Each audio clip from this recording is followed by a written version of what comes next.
In an ordinary hospital room in Zhaoyang traditional Chinese medicine hospital, a young man lay on the sickbed, his body emaciated to the point of being nothing but skin and bones. At first glance, anyone would think it was a skeleton. The 4-needle on his arm had long finished dripping with blood, having backed up into the tube. The backed-up blood had already solidified inside the plastic tube, indicating the 4 had been finished for a long time. The young man lay peacefully on the bed as still as a corpse. Were it not for the faint pulse visible on his arm, anyone would mistake him for a dead body. A deafening explosion erupted, shaking heaven and earth. The clear sky instantly turned pitch black. The sky was shrouded in darkness as if the world was ending. The jarring noise woke the sleeping young man. His calm expression gradually twisted into a grimace. He sat up abruptly with a scream, but his throat was so hoarse he could barely recognize his own voice. Gasping greedily for air, he panted heavily, as if surfacing from the deep sea. Is it an earthquake? His hoarse voice croaked like a broken drum. The explosion's force rattled the entire room, causing things on the wall to sway wildly. Without checking his throat, the young man quickly scanned the room. His neck cracked as he moved it, stiff from lying flat for so long. He slowly massaged his neck while observing. The room was exceptionally clean. The walls were white, the ceiling white, the curtains white. The room was immaculate. On the nightstand stood a vase with another violent tremor knocked the vase off the nightstand, shattering it on the floor. On the other nightstand sat a plastic bag containing a pile of black sludge-like objects. The label indicated they were bananas. A clock hung on the white wall, its hands frozen in place.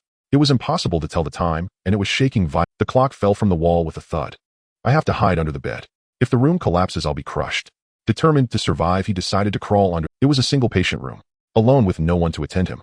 He had been hospitalized for a long time without any nurse. Nurse. He cried out, hoping someone would come.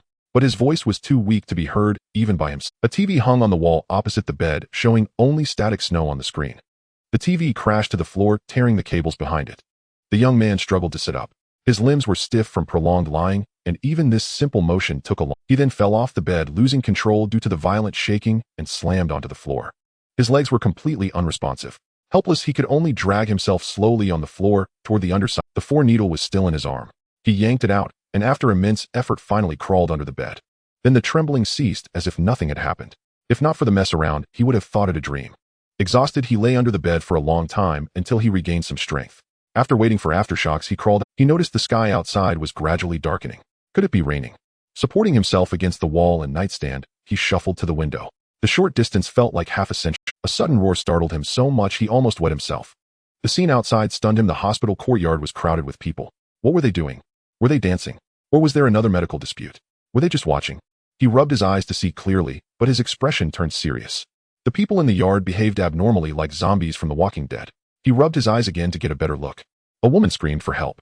The young man watched as she fell from the rooftop of the opposite building, followed by many others. The woman's body hit the ground with a sickening thud, blood and flesh splattering.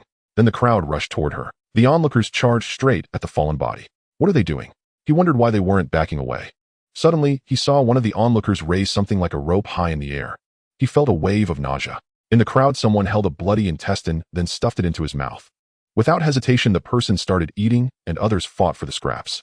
The young man retched. He crouched on the ground trying to vomit, but his empty stomach had nothing to expel.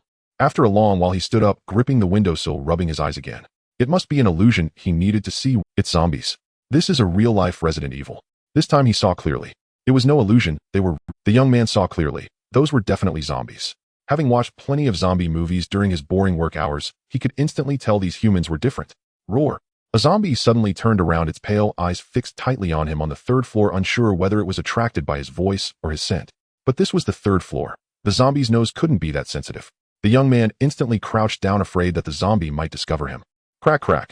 Due to excessive force, the young man strained his lower back and was now holding his waist, grimacing. He had distinctly seen among the zombie horde a few figures that were nothing but bones. Were those skeletons? The young man was so terrified that his legs gave way, and he collapsed onto the floor. Hiss! A piercing pain shot through him. He had accidentally touched a piece of a broken vase on the floor, and the shard cut his finger.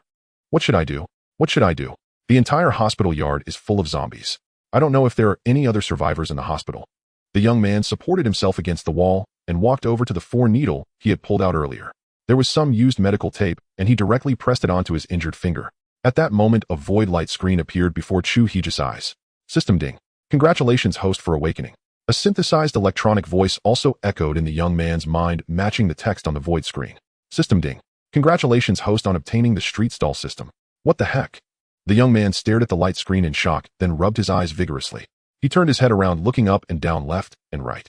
He found that the void light screen actually moved with his eye movements, always perfectly positioned right before his eyes.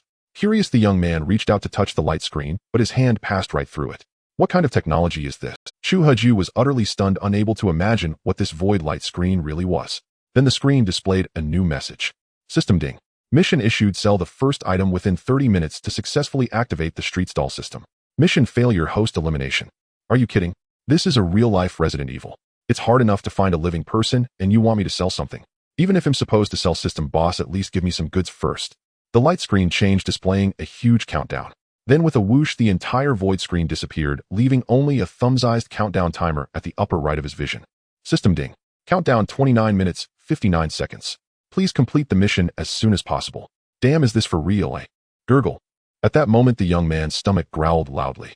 Having not eaten for a long time, and only sustained by 4 fluids, he suddenly realized how unbearably hungry he was. A wave of dizziness and exhaustion from hunger struck him instantly. Beads of cold sweat appeared on his forehead. If he didn't eat soon, he might collapse into shock. He looked at his own hands and could see the outline of his bones.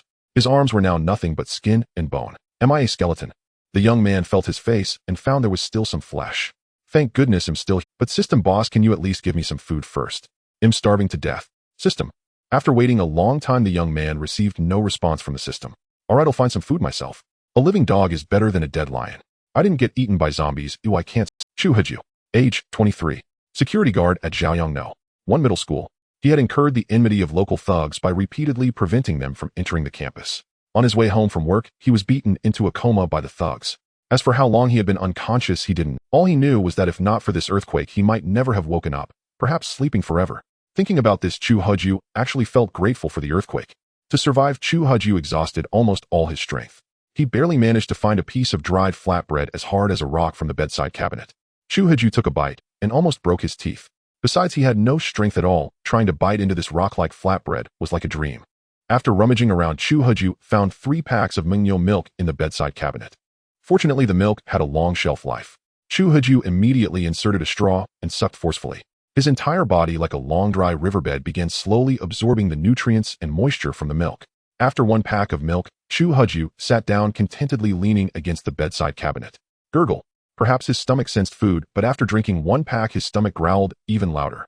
His stomach felt like an empty underground cavern. Milk was just liquid, it couldn't fill him up. To relieve the hunger, he had to eat solid food. Then Chu Haju soaked the rock-hard flatbread in milk. When the bread became soft enough to bite, he picked it up and started nibbling on it with trembling hands. While eating the flatbread, Chu Haju stared coldly at the television in front of him. The earthquake had been so violent that the TV had fallen over, now emitting sparks from its back. Wang Dao, I hope you're still alive. I will finish you with my own hands. That's right. He knew exactly who had beaten him like this. It was a guy named Wang Dao who came to Zhaoyang 1 middle school every day. All the security guards knew what he was up to, nothing more than flirting with the younger female students. But every time Wang Dao tried to bring people into the school, as long as Chu Haju was on duty, he would stop him. Because Wang Dao was always accompanied by a few green-haired, yellow-haired punks who obviously looked like thugs. As a security guard of Zhaoyang 1 middle school, how could he allow such scoundrels to enter the campus and harm the students, the flowers of the nation? Thus, he bravely stepped forward to stop these unsavory characters from coming in. Zhaoyang 1 middle school had 2 gates, the west gate and the south gate. Chu Haju was the security guard responsible for the west gate. The west gate was a small gate, but it was the one closest to the street shops, making it the most frequently used gate during normal times. Therefore, the young thugs turned away by Chu Haju had to take a detour to the south gate to sneak into the school. One day on his way home from work, Chu Haju was cornered in an alley by a group of punks. Chu Haju only caught a glimpse of that kid Wang Dao before a sack was thrown over his head and he was brutally beaten. Chu Haju could only see clearly that the leader was Wang Dao before he was thrown into a sack and beaten mercilessly. The rain of fists and kicks landing on him brought an indescribable pain. All that echoed in Chu Haju's ears was Wang Dao's voice. Give this blind gatekeeper a good beating. As long as he doesn't die, hit him harder. He'll take responsibility if anything happens. This was the last voice that Chu Haju remembered. As long as he doesn't die, hit him harder. Chu Haju wore a cold smile. As a security guard, his duty was to protect the peace. Since he was a security guard at Zhaoyang 1 high school, he would not allow these societal scum to harm the flowers of the nation within the campus. However, every time Wang Dao and his underlings swaggered out of the west gate of the school, when they gestured at Chu Haju with a throat-cutting sign, it made him angry enough to pound the wall. He could stop Wang Dao from entering, but he couldn't prevent him from leaving the school. Was he supposed to keep Wang Dao in? That would only serve to let Wang Dao have his way. Ever since he fell unconscious, it seemed that the school's leadership hadn't come to check on him.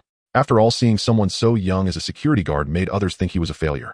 Chu Haju looked around the starkly simple hospital room searching for decent food, but found nothing. He knew he had not received the treatment he deserved. Since it's the apocalypse now, and I've been fortunate enough to gain a stall system, this must be a blessing from heaven. Now Chu Haju will see who dares to look down on me. He had no idea what had happened during this time, why the world had suddenly turned into a biohazard crisis. When he woke up, it was already like this. Although he had soaked some milk, the dried biscuit was still very hard to swallow. Hungry and desperate, Chu Haju forced himself to eat that half piece of biscuit, which was so hard that it scratched his throat painfully. Choked and uncomfortable, Chu Haju opened another pack of milk, gulped a few mouthfuls, and forcefully swallowed the biscuit, feeling it scrape slowly down his esophagus into his stomach before he finally felt relief. He couldn't wear the hospital gown anymore, so Chu Haju took out his security uniform from a nearby cabinet. Besides the uniform, all he had was a mobile phone and a shriveled wallet. Chu Haju flipped through the wallet, which was cleaner than his face, containing only an ID card and a salary card. He pressed the mobile phone repeatedly, but it wouldn't turn on, or it seemed to have run out of battery long ago. Dressed in his security uniform, Chu Haju didn't rush to leave. He still didn't know what was outside the door. Since the hospital yard was already filled with zombies, there would likely be many inside the hospital as well. And he had to prepare a weapon capable of killing zombies. The first thing that came to Chu Haju's mind was the fire axe and the fire hydrant, but he had no idea where the nearest one was. Therefore, he had to find something in this room that could be used as a weapon against zombies. Looking around, the entire hospital room was bare with hardly any suitable weapon in sight. Fortunately, he was the only patient in this hospital room. If there were patients in the 2 beds next door, he might have already been eaten by zombies. The cabinet was too big, and the TV was useless. A broken vase. Don't make me laugh. Chu Haju quickly scanned the room and discovered something interesting. Indeed, on the ceiling there was a track holding a pipe about 1.5 meters long with a hook at the end designed for hanging. Chu Haju reached out to grab the hook and pulled hard. Moi. He found that despite using all his strength, he couldn't move the pipe and hook at all. Perhaps the track was too sturdy. Chu Haju used all his might and even jumped to use his body weight. After pulling a dozen times, the track and pipe hook fell down together. Quick-witted, Chu Haju dodged to the side. Oh no, my poor back. Chu Haju supported his waist, having dodged again just now. He couldn't help but worry about the upcoming battle. In this situation, going out was not about killing zombies, it was about courting death. Not to mention having to find survivors among the hordes of zombies in the hospital and then sell them something. Am I really going to be eliminated by the stall system? Thinking of this, Chu Haju glanced at the countdown. There were still 15 minutes left. No, I can't die. I haven't even dated yet or reached the peak of my life. I must sell something so I can do it. Chu Haju stood up again, took the pipe hook down from the track, tested its weight in his hand, and found it manageable. Although it wasn't very light, he could still wield it. Help. Just then a woman's voice pleading for help rang out from outside the door. Someone is actually out there. Great. Chu Haju was overjoyed, but then thought again. No, I can't even protect myself right now. How can I save someone else? My back almost gave out from dodging twice. Chu Haju was in a fierce internal struggle. One side urged him to save the person, while the other demanded self-preservation. Watching the red countdown ticking away, he gritted his teeth. No, this person might be sent by the system. I can't let her die, if she could be my first and only customer. Resolutely, Chu Haju decided he had to save this woman. Grabbing the pipe in his hand, Chu Haju didn't forget to take the last pack of milk with him. The stall system had not given him any goods. This was the only item he could sell, and he hoped he could sell it. Chu Haju quietly opened the door, only to find a row of chairs blocking the exit. Creak. As he pushed the door, the chair scraped loudly against the marble floor. Peeking through the door crack, Chu Haju saw the corridor was desolate, then cautiously poked his head out to look. The corridor was in disarray. The ceiling was nearly collapsed, some flickering lights were still blinking, and decorative paintings were scattered on the ground. In that moment, instead of searching for the woman in distress, Chu Haju was looking for a fire hydrant. Although he had the pipe as a weapon, he felt that the fire axe would provide more security. Help! The cry for help sounded again, coming from the right side of the corridor. Chu Haju looked over and saw a closed iron door. The mysterious woman's cries for help grew closer, and at that moment chaotic footsteps and the roars of zombies echoed from the corridor in the distance.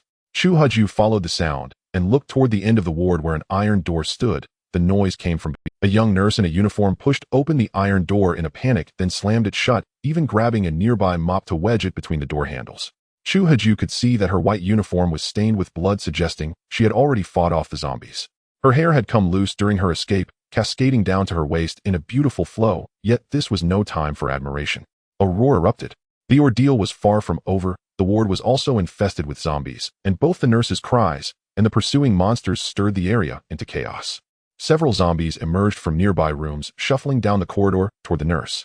Quick! Over here. Chu Haju knew that leaving her alone outside would mean she'd be devoured in no time. The sudden voice ignited a spark of hope in the nurse. She looked toward it and spotted Chu Haju poking his head out, gesturing for her to come. She dashed straight into his room, making it inside just before the zombies could reach her. Chu Haju immediately closed the door and locked it. Thank you. Thank you so much. The nurse patted her chest, heedless of the blood on her hands, gasping for breath, but still managing to express her gratitude. You're welcome. Do you want to buy some milk? The nurse was utterly stunned that this kind soul had let her in to escape the zombies only to sell her something. Chu Haju had no choice. His survival depended on making a sale. If he failed, the street vendor system would eliminate. Glancing at the countdown, which now showed only 5 minutes left, Chu Haju desperately wished the nurse would just buy his. Bangs and roars came from outside the door as the zombies from the ward realized the nurse had fled into Chu Haju. They weren't about to let him have all the fun, they wanted a piece of the action too. The nurse, still catching her breath, was so taken aback by his words that she nearly choked. She looked up at him. You? Oh. Only then did she take a good look at Chu Haju, letting out a piercing scream. Quiet. Chu Haju lunged forward and clamped his hand over her mouth. He wondered how this scream-prone nurse had survived so long. Such noise would surely attract a horde of zombies. Let me go, she mumbled through his fingers. Don't make a sound. Ow. A sharp pain shot through his finger, and he yanked his hand away. Are you a dog? Are you human or a ghost? Are you blind? Am human, a living one. Then why are you so thin, like a skeleton out there? You're the skeleton. Your whole family are skeletons. Ow. You bit me that hard trying to kill me. Chu Haju stared at the bite mark on his finger, glaring furiously at the nurse. I'm sorry, I'm really sorry. Forget it. I'm asking you, do you want to buy milk? Fine, I'll buy it. But I have no money. No money won't work, it has to be cash. Check your pockets again, see if you have any. Even a single coin will do. Chu Haju, watching the countdown, grew anxious. He couldn't let this rare customer slip away. The nurse searched all her pockets and then shrugged at him. I'm truly sorry, but I don't have a single cent on me. Damn it.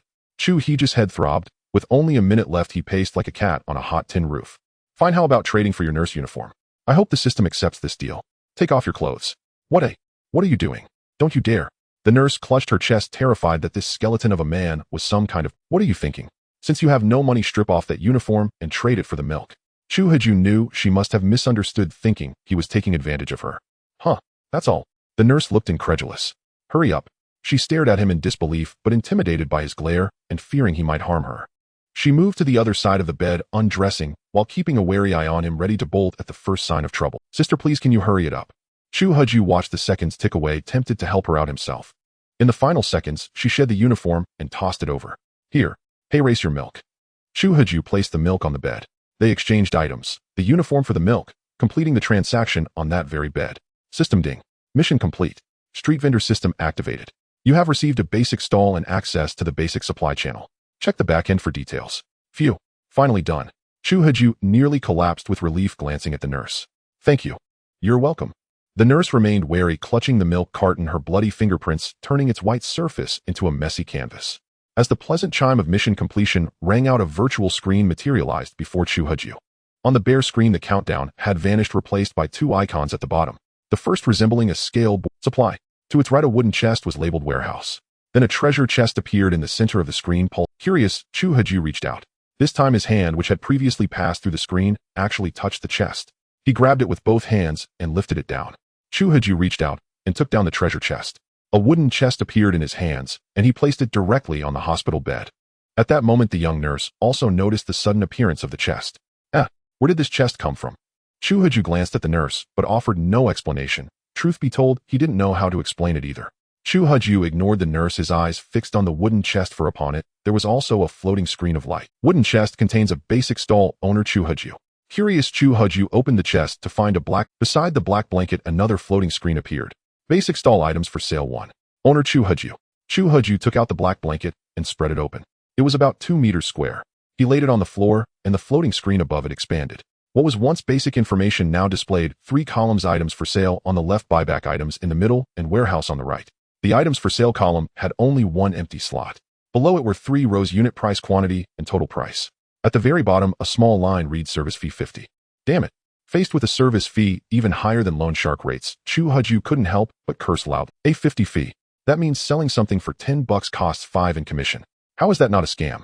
I'd rather trade face-to-face than use this crappy blanket. The middle column also had a single empty slot with the same 3 rows: unit price, quantity, and total price.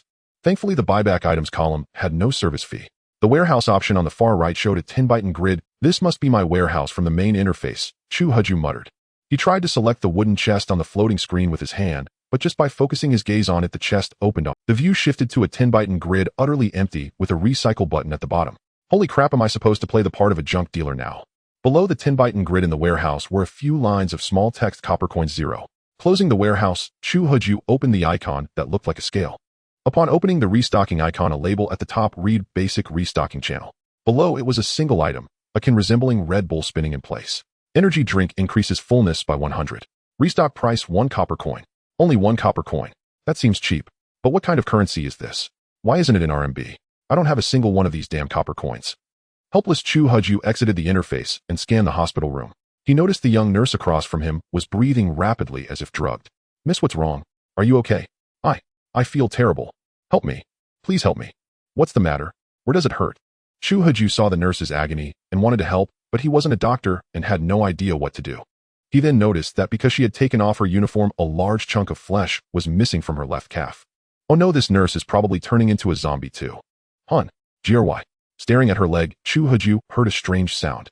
Looking up, he saw the nurse's eyes had turned white. She opened her mouth wide and lunged at him. Whoa. Chu Huju backed away quickly, not forgetting to grab the black blanket from the floor. It was his lifeline. Who knew if the stall system would give him another one if he lost it? With the hospital bed between them, the zombified nurse crashed onto it. Chu Huju grabbed a metal hook from nearby and struck the back of her head. Roar. But Chu Huju, already weak from hunger, might as well have been tickling her. However, the nurse chased him for a meal, while Chu Huju fought to survive. Perhaps that was the difference between trying and giving it your all. Chu Huju lost count of how many times he swung the metal hook. His arms felt numb and ached terribly. Seeing the bloodied mess on the pristine hospital bed, Chu Huju couldn't hold back his nausea. He vomited most of the flatbread and milk he had just eaten, continuing until only stomach acid came up. Trembling, Chu Huju covered the corpse with the nurse's discarded uniform and pressed his palms together in a "Thank you. Without you, I might have been eliminated by the stall system just now." Chu Huju looked at the nurse under the uniform, a mix of gratitude and guilt in his eyes. He had been so focused on examining his stall system that he hadn't even had time to thank her before she turned. If there were no survivors, the stall system would be meaningless. Outside, the dark sky suddenly cleared. It was just a massive cloud, not a thunderstorm. Chu Huju gazed out the window. The enormous black cloud had drifted away and sunlight bathed the earth. After the storm, there would surely be a rainbow. A zombie apocalypse. So what? Neither the floating screens nor the electronic voice in his head were products of this era's technology. Chu Huju clenched his fists.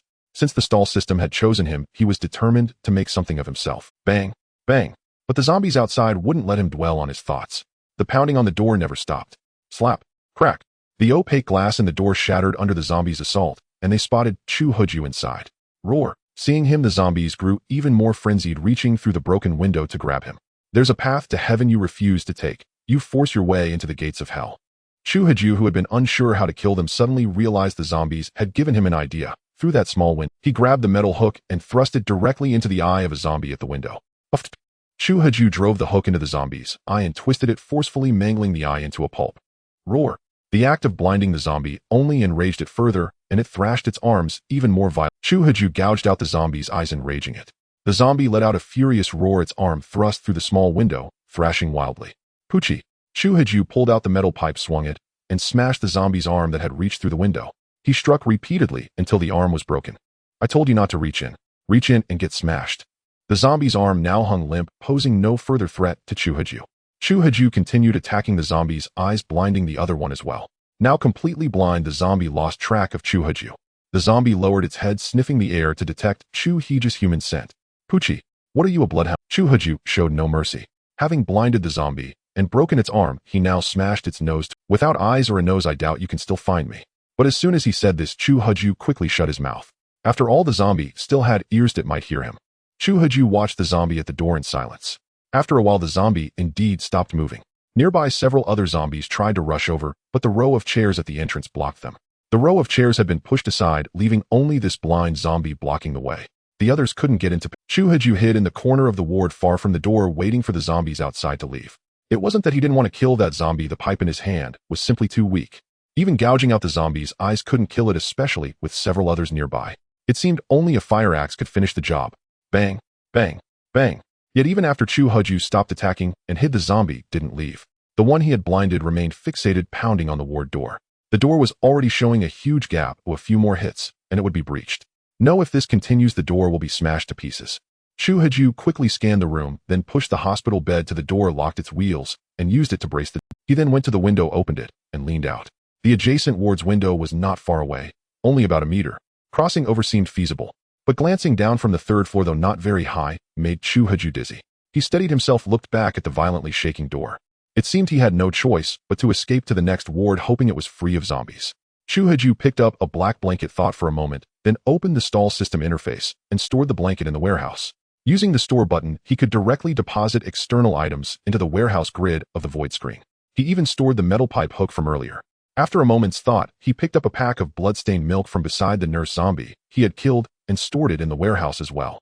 Having done this, Chu Haju climbed tremblingly onto the windowsill. Glancing at the zombies below, they hadn't noticed him on the third floor sill. Bang! With a loud crash, the ward door finally gave way, smashed to pieces by the zombies. The leading zombie, being blind, was just flailing wildly. Though the door was broken, a bed still blocked the way. The other zombies crowded at the entrance, waving their arms excitedly at Chu Haju on the windowsill. Here goes nothing. Chu Haju turned back, telling himself not to look down. He clung tightly to the window frame, swung his leg over, and stepped onto the adjacent windowsill. Squeak, squeak. The locked hospital bed was pushed aside by the zombies, and several rushed in. At that moment, Chu Haju grabbed the window frame of the next ward. Roar! With a zombie's howl, several lunged at him, but Chu Haju instantly pulled his limbs back. The charging zombies missed. They leaned out, roaring at Chu Haju on the adjacent windowsill. Their roars drew the attention of the zombies below. They spotted Chu Haju on the third floor sill and waved at him enthusiastically, as if cheering. Damn, I'm not jumping off the building. Why are you so excited? Chu Haju glanced at the eager zombies below. They seemed to be saying, jump, jump. Perhaps the woman who had jumped earlier hadn't been enough to satisfy them, and they wanted Chu Haju to join them for a snack. Chu Haju scanned the adjacent ward. It was empty, the door closed. 2 beds were covered with blue dust cloths, and the third had a folded blanket. It seemed no one was in this ward. Chu Haju opened the window and jumped in. For safety, he ran over. Phew. After doing this, he collapsed onto the floor, leaning against the wall. It had seemed like a simple step. But don't forget, he had no safety gear. That single step could have been a plunge into an abyss. Falling would mean death or being devoured by zombies. By now, Chu Haju's back was soaked with sweat, and even his calves and hands were trembling. He pulled a crumpled cigarette pack from his security uniform's breast pocket, taking out a lighter and a wrinkled cigarette. Click. Puff. Chu Haju took a deep drag, and his shaking body gradually relaxed. A cigarette after an ordeal makes one feel like a living immortal. Chu Haju rolled his cracking neck, feeling as if he had just walked the edge of death. Though dangerous, the thrill of survival was exhilarating. After finishing the cigarette, Chu Haju slowly recovered. He stubbed it out, took out the milk, and wiped it clean on. He then inserted the straw and downed the milk in a few gulps. With the cigarette and milk done, he patted his pants and began studying the stall system's restocking feature. The last pack of milk was gone. Now he had to find his next meal. The functional drinks in the stall system's inventory would be his sustenance from now on. Having survived the catastrophe, Chu Haju decided to investigate the restocking mechanism of his stall system, for how could he let himself starve? But before that, he had to recover some copper coins first. Chu Haju scanned the entire room, which was almost identical in facilities to the ward he had previously occupied. There were 3 bedside tables, 3 hospital beds, a shattered television on the floor, and an overturned clock.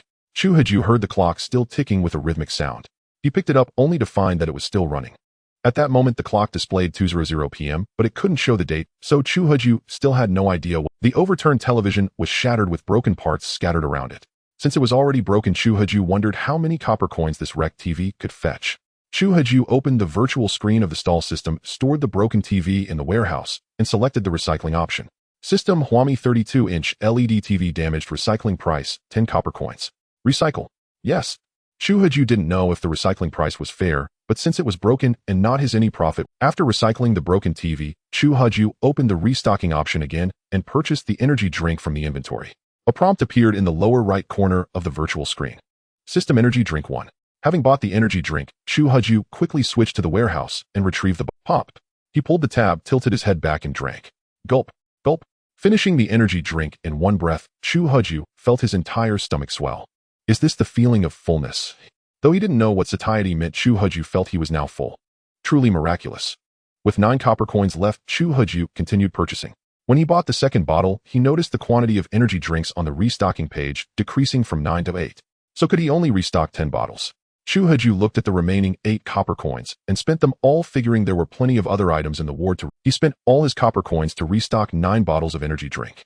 At that point, the icon for the energy drink on the restocking page showed a sold-out label along with a 1-hour refresh countdown. It needs a refresh. Chu Haju had no choice in the matter, since he could only purchase after an hour. Waiting an hour was fine. System ding. Mission issued. Sell 10 items through the basic stall with at least 2 new customers to upgrade to an intermediate stall. At that moment, the stall system issued a new mission, which was very clear.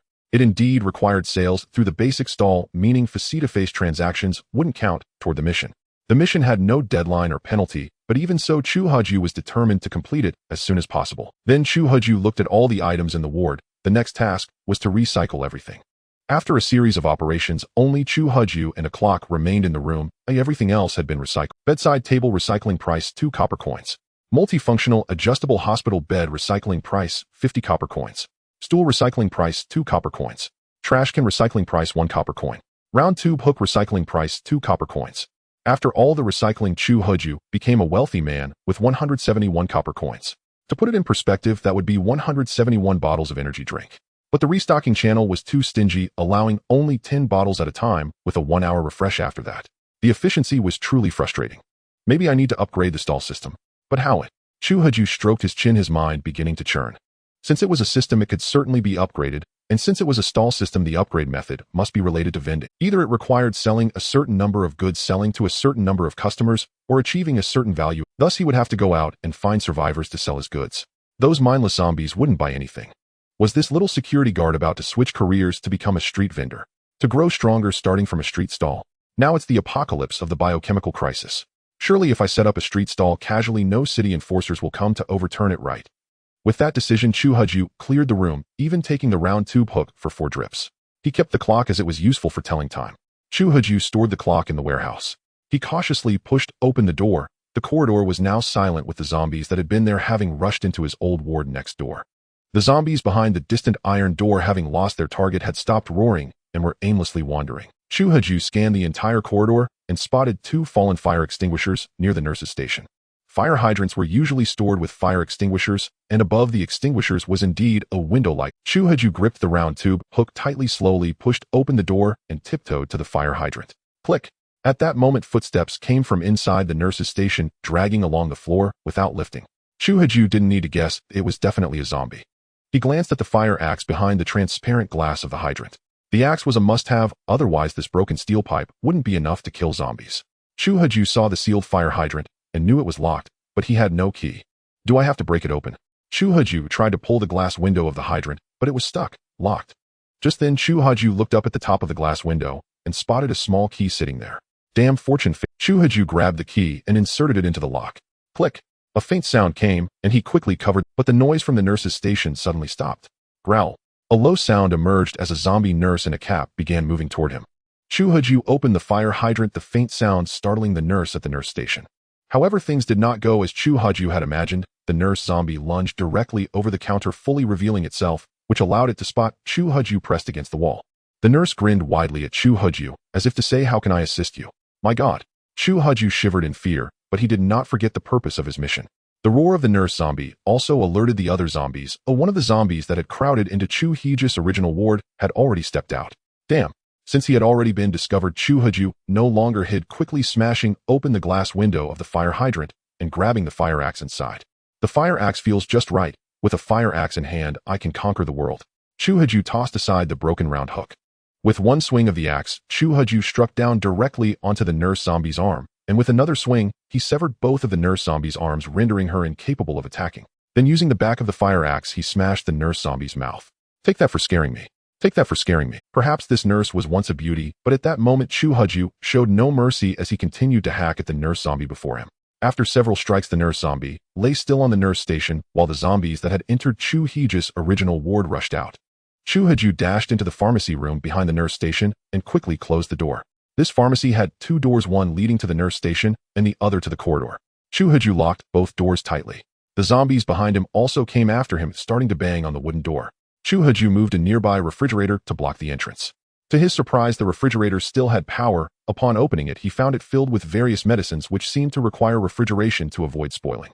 On a distant table, there were also several bottles and jars scattered messily with debris strewn across the floor.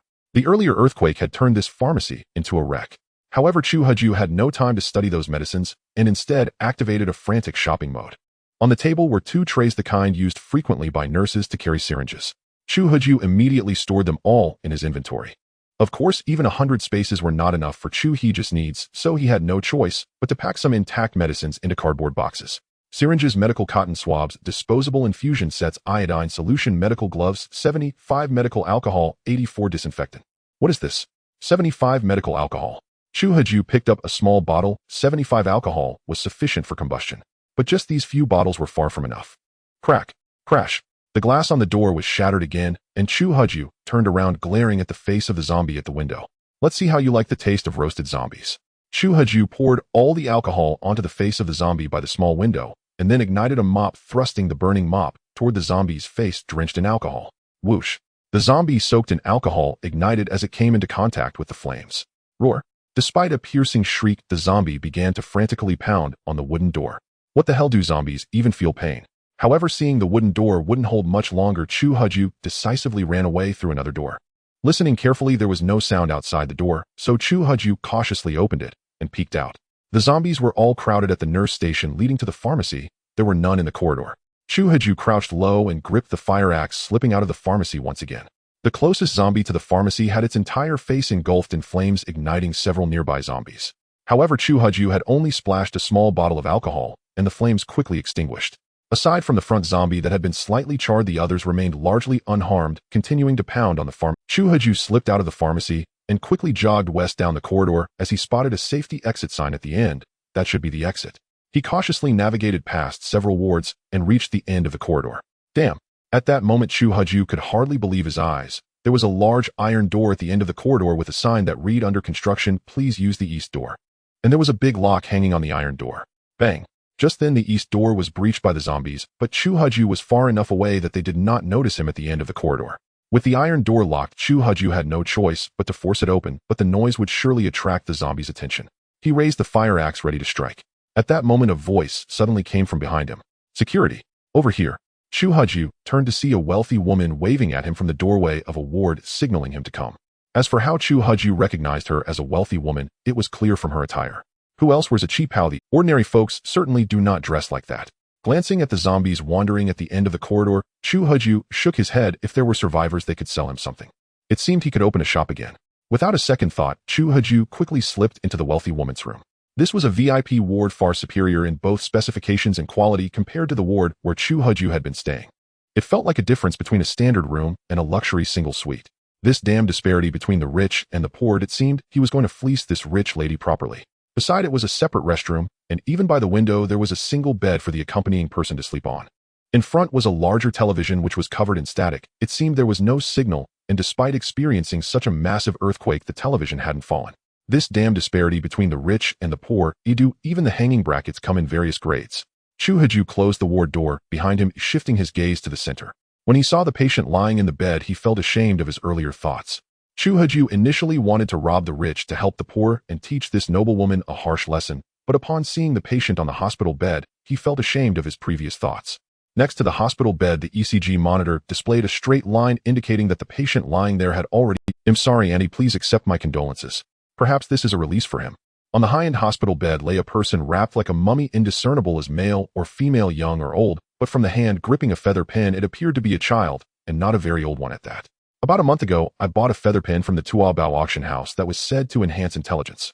As soon as the goods arrived, I eagerly had Xiao Bao hold the feather pen. A miracle happened. Xiao Bao, who originally had the intelligence of an infant, suddenly began to call mommy. I was overjoyed and immediately shared the good news with my husband. My husband rushed back in a frenzy.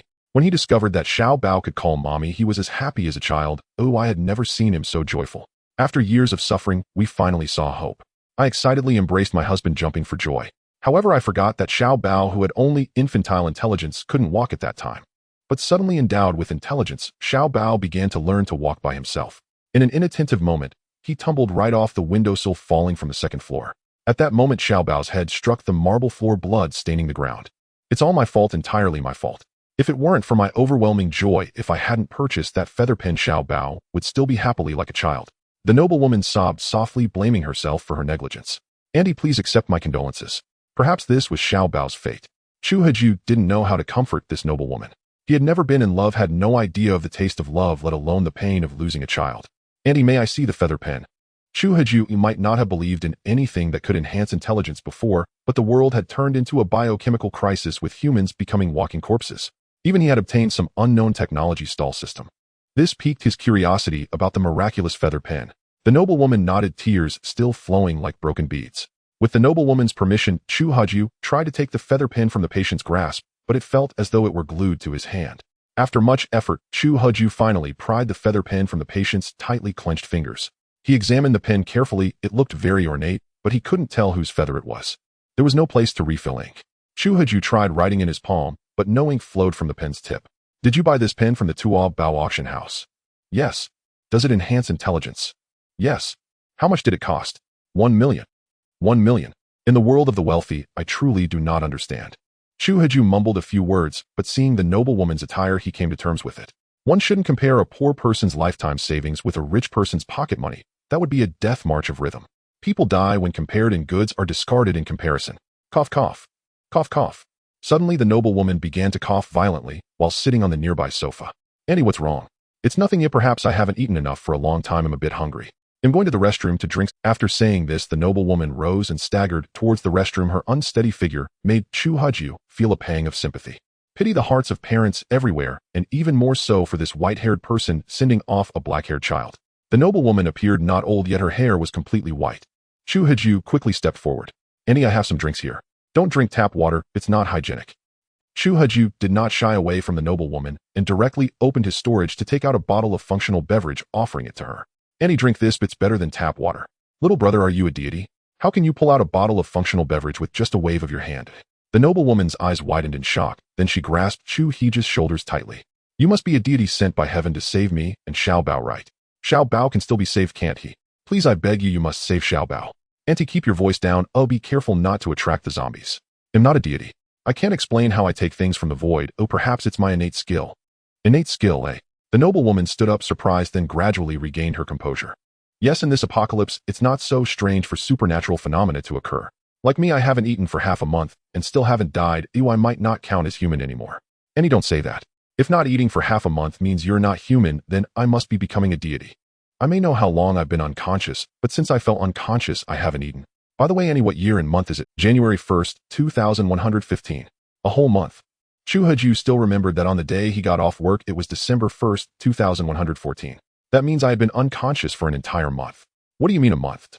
"It's been a whole month since I fell unconscious. It seems that I'm not the only one experiencing supernatural phenomena.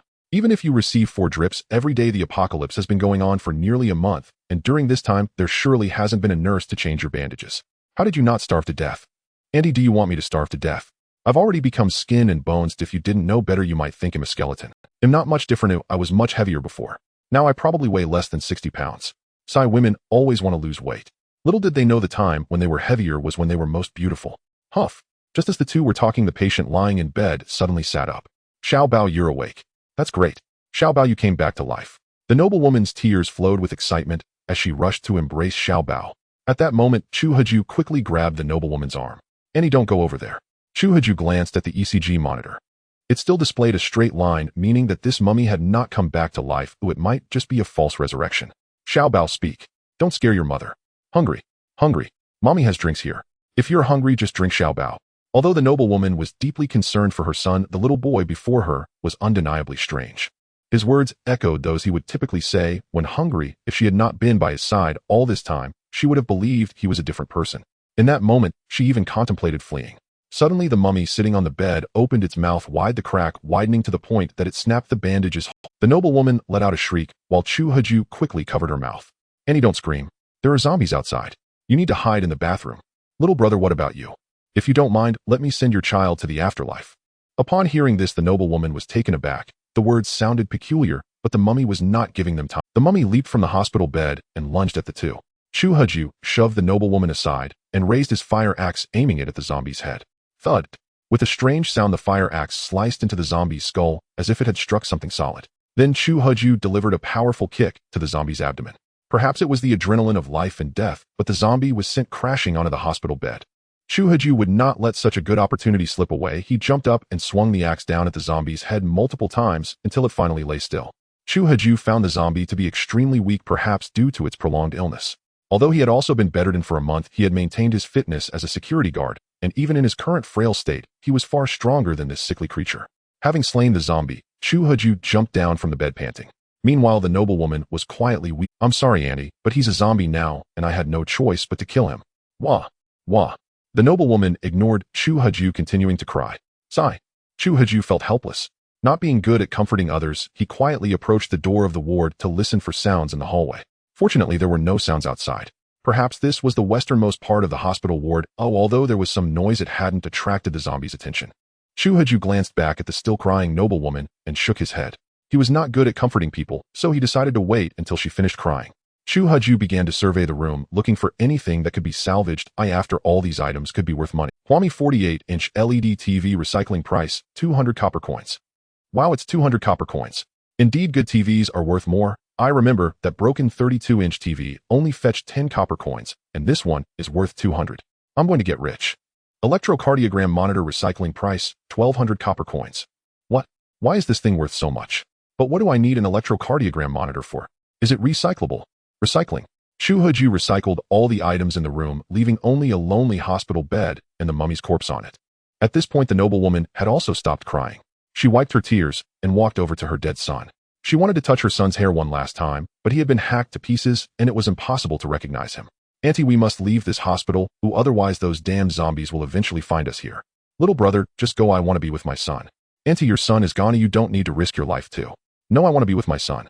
You go, I don't want to see you again. Auntie, I can leave, but could you buy some goods from me? Get lost. Otherwise, don't blame me for being rude. Auntie, if you just buy a little from me, I'll leave immediately, no delays. The noblewoman was so infuriated that she laughed. From a small bag behind the bed, she pulled out a stack of bills and threw them directly at Chu Haju's face. Take this money and get lost. The bills scattered across the floor, but Chu Haju did not pick them up. In this apocalypse, money held no value anymore. To source goods from his stall system, he needed copper coins. What use were these scraps of paper? Seeing the noblewoman lost in her grief over her son, Chu Haju reluctantly walked past the hospital bed. He glanced back at the noblewoman who was crouched on the floor crying continuously. They had never exchanged names. However, that no longer mattered. Initially, the noblewoman might have held on to some hope for her son. But now, with her child reduced to a bloody mush by Chu Haju, she had lost all hope of living. What remained before her was only the certainty that death was the only destination. Sighed. Chu Haju sighed. He hadn't sold a single item this time, but seeing the noblewoman in pain left him no choice but to leave. Before departing, he left 4 bottles of energy drinks out of the 8 he had. He hoped they could help her hold on a little longer. Roar. At that moment, a zombie's roar echoed from outside the door. Not good. We have to hurry and leave here. Chu Haju shouted to the noblewoman behind him. Auntie, run. The zombies are coming. Get lost. A stream of furious curses erupted from the noblewoman's lips. Her bloodshot eyes from crying terrified Chu Haju, causing him to stumble backward. Auntie, don't act impulsively. I'm leaving now. Chu Haju grabbed the fire axe, opened the door, and rushed out. Not far down the corridor, hordes of zombies were already appearing. Bang, bang. Chu Haju had no other choice but to forcefully break open the locked security door. The loud noise drew the zombies' attention, and they began rushing toward him. With all his strength, Chu Haju swung his axe and broke the lock on the heavy iron door. The door swung open, and he dashed outside. Wah, wah. Meanwhile, at the entrance behind him, the noblewoman appeared, her head lowered and hair disheveled, looking utterly lost, evoking Chu Haju's pity. Roar. The zombies in the corridor charged forward, colliding directly with the noblewoman. The noblewoman stumbled, but did not flee. Instead, she lunged toward the zombies. Chu Haju observed in shock as her nails transformed into something more powerful than Iron Man's, tearing through the approaching zombies in mere moments, leaving a bloody mess on the ground. At that moment, Chu Haju was so terrified by the horrific scene that his legs felt weak. Get lost. A low, hoarse voice emerged from the blood-soaked noblewoman, and Chu Haju could distinctly see her eyes glowing red. Chu Haju quickly averted his gaze and ran down the stairs. Meanwhile, the noblewoman with her eyes glowing red reverted back to her lost demeanor. A soft sobbing sound emanated from the upscale ward, resembling a mournful melody. Any moving creature that approached would be shredded to pieces by this lowly, crying woman, marking this place as a no man's land for both zombies and humans. The noblewoman suddenly erupted, instantly slaughtering several zombies. Then her bloodshot eyes fixed menacingly on Chu Haju. Get lost. A voice that seemed to emanate from the depths of hell escaped her lips. Chu Haju could barely manage to kill a single zombie, let alone face such a monstrous noblewoman. Chu Haju scrambled down the stairs in a panic. Although the noblewoman had obliterated the zombies with overwhelming force, he distinctly saw that the zombies had also clawed her arm during the attack. In other words, this noblewoman would likely turn into a zombie soon. If she was this ferocious as a human, becoming a zombie would make her an invincible zombie boss. No, I have to get out of this damned hospital quickly. The thought of the noblewoman's sharp claws tearing through his body after her transformation sent a chill down Chu Heji's spine, urging him to quicken his escape. He was on the second floor, and fortunately, it was an empty construction site. Yet desperate to leave the building, he didn't bother searching the floor and headed straight for the stairs to the first floor. Roar! Damn it! He had barely taken a few steps when he turned back abruptly. The stairwell on the first floor was blocked by a horde of zombies battering against a reinforced door with an iron bar until it wobbled precariously on the verge of collapse.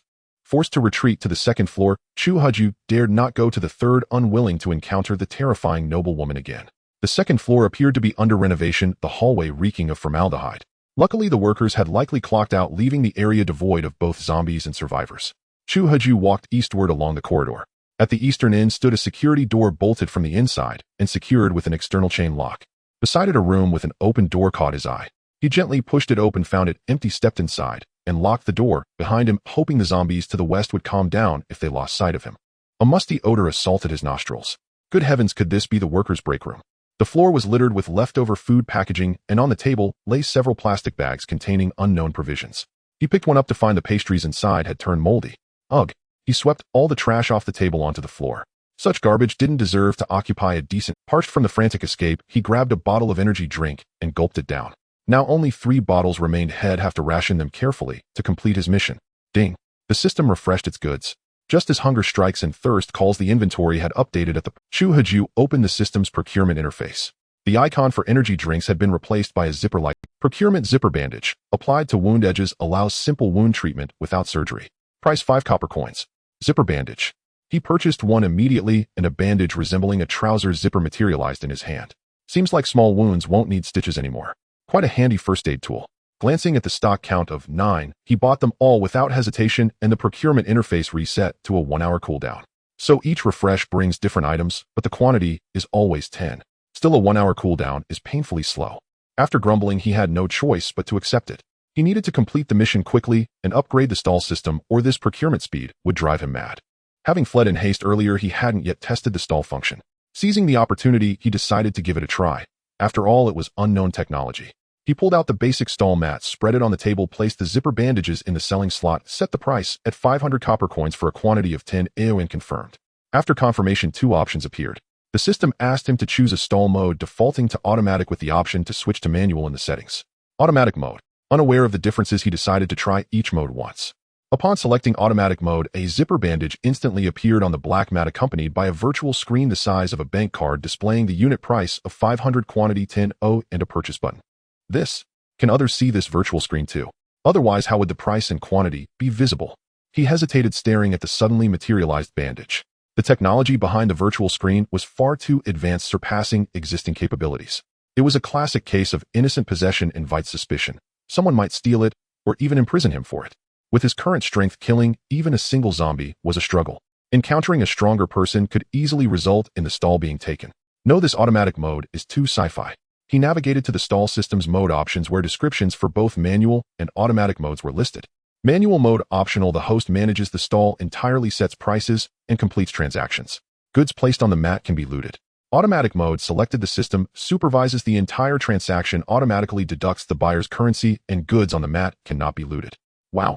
Automatic mode makes goods invincible, but it blatantly announces that the stall is futuristic tech. Come and grab it. Manual mode. He made a swift decision and switched. Instantly, the zipper bandage on the mat vanished along with the selling slot. What does this mean? Is the black mat just a black mat now? Clank, clank. Just then the sound of chains rattled from outside the door. Damn, zombies are coming. Chu Heju quickly folded up the basic stall mat. Hearing an unusual noise outside, Chu Heju swiftly stowed away the makeshift stall on the table, then grabbed the fire axe beside him and hid behind the door. The iron door was pushed open from outside by a middle-aged man. A plastic bag dangled from his mouth, containing a few unknown items, while a fire axe lay on the ground beside him. As he unlocked the door, the middle-aged man frequently glanced back, fearing zombies might appear behind him. With one hand, he unlatched the chain lock, kicked the fire axe on the ground into the hallway, then turned to secure the iron door shut. Why were there no zombie growls? They were so quiet. Though curious about the silence, Chu Huju remained silent, guessing that zombies might be quiet when no humans were in sight. Hiding by the door, Chu Heju's palms grew sweaty, gripping the fire axe, fearing that zombies might burst in. After locking the chain, the middle-aged man stared grimly at the closed door, picked up the fire axe from the floor, approached cautiously, and pressed his ear against the door to listen intently. Inside, it was utterly silent without a whisper. Yet the middle-aged man clearly remembered that when he left, the door had not been closed. Since there was no draft inside, the only explanation was that another survivor had taken over. A cold glint flashed in the middle-aged man's eyes. He stepped back a few paces, then delivered a powerful kick to the door. Bam! The door flew open under his forceful strike. Bam! Ouch! The flung door slammed directly into Chu Heju's nose. Tears streamed down his face uncontrollably, and he felt as if his nasal bone had been shattered. Who's there? The middle-aged man charged in with his fire axe raised. Realizing this was no time for pain, Chu Huju swiftly emerged from behind the door, brandishing his own fire axe at the intruder facing him in a tense standoff. The middle-aged man swept his gaze over the table, finding it empty. No food in sight. Where did this mangy watchdog come from? Did you steal my food? Pay with your life. Damn it. Who stole your food? You're like a dog that bites anyone on sight. Even in the apocalypse, I can still sue you for slander. Chu Huju detested being called a watchdog. Back when he guarded the gate, that brat Wang Dao had taunted him with the same name. Hearing the same insult from this middle-aged man, Chu Huju grew furious. If not for his weakened state after a recent illness, he would have already split this snobbish bastard's head with his axe. The food I left on the table is gone. You are the only one here. Who else could have eaten it? The food on the table. You mean those moldy things? So you admit you ate it? How else would you know there was moldy food on the table? Look on the floor. Those are what I threw away. The middle-aged man followed Chu Heju's pointing finger and saw several plastic bags on the ground with moldy food spilling out. You're wasting food. No longer targeting Chu Huju, the middle-aged man rushed over, dropped his fire axe, and tremblingly gathered the scattered moldy food into the plastic bags, handling them as if they were gold. It's just trash. That food is moldy. Are you trying to scam me? Get out of my room now, or I won't be polite. It's only some moldy food. Why make such a fuss? The middle-aged man let out a bitter laugh. How easy for you to say. Moldy food. Nowadays I can't even find a single pack of moldy food after half a day of searching, and you just toss it away like garbage. People like you deserve to starve. Get lost. For the sake of your humanity, I'll spare you. Just vanish from my sight. Are you sure you want to kick me out? Scram now? A scrawny guy like you. I could take you down with one hand. I haven't tasted human flesh yet. Don't push me. The middle-aged man licked his lips eerily. Let me tell you, I'm a traveling merchant. I wouldn't even glance at garbage. Chu Huju pretended to pull a bottle of energy drink from his pocket. Oh, what a shame. I was planning to sell you some goods, but since you're so eager to get rid of me, go ahead and keep eating your Hongyo. No, that's not the Hongyo brand. It must be a knockoff. Seeing Chu Huju produce a bottle of Hongyo drink, the middle-aged man's mouth began to water. He couldn't remember how long it had been since he last tasted such a beverage. Chu Huju made a move to leave. Wait. The middle-aged man rushed over and blocked his path with his left. What are you going to rob me? No. We're civilized people. ID never resort to robbery. You're a merchant and I'm a buyer. Fair trade. They'll buy your drink. Name your price. 100 copper coins for a bottle of energy drink. 100 copper coins. What country's currency is that? Can I pay in renminbi? They'll give you 200. No. I only accept copper coins. Nothing else. But I don't have any of these so-called copper coins. Simple. If you don't have copper coins, you can trade other valuables. They'll appraise them for you.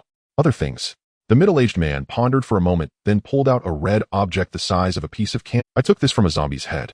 It should be worth something. How many of those copper coins can it get me? Chu Huju took the crystal from the man's hand and examined it. A prompt sounded in Chu Huju's mind. System blood crystal recycling price, 1000 copper coins. Chu Huju was stunned. What was this blood crystal? How could something the size of a fingernail be valued at 1000 copper coins by the system? So is this little crystal worth anything? The middle-aged man noticed Chu Huju's shocked expression upon seeing the zombie brain crystal and assumed he recognized it. This blood crystal is somewhat interesting. They'll give you 100 copper coins for it. Only 100. That seems a bit low. But blood crystal is a fitting name, a red crystal like blood. 100 is generous. As you said, this came from a zombie's head. These days zombies are everywhere, so this thing isn't valuable. Nonsense. There are countless zombies outside, but not everyone has a blood crystal. I killed 10 zombies just to find this single one. A merchant is bound to be unscrupulous. Chu Huju directly slashed the price of blood crystals to 1/10 of the system's buyback rate. 100 copper coins, no more. Don't forget it's the apocalypse now. Factories are shut down. The factory boss ran off with his mistress. These energy drinks are a collector's item. Who knows, you might trade one for 8 or 10 blood crystals if you meet the right person. Fine, 100 copper coins it is. So can I swap one blood crystal for one of your energy drinks? How many energy drinks do you have? What you mean you've got more blood crystals? Of course. You just tell me how many energy drinks you've got. I only have 3 bottles. The middle-aged man pulled out 2 more blood crystals. Here, that's 2 more 3 in total. Swap them for your 3 energy drinks. Hold on. Chu Haju handed back the first blood crystal to the middle-aged man, then theatrically pulled a black cloth from his pocket, spread it on the table, and placed the 3 energy drinks on it. Now we're good. Let's trade blood crystals for energy drinks 1 for 1. The middle-aged man stared at Chu Heju's dramatic pose with a dark look. Are you out of your mind? Just hand them over. What's with the rag? Uncle, are you buying or not? If you are, come over here and we'll swap goods. Fine, you win. The man walked to the other side of the table, placed 3 blood crystals on the black cloth, and exchanged them for 3 energy drinks. System, congratulations, host, on selling 3 items successfully. It actually works. Chu Haju had been uncertain before, as this manual mode felt almost like a joke. But when the system notification chimed, relief washed over him. It worked, and the system acknowledged it. He then glanced at the task on the right side of his interface, which had been there since it was issued. Task: sell 10 items at a beginner stall of 3 sold, and attract 2 or more new customers, 1 new customer to upgrade to an intermediate stall. Halfway there, he muttered. But seeing the system's 50 commission, Chu Haju winced inside. The fee was exorbitant enough to turn anyone into a Blackheart merchant. His eyes darted around, and he again feigned pulling 7 zipper bandages from his pocket. Uncle, I've got some ancestral zipper bandages here. Big wound or small one patch, and the bleeding stops. Think about it. It's the apocalypse now. Out there killing zombies, you're bound to get scraped or cut. On the run, scratches and gashes are inevitable. With these zipper bandages, no surgery needed. You'll be back on your feet in no time. At a critical moment, it's like having an extra life. Just 500 copper coins each, a steal. This offer won't last. Only 7 in stock. How about kid dressed in a security guard's uniform, but you're a real shark? 500 copper coins. Why not just rob me? Do I look like a fool? Not at all, uncle. Could a fool survive this zombie-infested world? No way. I can tell you're a noble doctor at first glance. I wouldn't dare cheat you. See for yourself if these bandages work. Keep bragging. I've seen zipper bandages before. If they could replace surgery, what use would we doctors be? The middle-aged man picked up a bandage from the stall, bit one end, and tore off the protective layer with his hand. Don't worry, even if it's not as miraculous as you claim, he'll buy it.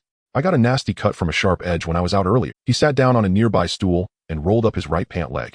A long gash about 10 centimeters was visible, deep enough to see the bone. Chu Haju was impressed. This man was tough, showing no sign of distress. The man took the bandage from his mouth. All right, kid, you'll have to help me put it on. It was then Chu Haju noticed the man hadn't used his right hand since entering. Now seated, his right sleeve hung empty. Chu Haju reached out and felt nothing inside. Uncle, your right hand. I chopped it off. What? Chopped it off? Why? Long story. Right before the apocalypse, I was in the middle of surgery. Halfway through, the patient on the table suddenly... We didn't know it was the zombie virus then. We tried to restrain him, but he climbed off the table, dragging his intestines across the floor. That image still haunts me. We locked the operating room door, but my colleague Director Chui got infected and bit my right hand. I realized how serious it was. With no other choice, I cut off my own arm to survive. Damn, uncle, you're brutal, even to yourself. It was that or die. Otherwise, I'd be a corpse by now. Are there any other survivors in this building? Maybe, maybe not. Who knows? We're not saviors. Just staying alive is hard enough. Chu Haju sighed at the man's story, then crouched to apply the bandages to the leg wound. Since the gash was large, Hey kid, you used to. Trying to rip me off. No way, uncle. Your wound's too long for one bandage. I don't care. I don't have that many blood crystals. No blood crystals. Other stuff works too. Chu Haju walked back to the black cloth. Business was business, as a merchant profit came first. Damn, you're a real shark. The man stood up, came to the other side of the cloth, and pulled out 2 blood crystals, a dagger, and a watch from his pocket. Chu Haju took one look and knew. This deal was a sure win. The middle-aged man laid 3 items on the blanket and spread his hands. I still need the fire axe to kill zombies. This is all I have. Take it or leave it, no refunds or additions. System dagger recycling price, 10 copper coins. Cardio mechanical watch recycling price, 1,000 copper coins. 2 blood crystals plus the dagger and watch total 3,010 copper coins. Alright, I'll take a loss. 2 blood crystals, this broken dagger, and this crappy watch. They'll give you 1,000 copper coins.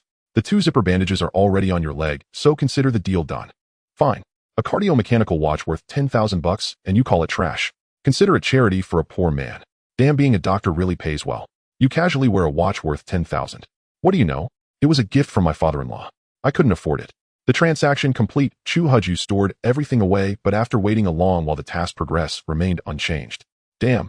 Could it be that because I only took the other party's goods without handing over the merchandise, this deal doesn't count? Chu Haju glanced at the middle-aged man's pant leg with a look of utter disgust.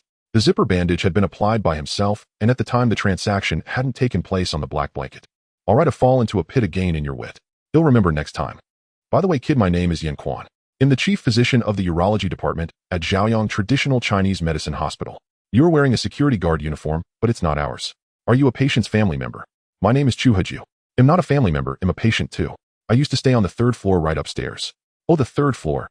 The 3rd floor is the second brain disease department. I see.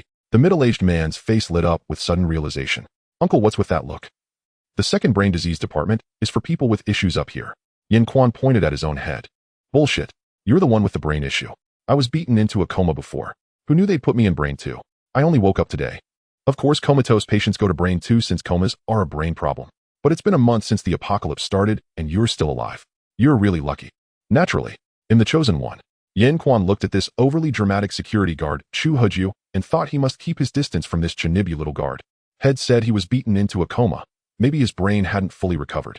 He had to get rid of this Chinibu guard quickly, or in this perilous apocalypse, he might get them both killed. So Xiaochu, what are your plans? Me? I plan to escape this hospital, but I haven't figured out how yet. Good, ambitious. I wish you success. Thanks, Uncle Yin. Aren't you leaving? I am, of course. But someone as outstanding as you, Xiaochu, I'm afraid I'd only hold you back. After all, I only have one arm. Escaping isn't easy. Separating gives us both a better chance of survival. Clang. With the sound of metal colliding, Chu Heju and Yin Quan both looked up sharply. Damn, the security door on the west side has been breached. Yin Quan charged out of the room with his fire axe. At the end of the west corridor, zombies were already coming up. Spotting Yin Quan in the hallway, he let out a roar and rushed forward. What do we do? Quick, there's a key in my pocket. Unlock the chain behind us. Oh, okay. Chu Heju fished a square-headed key from Yin Quan's pocket and swiftly unlocked the chain. Roar. Thwack. Yin Quan, a true survivor of a month in the apocalypse, swung his axe one-handed, cleaving straight into the skull of the first zombie charging at him. The zombie crumpled to the ground. Uncle, the door's open. Go. A horde of zombies surged from the end of the corridor. Yin Quan didn't linger. He yanked the axe from the zombie's skull and ran east. Roar. A zombie wearing a hard hat appeared in their path. Clang. Clang. The zombie carried a massive hammer, clearly a former construction worker, the kind who charged $80 a swing. Without a second thought, Yin Quan hurled his axe. The fire axe flew through the air, embedding itself in the hard hat zombie's forehead. The force split the hard hat, and the axe lodged deep in the zombie's skull, the impact sending it crashing to the ground. Uncle Yin, you're a beast. Shut up, you brat, and run. They sprinted past the fallen zombie, and Yin Quan even paused to wrench the axe free from its head. Hungry. The hard hat zombie stirred, trembling as it rose. Damn, this one's tough. Yin Quan swung his axe down again. This time the zombie didn't get back up. Glancing at the distant horde, he didn't bother cleaning the axe before chasing after Chu Heju. Clang. Clang. 2 energy drinks fell from Yin Quan's pocket, rolling uncannily toward the zombies. Damn, what a loss. Uncle Yin. Quick, there's another security door ahead. I don't have the key. Chu Heju had reached the end of the corridor, blocked by a locked door. Over here. Yin Quan ran over and pulled Chu Heju into a small side door, behind which lay a narrow staircase. This leads to the basement. Follow me. Without hesitation, Chu Heju followed Uncle Yin through the door. The staircase was so cramped it barely allowed one person to pass. Around the corner was the first floor. A steel pipe was wedged through the handle of the exit door. Chu Heju knew the first floor must be overrun with zombies. He didn't ask questions and followed Yin Quan down to the basement. In the basement, Yin Quan carefully pushed the door open and peered outside. Through the crack, Chu Heju saw 2 figures in security uniforms wandering around. Yin Quan scanned the zombies outside, his eyes turning cold. He turned back to Chu Heju. There are 2 zombies out there. I need you to lure them away. They'll sneak up from behind, take one out, then help you with the other. Any problems? Well, Chu Heju fled with Yin Quan all the way to the first underground level. Peering through a crack in the door, he spotted 2 security guard zombies patrolling back and forth outside, each wielding a spiked club. Xiao Chu, 2 security zombies, 1 for each of us. Any issues? Well, Chu Heju hesitated. He had just recovered from a serious illness and was in no condition to take down a zombie alone. I knew you'd be useless with those scrawny arms and legs. Fine, lure one away. They'll take care of mine first, then come. All right. This time Chu Heju agreed readily. Killing a zombie alone might be too much, but luring one away seemed manageable. Chu Heju felt the sting of contempt, but there was nothing he could do. Though he used to work out regularly, a month in bed had left him gaunt. Regaining his strength would take time. It was a miracle he wasn't mistaken for a walking skeleton. Creak. Yin Quan pushed the door open and hid to the side. Xiao Chu, go. Yin Quan stepped aside, clearing the path. Chu Heju gripped his fire axe and charged out. Hey, zombie buddies, come get me. Roar. Chu Heju's sudden appearance stirred the zombies, drawing several roars. He took one look and saw, holy crap. Behind the 2 security zombies, 2 more were lurking near a car. In an instant, 4 zombies had spotted him. The 2 security zombies, seeing him in his security uniform, lunged eagerly in his direction. Who said colleagues are rivals? These zombie security guards were just as enthusiastic about Chu Haju. Uncle Yan, quick, I've drawn them all away. Finish off the last ones first.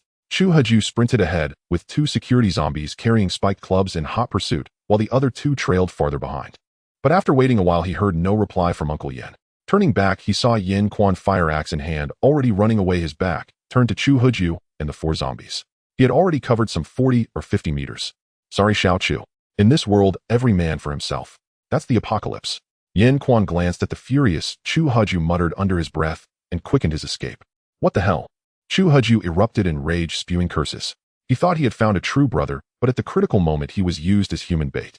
To avoid attracting the zombies, Yin Quan didn't even dare utter a harsh word, slipping away in silence. Yin Quan, you'd better not die too fast. That would ruin the fun. Chu Haju watched Yin Quan disappear around a corner, grinding his teeth in fury. The apocalypse was a world of survival of the fittest and deceit. How foolish he was to think he had found a true ally. Chu Haju glanced back at the 4 zombies, trailing him 2 security zombies, swinging their spiked clubs relentlessly, with 2 more behind them, all eager to devour him. Damn it, stop chasing me. I'm nothing but skin and bones. No meat to share. A direct fight was out of the question. Taking on 1 zombie was doable, but facing fully armed security zombies was suicide. He had to find a way to escape. Chu Haju mustered every ounce of strength and sprinted forward. This was the first underground level, the hospital parking lot. He could see zombies roaming among the cars, and at the sight of him running, more joined the chase. In no time, Chu Haju had drawn nearly every zombie in his path behind him. Oh no, what now? It was just 4 before, but now there are at least 10. Huff, huff. Chu Haju gasped for breath. His stamina was plummeting. If this continued, the zombies would catch him soon.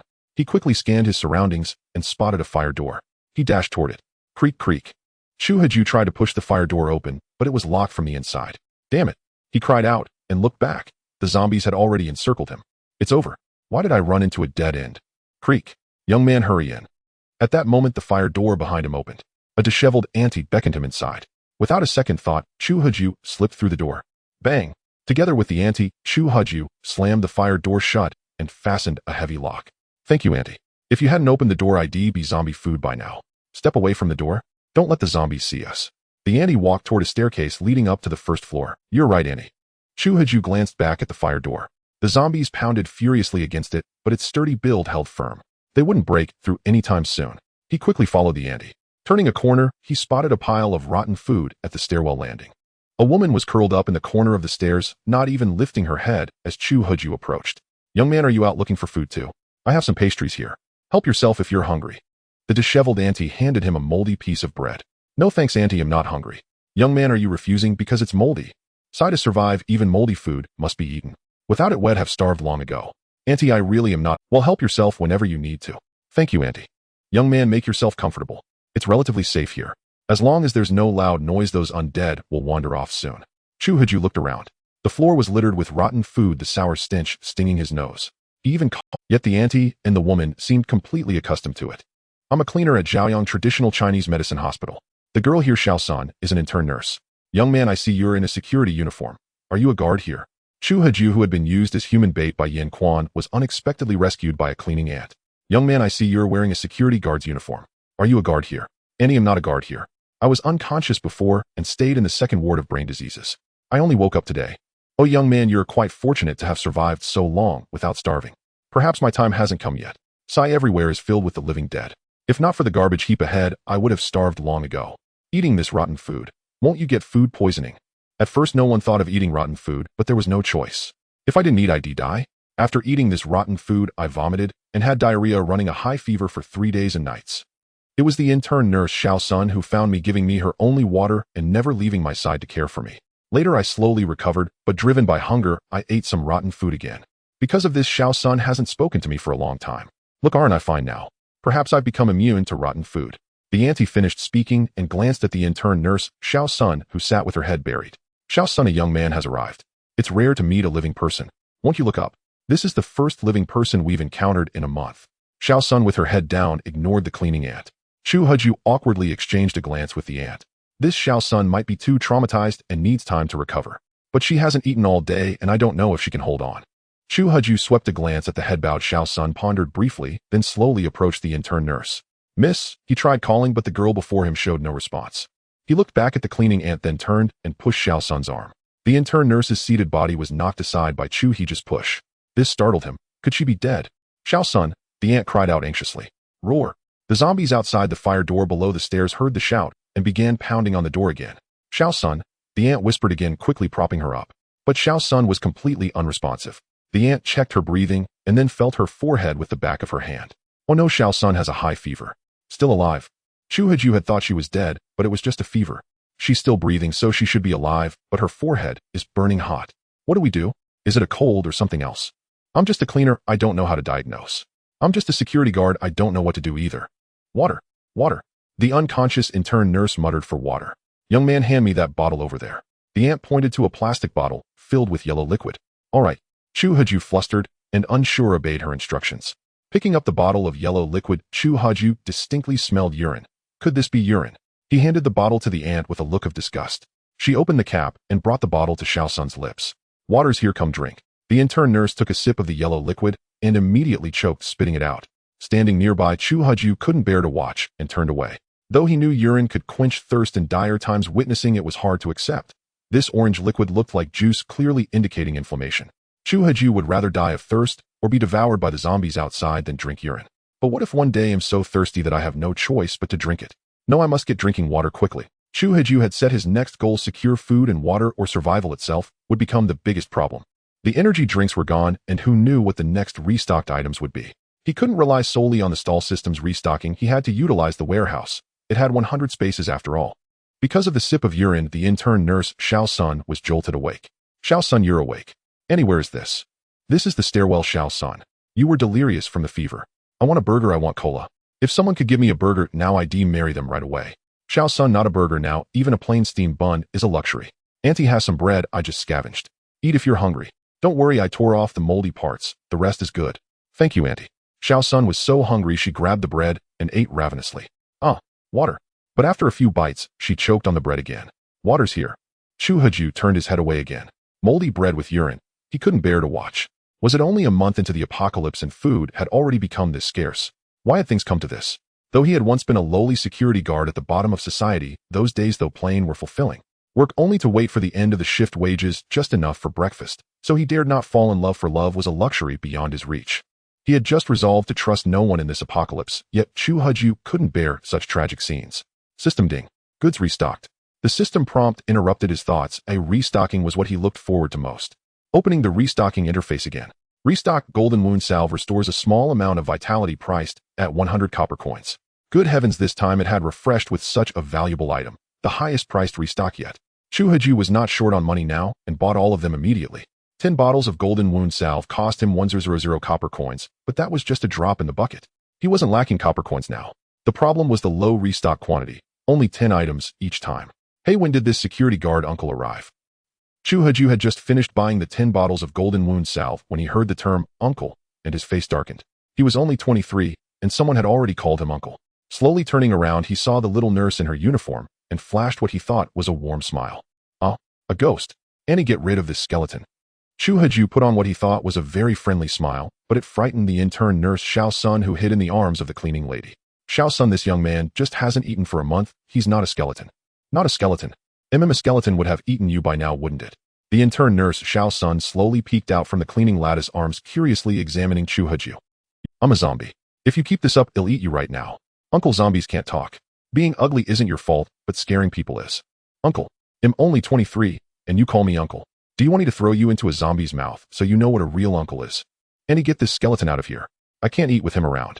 Annie, thank you for opening the door to save me earlier. This is my ancestral healing ointment. It can restore a bit of vitality. Consider it a small token of my gratitude. Chu Haju handed a bottle of healing ointment to the ant. Auntie, it seems Xiao Sun doesn't welcome me. I'll take my leave now. Farewell.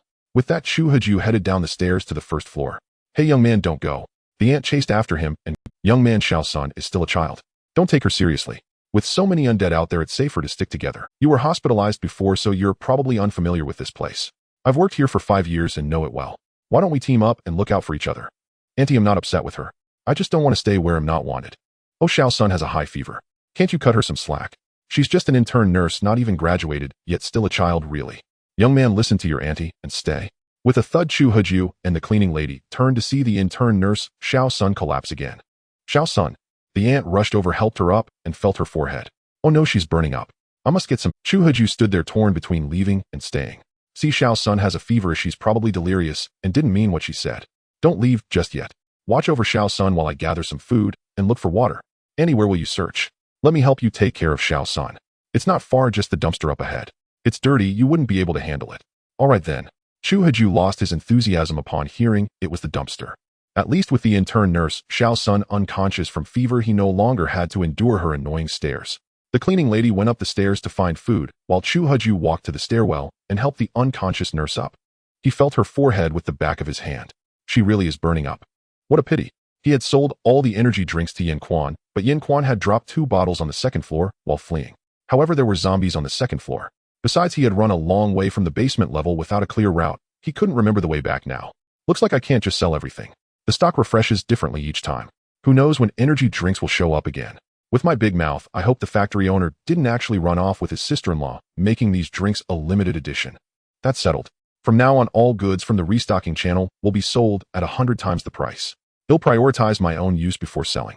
As for upgrades, he'll worry about that after I survive. Water. Water. The intern nurse, Xiao Sun, murmured in her sleep, asking for water. Damn it. Chu Haju glanced at the urine bottle nearby. Only a bit of dried residue remained. The intern nurse had drunk so much urine earlier. What a tough one. But now he couldn't bring himself to pick up that bottle. Yet his inventory only had healing ointment, no other liquids. No way I spent a fortune on this ointment. I haven't even sold it yet. Why would I give it away? Water. Water. Xiao Sun kept moving her mouth, searching for water in her delirium. As she opened her mouth, Chu Haju, being closest, caught a whiff of a strong urine odor. Chu Haju pinched his nose. He'll consider this charity. He took out a bottle of healing ointment, removed the stopper, and held it to the intern nurse's lips. Like a hungry lamb, the intern nurse, Xiao Sun, drank down the healing ointment. Smack, smack. After finishing the ointment, Xiao Sun smacked her lips twice and fell into a peaceful sleep. Damn, I can't be doing charity. When Xiao Sun wakes up, she has to pay up. I'm a merchant, not some charity giver. After drinking the healing ointment, the intern nurse slept soundly, giving Chu Haju a moment of peace. Meanwhile, the cleaning lady, hiding in the corner of the stairs, peeked at the scene, then placed the food and water she had gathered at the stairwell and turned to head west. To the west was the hospital pharmacy. To break Xiao Sun's fever, she had to get medicine from there. She knew the path would be perilous, so she didn't tell Chu Haju. Even if she were trapped by zombies, Xiao Sun would have Chu Haju to take care of her. That was enough to ease her mind. When she herself had a fever, Xiao Sun had taken meticulous care of her, saving her life. This was her chance to repay that. With determined eyes, the cleaning lady pushed open a fire door leading to the basement far from Chu Haju's area. Since the ground was overrun with zombies, the underground route was the safest way to the pharmacy. System ding. Goods refreshed. Has it been that long? Chu Haju, staring blankly at the corridor, was startled by the notification in his mind. The newly refreshed goods were bottled drinking water. Restock bottled drinking water, 500 milliliters, price 5 copper coins. As usual, buy it all. Parched Chu Haju took out a bottle and drank it in one gulp. Although the nurse beside him had a foul urine smell, this was his first time sitting so close to a girl, making him feel dry-mouthed and nervous. This bottled water couldn't have come sooner. If it had refreshed earlier, I wouldn't have wasted a bottle of healing ointment. The corridor was gradually growing dim as Chu Haju looked up. The intern nurse, Xiao Sun, beside him stirred, letting out a soft murmur as she woke. Keep your voice down, it's skeleton. You, where's Andy? She said she went to the trash bins to find some food and water for you. I just gave you a bottle of my ancestral healing balm. 10,000 copper coins a bottle. Pay up. 10,000. Why don't you just rob me? I don't have a single cent on me. If you want my life, you'll have to waste food, keeping me alive. Deal with it. So I saved you for nothing. Did I ask you to save me? Did I beg you? Find my mistake for not telling a snake. Ridiculous. 10,000 coins. Why not just rob someone? So many good people died in the apocalypse, yet a charlatan like you survives. Ancestral healing balm. Why not claim you're the Jade Emperor descended to save us all? You hit a nerve, did I? Find him a charlatan. Fend for yourself. Stop right there. Who said you could leave? Idiot. Chu Haju scrambled up and hurried up the stairs, unwilling to stay a second longer. He had thought she was a pretty nurse, but she turned out to be a brainless woman. In his haste, Chu Haju kicked something. Bending down, he found a plastic bag of discarded food with half a bottle of Yu Lao Ji soda. No, Annie the cleaner has been back. She left again. Where did she go? Holding the bag, Chu Haju looked around anxiously, but there was no sign of her. Intern nurse, Xiao Sun, caught up. You little security guard, who are you calling an idiot? She swung her fist at Chu Haju, grabbed her arm. I said you're an idiot. Stay away from me, or I'll split you with my axe. It's the apocalypse. No one knows if you're human or zombie. You're a guard. It's your duty to protect us. You want to run off and kill me. They'll report you to your cap. Brains are a fine thing, but some people just don't have them. I've seen it all today. How can there be a woman as brainless as— Complain all you want. Be my guest. Chu Haju stepped aside, clearing a path. Help. Assault. Suddenly, the intern nurse, Xiao Sun, screamed. Zombies swarmed in from all directions, drawn by her cry. Are you insane? Yes, I am. Come on, let's all die together. I've made up my mind. Living is just suffering. Now that auntie's gone, I'll take you down with me. Xiao Sun clung to Chu Haju, refusing to let go. Get off. He kicked her hard in the stomach, sending her flying. Guided by her screams, the first zombie reached them, pushing open the unlocked door and charging in. Chu Haju buried his axe in the zombie's face as its arms flailed wildly. He kicked it in the stomach, sending it crashing to the ground. Die. He yanked out the fire axe and split the zombie's skull with a single blow. Chu Haju knew there might be a blood crystal in the zombie's head, as Yin Quan had mentioned, but there was no time to dice. He looked back. Xiao Sun was gone. Her talk of dragging him down was probably just a ruse. She must have known a damn Xiao Sun. When I find you, I'll kill you. With no other choice, Chu Haju dashed downstairs. He recalled seeing an elevator when he came through the fire door on the first basement level, though he wasn't sure if it still worked. He sprinted down to the elevator. Its indicator light was off and the doors were forced open. Peering in, he saw the car stuck above the 4th or 5th floor, and the infuriating figure of Xiao Sun inside the shaft. Stop right there, you brainless woman. Catch me if you can, then I'll let you. Oh.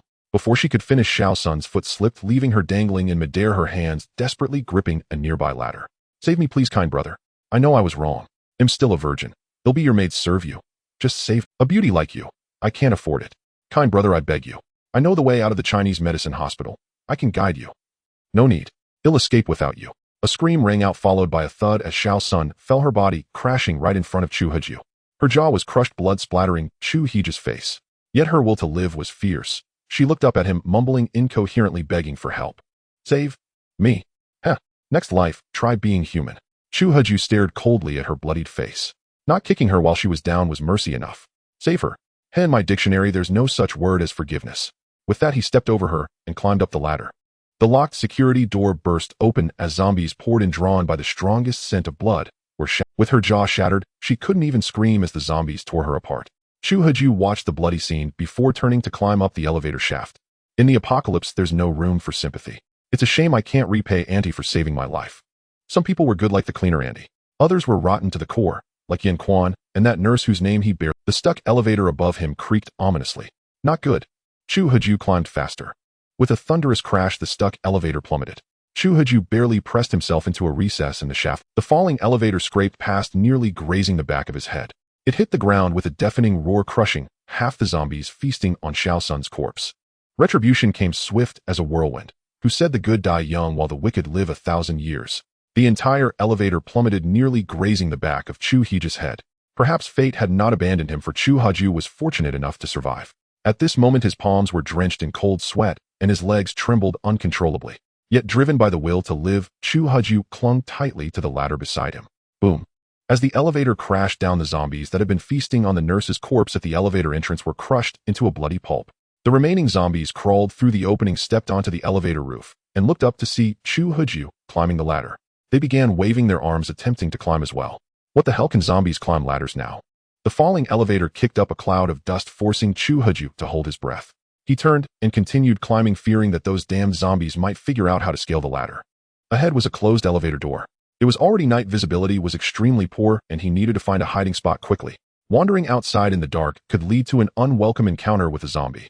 Chu Haju sidestepped and used a fire axe to pry open the elevator door. It was not as difficult as he had imagined. With a bit of force, the door gave way. As the elevator door swung open, Chu Haju caught a glimpse of a sign on the opposite wall. 3rd floor. Though it was also the 3rd floor, this place was entirely unfamiliar to him. It was not the 3rd floor of the building where he lived. The entire 3rd floor was eerily silent. Not a single zombie lurked in the corridor. Chu Haju scanned the area repeatedly. Both ends of the hallway resembled dark, gaping abysses, as if waiting to devour anyone who ventured near. The floor was spotless. No bodies, no bloodstains. If not for the recent zombie attack, Chu Haju might have believed it was all a dream. In this unfamiliar environment, Chu Haju grew more cautious. Gripping his fire axe tightly, he crept quietly down the corridor to the right. Looking up, he noticed a sign hanging in the hallway with faintly visible characters. So this is the rehabilitation department. The rehabilitation department, true to its name, provided equipment and services for patient recovery. Such places typically open late and closed early. The silence likely meant the department had already closed for the day. At the far left was an acupuncture and moxibustion room. Chu Haju tried the door, it was locked. To the right was an equipment storeroom. Chu Haju gently turned the doorknob, but it too was locked. Chu Haju grew bolder. Since the doctors had all left for the day and there were no staff or patients, it meant there might be no zombies here. Just then, the sound of human conversation drifted from a room not far ahead. Chu Heju could even see a faint glimmer of light. Brother, don't. What are you afraid of? The whole hospital is full of zombies now and no one will disturb us. Then came the sounds of chasing and playful laughter, even the clatter of a falling chair. After that, strange, indescribable noises echoed out, making Chu Heju's skin crawl. Damn, of all the luck.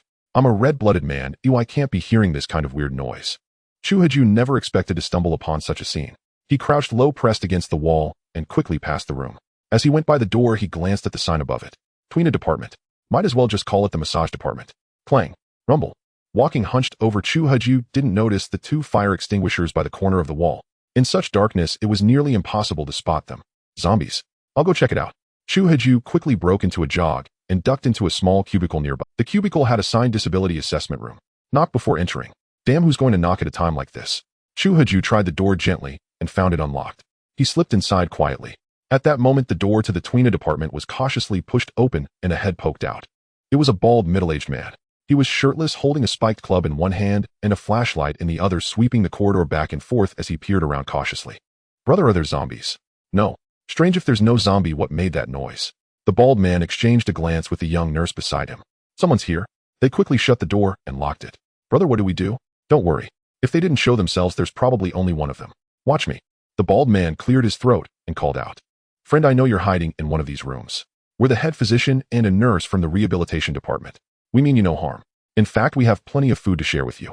After speaking, the bald man swept the corridor with his flashlight again. Silence. Absolute silence, as if someone had pressed the pause button.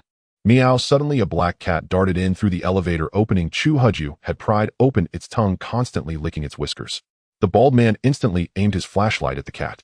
Meow, startled by the beam, the cat bolted back into the elevator shaft. Brother, it seems there's no one.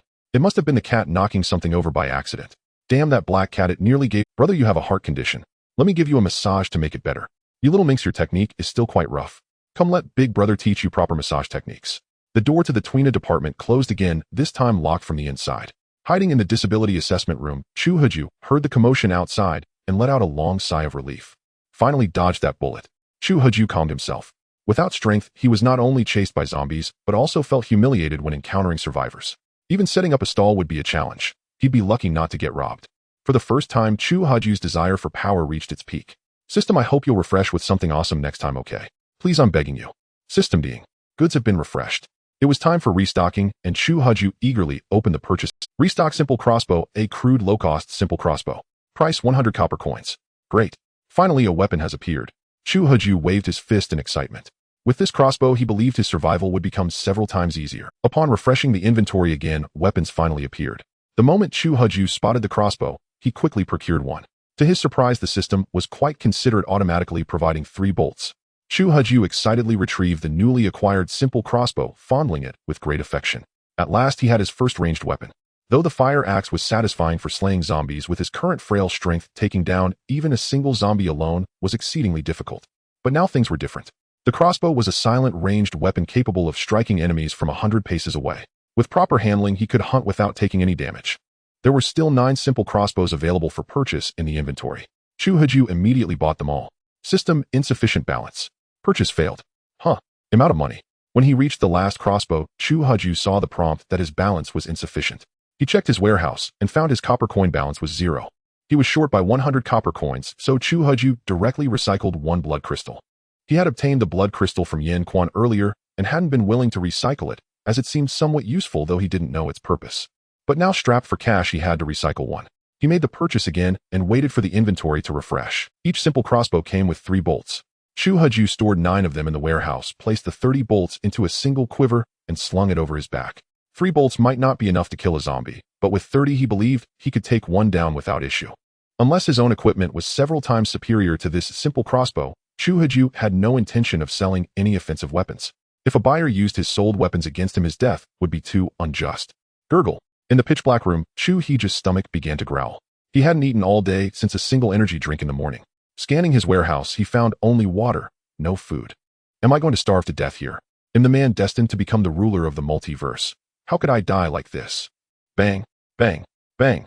Just as Chu Heju was fretting, a sudden knock came at the door. He noticed a sliver of light seeping through the crack. Friend, I know you're in there. We mean no harm. Won't you come out? Damn, I've been found. Chu Heju muttered, but remained silent. Gurgle. Chu Heju's face darkened. His stomach was too unreliable, betraying him at this very moment. "Friend, I heard your stomach growling. Still not coming out." With no choice, Chu Haju had to go out. For safety, he raised his crossbow and fitted a bolt onto the mechanism. Creak. Chu Haju slowly opened the door, but stayed hidden behind it. Through the gap, he saw two people outside, a bald man in a white coat, holding a flashlight in one hand and a spiked club in the other, with a woman behind him gripping a fire axe. The bald man was sensible enough to point the flashlight at the ceiling, providing illumination without blinding others, both carrying melee weapons. Chu Haju assessed. His crossbow was a ranged weapon, and if they tried anything, its deterrent power was formidable. He stepped out with the crossbow aimed. A skeleton. The nurse behind the bald man shrieked, hiding behind him. Chu Haju's face darkened. This wasn't the first time had been mistaken for a skeleton. He had to regain his strength quick. What if a mighty being mistook him for a skeleton and killed him? That would be a truly unjust death. Chu Haju's sudden appearance startled the bald man as well. "Young friend, are you human?" "What else?" "Phew, you scared me. You've clearly suffered a lot starving to this state. Young friend, could you please not point that crossbow at us? It might go off accidentally. And what about your fire axe and spike?" "Misunderstanding. They're for self-defense. The whole hospital is crawling with zombies. I don't feel safe leaving without a weapon. I'm just passing through and wanted to rest here for the night. I didn't mean to disturb you too." "Young friend, I understand, but with an unknown person suddenly nearby, we can't tell friend from foe, making it hard to rest. That's why we ventured out to investigate." No worries." Gurgle. His stomach growled again, and Chu Haju felt deeply embarrassed. "Young friend, you must be starving. Why not come to my massage therapy department? I have some food there. It's not much, but you're welcome to it." "All right, then I'll trouble you." Chu Haju hadn't wanted to impose, but since they'd found him and he was truly hungry, the bald man led the nurse around the corner and onto the corridor. "Young friend, please." "Thank you, sir." Chu Haju emerged from the disability assessment room, still holding his crossbow, keeping a meter's distance from the bald man. He was no novice. He knew the importance of being wary. Following the bald man to the massage department, the man went to his desk and switched on a rechargeable desk lamp. The room brightened considerably. There was power yesterday, but the floor lost electricity this morning, probably a short circuit. This lamp was charged earlier. "Please make do, young friend." "You're too kind, sir. Light is more than enough." Fan Jian, the chief physician here. "This is Nurse Wang Lidian. May I ask your name?" Chu Haju, a patient here. Meeting his fate, especially in this apocalypse. "Xiao Wang, mix your signature cocktail for Xiao Chu to try." Fan Jian said to Nurse Wang Lidian, giving a wink. Wang Lidian understood. "Excuse me, gentlemen. He'll be back shortly." Wang Lidian shot a flirtatious glance at Chu Haju before leaving. He quickly looked down. Had he seen that right? A flirtatious glance. But had clearly heard her and Fan Jian engaging in aerobic exercise earlier. Chu Haju scanned the massage department. It was vast, nearly 30 to 40 meters long, with a row of curtained private cubicles along the wall for individual treatments. Or perhaps there were others in the massage department. The bald, middle-aged man Fan Jian assigned the young nurse Wang Lidian to mix a cocktail, and this nurse Wang Lidian actually winked at Chu Haju. "Go on, don't keep Xiao Chu waiting." Fan Jian, standing beside him, seemed utterly oblivious to Miss Wang's flirtatious glance. Chu Haju, however, felt a chill of disgust. Before him stood a bald man who looked to be in his 50s or 60s, while he himself was only 23. Yet that nurse Wang Lidian had called them both big brothers. What the hell? Chu Haju couldn't help but shudder inwardly. How could she utter the word brother like that? Xiao Chu, don't underestimate Xiao Wang just because she's young. She's efficient and diligent, one of the best subordinates I've had in years. Miss Wang Lidian is indeed hard-working and quite pretty.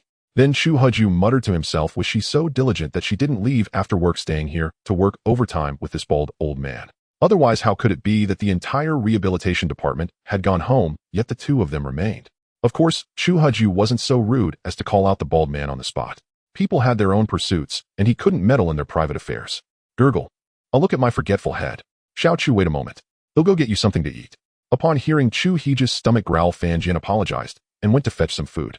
Thank you for the trouble, brother Fan. Since the other party was so courteous, Chu Haju felt he shouldn't be overly hostile. After all, one doesn't strike a smiling face right. But having been burned a few times before, Chu Haju knew that one must always be wary. Fan Jian was being a little too warm. Was it because he had encountered another survivor after the apocalypse? Sniff, sniff. Chu Haju took a deep breath, filling his lungs with the distinct hospital odor that permeated the room. Is this the smell of disinfectant? Or formaldehyde? Chu Haju couldn't quite place the scent, only knowing it was overwhelmingly pungent. Just then the curtain with red spots was pushed aside, and out stepped a woman in an almost transparent dress. Don't ask Chu Haju how he knew it was transparent. He could clearly see the dark undergarments beneath. She walked gracefully towards Chu Haju, holding a glass of crimson liquid. Brother, you must be thirsty. Try a cocktail I personally mixed for you. It's called a Bloody Mary, quite a unique flavor. Come on, brother Chu, quench your thirst first. Up close, Chu Haju recognized her as Nurse Wang Lidian, who had left a moment ago. But now her attire was enough to set his imagination running wild. Thank you. As Chu Haju took the cocktail, Wang Lidian's icy fingers lightly brushed across the back of his. Chu Heji's entire body trembled. Not good. This Wang Lidian is actually trying to seduce me. Chu Haju knew very well that when he had sneaked past earlier, he had heard the sounds of a man and woman engaging in aerobic exercise from the massage department. And now only Fan Jian and Wang Lidian were here. That meant the two engaged in that aerobic exercise were none other than Fan Jian and Wang Lidian. Yet now Wang Lidian was trying to seduce him. There was only one truth. Chu Haju didn't believe Wang Lidian would secretly try to seduce him behind Fan Jian's back. They must have some ulterior motive. At that moment, Wang Lidian leaned close to Chu Heji's ear and whispered a few words. Brother, save me. Huh? Chu Heji's heart churned upon hearing those words. Could it be that Wang Lidian was being coerced? Yes, a young woman trying to survive in the apocalypse would have to rely on a powerful man. Perhaps this nurse Wang Lidian was being forced into this. No, it's not that simple. Chu Haju quickly dismissed the thought. Having been tricked before, he decided to take things slowly and avoid rashly making an enemy of Fan Jian. Ahem, Xiaochu, sorry about this. There's not much food left here. Most of it seems to have gone moldy. I searched for a while and only found a pack of calcium milk biscuits. These things have a long shelf life, so you'll have to make do. As soon as Wang Lidian finished speaking, the bald man approached from not far away holding a pack of calcium milk biscuits. But it looked like there weren't many left in the pack. Nurse Wang Lidian also moved away from Chu Haju and stood beside Fan Jian. Chu Haju took the half-empty pack of biscuits from Fan Jian. Brother Fan, thank you so much. Being able to eat biscuits now feels like a dream. I don't have much to offer in return, but hey, race a bottle of drinking water I found. I hope Brother Fan won't think me stingy. Chu Haju, using his pocket as cover, took out a bottle of water and handed it to Fan Jian. Drinking water. Fan Jian's eyes widened as he eagerly took the bottle. Xiaochu, I won't stand on ceremony then. Fan Jian twisted off the cap and gulped it down. Gulp, gulp. Fan Jian downed the entire bottle of water in one go, as if he hadn't drunk anything in ages. The nurse Wang Lidian, standing nearby, licked her lips as if she desperately wanted a drink too. By the way, Miss Wang, I have another bottle here. Consider it in exchange for your cocktail. Chu Haju pulled out another bottle of water from his pocket and handed it to Wang Lidian. Really? This is for me. Miss Wang, thank you for the cocktail. But I'm not much of a drinker. I might have to waste your— Thank you, Brother Chu. Wang Lidian happily took the water, kissed the bottle cap, and was about to open it. Ahem. At that moment, Fan Jian coughed a couple of times. Wang Lidian's joyful expression instantly turned cautious. Xiaochu, the cocktail Wang Lidian mixed doesn't contain any alcohol. After all, resources are scarce. Where would we get liquor? Just drink it. It's a token of Xiao Wang's sincerity. Yes, Brother Chu, there's no alcohol in it. Just have a taste and see how my skills are. Well, Chu Haju glanced at the crimson cocktail, hesitating for a moment. Fan Jian shot Wang Lidian another meaningful look. Brother Chu, just take a sip. Just one sip. Following Fan Jian's signal, Wang Lidian directly lifted the cocktail to Chu Heji's lips, her right hand resting on his body. The rim of the glass was almost touching Chu Heji's lips. He lowered his head to glance at the cocktail. System Bloody Mary, made from fresh blood. Recycle price 100 copper coins. Made from fresh blood. Chu Haju hadn't carefully observed the cocktail earlier. It merely appeared blood red, and besides, he didn't drink. But now as Wang Lidian lifted it before his eyes, Chu Haju couldn't help but examine it. The system's item name and recycling price, coupled with the faint metallic scent of blood emanating from the liquid within the glass, sent a jolt of tension through Chu Heji's mind. Chu Haju shoved Wang Lidian's hand away, causing the cocktail in her grasp to spill. The glass shattered upon impact, and the crimson liquid splattered across Wang Lidian's clothes, appearing eerily sinister under the glow of the rechargeable lamp. Wang Lidian was startled by Chu Heji's sudden outburst. Xiaochu you. In an instant, Chu Haju raised the crossbow beside him, its bolt aimed directly at Wang Lidian. Miss Wang, care to explain? Brother Chu, explain what? I don't understand. Xiaochu put down the crossbow. Let's talk this out slowly. What's wrong? Fan Jian was also taken aback by Chu Heji's reaction. He slowly rose, attempting to approach him. Stay away from me too. Chu Haju immediately redirected the crossbow toward Fan Jian. Alright, I'll keep my distance. Just put down the crossbow, okay? Fan Jian edged closer to the table, where a spiked club lay, speaking in a placating tone. Don't move, or I can't guarantee this bolt won't pierce your skull. Hands on your head, squat by the wall. Fine. I'm putting my hands up. And you, Miss Wang. Join old Fan. Hands on your head, squat by the wall. Say that again, and he'll shoot you dead. Helpless, they complied. Though uncertain of the crossbow's power, they dared not risk Chu Heji's nervous trigger finger. The two squatted by the wall, hands on their heads. Xiaochu, what's going on? Did Xiao Wang do something wrong? Miss Wang, care to explain? What's in this cocktail? Bloody Mary. If I'm not mistaken, there's blood in it, isn't there? This? Wang Lidian glanced nervously at Fan Jian. Fan Jian shook his head at her. Old Fan, what are you shaking your head for? Think I'm blind? Xiaochu, I wasn't shaking my head. My neck's just a bit stiff. Miss Wang will give you one more chance.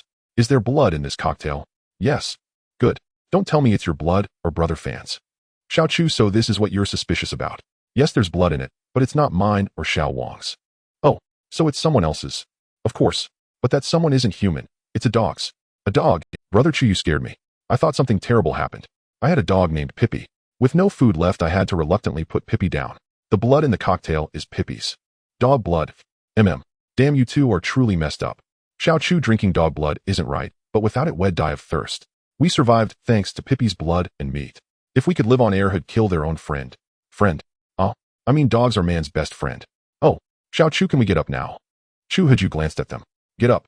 Thanks, Xiao Chu. Thanks, Brother Chu. Brother Fan, my apologies for... It's the apocalypse. Everyone's on edge. It's only natural. I didn't expect it to be dog blood. Sorry, Miss Wang, for breaking your glass and ruining your dress. No worries, Brother Chu. Let me mix you another. No need. You only drank dog blood because you had no water. I have water. You don't have to drink that anymore. Xiao Chu, are you saying you have drinking water? Yes, some. If you want, I can sell it to you. No problem. Name your price. 500 copper coins per bottle. Copper coins. It's a currency I came up with. I know you don't have any, but you can trade other items. They'll appraise them. Well, how much is this spiked club worth? System spiked club recycling price, 50 copper coins. Brother Fan, your club is worth 5 copper coins. That cheap. Sorry, but if I'm not mistaken, that's standard hospital security gear. It's worthless. Fine. What about this? Fan Jian removed a watch from his wrist. System Casio mechanical wristwatch recycling price, 1000 copper coins.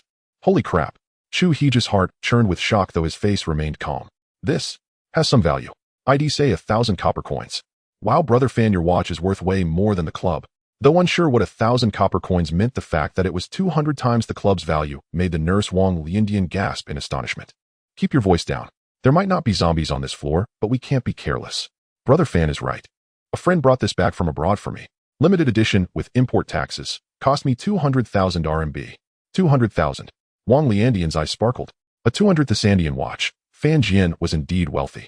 But the glimmer in her eyes quickly faded to regret. Unfortunately, even 200 million was useless now. So, Brother Fan, 1,000 copper coins it is. The watch is only good for telling time now anyway. But Xiao Chu, do you really have that much drinking water? Absolutely. Chu Haju pulled a black cloth from his pocket, spread it on the table, and then produced 2 bottles of drinking water from his coat, placing them on the cloth. Brother Fan, let's trade. Xiao Chu, if I recall, you've pulled out 4 bottles from your coat. Do you have a pocket dimension in there? Brother Fan, I'm actually a magician. These are just basic tricks. Chu Haju then produced a dagger, and with a flick of his wrist made it vanish. Brother Fan, these are merely fundamental magician skills. Nothing extraordinary. Magicians are just wizards in coats. Today I've truly seen it. So, Brother Fan, shall we trade? Chu Haju was reluctant to dwell on the topic of magic. He understood the principle that loose lips sink ships. The best approach was to divert Fan Jian's attention. Since Fan Jian and his group were short on water, Chu Haju decided to sell his own drinking water to them, catering to their needs to fetch a good price. Chu Haju spread a black blanket on the table and took out 2 bottles of drinking water. Here are 2 bottles of bottled water, Brother Fan. What do you think? Good. Fan Jian, as if making a resolute decision, placed his Casio mechanical watch on the other side of the black blanket. May I take it? You may. Objective: sell 10 items at the beginner stall, 5 sold with 2 or more new customers, 2 new customers to upgrade to an intermediate stall. Pleasure doing business. Chu Haju rejoiced at the progress on his task. Pleasure doing business. Fan Jian in turn was delighted to have purchased 2 bottles of water. The two shook hands, each obtaining what they desired. Xiao Chu, do you have any more of this drinking water? To be honest, I do have some left, but not much. I need to keep some for myself, sorry. Including the 2 bottles I gave you earlier, I only have 1 left. I can't sell any more. Oh, what a pity. It's truly rare to drink such pure water these days. I was hoping to buy more. From what you're saying, Brother Fan, do you have something else to trade? If you trade me that last bottle, won't you have none to drink? Oh, I can always gather more if I run out. It just means I'll have to cross through the zombie horde. A bit risky, that's all. In that case, Xiao Chu, how many copper coins would you say this ring is worth? It's a ring inlaid with gold and jade. Fan Jian removed a golden jade ring from his finger and placed it on the black blanket. The black blanket, illuminated by the nearby rechargeable desk lamp, cast a glow on the golden jade ring, radiating the allure of wealth. System golden jade ring recycle price, 1000 copper coins. Good heavens, another small treasure with a recycle price in the tens of thousands. However, Chu Haju did not reveal his thoughts. Brother Fan, this ring lacks a bit of spark. Though it's made of gold and set with jade, its value isn't that high. I'd appraise this jade piece at 1000 copper coins for you. I figured as much. I acquired this golden jade ring from a Taoist temple last year, spending 100,000 on incense offerings back then. So want to trade? Yes, trade. No matter how valuable it was before, these are now mere worldly possessions. Better to exchange them for something that helps me survive. After selling another bottle of water, the task required only 4 more items. Brother Fan, you still have 500 copper coins. What else would you like to buy? I have an heirloom zipper band-aid worth 500 copper coins and an heirloom golden wound ointment worth 100 copper coins. He'll take the band-aid. I doubt I can afford the ointment. Alright, hey, race the heirloom zipper band-aid, Brother Fan. Keep it safe. Only 3 items left. Chu Haju couldn't help but turn his gaze to the curious Wang Lidian nearby. Brother Chu, don't look at me. I have nothing. But what? Brother Chu, how many copper coins do you think I'm worth? Miss Wang, you jest. Even in the apocalypse, human trafficking is illegal. I'm serious. At least a few 100,000 copper coins. Then Brother Chu will sell myself to you. I was just kidding. Besides, I can barely support myself, let alone someone else. Sorry, Miss Wang. Then Chu Haju bowed to Fan Jian. Brother Fan, I've been unconscious for a month and only woke up today. I've been dealing with zombies all day and am now weary. He'll take my leave. What's wrong, Xiao Chu? Going to sleep? Yes, after a month in a coma, my stamina hasn't recovered. I need to rest early. Excuse me, Brother Fan. It's rare to meet another human. I was hoping to chat over drinks with you tonight. In that case, Xiao Wang, take Xiao Chu to find a clean private room and let him rest early. Yes, Brother Fan. Brother Fan, no need. He'll just go to the clinic across the hall. This is the massage therapy room with the most comfortable beds. Besides, here with more people, if a zombie appears, we can look out for each other. Right, Brother Chu? Let me find you a room. This? Brother Chu will take you to the easternmost private room. It's hardly been used and the beds are new. Thank you for the trouble, Miss Wang. No need to be so polite, Brother Chu. I heard from Brother Fan that you're diligent and a good subordinate. You flatter me, Brother Chu. Work is work, I just do my duty. Can you call me Sister Wang instead? Miss Wang sound. Chu Haju did not respond, unsure how to reply. He wasn't that familiar with Wang Lidian, and the term Sister Wang felt awkward to utter. We're here. Let me make the bed for you, Brother Chu. Wait a moment. The young nurse Wang Lidian entered to prepare the bed, while Chu Haju, standing at the door of the private room, glanced back at Fan Jian at the distant desk. At that moment, Fan Jian wasn't looking their way. Instead, he stared blankly at the drinking water in his hand, a cigarette lit between his fingers. A wisp of smoke curled upward, illuminated by the rechargeable desk lamp, creating a hazy aura. It's ready. Brother Chu, come in and see if it's to your liking. The curtain was pulled aside, and the young nurse Wang Lidian blinked her big eyes at Chu Haju as she spoke. However, this spot was far from the desk, not pitch black, but rather dim. In the distance, Fan Jian looked up after Chu Haju entered the room, muttering something under his breath, his words, and, Brother Chu, are you satisfied? Chu Haju stepped inside and saw that the room was about 10 square meters with 2 single beds on each side covered in white sheets. 2 racks stood in the corner. What are these? They're heat lamps used for microwave therapy on patients. Well, thank you, Miss Wang. I need to rest now. Please take your leave. Brother Chu. Wang Lidian then moved closer to him. Did I do something wrong that you don't want to stay with me a moment? I overheard what happened between you and Fan Jian. How can you treat him like this? Between me and Fan, what? Do I need to spell it out? There's really nothing between Brother Fan and me. Miss Wang, please leave. Brother Chu, Brother Fan, and I. What's wrong? Too embarrassed to say it. Brother Chu, I see. Did you hear some strange sounds earlier? Yes, I was doing some activities with Brother Fan, but not what you think. We were doing yoga. Yoga? Yes, Brother Chu, I was just doing yoga with Brother Fan, so you might have misunderstood us. How impressive. Go on. Continue your performance. Chu Haju sneered. Yoga. Had he ever seen anyone doing yoga in transparent clothes? Why don't you believe me? I was really doing yoga with Brother Fan. Let me tell you a secret. Brother Fan is old and past his prime. Miss Wang, I don't care what you two were doing. If there's nothing else, please leave. Brother Chu, I actually have a personal request. Speak. Brother Chu, can you take me with you? What, you want to abandon your Brother Fan? I just don't want to stay here waiting to die. There's not much food left, maybe enough for a day or two. Once it's gone, we'll have to go out and search. I think my chances of survival are better with you than with Brother Fan. So if you meet someone stronger than me, you'll immediately switch sides. Do you want the truth or a lie? Obviously. Huh. Brother Chu wants to hear nonsense. Word games aren't funny. You're playing with fire. Haha, just kidding, Brother Chu. If I really met someone stronger, of course I'd switch. Only by staying with the strong can one survive, right? But doesn't Brother Chu have confidence in himself? Why not strive to be the strongest? To be honest, I really don't. But at least for now, I have no choice. You're my only option. Even if it's true, that sentence still stings. Brother Chu, what do you say? If you agree tonight, I'm yours. How can you prove you weren't doing some kind of aerobic exercise with Fan Jian just now? Simple. He'll tell you, Brother Chu. I've never been in a relationship. You'll find out tonight. Don't tell me you're still... Bingo. What do you think? I'm still an innocent maiden. Tempted. Looking at Wang Lidian so close, Chu Haju had to admit he was indeed tempted. Seeing Chu Haju hesitate, Wang Lidian knew he needed a little push. She took his hand. A gas canister was thrown into the scorching volcano crater. How will you explain this to Brother Fan? Brother Chu, this was actually Brother Fan's idea. His condition is that he can come with you too. You may be thin, but you're still a strong young man. Damn, so taking you means taking your old fan too. What am I not worth a little sacrifice? After all, I'm worth tens of thousands of copper coins. Wang Lidian took his hand again. Stop. Thank you, Brother Chu. He'll go tell Brother Fan the good news. What, leaving so soon? Don't be impatient, Brother Chu. He'll be here all night. Besides, you spilled Bloody Mary all over this dress. Fine. Hurry back. I don't have all day to wait. Right away. Wait for me. Wang Lidian winked, lifted the curtain, and swayed out. Chu Haju rubbed his hand, savoring the moment. Meat delivered to his doorstep. Why refuse? He lay on the single bed, fantasizing about what to do later. No, this single bed is too small. Chu Haju got up and moved another single bed over, pushing them together. Much more spacious now. Meanwhile, the nurse Wang Lidian went to Fan Jian's side. How did it go? No problem. Chu Haju agreed. Good. Get ready. All right. Wang Lidian then went to a single room on the west side. After a while, she came out in a different set of clothes since her previous ones were stained with the Bloody Mary liquid. And now Wang Lidian was actually wearing a nurse's uniform. Fan Jian watched the departing figure of the little nurse. Wang Lidian's side, licked his lips, and headed west. Wang Lidian was right. He had long wanted to devour this little nurse, but he was too old, his spirit willing, but his flesh weak. System ding. Goods refreshed. Wow, time flies. It's refreshed again. The restless Chu Haju heard the sound of goods refreshing and board switched to the restocking interface. Restock steamed buns increases satiety by 100. Purchase price 5 copper coins. Just what I was. After several refreshes of drinks, food items finally appeared again. Chu Haju bought 10 steamed buns and stuffed one into his mouth. Chu Haju, who usually ate 5 or 6, found himself full after just one.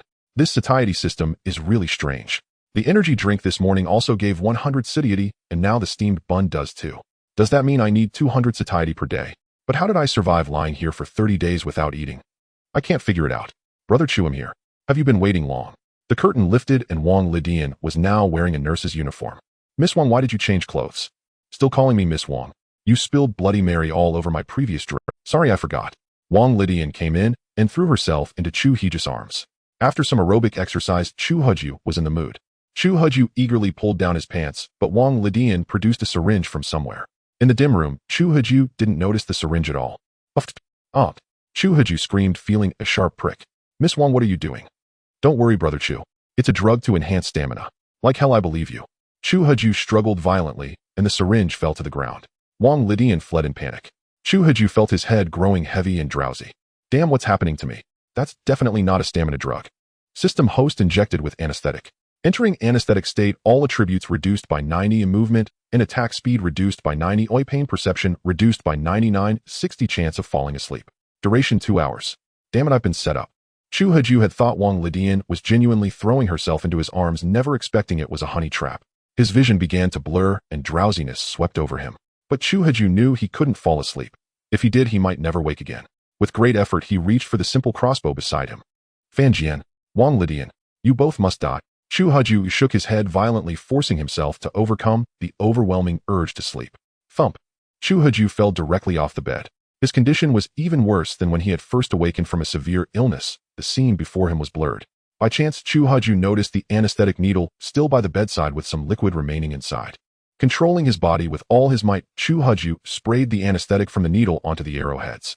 He took out 3 more arrows, but the liquid was so scarce that he managed to coat only 2.5. That damned Wang Lidian used so much anesthetic to knock me out. Brother Fan, Brother Fan. The nurse Wang Lidian hurriedly ran toward the west. What's the rush? At that moment, a man in a white coat appeared from the west. It was none other than Fan Jian. He wore rubber gloves and carried a tray filled with scalpels, surgical scissors, tweezers, and even an axe and a saw. How's it going? Brother Fan, the anesthetic has been administered. Good, let's wait for it to take full effect before we move in. Xiaowang, you've done well again. They'll let you pick first this time. Brother Fan, it was all your plan. Please, you choose first. Haha, Xiaowang, that's what I like about you. Come here, give me a kiss.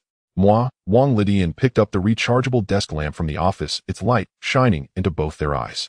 They exchanged glances, seeing boundless excitement in each other's reddened eyes. Then Fan Jian looked toward the easternmost end. What's mine will be returned to me twofold. Let's see what that so-called ancestral miraculous wound-healing ointment really is. Well, strip this Chu Haju naked. Isn't he supposed to be a magician? Without clothes, where can he hide his tricks? Xiaowang, now you understand why I traded those watches and rings for supplies. They'll eventually return to my hands, Bim, just letting that Chu Haju hold on to them for now. Brother Chu, wise indeed.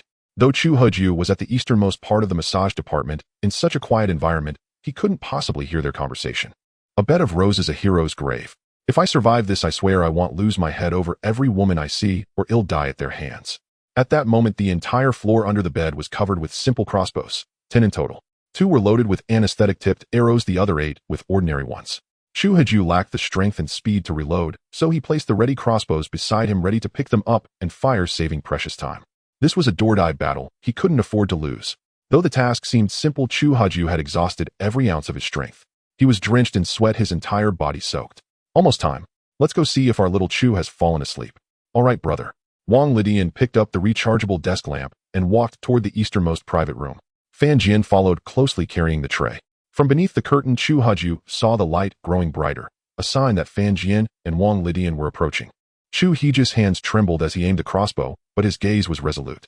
This was a battle of life and death, and he was staking everything. The curtain was pushed aside. Light streamed in, but since Chu Haju was hiding under the bed, it didn't blind him. Where is he? The nurse Wang Lidian stood by the bed, searching around. What's going on? Hearing that the man was missing, Fan Jian also stepped inside. Now, click. Chu Haju pulled the whoosh. The arrow shot out, aimed at the thigh of Fan Jian, who had just entered.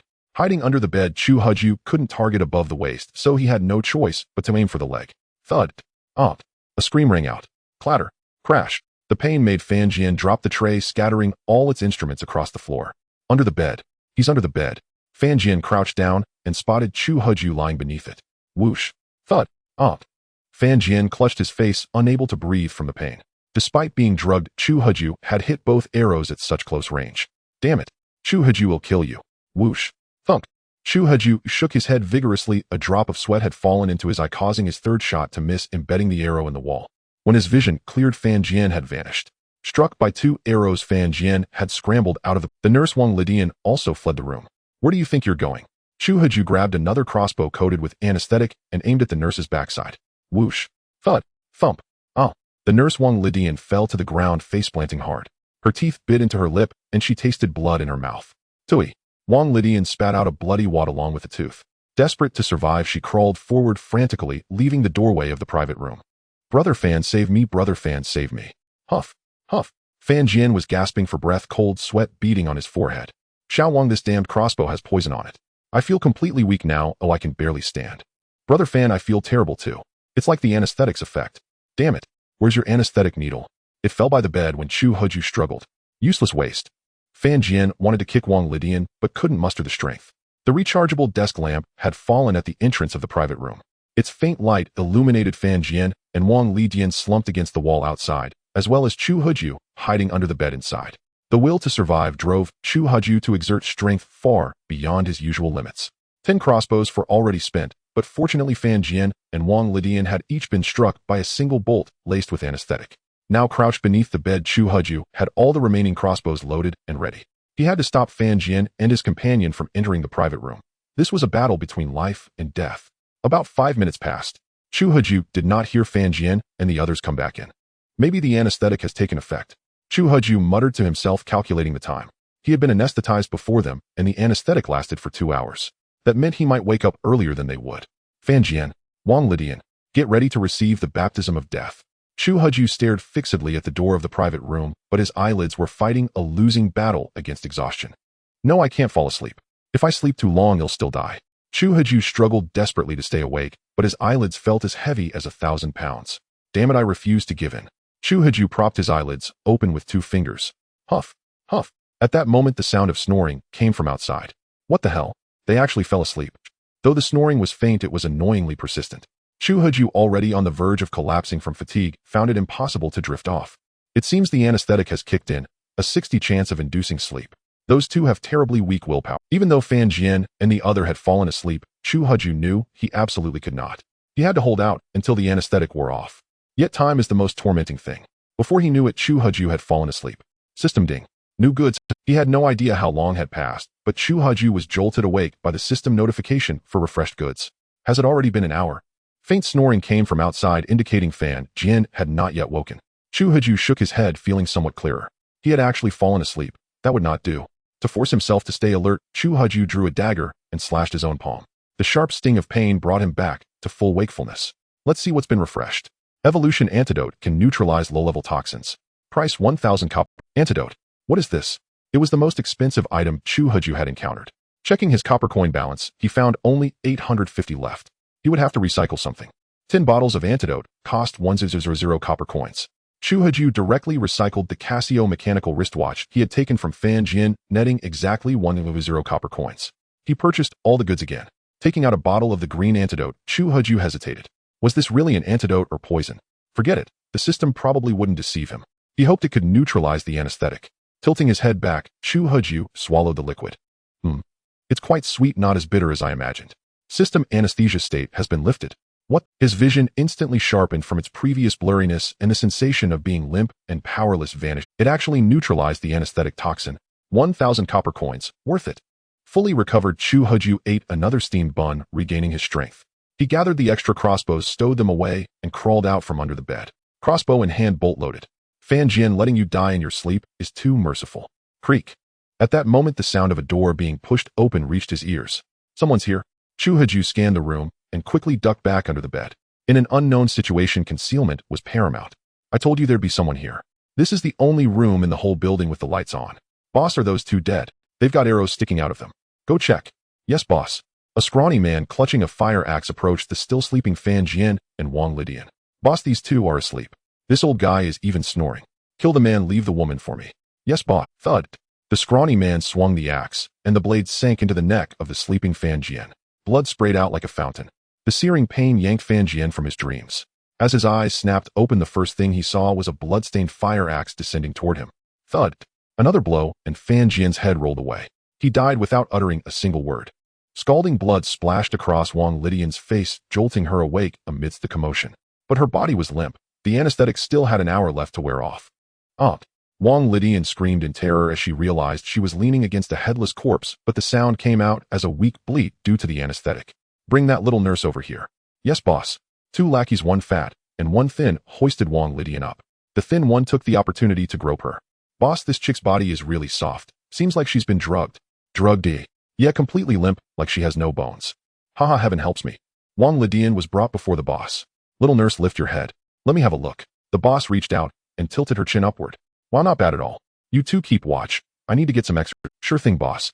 Boss, can we brothers have a taste later? Don't worry. If your big brother gets meat, you'll get the soup. The boss scooped up Wang Lidian and carried her into a nearby private room. Brother Chu, save me. Completely powerless, Wang Lidian tried to cry out to Chu Haju for help, but her voice was too weak to reach him. Even if he had heard, he wouldn't have saved her. Brother Chu. Haha, you mean that old man who was just killed? The rumors are true. You people are all in cahoots, no good, any of you. With that, the boss tore open the nurse's clothes. But Wang Lidian, paralyzed by the anesthetic, was no match for him. Crouching beneath the bed, Chu Haju wrestled with a fierce internal conflict. He was no hero, and Wang Lidian was no virtuous woman. Yet the classic trope of a hero saving a damsel in distress now lay before him. To save or not to save, it was a choice that hung on a single thought. Chu Haju could have killed Wang Lidian with a single arrow, but he could not bear to witness such bullying of the weak. Patter, patter. Hiding under the bed, Chu Haju heard the slow approach of footsteps. He raised his crossbow and aimed it at the door. At that moment, a thin man walked from the office desk to the door of Chu Haju's room. He bent down to pick up the rechargeable lamp from the floor. This hospital. Why did the power suddenly go out? It's really hard to get used to without electricity. Chu Haju held his breath, training the crossbow on the pair of feet beneath the curtain at the entrance of the small room. Fortunately, the thin man picked up the lamp and left without entering the room. The light slowly faded away, plunging the small room back into dimness. Chu Haju quietly crawled out from under the bed, crept to the curtain, and lay down to peer outside. Not far from him, a headless corpse lay slumped against the ground. A river of blood pooled around it, reflecting the faint light. Opposite the corpse was a severed head. It was Fan Jian, his eyes wide open like brass bells, staring in eternal death. Yet dying in his sleep meant he had suffered little. What a pity, someone else took the kill. At the former office desk, 2 men now sat, a fat man and a thin one. They were drinking the 2 bottles of water meant for Fan Jian. How refreshing. I never thought I'd score some drinking water here. Lucky us. Yeah, I haven't had such clean water in. If it's good, drink up. Chu Haju muttered to himself, then scanned the distant desk. On it lay 2 fire axes and 2 spiked clubs. One of the axes and clubs had belonged to Fan Jian. Since they were 3 people, the third man's weapon was not on the The thin man wore a blue outfit vaguely resembling a delivery driver, while the fat man wore a security uniform, likely a former guard here. Together with the man in the small room, that made 3. But the nature of the third man's weapon, melee or ranged, remained unknown. Chu Haju weighed his options. The enemies lacked ranged weapons, or perhaps had one. Fighting 3 alone was perilous. They had killed Fan Jian in one blow, showing they were no pushovers. In such a cramped space, even with his crossbow he might not prevail. Strike first to gain the upper hand, or delay invites disaster. It seemed he had no choice but to act first. A distance of over 10 meters was enough for a hit. To be safe, Chu Haju aimed at the fat security guard. His large frame made a miss unlikely. Chu Haju raised the crossbow, aimed at the fat guard's head, and pulled the trigger. Swoosh. Thud. With a scream, the fat guard collapsed, clutching his head in agony. He wasn't dead yet. Chu Haju's arrow had been aimed at the guard's head, but the whistle of the bolt alerted him. Turning, he caught the arrow and enemy. The thin man's vigilance was sharp. Spotting Chu Haju, he dashed into the adjacent room. Hey, what are you doing in here? Can't you see I'm busy? Get out. Boss, we have an enemy. The fat guy's down. What? There's someone else here. This boss also wore a security uniform. His efficiency was laughable. He had just taken off his pants, ready to savor the moment when trouble struck. The security boss yanked up his pants to rush out, but the thin man grabbed him. No, boss. He has a crossbow. Hearing about the crossbow, the boss hesitated. His eyes darted, then he shouted outside. Friend, let's each go our own way. Since you found this place first, we'll leave now. Seeing they dared not come out, Chu Haju guessed they had no ranged weapons. He grew bolder, but remained cautious. What if they did? Boss, don't kill me. Please. The wounded fat man, seeing Chu Haju approach, soiled himself in terror, scrambling backward until the desk blocked his retreat. Chu Haju stepped closer, ignoring the pleas. He finished the fat man with a second arrow to the head, ending his mission. The fat man's screams ceased abruptly, chilling the two men in the room. Damn, we've run into a tough one. Chu Haju paid them no mind. He walked to the desk and collected the 2 fire axes and 2 spiked clubs. Friend, leave some room for mercy. We'll give you everything we have, just spare our lives. Chu Haju said nothing, calmly loading another bolt. Friend, can you say something? Letting you go isn't impossible, but only one of you can live. So who should I kill? With one sentence, Chu Haju sowed discord. The thin man and the boss instinctively stepped back from each other. Meanwhile, the young nurse Wang Lidian lay half-naked on the bed, weakened by anesthesia and her earlier struggle. She could only watch the standoff with wide eyes. Don't fall for his trick. If we stand together, he can't kill us both at once. But if we suspect each other, we're done. Boss, what are you saying? ID never listened to him. Just tell me what to do. Despite his words, the thin man kept his... Friend, I know you're here for the nurse. I haven't touched her. Well, leave everything and go. Please let us be. One person begs me to let go, another begs me to let go. I'm not the Monkey King, nor am I a horse herder. They'll say this once, only one of you can live, and that one will deal with me. They'll count to 3. Make your choice. 1. Boss, what do we do? Charge out. Together. All right, boss, I'm with you. Charge. The security boss assumed a pose to rush out, but didn't move. The thin man likewise stayed put. The security guard's proposal to charge out together was of course a ploy to use the scrawny man as his shield. To his surprise, the scrawny man didn't fall for it. 2. Chu Haju's voice came from beyond the curtain like a death knell. Scrawny, why aren't you charging out? Brother, why haven't you charged out either? Fine, I didn't expect you to play mind games with me. I wouldn't dare. It's all for survival. 3. Time's up. You all die.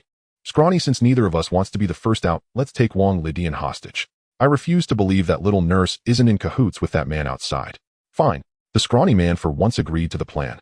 The two of them hastily hoisted Wang Lidian up. Meanwhile, the guard produced a dagger and pressed it against her neck. Of course, Wang Lidian was completely limp by now.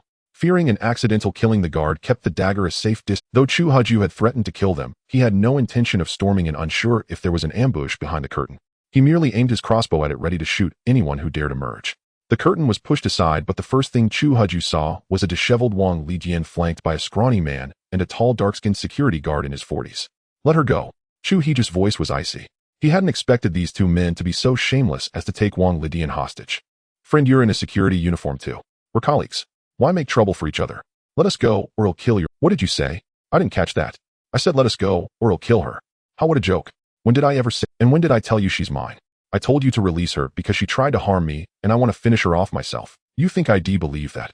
Heh. Chu Haju let out a cold laugh and pulled the crossbow's trigger. Whoosh. Thud. A bolt struck Wang Lidian's thigh. Ouch. Wang Lidian was still under anesthesia, feeling no pain. Her scream was purely from terror as she saw the bolt fly toward her. Struck by the bolt, Wang Lidian fainted from fear, convinced she was dead. You killed her. I told you she tried to harm me, and I want to be the one to kill her. Since you've held her up for me, she makes a perfect target. Chu Haju spoke calmly as he loaded another bolt. The two men, terrified, released Wang Lidian, and she clang. The guard's dagger hit the floor. Sir, please spare me. The guard dropped to his knees. Sir, please treat me like a fart and let me go. The scrawny man followed suit, kneeling. What good is male pride when life is at stake? I don't like repeating myself, but it seems your minds are slow. So we'll say it again, only one of you may live. Sir, this. The guard started to protest, but glanced at the kneeling scrawny man beside him.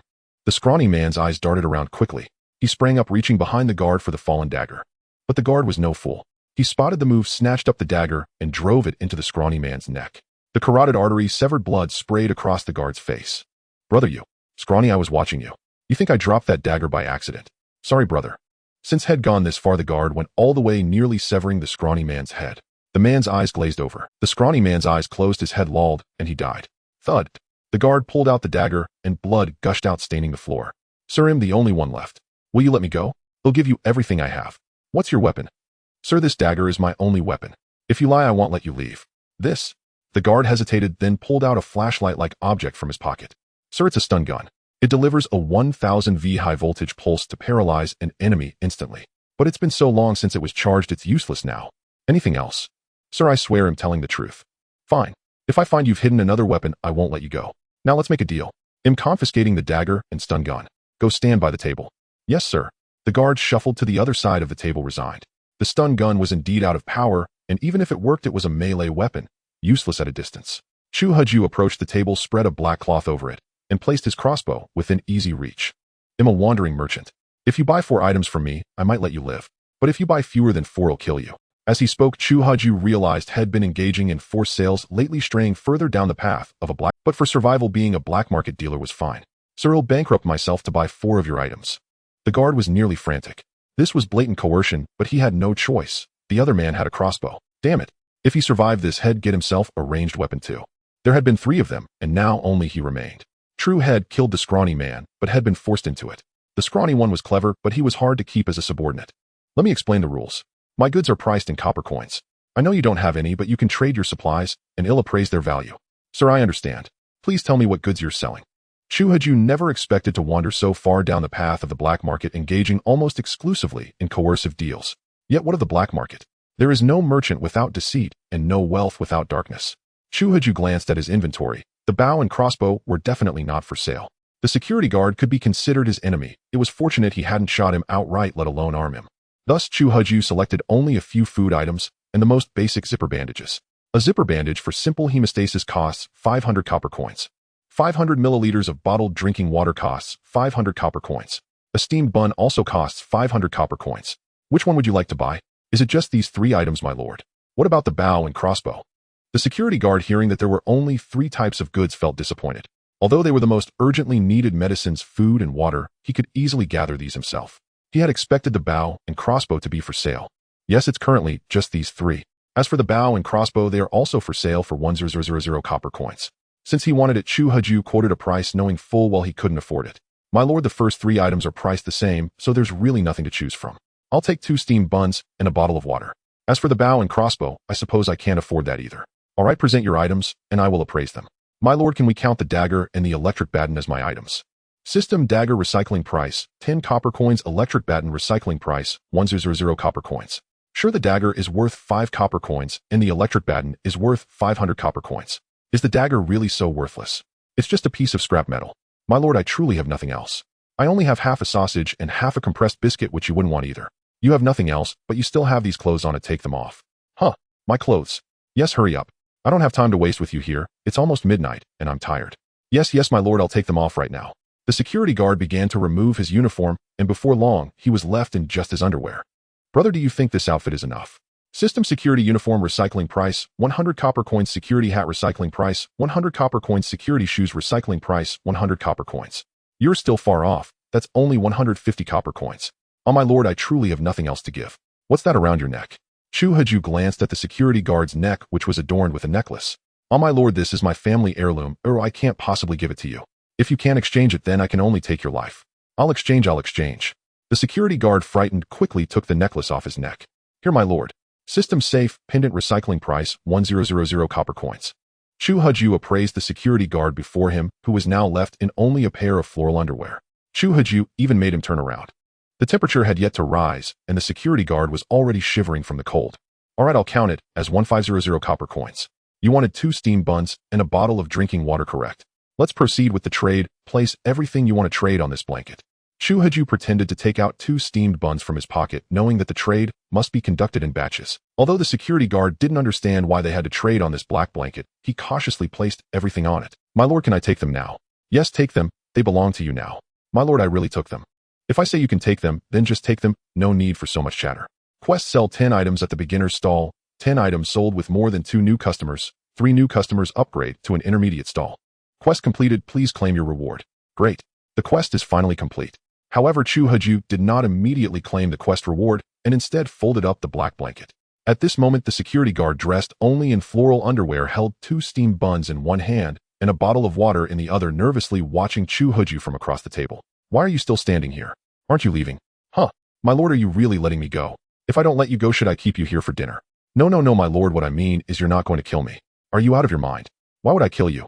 You bought my goods, so you're my customer, and I'll spare your life. Remember, I'm just a wandering merchant, not a bloodthirsty murderer. Yes, my lord, you are right. Now go. If fate allows, we may meet again. If you feel unconvinced, feel free to come after me, but I cannot guarantee that next time I'll be as calm and collected in our dealings. My lord, I sincerely submit 100 times over. Thank you for sparing my life. Oh, I shall take my leave now. The security guard in floral underwear turned back every 3 steps, waving his hand, as if he were a young girl returning to her mother's house, fearful that Chu Haju might shoot him in the back. However, throughout it all, Chu Haju ignored him. The security guard rushed out, running quickly westward.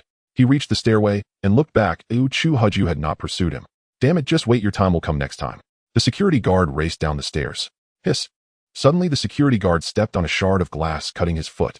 Damn it, what terrible luck. Glancing at the steamed buns in his hand, the security guard swallowed one whole. Damn it, all my belongings exchanged for just 2 steamed buns and a bottle of water. My family heirloom will stay with you for now, but I expect it back with interest. After swallowing 1 steamed bun, the security guard found himself surprisingly full. What the hell did I just eat? I feel completely revitalized. The security guard approached the window and under the moonlight realized that what he held was just an ordinary steamed bun. At that moment, he noticed that the steamed bun was still warm, as if freshly made. The security guard was momentarily stunned. With one last steamed bun in hand, he carefully placed it. It seems I have no pockets left, so I can only hold it in my palm tightly. Chu Haju paid no mind to the already fled security guard. Regardless of whether he was afraid of him or sought revenge, he was untroubled. The reason he hadn't killed the security guard was due to his own reservations. Chu Haju's greatest concern was whether he could truly kill his customer. Chu Haju's greatest concern was whether he could actually kill his own customers. He dared not kill his customers, or rather he dared not kill them on the spot for fear that the system would deem it unlawful and the transaction would fail. If that happened, finding another living person to complete the task would be extremely difficult. After all, in this apocalyptic world, zombies were easy to find, but living humans were scarce. Thus, weighing all his concerns, Chu Haju decided to let the security guard go. Claim the reward. After letting the security guard go, Chu Haju immediately claimed the task reward. System: congratulations, host. Your primary stall has been upgraded to an intermediate stall. Chu Haju excitedly opened his storage only to find that the black blanket was gone, replaced by something resembling it. What is this thing? Intermediate stall items available for sale too. Owner Chu Haju. Chu Haju took out the intermediate stall. The table was covered with a black blanket, meaning the primary stall had simply been upgraded with a table. But such a large table, how would he carry it around? Before, he could pretend to pull it out of his pocket, but now a table this size couldn't possibly fit in a pocket. At that moment, Chu Haju noticed 2 buttons on one side of the table, a red one and a blue one. The red button was labeled fold and the blue one unfold. The table was currently unfolded, so Chu Haju pressed the red button. Instantly, the table folded itself automatically. Once folded, the intermediate stall was the size of a small stool, complete with 2 straps for carrying on the back. So user-friendly. I can just carry it on my back. Chu Haju tried putting it on, and it weighed about as much as a small stool. Not too heavy. Oh well, at least it's an intermediate stall.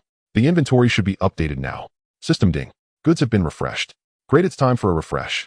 Chu Haju opened the procurement interface only to see a single item listed. Procurement: straw hat provides sun protection and a slight increase in defense. Price: 1,000 copper coins. Chu Haju was speechless. Why was there still only one item? 1,000 copper coins for a shabby straw hat. System, are you kidding me? This was the most expensive straw hat he had ever seen. A full 1,000 copper coins. The sun protection function was obvious, but what did slight increase in defense mean? System ding. Task issued. Task content: within 3 days, sell 20 items through the stall with at least 4 new customers. Task reward: upgrade procurement channel to level 2 procurement channel. Failure penalty: intermediate stall downgraded to primary stall. Another system task was issued. It was then that Chu Haju realized there was a catch in the task content. The previous task had said upgrade to intermediate stall, and he thought it meant the stall system would upgrade to intermediate level. But it turned out it meant the stall itself upgraded to intermediate, not the stall system. 3 days. Chu Haju, who had wanted to lie low, had to start searching for survivors again. It seems I really can't kill survivors indiscriminately. That scrawny guy and the fatty were actually potential new customers. But now the world has lost 2 new customers. If this task keeps going like this and there aren't enough new customers in the end, will I be reduced to my original state? Chu Huju shuddered at the thought. This wasn't just like rowing against the current, it was like defying the heavens themselves. At that moment a faint moan came from nearby. Chu Huju looked over and saw that Wang Lidian, whom he had shot with an arrow, had woken up. However, the anesthetic hadn't worn off yet. She had only regained consciousness and could barely stand. Chu Huju walked over. Brother Chu, save me. Save you? Have you forgotten that you were trying to harm me earlier? I was even planning to take you with me. Now that Fan Jian is dead, you have nothing to hide. Tell me, why did you drug me? Brother Chu, could you help me pull out the crossbow bolt? It'll take you to see and you'll understand at a glance. I advise you not to try any tricks. Puff. Chu Huju showed no mercy. He pulled the crossbow bolt straight out of Wang Lidian's thigh, the arrowhead bringing with it a gush of blood. Although Wang Lidian felt little pain, the sight was brutally graphic. Chu Huju took out a bottle of antidote and a bottle of wound-healing medicine. Drink it, Brother Chu. I said drink it. Wang Lidian looked at the green potion and turned pale with fright. The color alone looked like poison. Brother Chu, I know I was wrong. Please don't kill me. Hell, what's wrong? Are you afraid of death too? Let me tell you, this is also a family heirloom poison. But if you take my antidote every 7 days, you'll live. Otherwise, your guts will rot and you'll die. I can spare your life, but you must drink my poison. Brother Chu will drink. Wang Lidian said, taking the antidote and wound-healing medicine and downing them in one go. Chu Huju had lied to her. It wasn't poison at all, just an antidote to neutralize the anesthetic. Since Wang Lidian had lost a lot of blood, the wound-healing medicine would also restore a bit of her vitality. Hey, Brother Chu, I feel much better. Enough talk. Weren't you going to tell me why you drugged me? Brother Chu, you need to be mentally prepared. So mysterious. Wang Lidian led Chu Huju to a room at the far west end. The curtain over the room was stained with spots. When Chu Huju shone his lamp on it, he saw the curtain was covered in blood. Then Wang Lidian looked back at Chu Huju, nodded, and pulled the curtain open. There were bloodstains on the floor, and on the hospital bed was a clear plastic bag containing something like a corpse. Wang Lidian walked in, and Chu Huju followed. The room reeked of disinfectant formalin and the stench of rotting flesh.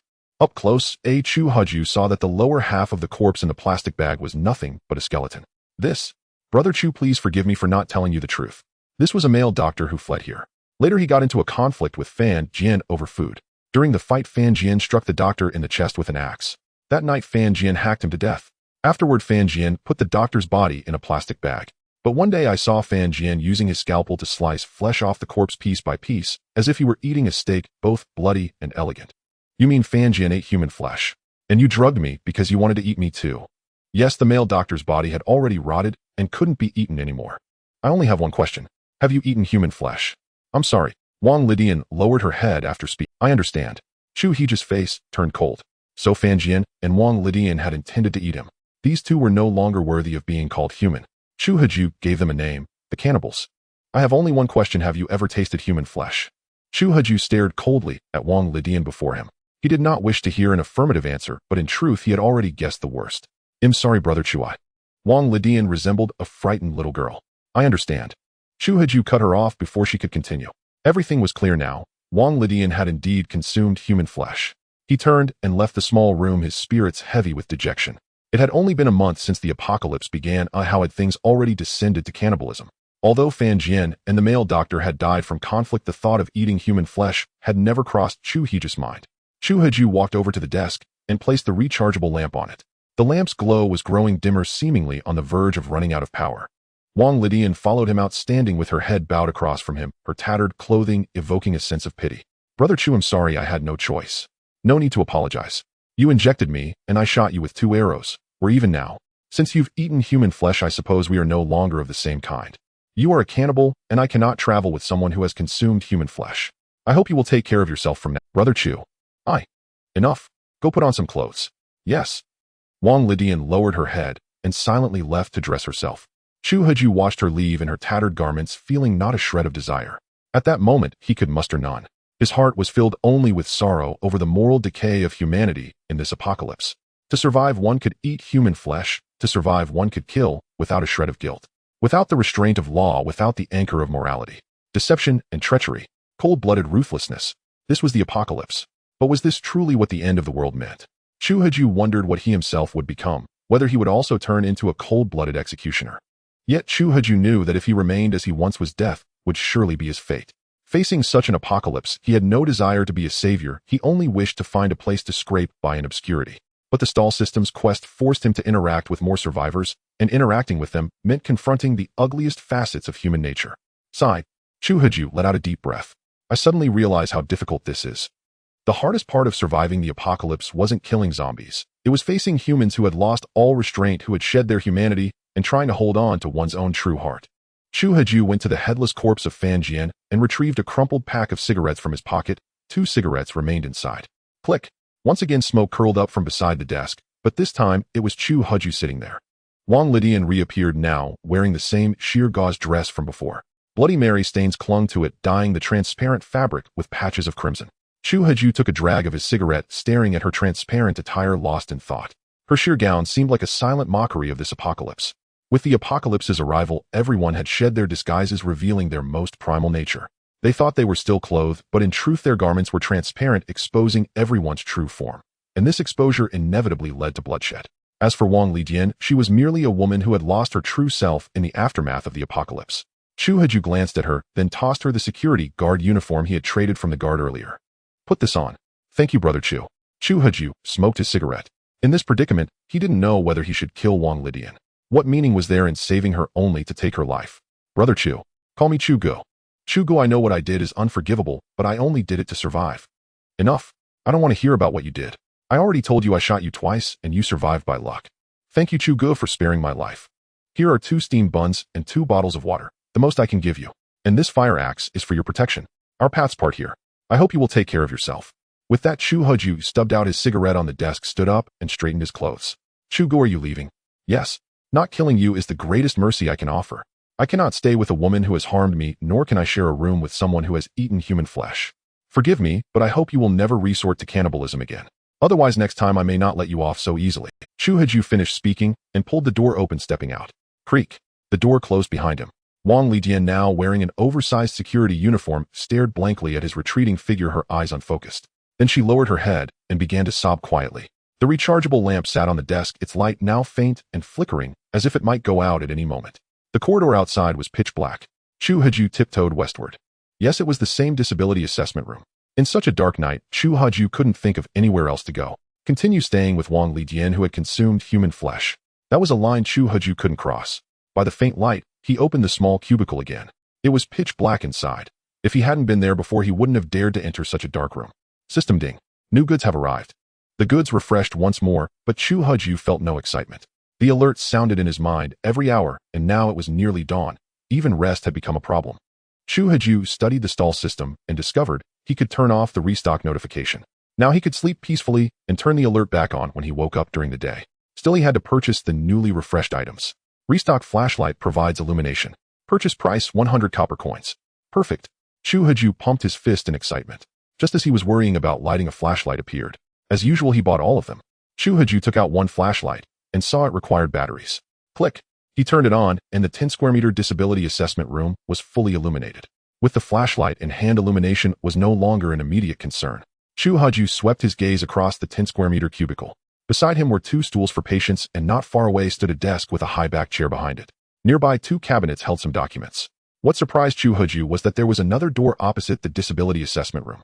Chu Haju walked over and twisted the door open. Holy crap! Before him lay a vast room roughly the size of the massage therapy department to the south. Chu Haju swept the flashlight beam around, discovering it resembled a gymnasium equipped with a full array of rehabilitation training apparatus. However, these fitness machines were specifically designed for disabled rehabilitation, each fitted with numerous auxiliary tools. Damn, so much equipment. How many copper coins can I get from recycling this? Chu Haju abandoned sleep and spent the entire night recycling all the equipment in the rehabilitation training department, netting a full 1 million copper coins. Chu Haju gazed at the now empty vast room that was once the rehabilitation training department, then checked his inventory. A full 1 million copper coins. A grin spread across his face. I'm rich, and this is just one rehab room. If I recycle the entire hospital, wouldn't that be nothing short of... Chu Haju pumped his fist in excitement. Looks like surviving the apocalypse isn't that hard after all. He looked out the window. The sky outside was already faintly brightening. Damn, I need to sleep, or it'll be dawn soon. Chu Haju dashed back to the small cubicle, locked both doors, and slumped onto the desk. Exhausted from the day's ordeal, Chu Haju soon fell asleep. Meanwhile, in the massage therapy department to the south, Wang Lidian seemed like a different person. She had used surgical scissors to trim her oversized security uniform, and it now fit her reasonably well. Fan Jian's head was gone from the floor. Wang Lidian had placed it inside the plastic bag with the male doctors, but Fan Jian's corpse was heavy, so Wang Lidian simply fetched some sheets to cover it, draping the other two bodies with sheets as well. After Chu Heju left, the young nurse Wang Lidian was on the verge of collapse as the massage therapy department held 4 corpses besides herself. Yet now Wang Lidian's face no longer bore the timid, shrinking expression of a little woman. Instead, it displayed a morbid pallor and cold-bloodedness. She had been a nurse after all, accustomed to seeing corpses during her school years, but the apocalypse had disrupted her mindset. Now she had grown used to sharing a room with the dead. People are scarier than corpses, aren't they? Wang Lidian stared at the charging lamp as it slowly dimmed and died. Biting her lip hard, she thought, begging others is useless. I'll rely on myself and live with dignity independent of anyone. As dawn broke, Wang Lidian grabbed a fire axe, packed several scalpels and surgical scissors into a small backpack, took the food and water Chu Heju had given her, and pushed open the door. She had to leave this hospital, otherwise once the food ran out, death awaited her. Walking to the stairwell at the west end, she glanced back down the corridor. Chu Heju, maybe we'll meet again. The massage therapy door remained open, and the stench of blood from 3 corpses wafted out through the gap. A new day dawned. Another night had passed, and countless survivors had failed to see the morning light. A piercing scream echoed through the hospital, then abruptly ceased. Chu Heju, still lost in a pleasant dream, was jolted awake by the chilling cry. Chu Heju wiped the drool from his mouth. Damn, my sweet dream just got ruined. He felt no sympathy whatsoever. After all, this was the apocalypse. Who would play the savior? Just surviving. Besides, even if he went, the person screaming was probably long dead and had just be offering himself as a meal. He had been dreaming of doing some aerobic exercise with Wang Lidian on the massage bed. Damn, am I really a creature driven by my lower half? No, absolutely not. Chu Heju realized that the strange sounds had heard last night had planted the idea in his mind, leading to such a dream. What a fool I was. I had a willing woman right in front of me, and I played the gentleman. If I get another chance, I won't let her go. Cannibal or not, I've got the antidote now, so I'm not afraid of her damn anesthesia needles. I wonder if Wang Lidian is still in the massage therapy department across the way. Chu Heju opened the stall system and turned on the restock notification sound, otherwise he might miss new items. Restock straw sandals, sandals woven from grass. Purchase price 1000 copper coins. If I remember correctly, there was a straw hat worth 1000 copper coins last night. Now there's a pair of straw sandals at the same price. Isn't that a bit too expensive? Chu Heju was speechless. Was the system trying to offer a full set of straw equipment? The 1000 copper coin price tag piqued his curiosity. What kind of grass was woven into these items to make them so valuable? But as a millionaire now, this was just pocket change to Chu Heju. He restocked everything and tried recycling a pair of straw sandals, only to find the recycle price was also 1000 copper coins. That puzzled him. Recycle prices were usually much lower, meaning the sandals might be worth far more than 1000 coins. He then recycled a pair of his own security shoes for 100 copper coins. Indeed, these straw sandals are better than my work shoes. How strange. Chu Heju took out a pair of straw sandals and examined them closely, but found nothing special. Could these be woven by Liu Bei himself? Is that why they're so expensive? Now what am I thinking? He put on the straw sandals and the straw hat. Great, now if I get a little boat, it'll look like a complete fisherman. After a hearty meal, Chu Heju decided to check the massage therapy department across the way to see if the young nurse Wang Lidian was still there. Even if she tried her anesthesia needles again, he had the antidote and wasn't afraid. Chu Heju licked his lips, determined to finish what he had started in his dream. Creak. Chu Heju pushed the door open. The sight in the corridor not far away made his jaw drop, but he quickly clamped his mouth shut, making no sound, and swiftly closed the door. Chu Heju swiftly closed the door he had just pushed open. His heart pounded wildly as he realized what he had seen. Several zombies were lurking in the corridor. A guttural roar echoed. Though Chu Heju had shut the door, quietly the zombies in the hallway had detected him. The zombies charged forward, pounding against the flimsy door. A massive gap soon appeared, and a rotting arm thrust through, followed by another. Damn it, how did zombies suddenly appear? Chu Heju shoved a table behind the door to brace it, then swung a fire axe, chopping at the arms that had breached the entrance. 1 strike, 2 strikes, 3 strikes. Why are these damn zombie arms so tough? After 3 blows, he finally severed the arm completely. He pressed his weight against the door and slid the bolt into place. Then he bolted out through the back door, which led to the spacious cleared room. The noise Chu Heju had made ignited a frenzy of excited roars from the zombies throughout the corridor, as if they were signaling a live human, here, come quickly. Damn, I'm surrounded by zombies. How did they approach without making a sound? Chu Heju slapped his thigh and, oh no, Nurse Wang Lidian is in danger. The entire hall had been stripped of equipment by Chu Heju. Now even finding a stool was a challenge. He opened a nearby window and clambered up onto the sill. A roar. Oh, thud. The moment Chu Heju poked his head out, he locked eyes with several zombies in the corridor. Startled, he lost his grip and fell, landing hard on his backside. In that fleeting glance, Chu Heju saw the entire corridor teeming with zombies. It's over. Nurse Wang Lidian has likely been devoured. He also noticed that the door to the massage therapy department across the way was wide open with zombies shuffling out from within. If only I hadn't left the nurse alone last night, she might still be alive. A pang of guilt and regret washed over Chu Heji. After all, she had been useful. Now whether she had turned into a zombie or been torn apart, the outcome was grim. Bang, bang, bang. Thunderous pounding came from the adjacent door, which was already shuddering on its hinges. I can't stay here any longer. Both exits were blocked by zombies. Even with a ranged weapon, he couldn't possibly kill them all. Chu Heji rushed to the window, only to find it was a small pane no larger than 2 keyboards with no foothold outside. Damn, the plan to escape through the window is a bust. With a deafening crash, the door to the rehabilitation training room gave way, and a horde of zombies surged in. Final fight to the death. Chu Heji took a running start, grabbed the windowsill, and hoisted one leg up, managing to scramble onto it in a single desperate move. But he nearly tipped over into the arms of the zombies in the corridor. Quickly, he grabbed the window frame to steady himself. Perched on the sill, zombies pressed in from both the corridor and the room, their grasping hands clawing at him. Huh. Chu Heji then realized that the damned zombies could barely reach him. Strangely, they couldn't jump. A simple leap would have let them grab him, yet they only stretched out their arms. So this spot was temporarily safe. Since that's the case, all of you can die. He raised his crossbow and fired at a zombie's forehead in the corridor. At such close range, the bolt struck the zombie's forehead, but failed to kill it. Unfazed, Chu Heji knocked another arrow and fired. 3 consecutive shots, all hitting the same spot on the forehead, finally brought the zombie crashing to the ground. 3 arrows, huh? Chu Heji calculated. With 30 bolts, he could take down 10 zombies. He scanned the corridor and the room. 13 zombies in total. That left 3. But I only need to kill the ones in the corridor to escape. I don't have to wipe them all out. With that plan, Chu Heji launched into a killing spree. After what felt like an eternity, all 5 zombies in the corridor lay dead. Meanwhile, 10 zombies had gathered in the room, including those that had broken in from the small cubicles. Chu Heji jumped down into the corridor and began retrieving bolts from the corpses. He had only 30 bolts. If he didn't recover them, he would soon run out. Fortunately, the zombies inside the room were still howling at the window, too mindless to circle around through the door. Chu Heji raised his crossbow and approached the entrance to the massage therapy department. Wang Lidian. Though he knew in his heart that she was most likely dead, he still called out softly, holding on to a faint. There was no reply, only a low, raspy breathing. Any fool could guess that wasn't a human sound. Chu Heji glanced back. The zombies hadn't yet circled around. He crept closer to the door of the massage therapy department and peered inside. The floor was slick with blood. The bodies of Fan Jian from last night, the fat security guard, and the skinny delivery man had been torn apart by the zombies, leaving only mangled remains. The low breathing came from the westernmost end. Chu Heji carefully stepped over the scattered limbs and made his way to that small room. Though the corpses were too mutilated to recognize, he didn't see the nurse's body. That meant she might be in this room. Chu Heji slowly pulled back the curtain, his eyes locking onto the creature inside.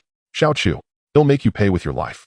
A grotesque, twisted monster stood in the small room, and even Chu Heji's hands trembled as he aimed his crossbow. You are. His eyes widened in shock, but his hand moved without hesitation. He pulled the trigger, and the bolt struck the... Xiao Chu, you can't kill me. The final victory is mine. Chu Heji quickly retreated a few steps, reaching into his quiver for another bolt. He knocked and fired. Whoosh. Thud. Haha, it's useless. You must die. I don't believe it. 1 bolt, 2 bolts, 3 bolts. Chu Heji fired relentlessly until 10 bolts were embedded in the creature's abdomen. Xiao Chu still not giving up. Your attacks are no more than a tickle. Useless. Chu Heji stared in shock at the monster in the single room. It actually recognized him. Taking a closer look, he realized the monster was none other than Fan Jian, whose head had been severed earlier. I don't care what kind of monster you are, you're the one who's going to die. If Chu Heji had been wearing glasses, they would have fallen off in astonishment. For this was the corpse of the male doctor. Its lower half little more than a skeleton, its upper half so decayed that maggots could be seen falling from its eye sockets and writhing on the ground. Yet bizarrely, Fan Jian's head had grown on the belly of this strange corpse. Yes, Fan Jian's head was now attached to the abdomen of the male doctor's rotting body. What kind of twisted sorcery was this? Resurrection through a borrowed corpse. Chu Heji had fired all 10 crossbow bolts into Fan Jian's head on the rotting belly, and now it bristled like a hedgehog. But even that proved useless. Perhaps because Fan Jian had just merged with the decayed body, his mobility was even worse than a zombie's. Don't waste your bolts. You can't kill me. I've already gained an immortal body. This is what the apocalypse should be like. Little Chu, how about you merge with me too? Together we'd be even more powerful. Shut up, you freak. Neither human nor ghost. Then I'll kill you first, merge with you, and then go finish off that damn Xiao Wang. Xiao Wang? You mean Wang Lidian? She's alive. A Little Chu, don't tell me you've fallen for Xiao Wang. Tisk tsk. After just one night you're already in heat. It's not even spring yet, so why are the animals already in mating season? You're asking for death. Chu Heji fired another bolt. Haha, your attacks are like a tickle. If you've got guts, don't run. Let me touch you. Don't worry, I won't bite. I'd be a fool to believe you.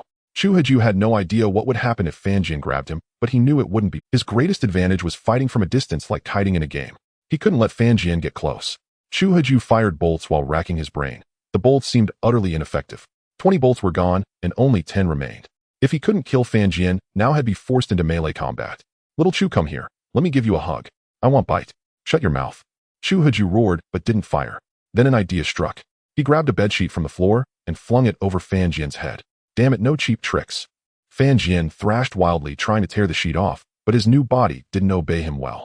Seizing the moment while Fan Jian was blinded, Chu Haju swung a fire axe and brought it down. Out. Fan Jian shrieked in agony. Damn it, your head actually grew onto this corpse. Don't chop, little Chu. Thwack. Thwack. Ignoring Fan Jian's pleas, Chu Haju hacked off the head that had sprouted on the corpse's belly. The body collapsed instantly and maggots began crawling out slowly. Disgusting. Let me go. Take this sheet off my head. To his shock, Fan Jian's voice came from beneath the sheet. What the hell are you? How can you still talk with just a head? Haha, little Chu, I told you, I'm immortal. I don't believe that. Chu Haju raised the fire axe and brought it down on the sheet. Out. With a scream, the sheet wrapped around Fan Jian's head was split in two. Chu Haju didn't stop. He kept hacking blow after blow. After a while, no more sounds came from beneath. The ground had been reduced to a pulp. I bet you can't talk now. Silence finally followed. Chu Haju let out a deep breath. Strange things happen every year, but this takes the cake. Even a severed head won't die. Growl. At that moment, the zombies that had been chasing Chu Haju finally rounded the corner and appeared at the door of the Twina department. Great, I've got no bolts left to kill you all. Chu Haju stepped onto the office desk and leaped onto the windowsill. His frenzy of hacking had turned Fan Jian's head, along with the 20 bolts embedded in it, into a bloody mess. Now he had only 10 bolts left, far too few to take down so many zombies. Still, Chu Haju figured that with proper tactics, he could handle them. There were only 10 zombies, 3 in the Twina department, and 7 in the hallway. If he killed the 3 in the department first, retrieved the bolts, and then lured the ones in the hallway one by one, maybe taking them all down wasn't just a pipe dream. This required skillful positioning and aggro management. Without further ado, Chu Haju knocked a bolt and fired at the 3 zombies charging into the Twina department. Whoosh! These zombies were far easier to kill than that accursed Fan Jian. After a single volley, they all dropped. Chu Haju jumped down, retrieved the bolts, and wiped them clean on a curtain. A system notification chimed. Ding. Goods have been refreshed. Alright, time for a short break. Chu Haju crouched on the windowsill and opened the restocking interface. The new item was a grass ring, a ring woven from grass priced at 1000 copper coins. Great, looks like him getting a full set of grass gear. But if food doesn't show up soon, he'll starve to death. He bought them all. He had no idea what the grass equipment was good for, but it was valuable. Maybe it had hidden stats.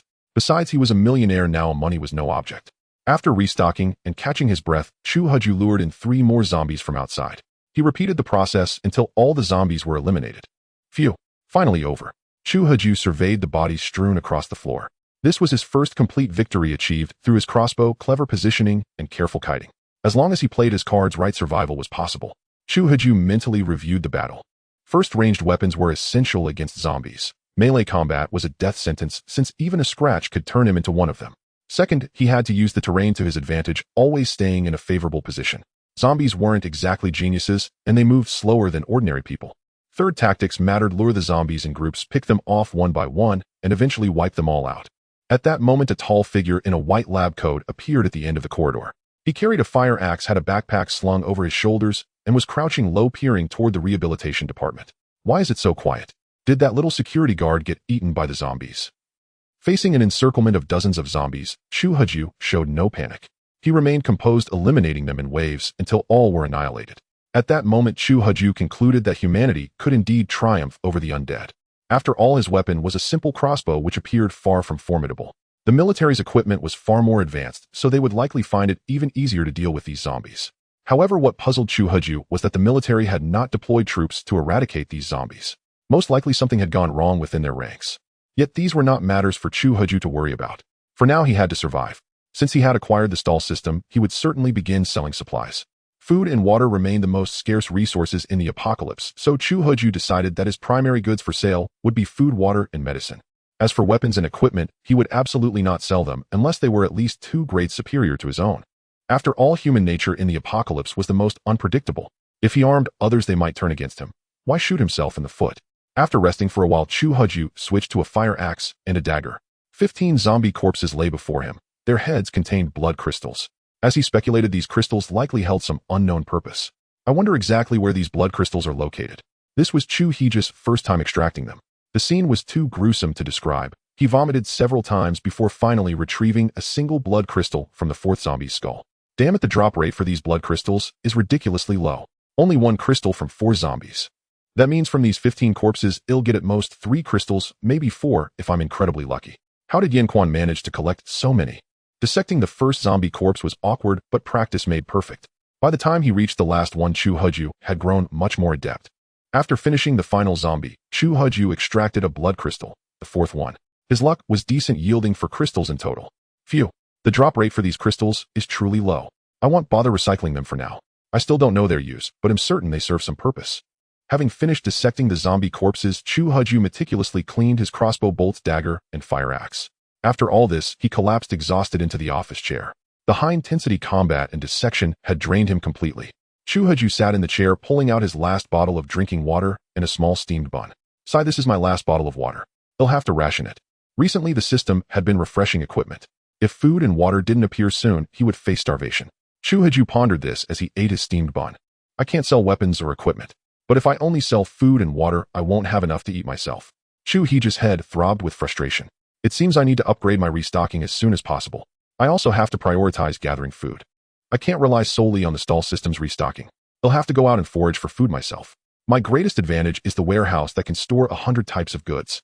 After finishing the steamed bun, Chu Heju leaned against the wall, completely relaxing. The intense battle had left his arms sore and numb. He let them hang limply, savoring this rare moment of rest. But he would have to leave soon. The stench of blood was heavy and zombies might already be drawn to the location. At that moment, a figure crept cautiously down the corridor toward the massage therapy room. Peering inside, he saw. Inside the room lay zombie corpses with their heads dissected, scattered across the floor. On the office chair, Chu Heju sat slumped against the wall, his arms dangling as if dead. Is he dead? Perfect. A tall man in a white coat saw Chu Heejus' limp arms and assumed he was beyond. Who's there? The sudden sound startled Chu Heju, who had been resting with his eyes closed. He opened them to find a tall figure in a white coat at the doorway.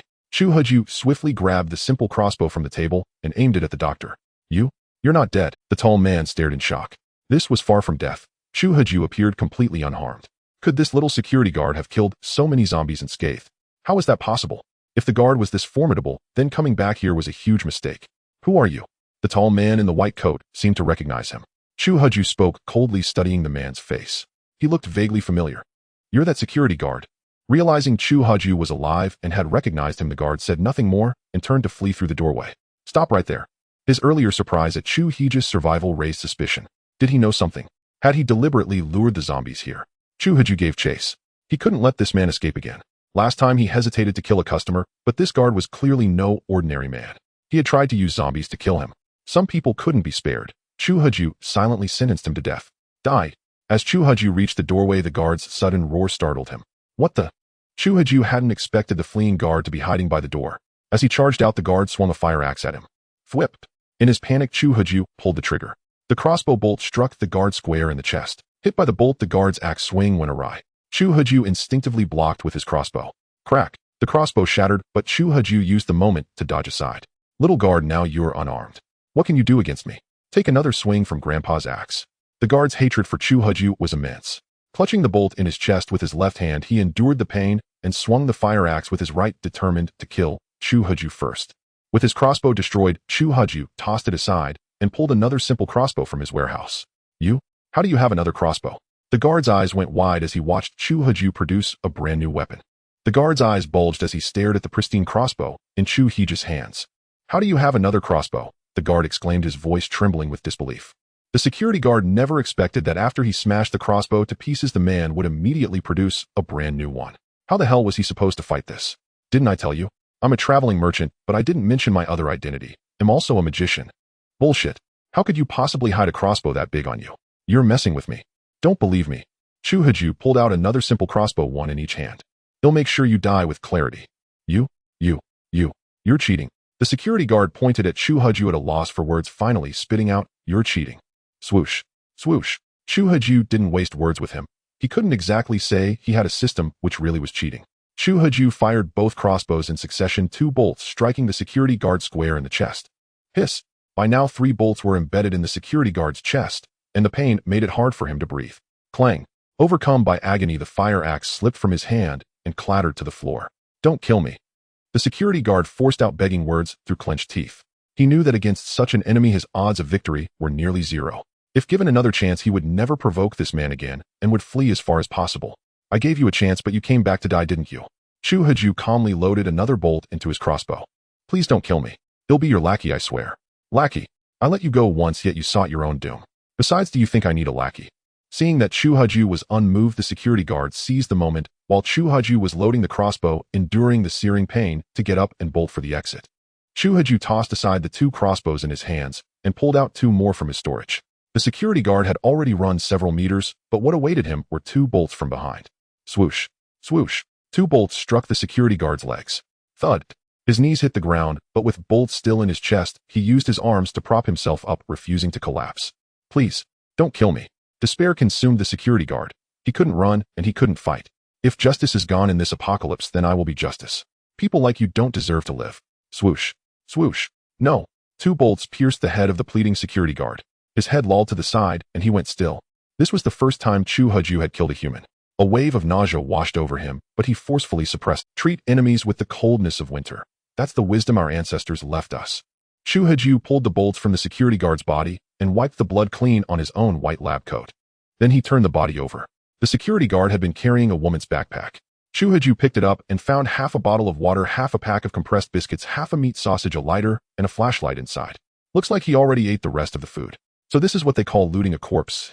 Chu Haju's biggest fear was that killing his own customer would trigger a system punishment. But after waiting for a while, no penalty notification appeared. Now he was certain as long as the customer had left and then returned, any conflict that ensued would not incur punishment. This boundary was worth further exploration. Growl. At the end of the corridor, a lost zombie appeared, stumbling and swaying. It sniffed the air, then turned its gaze toward Chu Haju. The zombie had likely been drawn by the scent of blood on this floor. Besides over a dozen zombies, there was the blood of 4 living humans, turning the floor into a crimson carpet. I can't stay here much longer. I only have 10 bolts left. If a horde of zombies shows up, I'm dead for sure. Chu Haju glanced toward the end of the corridor and saw another zombie emerging from around the corner, also lured. He grabbed the woman's backpack and sprinted toward the west side of the corridor. The sound of his running drew the attention of the zombies on the east side, who quickened their pace and charged in his direction. Damn it. As he was about to dash down the stairs, Chu Haju nearly collided with a group of zombies climbing up from below. Growl. Chu Haju's appearance sent the slow-moving zombies into a frenzy. Shit. With no other choice, he ran up the stairs instead. He reached the 4th floor, and oddly enough, there were no zombies nearby. If Chu Haju had known that the zombies on the 3rd floor had been lured down from here by the security guard, he would have been furious enough to desecrate the corpse. With no way back, Chu Haju ran eastward along the 4th floor corridor. He spotted a skinny figure ahead, accelerating into a sprint, darting into a nearby hospital room and slamming the door shut. There are people on this floor. Good, that means I can make some sales. I still have a 3-day mission to complete. Chu Haju rushed toward the room the skinny man had entered. Growl.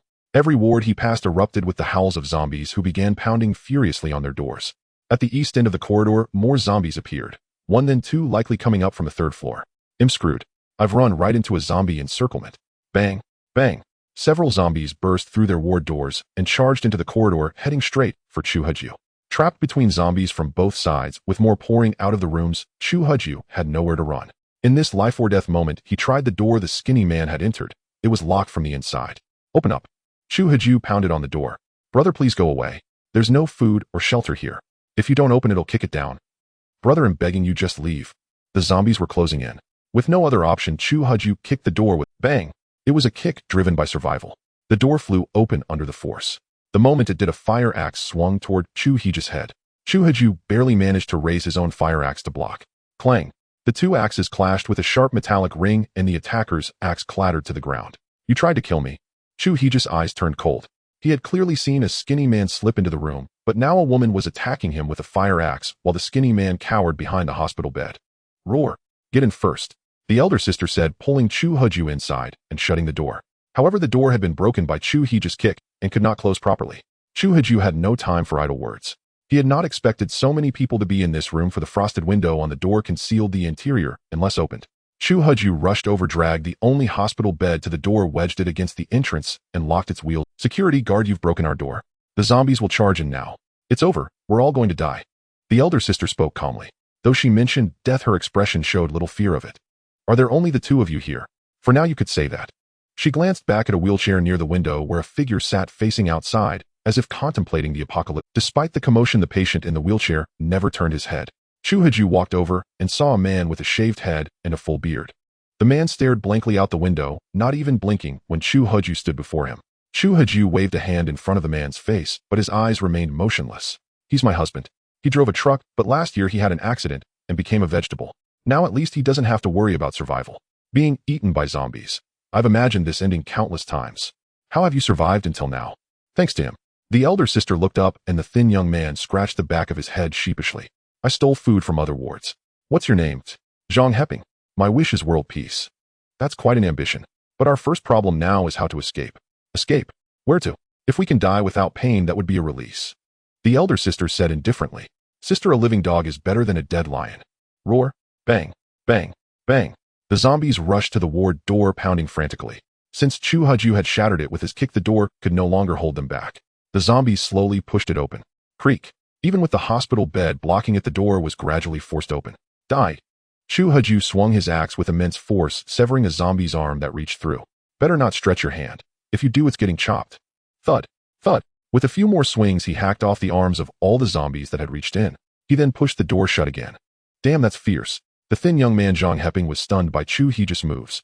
He had never fought zombies, he'd been always hiding from them. Xiao Zhang, help me hold this. Bro, I dare not. Then move that bed over there. Forget it'll hold it. The thin young man reluctantly came over and braced the hospital bed, his eyes fixed on the force of the zombies pounding. If the door opened even a crack, he would surely be the first to flee. Chu Haju scanned the room, then lifted another bed from near the window and stacked it on top of the first. The door won't hold much longer. We need to find a way out now. Young man Xiao Zhang, you go? They'll cover you. My husband is a vegetable. I can't leave him here alone. Are you crazy? Your husband is a vegetable. What's the point of dying with him? Chu Haju couldn't understand.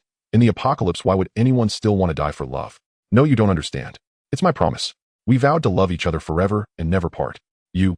Chu Haju hadn't expected such tear-jerking love to exist in the apocalypse. Yet he was more angered than moved. Bang, bang, bang. The door couldn't hold much longer. The frosted glass shattered under the zombies' assault. Through the broken pane, the zombies saw the humans inside and grew even more frenzied, widening the gap. Xiao Zhang, can the window here lead to the next room? Yes, but the ledge is very narrow. You have to sidestep along it. One slip and you'll fall. I've only done it once. Other times I moved through the corridor when the zombies weren't watching. Looks like we'll have to use the ledge again. You help the elder sister onto it first, it'll hold them off. Young man Xiao, there's no time left, Sister Hua. Go. At that moment, the vegetable in the wheelchair slowly turned his head and uttered a single word. That one word made the elder sister, who had been speaking to Chu Haju, burst into tears. She rushed to the wheelchair by the window and tightly gripped the man's arm. Hey Kai, was that you? Can you speak? Did you really speak? The elder sister, who had seemed so lifeless, suddenly came alive. Tears streamed down like a broken dam, instantly soaking the front of her clothes. Ahua, go. Hey Kai, are you really better? Ahua, go. Don't worry about me. No, I want to stay. We said we'd be together forever. Ahua, if you don't go, I will die. With regret. Akai. The door was pushed open by the zombies, and Xiao Zhang had already opened the window and stepped outside. The ledge here was about as wide as the one in Chu Haju's original ward, just enough for one person to sidestep. But this time they were on the 4th floor. Roar. Sister Hua, there's no time. Take Ahua away. The vegetable in the wheelchair, Akai, stared at Xiao Zhang and said, Take Ahua away. Sister, go. Chu Haju let go of the bed blocking the door, grabbed Sister Hua, and dragged her toward the window. Together with Xiao Zhang, they helped her climb out. Roar. The zombies surged past the obstacle and charged forward. At that moment, the vegetable Akai turned his wheelchair with clumsy hands and faced them.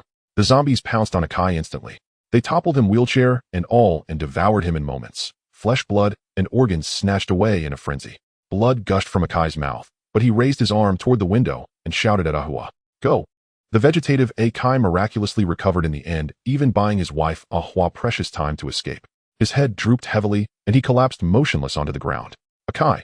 Sister Ahua stood outside the window, witnessing the gruesome scene of Akai being torn apart. Her eyes nearly split with rage, and her piercing scream drew the attention of the zombies. Several zombies, their mouths smeared with blood, lunged toward the window. Chu Haju swiftly pulled the window shut. Sister, let's go. Bang. Chu Haju, who was covering their retreat, barely moved aside before the zombies shattered the glass. Several zombies, charging with excessive force, tumbled out of the window. The zombies plummeted from the 4th floor into the horde below.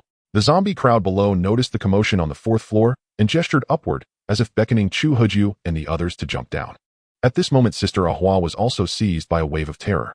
Indeed, death was not frightening. What was terrifying was the manner of dying. The thought of falling, being half crushed, and then torn apart by the zombies was too horrifying. Involuntarily, she began to edge slowly along the wall, following Zhaoyang. Don't look down. Keep close to the wall, Chu Heju reminded Sister Ahua while observing the situation in the ward behind them. A few more zombies accidentally fell from the broken window, even knocking down several below and causing a brief commotion in the zombie crowd on the ground floor. Because of Chu Heju's earlier sprint down the corridor, most of the zombies had charged out. However, in the adjacent ward, one zombie remained. It had its back to them, seemingly doing something as if asleep. Chu Heju made a shushing gesture to Sister Ahua. Zhaoyang led the way, and they all continued moving slowly eastward, hoping the zombie in the room would not notice them. But things always seemed to go in the opposite direction. Sister Ahua's foot slipped, and she nearly fell. Fortunately, Chu Heju grabbed her hand just in time, though the pull nearly dragged him down as well. Sister Ahua broke out in a cold sweat, and Chu Heju was no less terrified. Sister, you're trying to get me killed. I'm sorry. Don't look down. Press against the wall. Bang! The glass next to them was shattered by a zombie, and a large hand grabbed at them. Sister Ahua's face turned pale with fright. Don't stop. Keep moving. Sister Ahua hurried forward 2 steps, barely dodging the zombie's grasp. Chu Heju was blocked by the zombie from behind. If he tried to continue, he would surely be caught. Moreover, this zombie seemed unusually clever. It actually pried open the window, crawled out, stood on the windowsill, and chased after Sister Ahua. Sister, stop screaming, or all the zombies will know we're here. Sorry, I'm just too nervous. Chu Heju drew his crossbow and fired an arrow straight at the zombie's head. Hit the zombie, lost its balance. Damn, another bolt lost. Watching the bolt stuck in the zombie's head as it fell, Chu Heju knew it was irretrievable. He put away the crossbow and continued eastward. Ahead was the 3rd ward. Zhaoyang peered inside. The bedding was neat and tidy, indicating the ward was free. Brother, this ward is clear. Good, let's rest inside for a while. Chu Heju noticed Sister Ahua's legs were trembling. If they kept going, she might truly fall. Zhaoyang slid open the window, jumped, and then turned to help Sister Ahua inside. Chu Heju entered last, checked the door, found it unlocked, and locked it behind them. It was a private ward with a separate bathroom. The room contained only one hospital bed and a cot for an accompanying family member. Chu Heju threw himself onto the hospital bed. Damn, the bed in the private ward is so comfortable. Meanwhile, Sister Ahua sat on the accompanying cot, sobbing quietly. Zhaoyang began rummaging through the cabinets, but since the ward appeared unoccupied, they were all empty, much to his disappointment.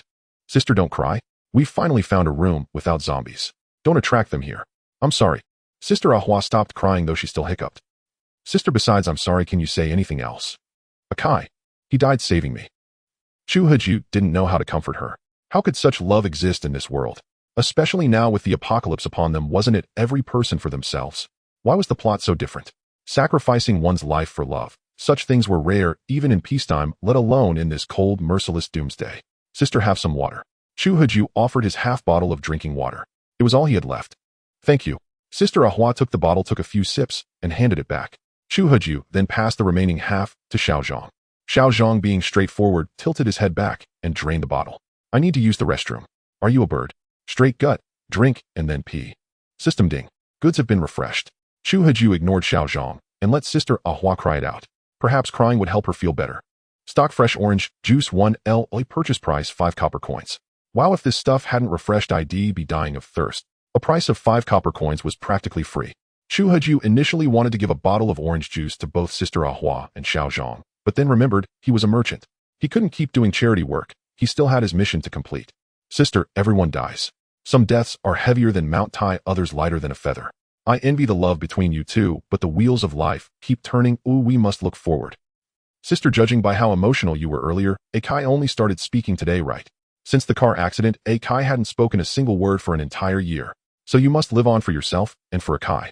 You could say he recovered just to save you, and he died for the same reason. Isn't that right? Sister Ahua wiped her tears. Yes, I must live well for Akai. That's the spirit. Chu Heju felt relieved seeing the spark of hope reignite in her eyes. But the entire hospital is overrun by the living dead. Even if we hide for now, can we escape forever? In the end, we're all going to die. The hope in Sister Ahua's eyes dimmed once more. Big sister, how do you know we'll end up dead if we don't try? As long as there's a glimmer of hope, we must keep fighting to survive. You, just a mere security guard. Big sister, are you looking down on me? How about a bet? If we make it out of this hospital alive, you work for me for a month. If we can leave this hospital alive, it'll work for you for a lifetime. What's the harm? Big sister, dream on. A month is already my limit. I don't want to support you for the rest of my life. Damn it, you brat. You are the one who dragged me out here. Are you trying to shirk responsibility? If so, we'll go die right now. No, a lifetime it is. But let's make it clear I'll only provide meals, no salary. Fine, I don't ask for much. 3 square meals a day and it'll work for you. Deal. It's settled. Chu Haju clasped hands with Big Sister. He knew he had to give her a hope, a reason to keep living. In this apocalyptic world, Chu Haju didn't want to trust anyone anymore, but the love between Big Sister and Akai moved him deeply. Having grown accustomed to the cold-blooded treachery of human nature, witnessing such a beautiful love story made Chu Haju feel that humanity hadn't completely fallen. Perhaps kindness still existed in this apocalypse. And Chu Haju aimed to gather these few remaining good-hearted survivors. My name is Chu Haju. May I ask yours? Imnyo. You can call me Ahua. Big Sister who gave my benefactors, of course. I can't name myself. Then I'll call you Sister Hua. Sister Hua, there's something I need to confess. I saved you for a personal reason. Go ahead. I figured as much. We've never met and you had no reason to insist on taking me along. Sister Hua, I'm actually a wandering merchant. In this apocalypse, I set up a stall selling goods to get by. But customers are hard to find.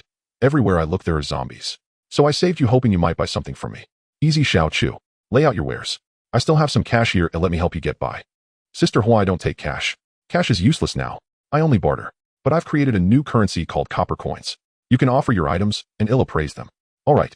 Niu Hua had no further questions. After all, in the apocalypse, cash being worthless was hardly her easy agreement made Chu Haju a bit embarrassed, but for the sake of the mission, he swallowed his pride and said up, Sister Hua, this is orange juice. 10 copper coins per bottle. 10 copper coins. How much is this phone worth? System iPhone buyback price. 10 copper coins. Sister Hua, this iPhone can trade for exactly 1 bottle of orange juice. Sai, this was the latest iPhone Akai bought me. Now it's only worth a bottle of orange juice.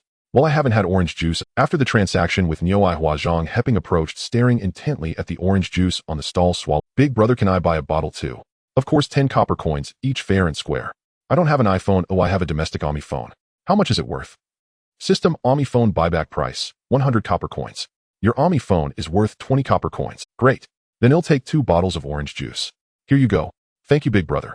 You're welcome. It's a fair trade. No need for thanks. I have other goods too. If you have any valuable antiques, you can trade them with me. Other things. Like what? Chu Haju listed them one by one for Xiao Zhang, even mentioning crossbows. After all, Chu Haju felt Zhang Heping and Niu Hua were decent people, so he might as well sell them a couple of crossbows to boost the team's strength. This crossbow costs 1,000 copper coins. Yes, it's a bit pricey, but it's reliable. I've killed nearly 20 zombies with it. It's the ultimate choice for survival. With this crossbow, you won't have to hide anymore. You can take down a single zombie without breaking a sweat. Oh, and zombies have blood crystals in their heads. I'll buy those too, 100 copper coins each. Besides blood crystals, I take anything valuable. With your wits, you'll recoup the cost in no time. Chu Haju toyed with the crossbow as he explained, and Zhang Heping was drawn in by his slick sales pitch. But even if I sold my underwear, I couldn't afford a crossbow. Xiao Zhang, I have some gold and silver jewelry here. Take it, and see how many copper coins you can get. Sister Hua, I can't take your things. Xiao Zhang, I've always wanted to thank you. Without you, I might have lost all hope. You've helped me, brought me food to share. I've seen it all.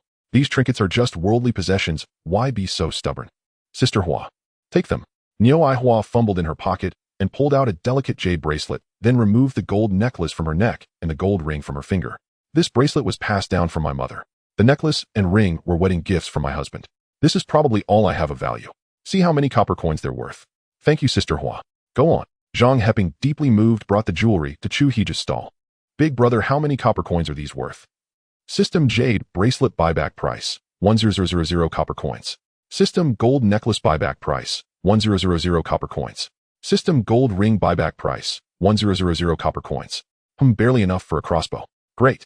We'll take a crossbow. Done. Thank you, big brother. You're welcome. It's just a fair trade. If there's nothing else, I'll pack up. No, that's all. With this crossbow, I won't have to hide from zombies anymore. Chu Haju directly packed up his stall, having just sold a bottle of orange juice to Sister Hua at cost price. In truth, Chu Haju felt a bit embarrassed. If he hadn't kicked down her door back, then she and Akai might still be alive. As for the crossbow, Chu Haju also sold it at a high price.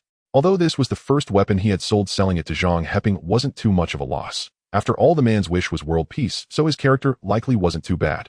Chu Haju put away the intermediate stall, the table covered with a black woolen cloth.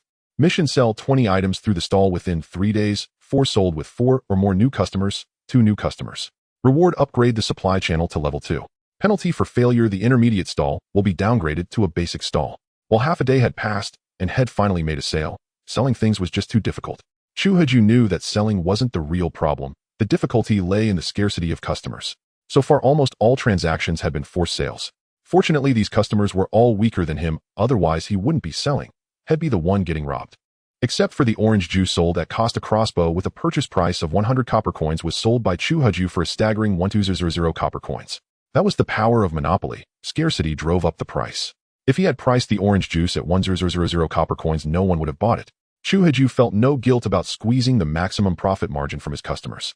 He was a merchant, and saving them was merely part of completing his mission. Sister Hua, I should apologize to you. If I hadn't kicked down your door, things might not have turned out this way. Xiao Chu, don't blame yourself. We were already running low on food. Xiao Zhang hasn't been able to scavenge anything these past few days, and I can't go out to search either. Even if you hadn't come, we'd either be eaten by zombies if we went out, or starve to death here. It's fate. You don't need to feel guilty. Thank you for understanding, Sister Hua. Next, I plan to leave this hospital. There's too little food here, and too many zombies. As you said, even if the zombies don't get us, we'll starve to death. Leaving the hospital is our top priority. Brother Chu, that won't be easy. The main south gate is swarming with zombies, hundreds of times more than the old ladies at the evening square dance. Charging out through the front door is almost impossible. As for the west gate, it's a small one. I've seen from the window that it's also completely blocked by zombies. There's no road to the east, but there is one path with the fewest zombies. Which path? The north. There's a small path leading to the parking lot. I've observed it. There are zombies, but it's the direction with the least number. Then we'll take the north. But what's wrong? To get north from here, we'd have to go through the infectious diseases ward directly, or take a detour. But a detour means we don't know how many zombies we'll run into. Infectious diseases ward. Brother Chu, come here. Xiao Zhang led Chu Huju to the window and pointed at a standalone building. That's the infectious diseases building. From the third floor skybridge, we can reach that building directly and then go out the back door to the small north gate. Through that small gate, we'll get to the open parking lot behind, and then we'll be free. It doesn't sound that hard, but how do you know this place so well? Brother Chu, I used to be a delivery driver. A delivery driver? Then why aren't you wearing a vest? I fell off my electric bike and ended up in the hospital for a month. My mom took my vest and other stuff home, and I've been trapped here ever since. I suppose I'm a bit luckier than you. I was unconscious for a whole month and didn't experience the terror of the apocalypse. At least I wasn't eaten by zombies while I was out cold. Chu Huju sighed. Before he fell unconscious, the world was still bright and clear. Now that he had awakened, it had become a different realm entirely. 10 years in a dream unknown to all, it was sudden awakening, words of desolation. Suddenly, Chu Huju's gaze fell upon a woman in white. Her long hair flowing in the wind, she stood atop the infectious diseases building overlooking the zombies in the hospital below. The zombies had not yet noticed her. Miss, don't jump. Chu Huju threw open the window and shouted across the distance of about 10 meters to the woman opposite. She was a potential new customer. He couldn't let her jump. Besides having missed Wang Lijian, he couldn't afford to miss with flowing hair, beautiful and moving, yet what of it? A white-robed angel saving lives, yet what of it? A melodious voice like a lark drifted over from the opposite building. The woman's voice deeply touched Chu Huju's heartstrings. That voice, so sweet. At least a 4+. Having already missed Wang Lijian, Chu Huju was determined not to let this white-clad beauty slip away. Miss, don't jump. But it's the apocalypse, and still no one wants to be my boyfriend. The woman in white cried out. Her cries startled the zombies below, who now saw her waving her arms on the rooftop, as if starting a rave. Miss, if no one will be your boyfriend, I'll be your boyfriend. Don't jump. You. The long-haired bowtie's attention now focused on Chu Huju on the 4th floor opposite. Too thin like a bamboo pole, the woman in white muttered, then shouted to Chu Huju opposite. Do you really mean it? Will you be my boyfriend? As long as you don't jump, I can be your boyfriend. He was joking. With a voice so sweet, she must be beautiful. He wouldn't lose out, and besides, being a girlfriend wasn't the same as getting married. A woman with a voice like a lark. This was heaven's gift to Chu Huju. He felt he couldn't miss this chance. Xiao Chu, are you really going to save her? Yes. Saving one life is better than building a 7-story pagoda. I can't just stand by and watch a white-robed angel jump. Brother Chu will go with you. No, you stay here. That's the infectious diseases ward. They'll go scout the path. If it's safe, you can come later. All right, Brother Chu. How are you planning to get there? Chu Huju glanced at the infectious diseases building opposite. The woman in white stood on the rooftop, the 5th floor, while he was on the 4th. Not far away, a skybridge led to the infectious diseases building on the 3rd floor. The top of the skybridge had an arched glass canopy, and he could easily step onto it to cross over. Saving a life is more meritorious than building a 7-story pagoda, and moreover, the woman in white before him was also a potential client, which would aid in completing his mission. Though he was no hero, he could still do heroic deeds. We can cross over via the glass canopy atop the footbridge. Brother Chu, that's too dangerous. Would have to traverse dozens of meters from this windowsill. There's no other choice. The windowsill is the safest route. If we take the corridor, who knows how many zombies we'll encounter. All right, wait here for me. If conditions are right, I'll signal you to come over. Understood. Xiao Chu, stay safe. Thanks, Sister Hua. Chu Huju stepped over the windowsill without hesitation. Saving the woman in white was secondary. His main goal was to survey the terrain, as the infectious disease ward was his next destination and the windowsill route was the best option. Once done, twice familiar. Chu Huju pressed his back against the wall and slowly edged toward the footbridge. Zhaoyang, hand me the crossbow. Sister Hua, what do you need the crossbow for? Xiao Chu might encounter zombies on his way. I'll well provide cover. Oh, here you go, Sister Hua. Zhang Heping handed the crossbow to Niu Aihua. The crossbow Chu Huju had sold him came with 3 bolts. Niu Aihua had shed her earlier timidity. She knocked an arrow aimed, her sights set precisely on Chu Huju's direction. Sister Hua, you. Zhang Heping stared in shock. Her aim wasn't at the zombies, it was at Chu Huju. Niu Aihua, her finger trembling over the trigger, hesitated. The trigger lay just beneath her fingertip, yet she couldn't bring herself to press it. Then she lowered the crossbow, gasping for breath, her body drenched in sweat. Sister Hua, he's right. He's the one who caused Akai's death. If he hadn't kicked down that door, we might never have had to leave and Akai would still be alive. It's all his fault. Sister Hua, but he gave us juice and weapons. He's a merchant. Merchants chase profit. Do you think he'd do anything without gain? The value of what we gave him far exceeds these supplies. That's what merchants are like. Sister Hua. Zhang Heping didn't know what to say. This sudden shift in Niu Aihua was hard for him to accept. True, Brother Chu had kicked down the door, but they'd have been overrun by zombies sooner or later anyway. Brother Akai was a vegetable. If he and Sister Hua had tried to support him while fleeing, they'd never have escaped. They'd all have died in the end. Abandoning Brother Akai was the best choice. Brother Chu just played the villain. Zhang Heping's mind churned with inner conflict. Had spent the most time with Sister Hua, and the crossbow had been bartered with jewelry shed provided. Yet rationally, he knew following Brother Chu might mean a longer survival. For a moment, Zhang Heping felt trapped. We still need him to escape the hospital. Once we're out, we'll settle old and new scores together. Zhaoyang, will you help me? Sister Hua, I've been with you and Brother Kai the longest. I'm definitely on your side. Good. Once we're out of the hospital, you and I will take him down. At that moment, Niu Aihua's gaze was cold and sharp like a seasoned female assassin. The sight terrified the scrawny Zhang Heping. Was this still the same Sister Hua from before? Yes, Sister Hua. Zhang Heping could only agree meekly. Meanwhile, Chu Huju had reached the glass roof of the footbridge, wobbling precariously as he made his way across. The arched glass surface was treacherous to walk on, with a constant sense that one misstep would send him plummeting. Brother, you really risked so much to save me. Are you truly willing to be my boyfriend? The woman in white's voice kept drifting over from the edge of the infectious disease ward's rooftop. Miss, don't jump. I'm coming. Brother, let me help you. The woman in white moved from the rooftop to a spot near the footbridge. To reach her, Chu Huju would have to climb up 1 level. Finally, he reached the other side, every step a nerve-wracking ordeal that nearly made his heart leap out of his chest. Miss, don't jump. If no one will be your boyfriend, it'll be your boyfriend. Thank you. You're so kind. The woman in white gently brushed aside the long hair covering her face, revealing a visage that made even the ugliest of crones seem fair, with a smile uglier than a cry. Holy crap. Still meters from the rooftop, Chu Huju was so startled, he lost his footing and slid off the glass canopy of the footbridge. Brother, get lost. Chu Huju plunged downward, cursing the woman in white, but his survival instinct made him cling desperately to the railing of the footbridge. Brother'll save you. Get lost. Just jump off the building already, and don't you dare come near me. Chu Huju now desperately wished he could flee. Damn it. Her voice was a quadruplepless, her face was a quadruplepless, and she even had a face full of beauty marks. Brother, you promised to be my boyfriend. How can you treat me like this? I'd rather die than be your boyfriend. Just jump off the building. With a face like yours, even zombies wouldn't dare eat you. Only jumping to your death would be a release. The woman in white, as ugly as sin, leaped from the rooftop. Crash. Shatter. But she landed directly on the glass canopy of the footbridge. From a distance, Chu Huju hadn't noticed her physique. Now as she landed, she shattered the glass canopy, her entire body, crashing onto the footbridge below. Brother, take my hand. Damn it, I don't need your help. Chu Huju recoiled at the sight of her face, almost tempted to let go and fall. But a glance at the eager zombies below made him muster all his strength to climb back up. The hideous woman reached out and pulled him a few times. With her help, Chu Huju flipped himself onto the footbridge. Brother, are you okay? Her sweet voice came from beside him.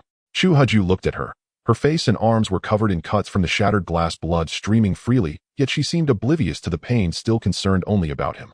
The word "get lost" was on the tip of Chu Huju's tongue, but he couldn't bring himself to say it. Once upon a time, he too had been called a skeleton and told to scram. How fortunes had turned, but damn, it had turned too fast. To have survived looking like this already took immense courage. To keep attacking her with words would be crueler than being devoured by zombies. Here are some band-aids. Tend to your wounds yourself. And this is a healing elixir. It will restore a bit of your vitality. Thank you, brother. You're so good to me. Chu Huju pressed a hand to his forehead. Damn it, what a sin. A beast's body with an angel's voice. The heavens are so unjust. Roar. Bang. Bang. Bang. At that moment, behind the iron door leading to the infectious disease ward, 2 zombies were frantically pounding against it, though there was also a glass door on this side. Let's leave this place first. Brother, follow me. The woman Ru Hua directly took Chu Heji's hand and slipped through a small door beside the iron gate leading into a tiny office. This is the duty office. To enter the infectious disease ward, one must register here and change into protective suits, but there's no need for registration now. Who are you?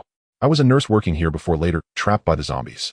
I have a few companions there in the isolation room of the infectious disease ward. Isolation room.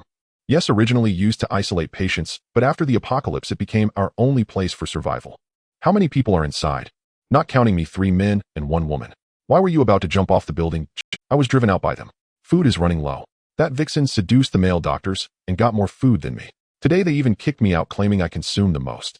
If they get rid of me, the remaining food can sustain them for a few more days. Brother, am I not beautiful? Why don't men like me? No, you are beautiful, but there are few who appreciate you. Then brother, were you serious when you said you'd be my boyfriend? Sorry, I actually already have a girlfriend. I knew it, always the same excuse. Where is your girlfriend? Is she prettier than me? If you don't bring her before me, then it'll be your girlfriend from now on. My girlfriend is. Chu Heju didn't know who to claim as his girlfriend. Wang Lidian. Come on, she was a cannibalistic woman. He only thought of her for physical gratification. Who should I say? Chu Heju's mind raced trying to find a suitable candidate, but he was just a security guard, his salary barely covering 3 meals a day. Love. Come on, without money what love was there? Chu Heju couldn't think of a single woman who could pass as his girlfriend. What? You don't even know where your girlfriend is, yet you claim to have one. Are you trying to fool me? I do, I really do. I don't know where she is now, but I will find her. How touching. If there were a man in this world who loved me like that, I'd die for him. Chu Heju glanced at Ru Hua's face. Her lips were almost as thick as a pig's. Probably no man in the world would ever fall in love with her. There will be. Chu Heju didn't want to crush her confidence, or she'd rush to jump off the building again. She had helped him when he nearly fell earlier, and it would be unkind to discourage her now. By the way, I have 2 friends on the opposite building. They'll call them over first. All right, brother. Ru Hua followed as Chu Heju stood up. Meanwhile, the zombies in the infectious disease ward continued pounding tirelessly against the iron door. Chu Heju glanced over and walked to the skybridge. Standing there, he saw Zhang Heping on the 4th floor opposite, peering out the window. Xiaozhang, come over too. Jump from the skybridge. Zhang Heping waved back at Chu Heju. Sister Hua, it's brother Chu. He wants us to go over. Should we go now? Yes, let's go. He must have found a suitable place. Maybe following him we can escape the hospital. Niu Aihua climbed onto the windowsill without needing help, a remarkable transformation occurring in such a short. My life was saved by Kai. I must live for Kai and avenge Kai. Niu Aihua's gaze fixed on Chu Heju across the way. She had set her goal: escape the hospital, kill Chu Heju, and avenge Kai. With a purpose, her entire demeanor changed. Zhang Heping followed behind Niu Aihua, astonished to see her walking swiftly along the windowsill, which was only about 10 centimeters wide. How did Sister Hua become so capable? Zhang Heping tried to catch up, but feared the speed would put him in danger. One misstep and head fall, either dead or crippled. Helpless Zhang Heping could only trail behind slowly. Niu Aihua crossed the tens of meters quickly now on the glass canopy of the skybridge. There was a large hole where Ru Hua had fallen and shattered it. Chu Heju had set up a table standing on it and used a fire axe to break off the jagged glass edges to prevent injuries. Sister Hua, be careful. Let me help you down. Thanks, Xiao Chu. Hello, Sister Hua. I'm his girlfriend. My name is Xiong Chumo. Ru Hua greeted Sister Hua, claiming to be Chu Heju's girlfriend. Hello, I'm Niu Aihua, friend of Xiao Chu. Wait, your name is Xiong Chumo. Chu Heju couldn't stand it. Did she have his consent? Yes. But when did I agree to be your boyfriend? Didn't you? When I was about to jump, you said you'd be my boyfriend. You shouted so loud, even the zombies must have heard, and Sister Hua definitely did right. Isn't that so, Sister Hua? Are you going back on your word? Well, Xiao Chu, I was closest and I did hear it. Didn't I say I already have a girlfriend? You said you do, but I haven't seen her. Until you bring her before me, I'm your girlfriend. Are you rejecting me too? Then what's the point of living? I might as well die. With that, Xiong Chumo climbed onto the railing of the skybridge. Sister, can you stop threatening to jump every time? Breaking the railing would be bad, and even if you don't, falling and crushing a zombie isn't right either. Think about it. Zombies were once humans infected with a virus. They're pitiful enough. Turning them into pancakes would be too cruel. Are you calling me fat? No. From this height, anyone jumping would turn a zombie into a pancake. Brother Chu, give me a hand. Zhang Heping was at the gap, waiting for Chu Heju's help. All right, coming. Chu Heju rushed over, finally having a chance to leave this place. Saving this little nurse, Xiong Chumo, was true. He helped Zhang Heping down as well, who quickly thanked him. No need for thanks. In the apocalypse, we should all help you. Yes, brother Chu is right. Zhang Heping nodded, exchanging a glance with Niu Aihua, their unspoken whooshed. As they were conversing, the curtain across the overbridge stirred. This curtain, used for insulation, was a dark military green, resembling the color of an army coat. In winter, such curtains were commonly hung at the entrances of shopping malls, their primary purpose being to block the biting wind and maintain indoor warmth. At that moment, the curtain swayed again. A bloodied hand reached through, pulling it aside, and a zombie with its head tilted to one side poked its head in. Hungry. Hungry. The zombie spotted the survivors standing across from it as it pushed through the curtain. It immediately lunged toward Chu Haju and the others, dragging one leg as if it were sprained. Chu Haju raised his crossbow without hesitation and fired an arrow straight into the zombie's forehead. With a roar, the attack didn't kill the zombie. Instead, it enraged the creature. Its movements quickened to a near swish. Chu Haju remained calm, nocking another arrow and firing. Based on his experience, it took at least 3 shots to the head to bring down a zombie. Something's wrong. The zombies seem stronger. After firing 3 arrows, Chu Haju noticed the zombie swish. Thud. It was only with the 4th arrow that the zombie collapsed stiffly. The zombies have grown. Chu Haju's expression darkened. If it took 4 arrows to kill a single zombie, his meager supply of 6 bolts would only be enough for one. Chu Haju walked over, pulled out the arrows, wiped them clean on the zombie's clothes, then drew his dagger and fire axe to dissect the creature's skull. After a gruesome scene of dissection, Chu Haju wore a look of frustration. Bad luck. There was no blood crystal inside the zombie's head. Chu Haju turned back. The group stared at him in shock, with Xiao Zhang even taking a step back. Xiong Chumo and Niu Aihua merely furrowed their brows. As a nurse, Xiong Chumo was no stranger to dissecting skulls, but a zombie was a first. She couldn't help but think more highly of Chu Haju. Surviving the apocalypse clearly required skill. Niu Aihua, however, saw Chu Haju as efficient and decisive. Following him might indeed lead to escape from the hospital. Yet she worried about being silenced later. Glancing at the crossbow in her hand, she figured a sneak attack was her best bet. Chu Haju also had a crossbow. In a direct confrontation, the outcome was uncertain. Niu Aihua exchanged a glance with Zhang Heping, seeing the same worry in his eyes. Brother, why are you so pale? Are you feeling unwell? Xiong Chumo snapped out of her brief daze. After all, killing zombies was a matter of survival. Cold-bloodedness was understandable. But dissecting corpses? That seemed a bit twisted. I think the zombies are stronger than yesterday. Yesterday, 3 arrows could kill one. Today it took 4. Maybe each zombie's strength varies. Yeah, Brother Chu, you're already strong. At least the strongest among us. Chu Haju glanced at the scrawny Zhang Heping. How many here were weaker than him? As for being stronger than the 2 women, what was there to boast about? As the protagonist of this realm with a stall system, being only this strong would be pathetic. Xiao Xiong. Brother, what's the matter? Never mind, I'll call you Chumo. How do we get into the infectious disease war? I noticed earlier that this door is locked from the inside. Brother, I really don't recommend going in. The patients there have contagious diseases. We always need full protective gear to enter. Now that they've turned into zombies, they're likely still infectious. That's a problem. The north gate of the hospital is only accessible through here. To pass through, we must have isolation suits. It's too dangerous otherwise. Where can we get isolation suits? The isolation room I came from has them, but they probably won't give them to us easily. The isolation room. What weapons do they have? Just fire axes and extinguishers. No ranged weapon. I don't think so. All right, take me to that isolation room. Brother, we might have to go via the rooftop, where I jumped from earlier. Let's go. Didn't they kick you out? This time we've got your back. Whoever bullied you, go slap them a few times. Yay, thank you, brother. Xiong Chumo kissed Chu Haju on the cheek. Chumo, don't kiss me like that. I have a girlfriend. Chu Haju wiped his face vigorously with his clothes, feeling thoroughly uncomfortable. I don't care. Until you bring your girlfriend before me, I'm your girlfriend. I surrender. Chu Haju couldn't be bothered to argue with this wild girl, short of telling her to jump off the building. Xiao Zhang, help me move the table. We need to climb up through the glass canopy of the overbridge. Sure, Brother Chu. They set up a makeshift scaffold. Just then, more zombies pushed through the insulation curtain, charging at them as they tried to flee. No time. Quick, Xiao Zhang goes first. Chu Haju had the slender Zhang Heping climb up first, followed by Niu Aihua, and then Xiong Chumo. The 2 above pulled while Chu Haju pushed from below, barely getting Xiong Chumo up. With a roar, the zombies pounced, toppling the scaffold. Chu Haju narrowly avoided their bites and was pulled up by quick. Head to the rooftop first. This way, brother. Xiong Chumo led them to the stairs connecting the rooftop to the infectious disease ward. Descending the stairs, Chu Haju spotted a glass door and an iron gate at the end of the corridor. Several zombies were tirelessly pounding on the iron gate. Xiong Chumo guided them to a small room resembling a bank vault on the side. Brother, this is the isolation room. How do we open this door? I don't have a key. They have to open it from inside. It has to be opened from inside. That's tricky. Chu Haju examined the heavy iron door. Its defense rivaled that of a bank vault. Forcing it open would take ages. Even the small window's glass looked thicker than bank glass, and just breaking that would take considerable time. The isolation room's door was too sturdy. A direct assault wouldn't work. It seemed they would have to rely on cunning. Hey, race the plan, Chumo. You go knock on the door, pretend you're alone, and lure them out. Then we'll all rush in together. All right.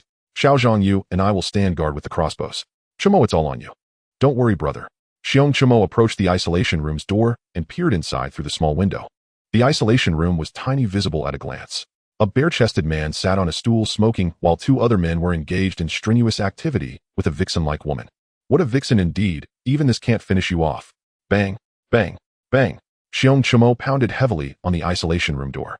Inside, the men, interrupted mid-exertion, turned to see the homely Zhaoyang City had returned. Why is that ugly thing back?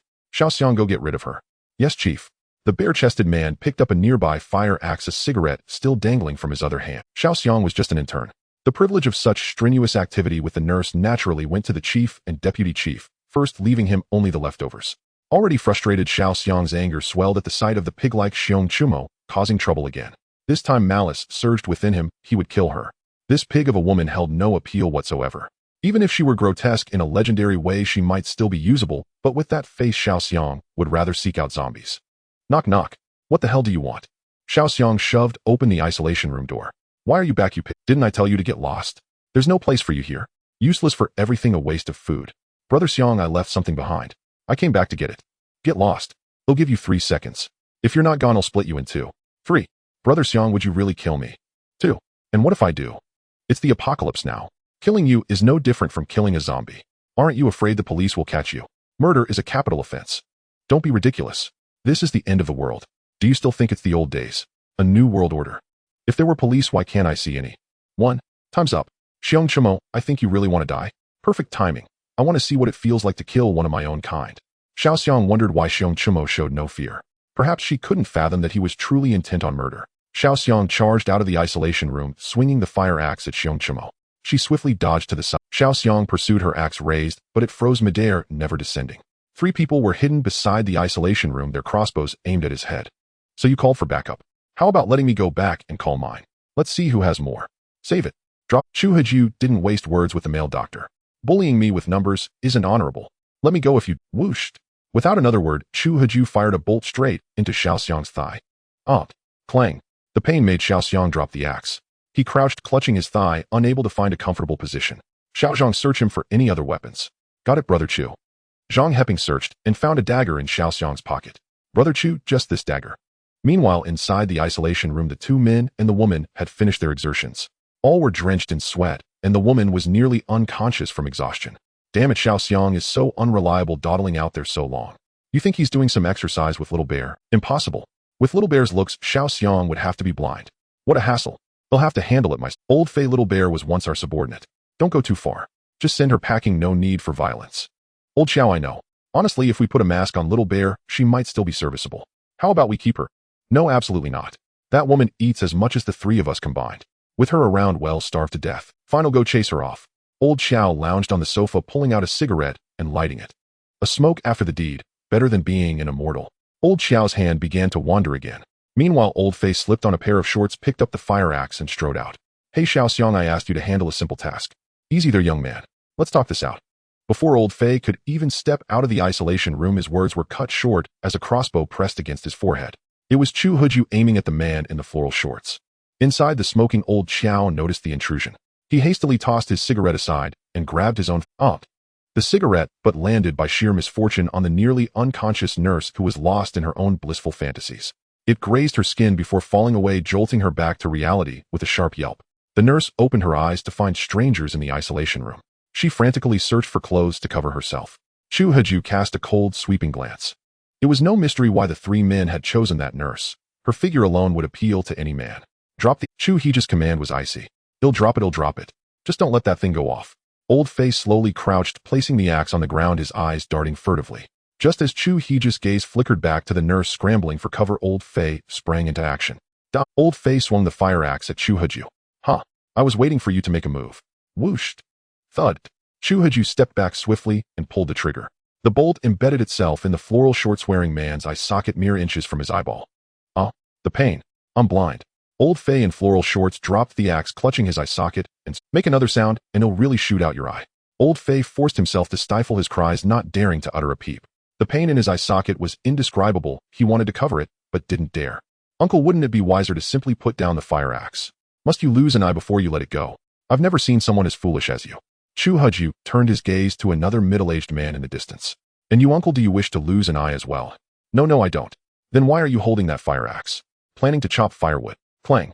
Old Xiao dropped the axe to the ground without a second thought, then obediently squatted down with his hands clasped behind his head. Well, you catch on quickly. Looks like you've done your share of shady deeds. Boss, if you've taken a liking to this isolation room, we're happy to vacate it for you.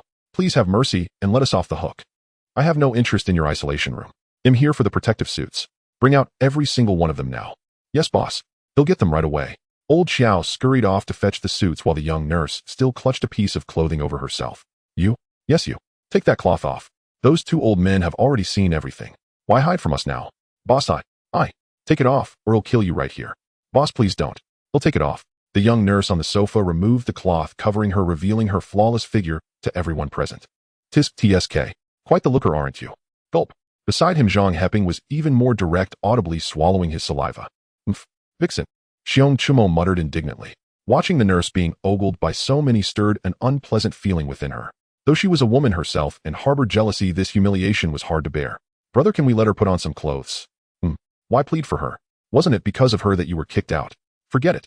Water under the bridge. Making a fool of her is punishment enough. All right. Any longer, and it seems little Zhang's dam is about to burst. Chu Huju himself swallowed a few times. You there, put your clothes on and go fetch the protective suits. Thank you. Meanwhile, old Xiao pulled a stack of suits from the cabinet. Seizing a moment when Chu Huju wasn't looking, he covertly tore small slits into several of them. Only then did he slowly carry the suits over. Boss, here are the suits you requested. Good. Go check on your companion. Chu Huju glanced at old Fei, who was still groaning softly while clutching the crossbow bolt embedded in his eye socket. Beside old Fei sat Xiao Xiong, one hand on his injured thigh. When he met Chu Heji's gaze, he lowered his head, not daring to hold eye contact. Zhang Heping still kept his crossbow trained on the two. After a while, the young nurse also carried over a cardboard box. It appeared quite heavy, and she was drenched in sweat from the effort. Boss, these are all the suits. I've brought everything. Good work. Rest over there. Chumo, inspect these suits and see if they're usable. All right, brother. Xiong Chumo began examining the suits. A pang of anxiety struck old Xiao in the distance. After checking the box, Xiong Chumo moved on to the ones old Xiao had brought. Brother, all these suits are damaged. What? Damaged? Chu Hiju walked over and examined the tears on them. Brother, these tears look fresh. See the creases here. If they were old, the wrinkles would have settled. These were just torn and the folds haven't even smoothed out yet. Freshly damaged. Chu Hiju shot a glance back at old Xiao. Boss, I swear I didn't know those suits were damaged. Is that so? Then explain why every suit you brought is torn. Maybe they were already damaged. I must have grabbed the wrong ones. After all, the nurses usually handle, but let it slide this once. You'd better drop any tricks or my crossbow won't be so forgiving. Chu Haju dismissed old Xiao and returned to the pile of suits. Chumo, how many intact suits do we have? Only 3 intact ones left and 5 damaged ones. Can the damaged ones be repaired? They need to be sent to a specialized facility. Ordinary stitching won't work. They must be sealed to block the virus. Chu Haju glanced back at old Xiao again, who cowered and lowered his head. Is there no other way? The young nurse interjected. Brother, we sometimes tear suits during use too. Before new ones arrive, we temporarily patch the holes with tape. It works. Chumo, is that true? Yes, but it's rare. No one wants to gamble with their life. Tape can only provide a temporary seal. It's not perfectly airtight. Chu Haju surveyed the group. With only 3 intact suits and needing at least 4 for Zhang, Heping Niu Aihua Xiong Chumo, and himself. That meant one person would have to wear a taped suit. He would figure out the suit situation later. For now, completing the stall system's mission took priority. Counting Xiong Chumo, there were 4 new customers. He still needed to sell 16 more items. If he could lower prices, even sell at a loss, he could finish the task. System ding. Friendly reminder: the minimum selling price cannot be lower than the purchase price. This sudden reminder dashed his hopes of selling at a loss. Chu Haju had intended to sit on the nearby sofa, but upon seeing the milky liquid stains on it, he abandoned the idea and stood in the middle of the room. I'm here for 2 simple reasons. First, to get some protective suits. Second, to bring you warmth. They'll come clean. I'm a merchant. My greatest joy is selling goods. I've come to serve you all, to bring warmth to my fellow survivors in this cruel apocalypse. Of course, everything is clearly priced. Fair and square. That's the foundation of my business. Warmth. Not far away, Xiao Xiong with a bolt in his thigh, old Fei with one in his eye socket, and old Xiao with his wet pants dripping water all wore expressions of utter misery. Their faces turned uglier than if they had eaten something foul. You had said you were here to sell goods and deliver warmth. They thought you were here to snatch supplies and seize territory, suffering such severe injuries for nothing. This was more unjust than Doe's plight. However, the young nurse beside him had a flushed face as she stared at Chu Haju. Indeed, she had already begun seeking a new patron. With her looks, she thought seducing this little security guard would be more than enough. When Chu Haju glanced over, the nurse pulled down her clothes slightly, revealing a hint of allure. Ahem. Chu Haju immediately turned around calmly, laid the foldable mat from his back on the ground, spread it out, and placed 6 zipper bandages and 7 bottles of orange juice on it. Heirloom zipper bandages that heal wounds without surgery priced at 50 copper coins each, and 1 liter fresh orange juice for 50 copper coins.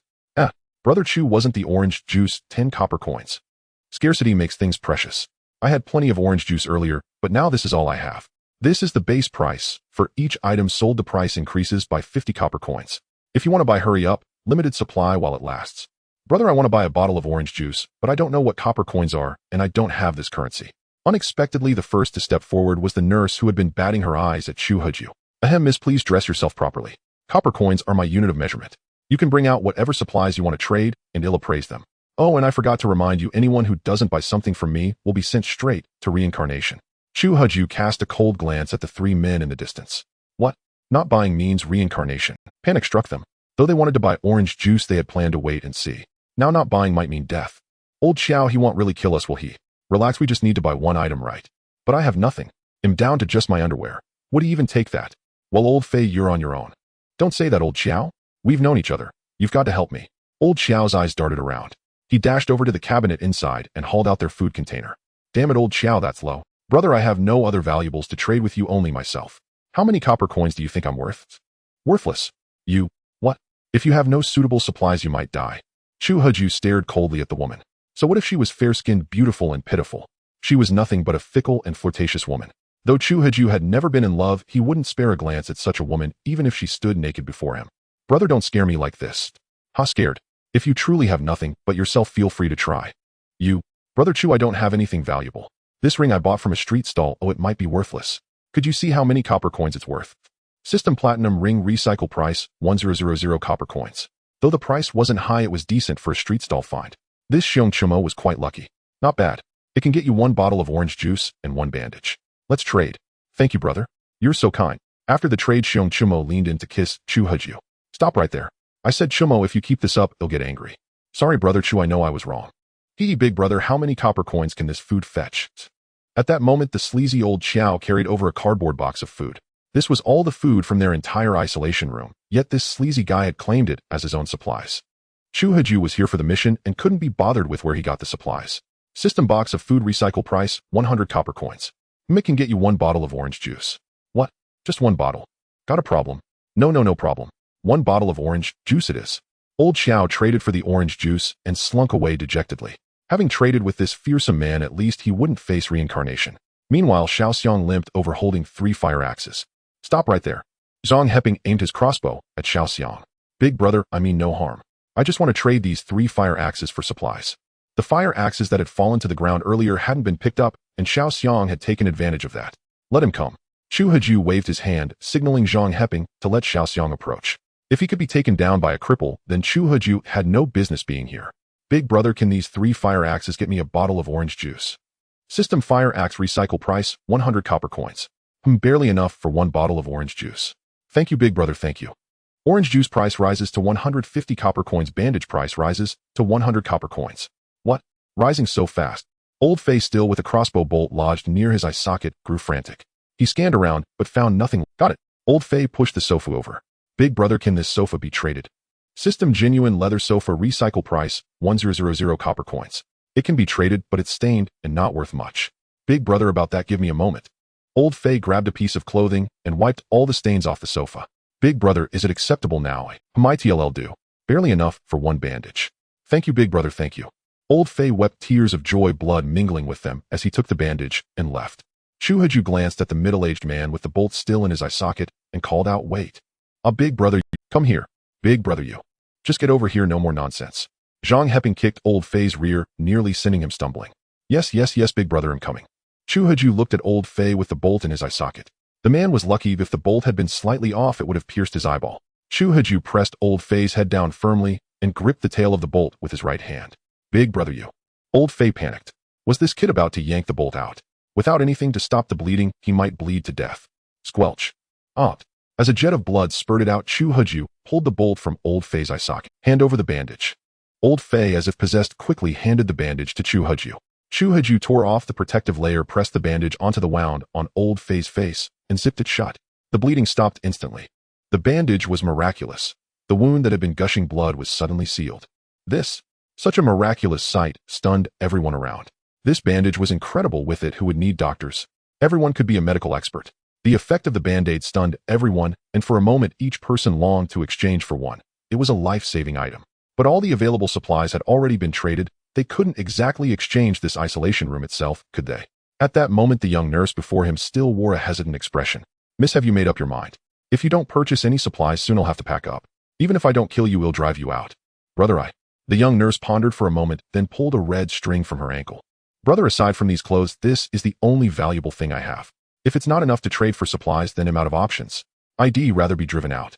System unknown string recycling price, 1,000 copper coins. Wait. Chu Huju rubbed his eyes and checked again. 1,000 copper coins. How could this shabby string be worth so much? Was it another luxury item? Chu Huju glanced at the young nurse across from him. Or did this nurse have some kind of background? Brother. The young nurse waved her hand in front of Chu Huju, who had been staring at the red string in her hand, without moving for ages. Could there be something wrong with this red string? This string is worth a bit. Chu Huju didn't want to reveal that it was worth 1,000 copper coins. Saying so would make him seem like a fool. How much? 200 copper coins. 200 copper coins. Then he'll exchange it for a band-aid. Sure, a band-aid is 100 copper coins. He'll throw in an orange juice for another 100 copper coins. Here you go. Thank you, brother. Thank you. You're welcome. Everyone had made purchases, becoming Chu Huju's customers. The new customer requirement was met. He still needed 10 more items, but at this moment Chu Huju held the red string lost in thought. The name of this red string was strange, unknown string. Could it be that even the stall system didn't know its name? But what was the use of this string? Why was its recycling price so high? This was the most expensive item Chu Huju had ever seen. For a moment, he even grew curious about the young nurse. System ding. Inventory refreshed. Chu Huju immediately switched to the stocking interface. Stock straw raincoat, a raincoat woven from straw, windproof and rainproof. Purchase price 1,000 copper coins. Another piece of equipment woven from straw. This thing seemed utterly useless. Did he really have to complete the set? Although the purchase price was steep, it was practically worthless, and the stall system didn't allow selling items below cost. Though the young nurse's red string was very valuable, Chu Huju dared not say it could be exchanged for many supplies. Everyone would then suspect something was off about it. An innocent man with a jade invites trouble. Even if the string's value was immense, Chu Huju had to trade it as an ordinary item. This wasn't about being a black market merchant, it was about perception. Chu Huju glanced at the young nurse. I'd have to ask her where she got this red string. Perhaps only the person who gave it to her knew its purpose. Chu Huju checked his task. He needed 10 more items to upgrade the stocking channel to level 2. Cheap supplies were all gone, but he noticed the box of food that old Xiao had traded. It was very cheap, mostly rotten.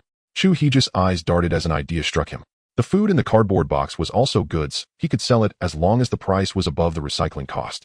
Ahem, I'm now selling this box of food at a super low price. Though some of it is rotten, it's still edible after cleaning. About 10 rotten items sold as a bundle for just 100 copper coins. 100 copper coins. So cheap. Brother, can I trade it for orange juice? You can't trade my supplies for my other supplies. It has to be something you found yourselves. Chu Huju grumbled inwardly. Come on, the purchase price of this orange juice was only 5 copper coins. That would mean a loss. If he told them the price, they'd clearly see he was a black market merchant. I see. Brother, the sofa I traded earlier was fine. What about other furniture? Of course, as long as you can bring it here. No matter how big, it's fine. He could only maintain a standard stance with his rifle. The duty was undoubtedly boring. The settlement was surrounded by desert. Director Fei, are you serious? As serious as gold. All right.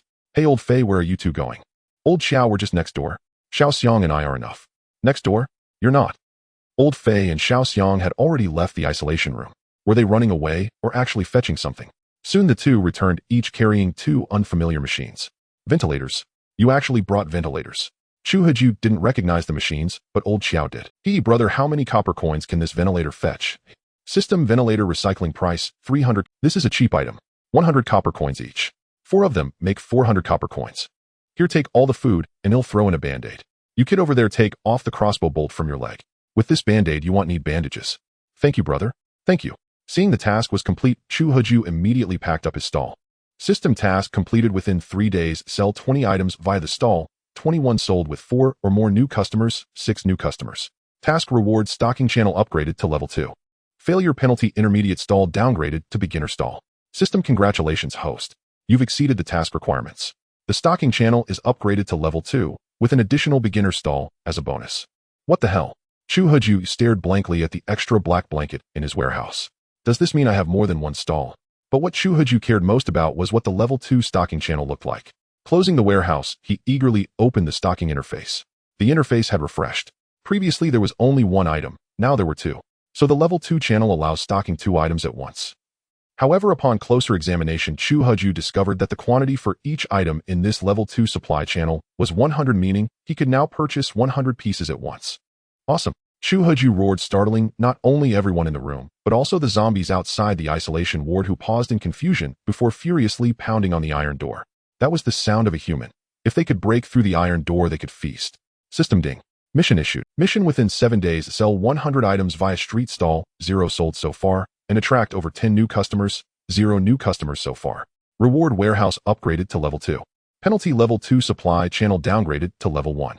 So this street stall system wasn't giving him a moment's respite. Selling 100 items was easy enough, but the real challenge was those 10 new customers. Still, with a 7-day deadline, finding 10 people shouldn't be too difficult. Chu Huju didn't dwell on it. After a brief burst of excitement, he began selecting his stock. Stock: grass belt, a belt woven from grass, purchase price 1000 copper coins. Grass necklace, a necklace woven from grass, purchase price 1000 copper coins. What looks like completing the set is within reach. With 100 pieces per item, restocking cost him 2000 copper coins. Just after finishing his purchase, Chu Huju noticed that the supply channel had no cooldown and had already refreshed with a new set of goods. Could it be that after upgrading, buying everything out lets me restock immediately? Stock: grass bracelet, a bracelet woven from grass, purchase price 1000 copper coins. Grass whip, a whip woven from grass, purchase price 1000 copper coins. After purchasing all the goods from the supply channel again, Chu Huju glanced at his balance. His million-coin fortune had shrunk by half. Making money is like climbing a mountain, but spending it is like water flowing away. Chu Huju couldn't help sighing. System ding. Congratulations, host, on successfully purchasing a full set of grass equipment. Personal information panel unlocked. What? Before Chu Huju could finish his lament, he saw an ID card icon appear in his field of vision. Then the ID card icon positioned itself to the left of the purchase icon. Personal information. Curious, Chu Huju selected the personal information option. A 3D model of himself appeared on a virtual screen with 5 slots on each side, resembling an equipment interface in a game, and his stats displayed on the right. Info: Chu Huju level 1, combat power 13, attack 3, defense 0, HP 100100, street stall system, level 1, basic stall 1, intermediate stall 1. Wait, I'm a tough guy who killed a zombie with 3 arrows. How is my combat power only 13? And what's with these weird attack and defense stats? Is this some kind of game? Looking at the 10 empty slots on his info panel, Chu Huju guessed they were for equipment. He switched to the warehouse and put on the straw hat. System: equipment not identified. Cannot equip. What? Equipment not identified. Chu Huju took off the straw hat. He had worn it for a long time. Did it have no stat bonuses at all, just a decoration? He put the straw hat back on, but found it didn't appear in his personal info panel. Then what about this crossbow? He tried to equip the crossbow. System: equipment not identified. Cannot equip. Damn it, I've killed countless zombies with this crossbow, and it's still not considered equipment. Unidentified. How do I identify it? Chu Huju switched back to the purchase screen where the goods had changed again. Stock 1. Knowledge scroll. Knowledge is power. Can identify items revealing their true properties. Purchase price 1000 copper coins. 2. Energy drink increases satiety by 100 upon consumption. Purchase price 1 copper. Finally, the energy drink had refreshed. Chu Huju bought 100 bottles, and a 1-hour cooldown icon appeared beneath it. That meant if he bought out the other item, a new set of goods would immediately refresh. But the so-called knowledge scroll with a quantity of 100 cost 100 copper coins each. The most expensive item Chu Huju had ever seen. This is it, the knowledge scroll that can identify items. But 1000 copper coins per scroll. Isn't that a bit excessive? Chu Huju checked his balance. 5700 copper coins left, meaning he could buy at most 57 scroll. Too expensive. He'll just try one. Chu Huju purchased 1 knowledge scroll. The scroll looked like a rolled-up. He used the knowledge scroll to identify a straw hat. System: straw hat provides shade and a slight defense boost. 10 defense. Durability 10001000. This. Chu Huju stared blankly at the straw hat in his warehouse, now imbued with stats. It really has stats now. 10 defense. It's just like a game. He took the straw hat out of the warehouse, and a virtual screen appeared beside it displaying the hat's name and stats. Hey big brother, why is there a tag on this straw hat? Straw hat provides shade and a slight defense boost. 10 defense. Durability 10001000. How strange, it looks transparent. The young nurse who had been watching Chu Huju approached, curiously reaching out to touch the tag, but her fingers passed straight through the virtual screen. Chu Huju was stunned. Could this nurse actually see the virtual screen? Brother Chu, what is this? Why is there a transparent tag? Xiong Chumo also walked over. Earlier, Chu Huju had been muttering to himself and no one had disturbed him, but he had always been the center of attention. Chumo, you can see it too. Of course I can. It's like a screen. Look, there are even words on it. Come over all of you. Can you see this tag?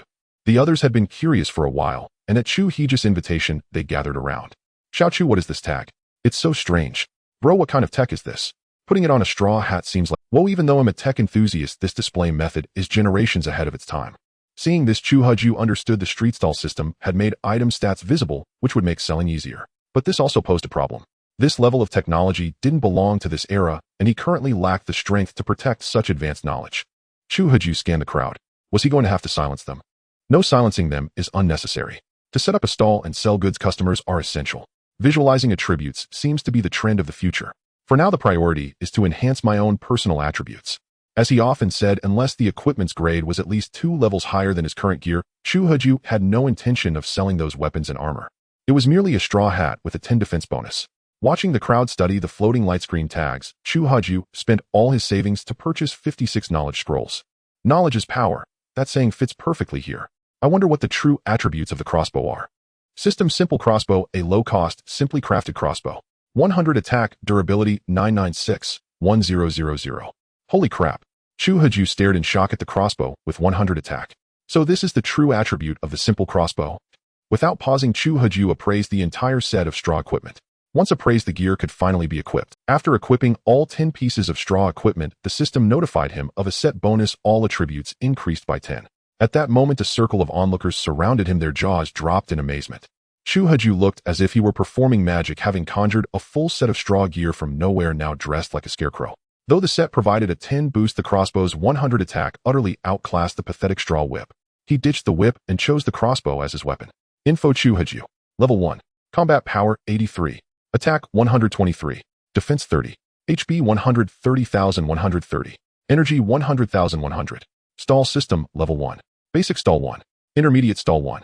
Good heavens, his combat power had multiplied 8-fold and his attack had soared 41 times. At that moment, Chu Heju felt an urge to go out and test his skills on some zombies. Brother Chuyu.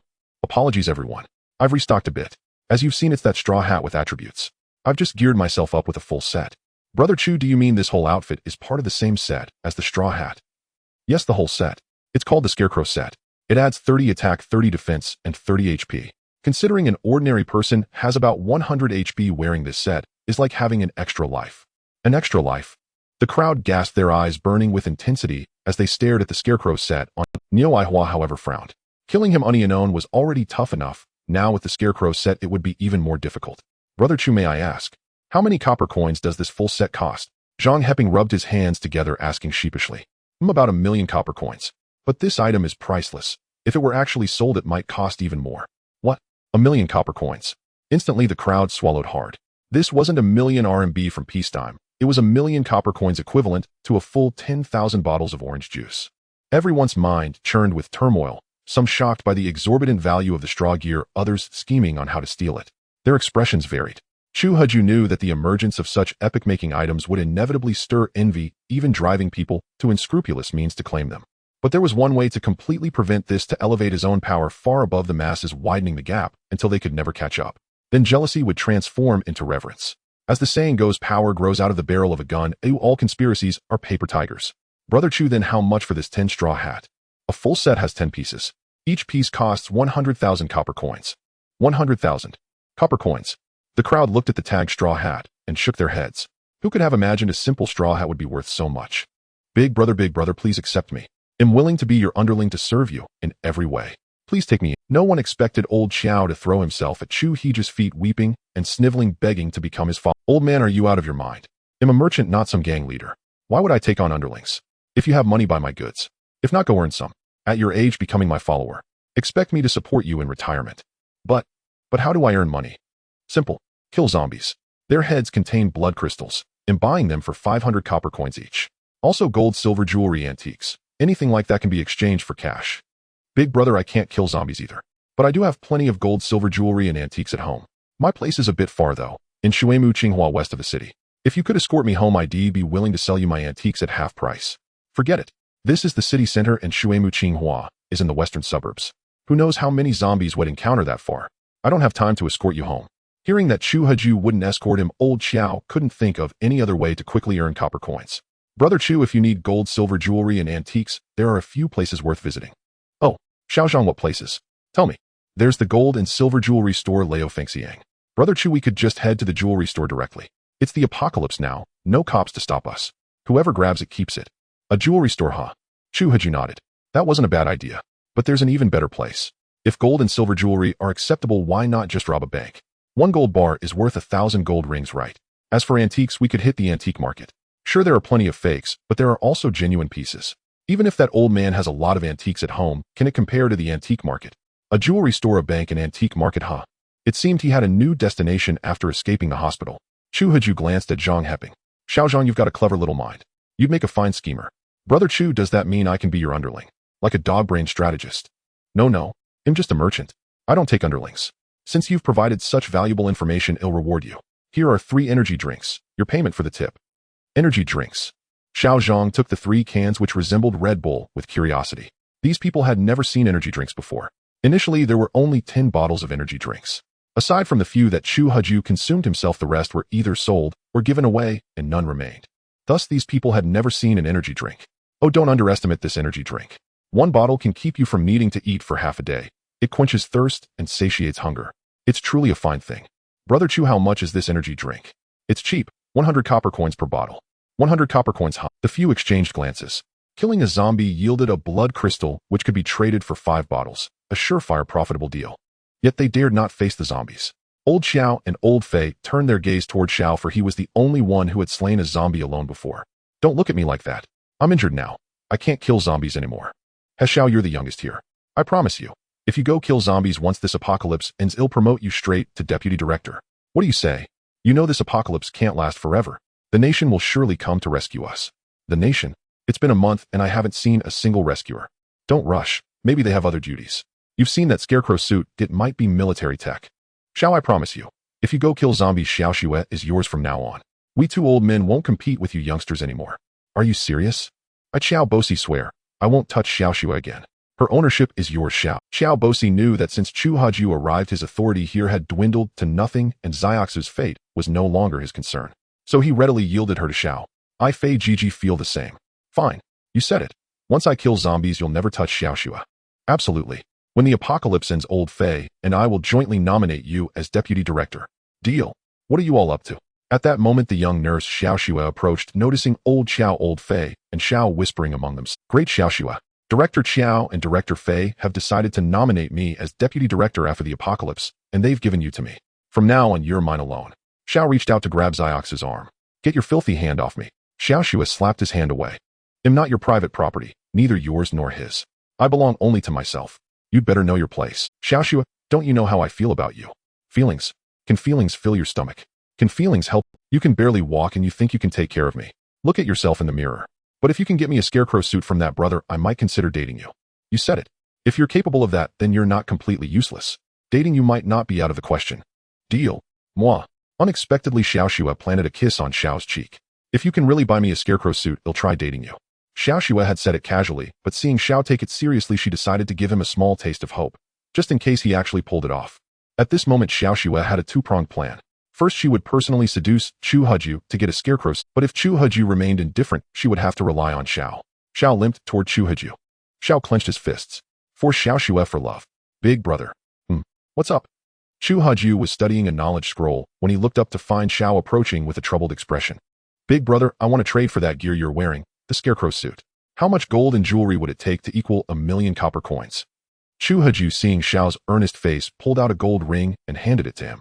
A ring like this is worth about 500 copper coins. For 1,000,000, you'd need 2,000 such rings. I don't have gold bars to estimate, but it might be more. 2,000 gold rings, huh? Xiao muttered, then bowed to Chu Haju. Thank you, big brother. I have one more question. Speak freely. If I gather 2,000 gold rings, where can I find you? That, I can't tell you for now. But since I'm a merchant, after I finish looting the hospital, jewelry stores, banks, and antique markets, I'll likely head to a survivor base. If you can't find me, go there. All right, big brother, wait for me. I'll definitely buy that gear from you. Keep it, young man. With this gear, killing zombies will be a breeze and beauties will swarm you. I will. Xiao seemed to envision Xiao Xue begging him to be her boyfriend, and a faint smile curled at the corners of his mouth. Chu Haju watched Xiao leave with renewed vigor and shook his head. By the time Xiao scraped together 1,000,000 copper coins, he would likely have upgraded several tiers, and this beginner gear would be common as dirt. Chu Haju was now using knowledge scrolls to appraise equipment, focusing on items with high resale value. at least 1,000 copper coins. The scrolls cost 1,000 each, so appraising cheaper items wasn't worth it. First on the list was the mysterious rope. Chu Heju appraised it directly. System's soul-locking rope absorbs the essence of deceased beings within a 1-meter radius. Consuming it at the first tier or above allows full absorption of its essence, or below that it backfires, draining the user's life instantly. Current essence 010000. This? Chu Heju's eyes widened. What was this? Essence of deceased beings. Chu Heju tried it. The soul-locking rope didn't belong to any equipment slot. Unsure how to wear it, he simply wrapped it around his wrist. In the distance, Xiao Xue saw Chu Heju wearing the red string from her ankle on his wrist and smirked. Maybe this brother has some interest in me after all. Chu Heju tied the red string around his wrist, allowing it to absorb essence from nearby dead beings. He would test it later. For now, he had another critical task: appraising the blood crystals. The next task was to identify the blood crystal. Chu Heju speculated that this blood crystal likely had certain effects. At this moment, he held a scroll of knowledge trembling as he identified a blood crystal. System low-quality blood crystal, a crystal formed from the condensation of zombies' internal matter containing immense energy, serving as the energy source that drives the zombies' movements. Taking it can increase life limit by 10, attack power by 10, and defense power by 10, while lowering energy limit by 50. It contains berserk energy that can damage the nervous system, and the side effects are considerable. Please use with caution. When energy drops to 0, it will mutate into an undead creature. Chu Heju was once again shocked beyond measure. The energy contained in this small blood crystal was equivalent to his 3 pieces of equipment. However, the side effects were also significant, requiring a reduction of 50 mental power limit. He glanced at his current mental power limit. Now he could only consume 1 low-quality blood crystal. If he ate 2, he might mutate into an undead creature. What a double-edged sword this is. After all, it requires a consumption of 50 mental power to gain the other 3 attributes. Chu Heju hesitated for a moment before directly tossing the blood crystal into his mouth. You have to risk it for the biscuit. Sacrificing 50 energy for the other 3 attributes is worth it. A scorching energy slid down Chu Heju's esophagus into his stomach.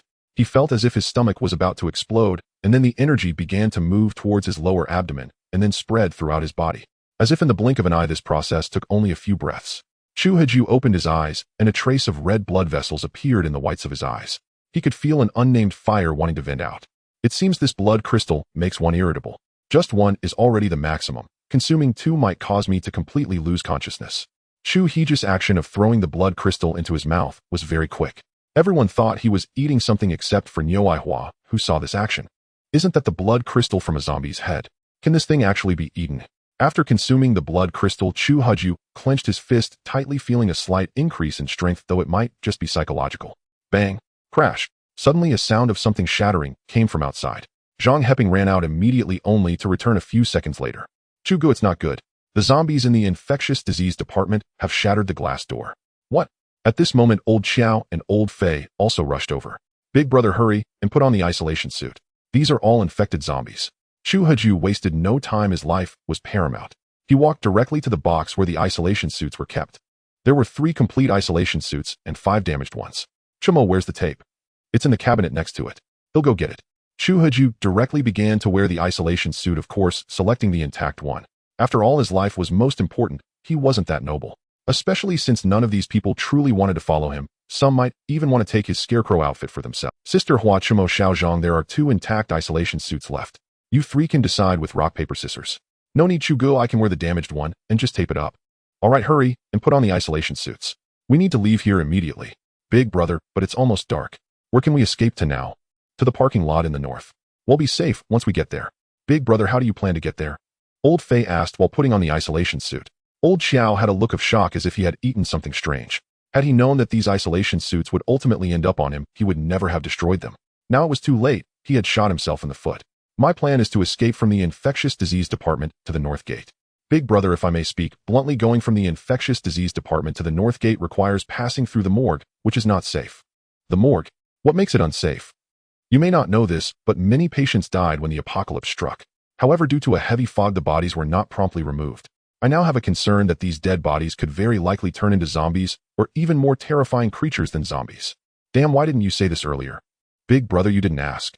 Xiaozhang, didn't you say we could go directly to the north gate from the infectious disease department? Chugu, I'm just a delivery guy. I saw that the infectious disease department had a back door leading directly to the north gate. Who knew it was the morgue? Bang, bang, bang. The glass door had already been smashed by the zombies, and now the zombies were banging on the second. Everyone was fully dressed.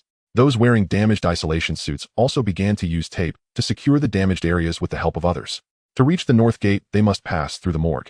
This is quite unsettling, even if those corpses don't turn into zombies. Excuse me, sir, what is your name? My name is Fei Shinjiji. Old Fei, where is the morgue in this building? Half of the entire first floor is the morgue. There is a quarantine door between the infectious disease department and the morgue. To get to the north gate, passing through the morgue is unavoidable. Damn, that's so uncomfortable. Is there no other way? In addition to the north gate, the west gate is also an option, but it is a bit far, and there could be several times more zombies there. No way, I don't have that many crossbow bolts to engage in a battle with the zombies. Old Fei and you all, are you going to escape the hospital with us, or stay in this isolation room? Brother, I want to follow you. Big brother, we also want to escape with you. They knew that if they missed this opportunity, there might not be a second chance. That box of decaying food wouldn't last 3 days. Alright, but I have a condition: everyone must follow orders and not act independently, especially not attract zombies. Otherwise, I'll take them out before I deal with the zombies. Chu Huju said fiercely. If someone disobeyed orders midway, they could easily attract zombies, which would lead to their annihilation. That's fine. I, Old Fei, am the first to support Big Brother. We also guarantee to obey orders. Could you all tidy up and wait for me at the door? Chu Huju glanced at the sofa and ventilator on the ground. It was best not to directly take these things into the warehouse under their noses. That would be too conspicuous. He could only send them away first and then store them in the warehouse. As everyone exited the isolation room, the zombies' roars grew more intense, and the sound of banging on the door gradually increased.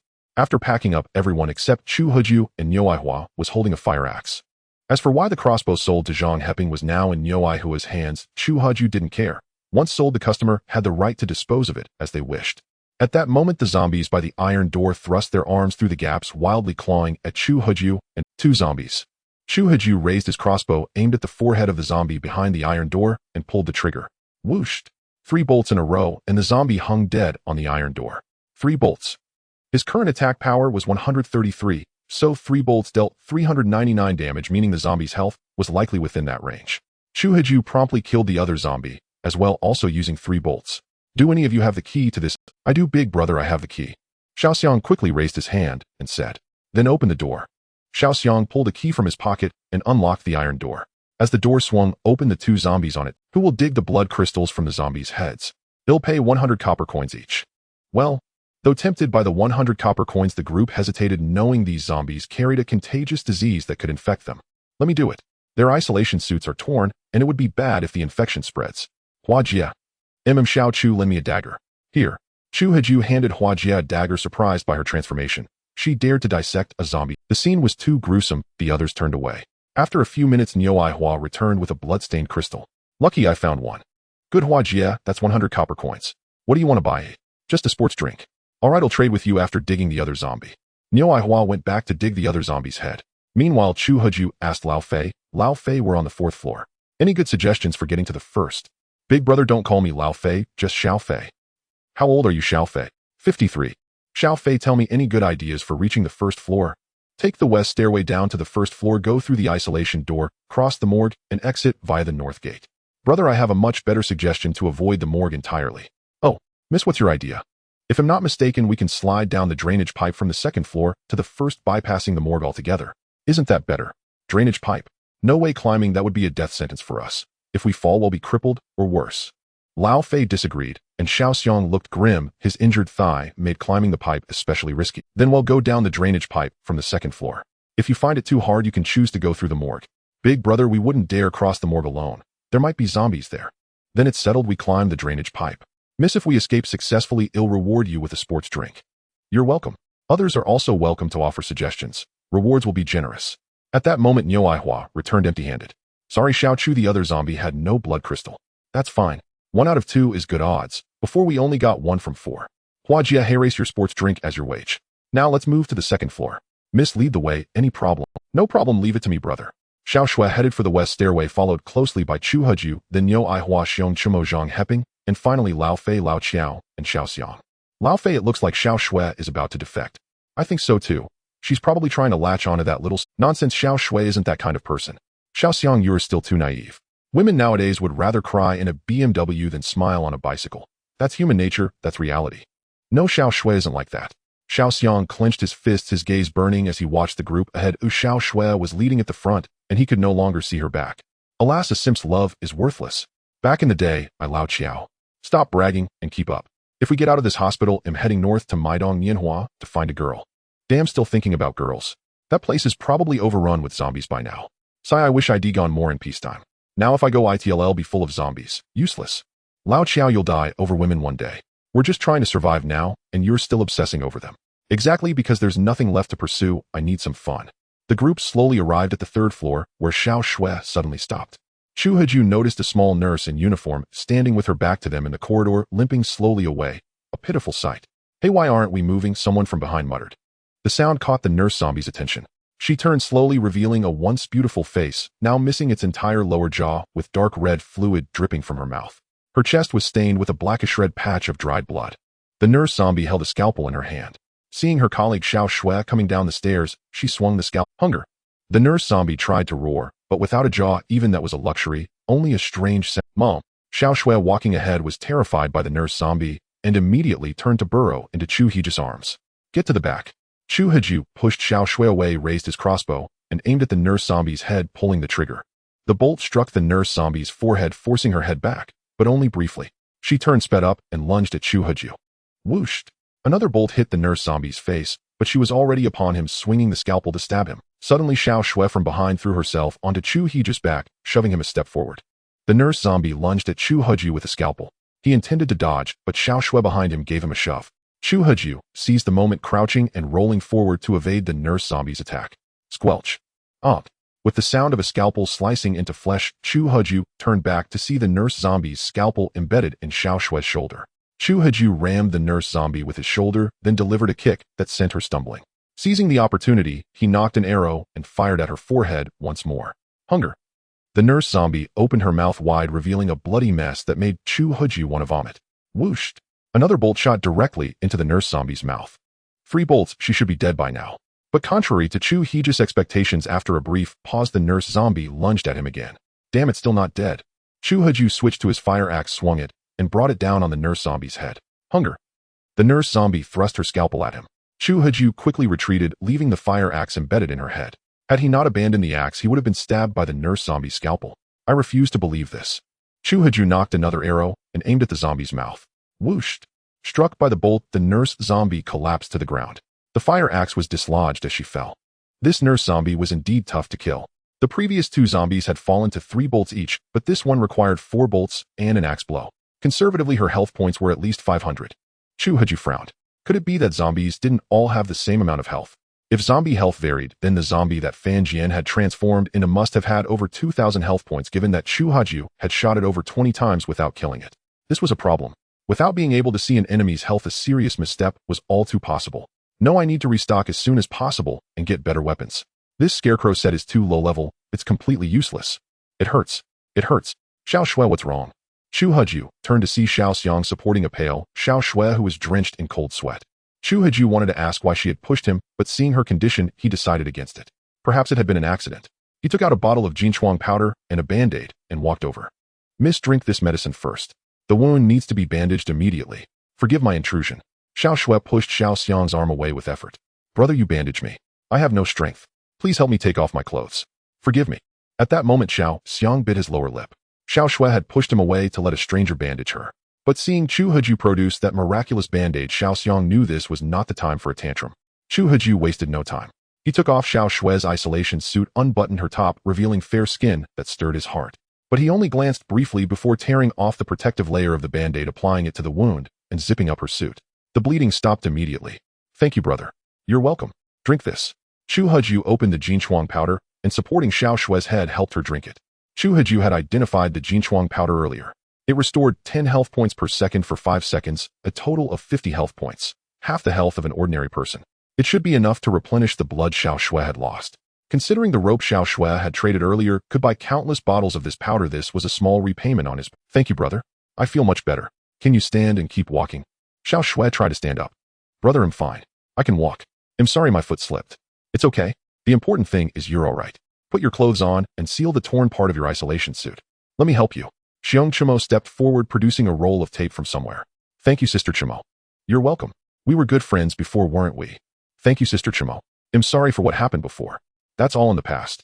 Niu Aihuan narrowed her eyes. It was she who had pushed Xiao Shui, who then bumped into Chu Heju. Her intention had been for the nurse zombie to stab Chu Heju, but instead the young nurse had taken the blow for him. Xiao Shui, however, did not tell Chu Heju that she had been pushed. She merely cast a sidelong glance at Niu Aihua. That woman had malicious intent. Xiao Shui knew she wasn't part of their group, any accusation she made would be dismissed without proof. She needed evidence, caught in the act. Chumo was a naive, big-busted, and unattractive woman, the perfect foil for a beauty like Xiao Shui. After all, flowers need green leaves to set them off, and Xiong Chumo was the green leaf that highlighted her own beauty. To seduce Chu Heju, Xiao Shui needed Chumo as her foil, so she temporarily rekindled their friendship.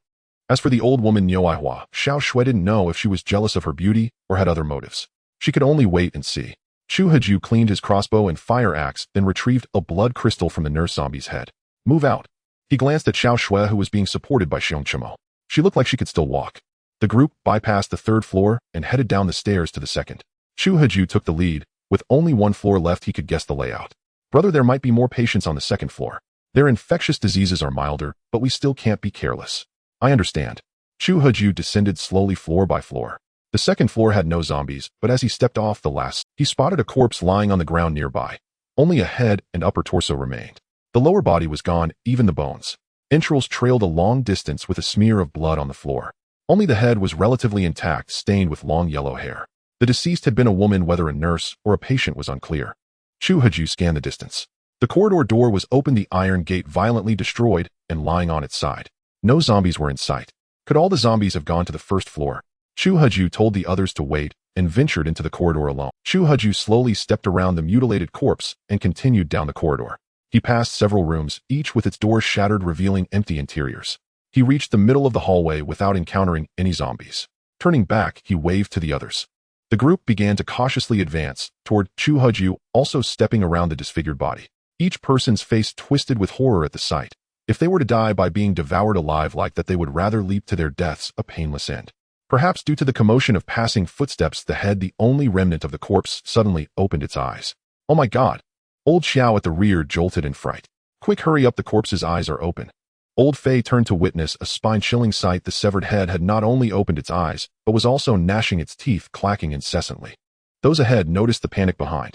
Move, ignore that head. Can a skull fly up and bite you? Chu Heju didn't bother to destroy the head. He only wanted to leave this cursed hospital. Roar. Old Xiao's shout triggered a chorus of zombie roars from the corridor ahead. Damn it. At the far end of the hallway, a horde of zombies emerged from a room, flooding the passage. Hell, are these zombies having a party? Fall back, return to the third floor. No time, there are zombies behind too. Old Fei's shrill voice screeched. Chu Heju glanced back and saw zombies climbing up from the first floor. Spotting an open door nearby, he darted in. This way. He entered an ordinary ward with a single bed, typical for the infectious disease unit, likely all single rooms. Chu Heju rushed to the window, only to find it sealed shut. This is the infectious disease ward. Windows are sealed to prevent patients from opening them. Old Fei stepped forward to explain. Damn, no choice, we have to smash it. Chu Heju swung his fire axe at the window, striking again and again. Fortunately, the glass wasn't bulletproof, and he shattered it after a few blows. He tore away the broken frame and peered out. A white drainage pipe was fixed to the wall outside. You go first, I'll cover the rear. Xiao Zhang closed the door, and he and Xiao Xiang braced against it. The door wouldn't hold long, so Chu Heju shoved the bed against it. Quick, Xiao Zhang, go down first, and prepare to catch the others. Everyone else climb down in order. Be careful, brother. Xiao Shui, supported by Xiong Chumo, approached Chu Heju and kissed him on the cheek. Xiao Shui. Chumo was furious and tried to kiss Chu Heju too, but he dodged aside. Ladies, can you read the situation? Flee now. Xiao Zhang had already begun climbing down while the two old men were impatient to follow. The zombies outside the room were ferocious, far stronger than those Chu Heju had encountered earlier. Are these zombies inherently powerful, or are they growing stronger? He felt a pang of worry. Big sis, you go first. You go, your leg's injured. He'll follow soon. I have a crossbow to help Xiao Chu. All right. Xiao Xiang wasted no words and began climbing down the pipe, though her bandaged thigh hampered her movement. Bang! The zombies smashed through the door and glass, with some squeezing through the gaps, toward Chu Heju. He switched to his fire axe and hacked at the zombie's arms. Hua Jie, go now. Goodbye, Xiao Chu. What? Brother, watch out. Xiao Shui's scream came from below. Chu Heju turned to see Niu Aihua already outside on the pipe, aiming her crossbow at him. Whooshed. Thud. Chu Heju ducked swiftly, the bolt grazing his hair and striking a zombie behind. Hua Jie. Why? You killed a Kai? You must die. Niu Aihua loaded another bolt, determined. Chu Heju raised his own crossbow and fired before she could shoot. Whooshed. The bolt struck Niu Aihua's shoulder. She fell backward, her eyes locked on him, a smile lingering on her lips. Xiao Chu. You want escape? She clutched the drainage pipe, having slashed it with a dagger. Niu Aihua pulled the pipe sideways, tearing it from the wall entirely, and her body plummeted outside. Thump. A heavy impact echoed as her body hit the ground. Yet she smiled as if seeing a Kai beckoning. More zombies poured in. Chu Heju didn't linger. He climbed onto the windowsill. The drainage pipe was severed, leaving no handhold. This was the second floor. Normally a jump would be fine, but the first floor was elevated with steps adding height, making it a onion-and-a-half-story drop. Damn, no choice. He turned, gripped the sill, lowered himself, and jumped. The drop was now only one story, unlikely to kill him. Roar. The pursuing zombies charged to the window, tumbling out due to momentum. Chu Heju, ignoring his twisted ankle, rolled aside like a donkey. Thump. The falling zombie crashed headfirst and struggled to rise. The others rushed in with axes, hacking wildly. The zombie was chopped to death. Chu Heju looked up to see more zombies at the window, waving but not jumping. Perhaps the first was pushed by the crowd. Hiss. His ankle throbbed with pain from the awkward landing. Hurry to the north gate. The north gate was close, but he couldn't stop yet. Xiao Zhang offered to support him, but Chu Heju waved him off. Scout ahead, don't mind me. He walked to Xiao Shue's side. Thanks for earlier. You're welcome. Xiao Shue had kissed his cheek, but also whispered a warning. On the stairs, that big sister pushed me. Be careful, brother. That warning made Chu Heju wary of Niu Aihua, and Xiao Shue's later shout from below saved him from danger. He owed her a debt. Chu Heju did not wish to owe anyone a favor. Once this matter was settled, he intended to repay Xiao Shue's kindness. However, what Chu Heju never anticipated was that Niu Aihua would actually attempt to kill him. This was utterly beyond his expectations. It was ironic considering he had even planned to lend her a hand. As for Zhang Heping, he had been with Niu Aihua from the start. Who knew what schemes lurked in his mind? It was entirely possible that Zhang Heping was complicit in Niu Aihua's attempt on his life. Now that they were outside, Chu Heju immediately removed the hood of his isolation suit. Fresh air was truly invigorating. Wearing that hood had nearly suffocated him. The others had already taken off their hoods and even discarded their isolation suits in the corner. A notification chimed, signaling that the goods had refreshed. The merchandise had indeed refreshed. Although it was now possible to purchase two types of goods simultaneously, if one type was not fully stocked, it would persist indefinitely. Thus, the purchasing interface now displayed, aside from the remaining 43 knowledge scrolls, another newly refreshed. The system indicated a Molotov cocktail, a firebomb crafted from gasoline, a beer bottle, and rags with a purchase price of 100 copper coins. A Molotov cocktail, huh? Not a bad area effect throwing weapon. Chu Heju did not hesitate and immediately purchased 21 bottles, depleting his savings. He realized he must earn money quickly, or even restocking would become a problem. Big brother, it's bad. There are zombies ahead, someone exclaimed. On the road leading to the north gate, several zombies staggered about. Chu Heju noticed an open door nearby. What's that? That's the exit of the morgue. It seemed the corpses from the morgue had also risen. With only 5 crossbow bolts left, he was utterly unable to fight a horde of zombies. Chu Heju glanced at the tall wall beside him. Got it. Chu Heju walked directly to the wall, retrieved a leather sofa, and stood it upright. Everyone climbed. The others were no longer surprised by Chu Heju's ability to produce a leather sofa out of thin air. After all, after witnessing the scarecrow suit, anything else seemed plausible. Chu Heju was the first to climb over. On the other side, the wall base was overgrown with grass, and in the distance lay a parking lot. This was a temporary lot built on undeveloped land, a demolition site awaiting construction. However, due to a few holdout homeowners, the area remained undeveloped and served as a makeshift parking lot. Perched atop the wall, Chu Heju could even see zombies wandering in the parking lot. Damn, there are quite a few zombies here too, he said, turning back. Keep your voice down. There are zombies over there too. Don't attract their attention. Chu Heju jumped down from the wall, landing softly in the grass, without drawing the distant zombies' notice. One by one, the others climbed over, with Chu Heju helping them down. Darkness had fallen, and the group crept along the edge of the parking lot, moving westward. Wait here. They'll go check it out. Chu Heju slipped along the wall toward the west. If his memory served him correctly, Niu Aihua had fallen directly outside the wall. Since she had tried to kill him, Chu Heju saw no reason to spare her. Chu Heju took out a flashlight and followed the wall to the spot below the window where she had fallen. The drain pipe still leaned against the wall. He shone the light on the ground.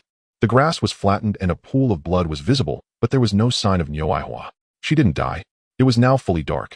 To avoid attracting the zombies' attention, Chu Heju did not search with the flashlight, lest he draw more of the undead. Reluctantly, he returned to the group. Brother, what happened? No one. She might have escaped. Chu Heju then fixed his gaze on Zhang Heping. Brother Chu, don't look at me like that. I knew Sister Hua, but I really didn't know she wanted to harm you. Do you expect me to believe that? Chu Heju aimed his crossbow directly at Zhang Heping's head.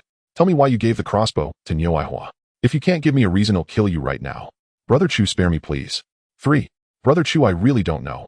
2. Brother Chu, most of the jewelry used to exchange for the crossbow belonged to Sister Hua. She wanted it, and I couldn't refuse. 1. It seems you're quite stubborn. Still not talking. Brother Chu, I'm truly innocent. I had no idea Sister Hua wanted to kill you. Chu Haju turned away. You can leave. Whether you knew Niuai Hua's motives or not, you're still implicated. We've escaped the hospital. From now on we go our separate ways. Brother Chu. Enough. Niuai Hua is only injured and probably still alive. Follow the wall west, and you might find her. Zhang Heping left. Chu Haju did not kill him. Watching Zhang Heping's retreating figure, Chu Haju knew that this young man had undoubtedly struck some deal with Niuai Hua. Moreover, Zhang Heping was tight-lipped, and Chu Haju could not pry anything out of him for now. Chu Haju turned to the remaining few. Let's go too. Once we find a suitable place, we'll part ways. Brother, you're leaving? We are all just passers-by in each other's lives. Escaping the hospital means our fates have run their course. You saw it yourselves. Niuai Hua, Zhang Heping, and I were companions who escaped together, yet she tried to kill me. When I charged into the isolation room for certain reasons, I shot some of you with crossbow bolts. Don't tell me none of you have ever thought about killing me. Big brother, we truly haven't. If you hadn't let us out, we would have been devoured by the zombies long ago. Enough. Don't try to convince me with excuses you don't even believe.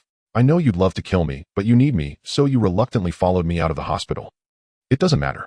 I've said it before, I'm a merchant. Our relationship is purely transactional. There's no hierarchy, no friendship, just a simple bond between seller and customer. Let's not dwell on that for now. First, find a place to sleep. We can't spend the night in the wilderness.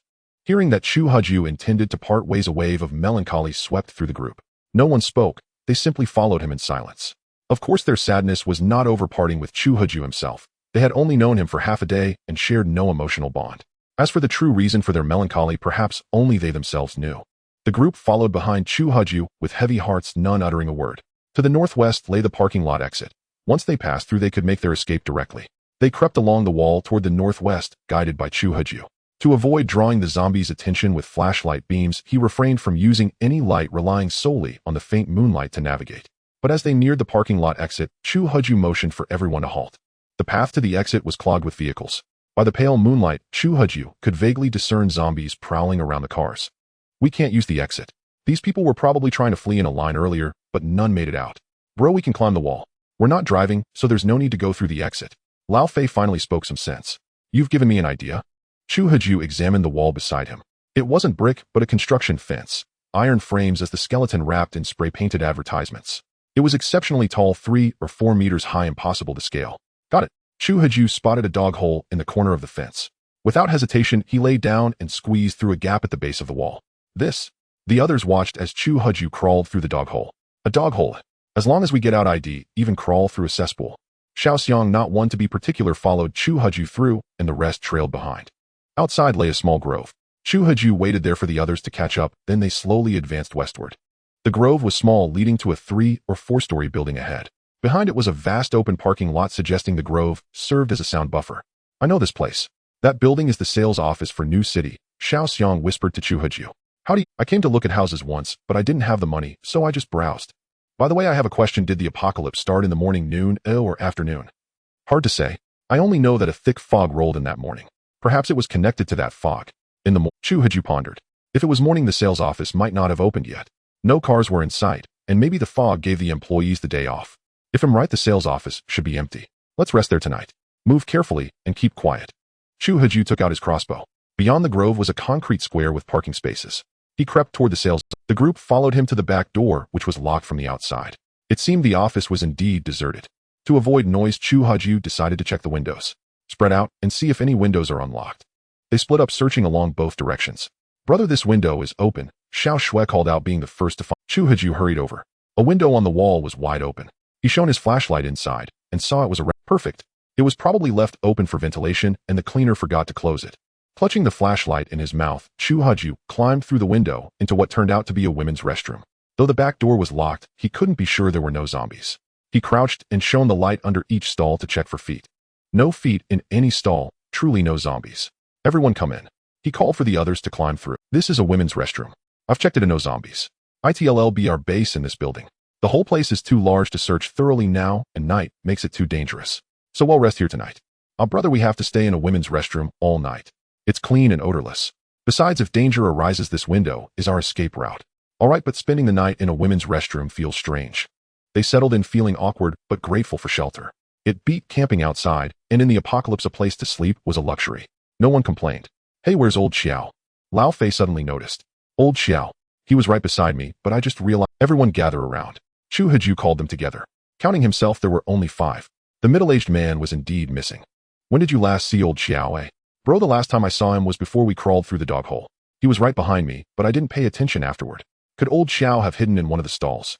Everyone take a flashlight. Initially, only Chu Huju had a flashlight, and the others followed him. But old Xiao's sudden disappearance made Chu Huju suspect something was amiss. There might be an enemy nearby. He retrieved flashlights from his storage and handed one to each person. Lao Fei, guard the restroom door. You watch the window. Chu Imo and Xiao Shui stay here. They'll check every stall.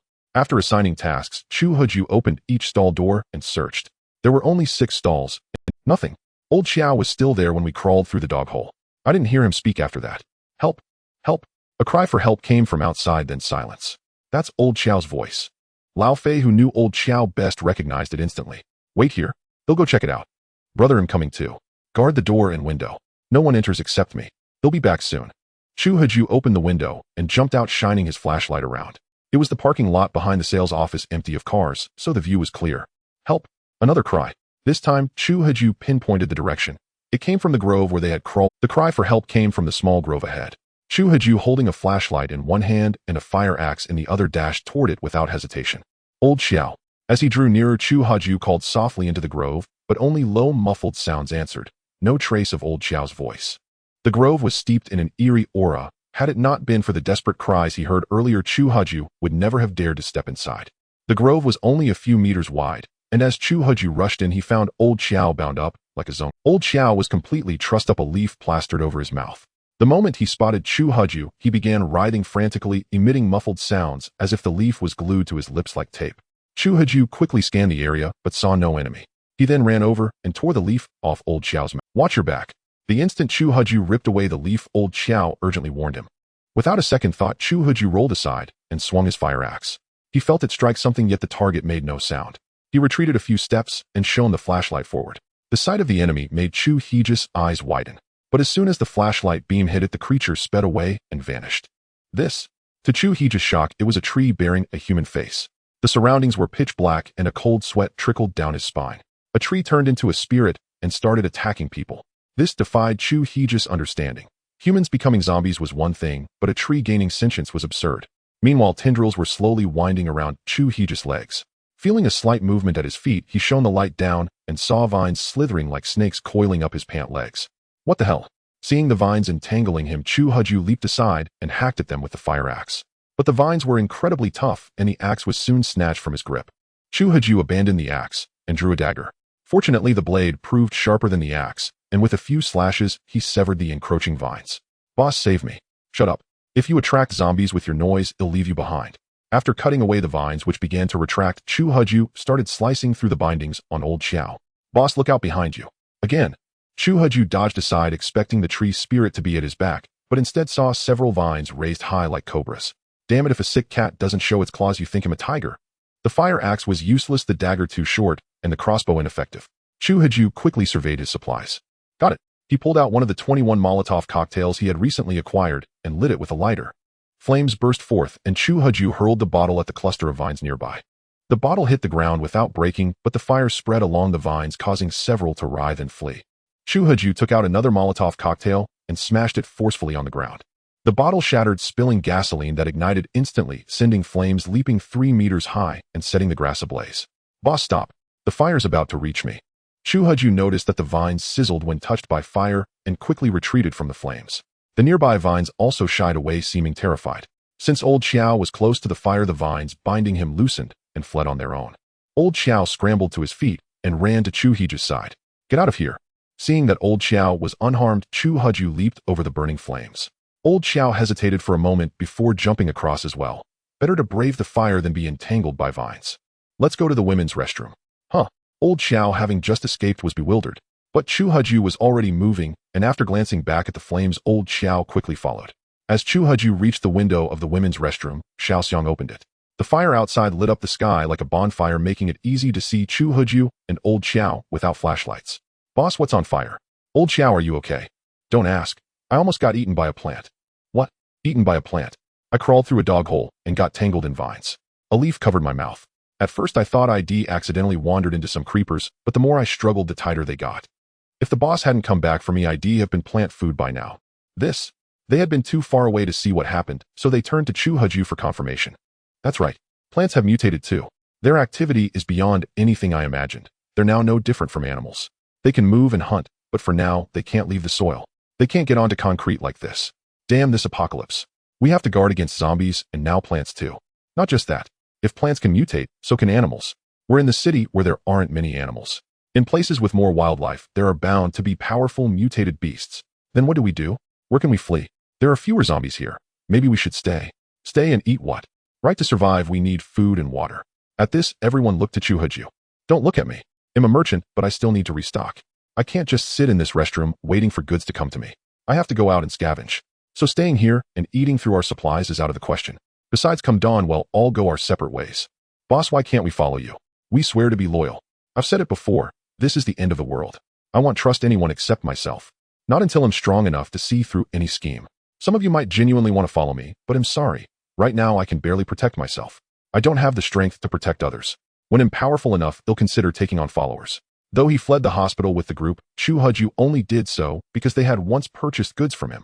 They were his customers, and rescuing them was merely a matter of after-sales service. Now that they had escaped the hospital, Chu Huju saw no reason to remain with them. The hospital experience had taught Chu Huju that human nature after the apocalypse was inscrutable. Apart from the kind cleaning lady he had briefly met, almost no one in that hospital was good. Perhaps only the wicked could survive the end of the world. Big brother, since you've made up your mind, we won't press you. But where can we find you when the time comes? I'm a merchant, so I won't hide in a cave. Most likely you'll head to the large survivor bases. If you want to find me, you can look for me there.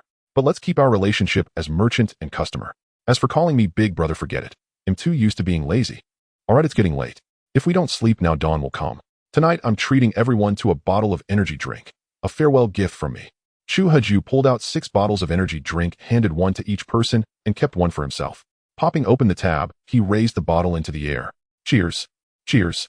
They all tipped their heads back and drank in one gulp. We've escaped the hospital, and everyone's tired. Go get some rest. The group bid him farewell, and each found a spot to sleep. But Xiao Shui and Xiong Chumo did not leave. Brother, no need to say more. I won't take anyone with me. Brother Chu, I was driven out by them before. I'm afraid they'll bully me again. Can you take me with you? Chu Huju knew Xiong Chumo's plight. She had been cast out and nearly forced to jump off a building. Sending her back to that group would be like throwing a lamb to the wolves. For a moment, Chu Huju hesitated. Brother, I want to follow you too. Before I was coerced. If I didn't obey them, they wouldn't give me food. I'm so pitiful. Xiao Shui began to sob softly, her delicate appearance stirring pity. Sorry, but our connection ends here. Chu Huju thought for a moment, then took out 4 grass rings and leaned close to Xiao Shui and Xiong Chumo's ears. Here, I'll give each of you 2 rings. Wear them, and they'll increase your attack power by 20. With these, you'll be as strong as an adult and won't have to fear their coercion. Then Chu Huju raised his voice. Sorry, I can't take you with me. You can join old Xiao or form your own team. My mind is made up. Go get some rest. Chu Huju walked straight to the pit near the window, opened the door, and stepped inside. Xiao Shui's soul-locking rope was worth 100,000 copper coins. It was a small return for her kindness. But looking at the pit in the restroom, he frowned. I should have brought a sofa or a bed. This is impossible to lie down on. With no other choice, he took out his old security guard uniform and spread it on the ground. Exhausted, someone had already started snoring softly. Chu Huju stared at the ceiling. I wonder how the little nurse Wang Lidian is doing. He had once let a good opportunity slip away, and searching for it now was like looking for a needle in a haystack. Another opportunity now presented itself. Xiao Shui seemed ready to fall into his arms with a mere gesture. But Chu Huju felt no interest in her. The memory of her with those 2 old men disgusted him. As for Xiong Chumo, just looking at her face made him uneasy, let alone feeling any attraction. Sigh, good women are all taken, and the ones left aren't worth taking. Is it so hard for me, Chu Huju, to find a girlfriend, even in the apocalypse? Though everyone was in separate stalls, Chu Huju knew they couldn't be trusted. Hearts were hidden behind walls. Who knew if they would attack him in the night? So he stayed awake for now. The stall went all the way up, and the only way in was through the door. Sitting on the ground, he noticed a large gap beneath the partition. Damn, is this for peeping? Why make the gap so high? He reached his hand through and measured it. It was 5 fingers. Suddenly a hand from the other side grabbed his. What the hell? Chu Huju yanked his hand back in fright. It was like something out of a horror movie. In the moonlight, that hand reached through again. Chu Huju didn't know who was next door, but most people were asleep. He stayed silent, pinched the hand, and pushed it back, but it grabbed him again. The hand was soft and cold. It's a woman, either Xiao Shui or Xiong Chumo. No, Xiong Chumo's hand isn't this soft. That leaves only one person. Xiao Shui is next door. Chu Huju actually liked Xiao Shui. She was sweet-looking with a good figure. The only pity was that he had witnessed something he shouldn't have. If not for that, releasing some tension with her wouldn't have been a bad idea. Lost in thought, Chu Haju didn't realize he was still holding Xiao Shue's hand. Eventually, he fell asleep like that. Next door, Xiao Shue's heart was pounding. Chu Haju had held her hand all this time, and after tying the red string around her wrist, she knew he had feelings for her. He just couldn't get past that mental block. That night, everyone slept deeply. It was a rare night without fear of zombie attacks, so they all rested unusually. A scream shattered the dawn's peace, jolting Chu Haju from his sweet dreams back to reality. Before him was a door. He quickly scanned the cramped space. It was a women's restroom, no doubt. Chu Haju wished he had woken up in his rented room's small bed, not in this damned apocalypse. But it seemed this was no dream. He pushed open the door, and outside several people were anxiously waiting for him. What's wrong? I thought I heard a scream. Big brother, we've been awake for a while, but Xiao Shui is gone. That scream might have been hers. Xiao Shui is gone. Chu Haju was jolted awake by a sudden scream, but to his surprise, Xiao Shui had vanished, and the one who screamed was likely her. Xiao Shui is missing. Yes, this morning the door to Xiao Shui's compartment was closed. You were still asleep, brother, so we didn't wake you. Where did Xiao Shui leave from? Through the restroom door? I locked it myself last night, but today it was left ajar, so she went into the sales office. Most likely, but we dared not go out to look for her, afraid of encountering zombies. What a nuisance. Why is Xiao Shui so reckless? Chu Haju had planned to part ways with them soon, but now he had to search for Xiao Shui. He was a businessman, yet he kept doing charity work. Grab your weapons. Let's find Xiao Shui in the sales office. Chu Haju was the first to open the door. Outside was a wash basin, and beside it the men's restroom. He exited through the restroom door and found himself in an area with several pots of green plants. He tested one with his fire axe, found nothing unusual, but still cautiously skirted around it. The memory of the mutated plant trying to devour someone last night was still vivid, forcing Chu Haju to be cautious. Old Xiao was even more careful, hiding directly behind Old Fei. They bypassed 2 pots of plants and saw a lounge area with many sofas. Damn, if I'd known there were sofas here, I'd have moved a few over last night. Chu Haju now regretted not coming out through the women's restroom to scavenge some sofas. He had curled up there all night and woke up with a stiff neck. Now Chu Haju didn't stand on ceremony. Since they had probably guessed about his spatial ability, he simply stored all the sofas into his warehouse. 10 sofas in total, no more sleeping on the floor at night. Passing through the customer lounge, they reached a hall with a massive building model, a lifelike miniature cityscape with towering structures. Chu Haju sneered. In peacetime, he couldn't even muster the courage to take out a loan for a house, but now he never had to worry about buying one again. Houses were everywhere. As long as one had the guts and wasn't afraid to die, the finest homes in Zhaoyang City were theirs for the taking. The hall was empty. Chu Haju looked up at the high ceiling where a massive chandelier hung, seeming as if it might fall at any moment. Looks like they weren't working before the apocalypse. I wonder where Xiao Shui went. This sales office only has 2 floors. It shouldn't be hard to find. Since no one's around, let's split up. Yes, boss. The others dispersed while Chu Haju headed straight for the 2nd floor. Having underlings felt good, but he knew his own strength was lacking. Even if he gathered followers, he'd constantly worry about betrayal. It was tough. Now wasn't the time to recruit. Besides, except for Xiao Xiang, the rest were either ugly or old, not exactly capable of much. Chu Haju reached the 2nd floor, which was simpler with just a few offices: the general manager's office, a meeting room, and a secretary's office. All the office doors were locked, meaning Xiao Shui couldn't have come here. But to be thorough, Chu Haju kicked each door. The interiors were sparsely furnished. Chu Haju walked around, not missing any sofas, chairs, or executive desks, storing them all in his warehouse. After clearing 3 offices, Chu Haju went to the edge of the 2nd floor, overlooking the building model in the hall below. The others were still standing there. Well, found her. No, boss. Not on the 2nd floor either. What about the front door? Boss, the front door is locked from the outside. But there's a window open beside the hall. Xiao Shui might have gone out through it. Why would she leave? We don't know. Old Xiao, Old Fei, and Xiao Xiang exchanged glances. Perhaps she wanted to escape their clutches. After all, they had heard Xiao Shui beg to follow Chu Haju last night, and he had refused her. That might be why she ran away. The scream we heard was probably Xiao Shui's. She might have been eaten by zombies. I'll forget it. Let's stop looking. Since she sneaked away, she doesn't want to be found. This is where we part ways. Best of luck to you all. Brother. Old Xiao, Old Fei, Chu Mo is your colleague. You won't abandon her, will you? Boss, rest assured.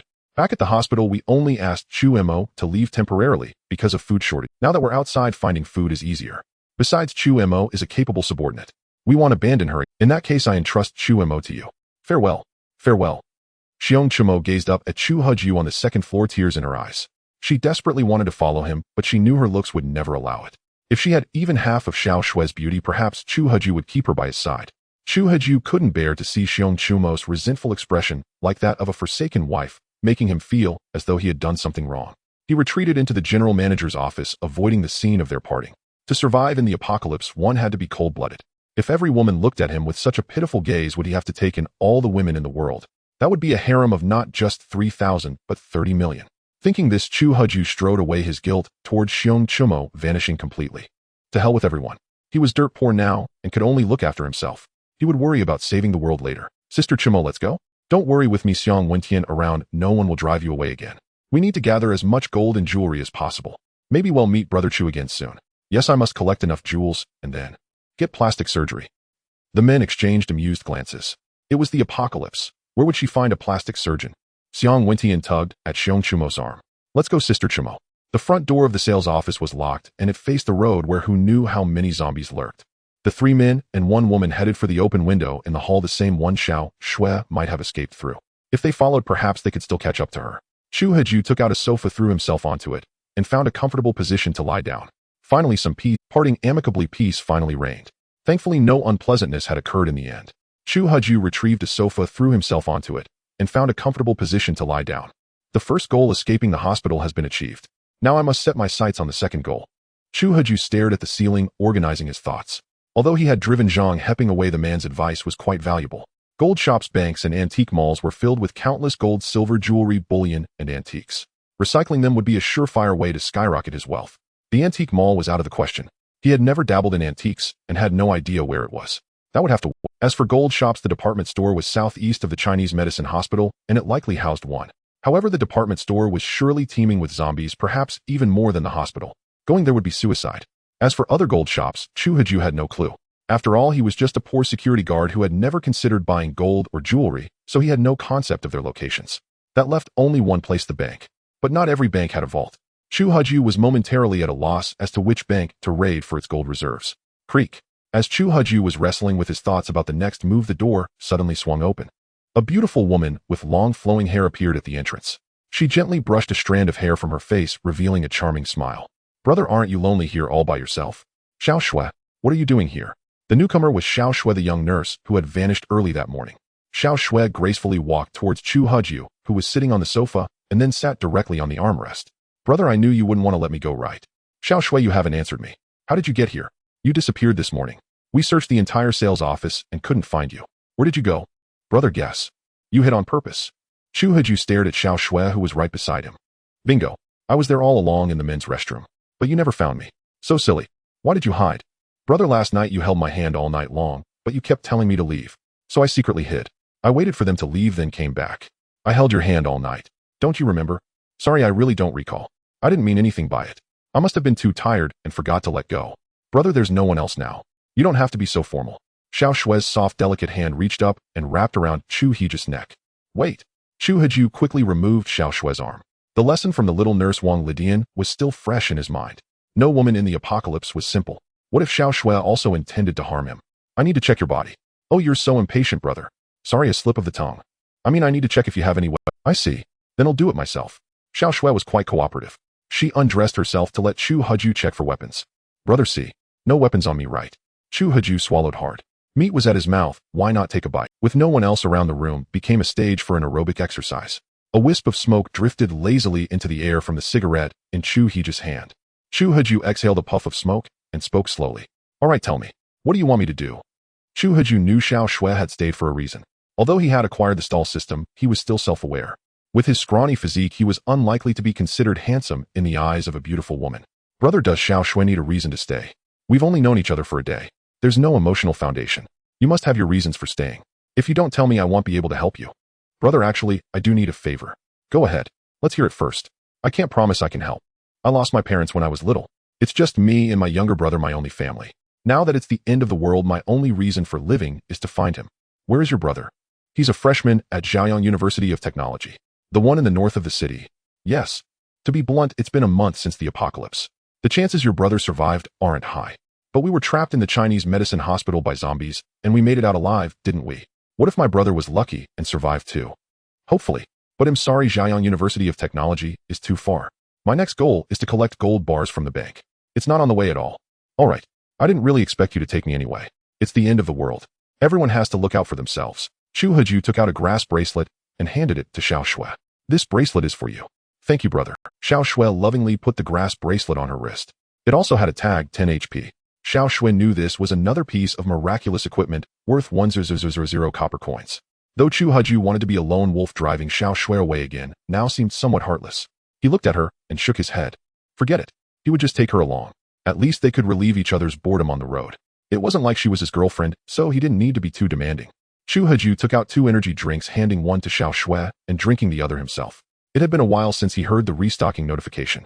He switched to the restocking interface. A long time had passed, but the restocking interface still showed 43 knowledge scrolls and 79 Molotov cocktails. It seemed the restock wouldn't refresh until he purchased all of these items. Chu Huju glanced at his balance. A big fat zero seemed to mock him for being a pauper. This wouldn't do. The bank was quite far. Would he be unable to restock the entire way? With only 5 crossbow bolts, he couldn't fight any zombies. Chu Huju decided he absolutely had to refresh the stock to get a ranged weapon before setting off for the bank. Otherwise, he wouldn't make it far with all the zombies he'd encounter on the road. To scrape together some copper coins, Chu Huju recycled all the less useful items in his warehouse. A smoke after the deed makes one feel like a living immortal. Seizing this rare moment of leisure, Chu Huju began organizing his warehouse. The flat piece pendants and some rings from previous transactions all had a recycling price of 100 copper coins, the same as the grass rings. Thus, Chu Huju didn't bother appraising these ornaments, deeming it a waste of a knowledge scroll, and simply recycled them all. However, during this tidy-up, Chu Huju unexpectedly discovered 2 high-value items, a golden-laid jade ring and a jadeite bracelet, both with a recycling price of 100 copper coins. So without stinting on knowledge scrolls, Chu Huju directly appraised the 2 pieces of equipment. Golden-laid jade ring, a gold ring inlaid with jade, 50 attack, 50 HP durability, 100, 001, 0000. Jadeite bracelet, a bracelet polished from natural jadeite, 100 HP, 2 HP recovery per minute, durability 100, 001, 0000. I'm freaking rich. Chu Huju stared intently at the attributes of these 2 pieces of equipment. Damn, a jadeite bracelet is practically an extra life plus health recovery. It's absolutely invincible. And this golden-laid jade ring is a small gem, 2 boosting attack by 50 and HP by 50. Chu Huju immediately equipped these 2 small items. Chu Huju level 1, combat power 237, attack 173, defense 30, HP 290290, energy 50-50, stall system, level 1, a basic stall 1, intermediate stall 1. Holy cow. His HP had doubled, now equivalent to 3 ordinary people. He figured his vitality was now on par with an average zombie. With 173 attack, roughly 3 shots could kill a common zombie. Chu Huju was very satisfied with his improved attack. Achieving such results in just 2 days was commendable. However, it wasn't time for complacency. The revolution was not yet complete, and the battle must continue. Brother, you look so happy. Were those ring and bracelet attributes that high? Huh, can't you see the tag? No, brother, I can't see their attributes when you're wearing them. Oh, I see. Yeah, these are a bit better than my grass rings, barely passable as small treasures. Brother, if you were to sell that jadeite bracelet, how many copper coins could it fetch? This jadeite bracelet. For now, I don't plan to sell it. Good stuff should be kept for yourself. They'll consider selling it only when I have better gear. But based on the grass ring's price, this bracelet starts at 1 million copper coins. To actually part with it, I wouldn't let it go for less than 2 million. 2 million. Brother, if I recall correctly, the full Scarecrow equipment set costs only 1 million copper coins. What, you don't believe me? Then let me show you the attributes of this jadeite bracelet, and you'll understand. Jadeite bracelet, 100 HP, and 2 HP recovery per minute. See, never mind the health recovery later, just that 100 HP alone is like giving an ordinary person 2 lives. Tell me, is 2 million copper coins for an extra life expensive? Not expensive, really not expensive. It's even too cheap. And then there's the health recovery. Full health in just 50 minutes. Probably won't even need band-aids or bandages for minor scratches. Exquisite, truly exquisite. Congratulations, brother, on obtaining such fine gear. It seems I still need to visit a jewelry store. Going only to the bank might not be as effective. After all, you can't exactly hang gold bars in the equipment slot. Chu Huju knew that equipment must be wearable parts. Gold bars were currency and certainly couldn't be used as gear. Brother, are you really going to a jewelry store? Yeah, but I can't think of where any jewelry store is. The 3rd floor of Zhaoyang department store has a jewelry store. I thought of that, but with my current strength, going there would be no different from walking to my death. Brother, the truth is, with our low power, going anywhere is like seeking death. It's the apocalypse now. Why not head straight to the police station? They might have guns. With guns, we wouldn't have to fear zombies. Easier said than done. It's been a month into the apocalypse. Even if there were guns, they'd probably have been snatched up by a... Brother, don't forget you can kill zombies easily with a crossbow. Cops with guns would have it even easier. I bet the police station might even be a survivor base now. Aren't you a merchant? A survivor base means more people and more customers. That's a good idea. A survivor base, huh? Alright, next stop is the police station. If it's a survivor base, they'll set up a stall and sell goods for a while. If it's overrun by zombies, they'll find a way to grab some guns. Yes, brother, I support you. No rush, I need to prepare first. The huge open-air parking lot north of the traditional Chinese medicine hospital was no ordinary place. Those 400 or 500 cars, if recycled, could fetch millions of copper coins. So Chu Heju was tempted. Suddenly, the sound of breaking glass came from downstairs.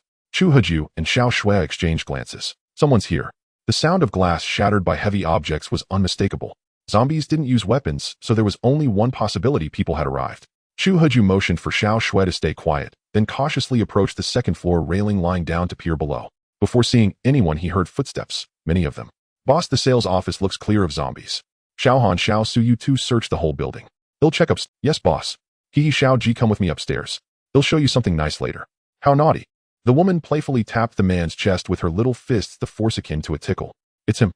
Chu Heju quickly retreated, then backed into the general manager's office, his face now icy and stern. He began checking his crossbow, 5 bolts remaining. From the sound of it, there were at least 4 people. This time he had to ensure a killing blow. Brother, they're coming up to the second floor. Don't speak. Just hide. Brother, are you going to kill them? Yes. That man must die because he is the one who wronged me. Yin Quan. Chu Heju had once believed that Yin Quan would be a reliable older brother and good friend to rely on in the apocalypse, yet he never expected to nearly be killed by Yin Quan in the end. Perhaps it was fate's arrangement that brought Yin Quan before Chu Heju once more. This time Chu Heju would not let the opportunity slip away. The sound of footsteps drew nearer, and from the noise they had already reached the second floor. Looks like someone's been here. The door's been kicked in. Brother, maybe we should go to the first floor. Little temptress, let's stay on the second floor. It's quieter. Wait for me. Yin Quan hurled his spiked club like a bowling ball straight into the manager's office. This startled Chu Heju so much that he nearly pulled the trigger of his crossbow, thinking Yin Quan had entered. Brother, what are you doing? The door's broken. What if it's a zombie? I'm testing the waters. If there were zombies, they'd have come out by now. Yin Quan, with one arm around the young nurse, walked toward the manager's office. Who the hell looted this place? There's only a sofa left. Damn, was this place never even furnished? Before Yin Quan even entered the room, he spotted through the doorway that the entire manager's office held only a solitary sofa, placed right in the middle. What a bummer, but a sofa will do. At least the place is soft enough. Come on, Xiao Ji, let's test the quality of that sofa. Yin Quan, still holding the nurse, walked into the room with a grin, tilting his head to chat with Xiao Ji. The moment Yin Quan stepped into the room, Chu Heju spotted him, and Yin Quan also noticed that 2 people were hiding in swoosh. Without a word, Chu Heju pulled the trigger. The crossbow bolt shot straight toward Yin Quan's chest, like a sharp arrow. In the nick of time, Yin Quan yanked Xiao Ji from his arms in front of him. Thud! The bolt struck Xiao Ji directly in the head. A piercing scream rang out, then abruptly ceased. Xiao Ji in Yin Quan's arms went silent, her body collapsing limply to the floor. Instant kill. Though he had shed his gear earlier for some cardio, the crossbow's base attack of 100 was more than enough to kill an ordinary human. No doubt about it. Having narrowly escaped death, Yin Quan turned and fled without a word. Don't run. Your life is mine. Chu Heju gave chase, loading another bolt and firing, this time aiming at Yin Quan's rear. I hope one shot doesn't kill him. That'd be no fun. Swoosh. With a scream, the bolt struck Yin Quan's buttocks, sending him sprawling face first into the filth. Don't kill me, don't kill me. I wonder how the damage is calculated. Logically, with an attack of 100, even a graze should be fatal, but Yin Quan, with a bolt stuck in his rear, was still groaning in pain. Does it require a critical hit to unleash full attack power? Or does Yin Quan have equipment that boosts? Chu Heju quickly dismissed the thought. Impossible. Yin Quan doesn't have a knowledge scroll. He couldn't have gear that increases health. Thump, thump, thump. Just then, the 2 underlings who had been searching for zombies and gathering supplies downstairs came running up. Boss. The 2 underlings saw their boss with an arrow in his rear and a skinny man in just his underwear, holding a crossbow opposite them. For a moment, they didn't know whether to fight or flee. Drop your weapons, and he'll spare your lives. Don't listen to him. Both of you attack. He only has 1 crossbow. He can't kill you both at once. That may be true, but neither was willing to gamble on a 50-50 chance. After all, it was their own life at stake, and this boss was just someone they'd met temporarily at the hospital. Hardly a deep bond. Clang, clang. The 2 underlings wisely dropped their fire axes. Sir, we're not close with him. Do what you will with him. We've dropped our weapons. Can we leave now? You ingrates. I brought you out of the hospital, and this is how you repay me. Boss, what do you mean brought us out? We killed plenty of zombies together on the way. If anything, we helped each other escape the hospital. You didn't save us. Fine, I was blind to have saved you 2 ingrates. Boss, speak with a clear conscience. When you came to save us, you had just as many zombies on your tail as we did. Yin Quan was boiling with rage, glaring at Chu Heju in the distance. If looks could kill, Chu Heju would have died 1,000 times over. Yin Quan, look at you now. Any last words? Don't worry, I'll leave your body intact. Xiao Chu, spare me. Aren't you a businessman? I'll trade everything I have. No need. I may be a businessman, but I don't deal with my enemies. If you have no last words, then I'm sorry. Goodbye. Chu Haju aimed the crossbow directly at Yin Quan's forehead. Brother Chu, Lord Chu, just treat me like a fart and let me go. Sorry, my digestion's fine. I don't have that many farts.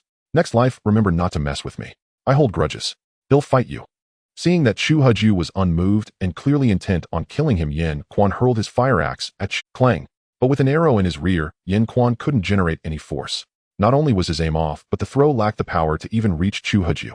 Chu Haju merely sidestepped, and the fire axe flew into the wall before clattering to the floor. Axe give me. Yin Quan struggled to his feet and limped toward the fire axes the two underlings had dropped. Swoosh.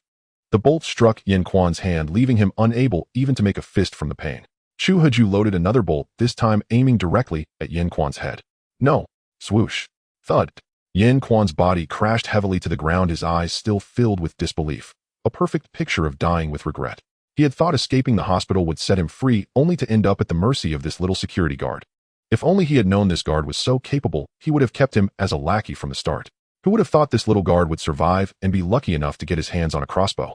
The two underlings witnessing Yin Quan's death were so terrified their legs trembled. Would this skinny man in his underwear kill them too? Huff. Chu Haju let out a heavy breath. With Yin Quan dead, one of his inner knots had finally been untied. This was not the first time he had killed someone, yet his heart still raced inexplicably. A mix of fear, restlessness, excitement, and agitation swirled within him, an indescribable sensation. Chu Haju glanced at Yin Quan's two lackeys standing nearby. Spare us, boss. We really only met Yin Quan while fleeing. A rare smile crept across Chu Haju's face. It was time to start his forced trade again. Boss, please don't smile like that. It scares us. Chu Haju stepped directly onto Yin Quan's corpse, pulled out the 3 crossbow bolts embedded in his body, and casually wiped them clean on the dead man's clothes. Then unhurriedly, he went back and retrieved the bolt lodged in the head of the so-called Shao Ji. 5 bolts were still far too few. Chu Haju wondered why Yin Quan had required 3 bolts to die. Perhaps a weak point strike was necessary to unleash maximum damage, or perhaps Yin Quan's health exceeded 100. This made Chu Haju more cautious. Next, Chu Haju retrieved the mid-level stall and set it up outside the door. You two come here. Boss, what are you planning? Put everything you have on this stall. Huh. Boss, even our clothes. Everything except your clothes. Don't make me search you myself. If I find so much as a single item hidden, you'll end up just like Yin Quan. Boss, he'll hand it over. He'll hand it over. The two lackeys frantically began pulling items out of their pockets. One of them even had a backpack, which he promptly placed entirely on the mid-level stall. They assumed Chu Haju was about to rob them. After all, this was the apocalypse, and robbery was nothing unusual.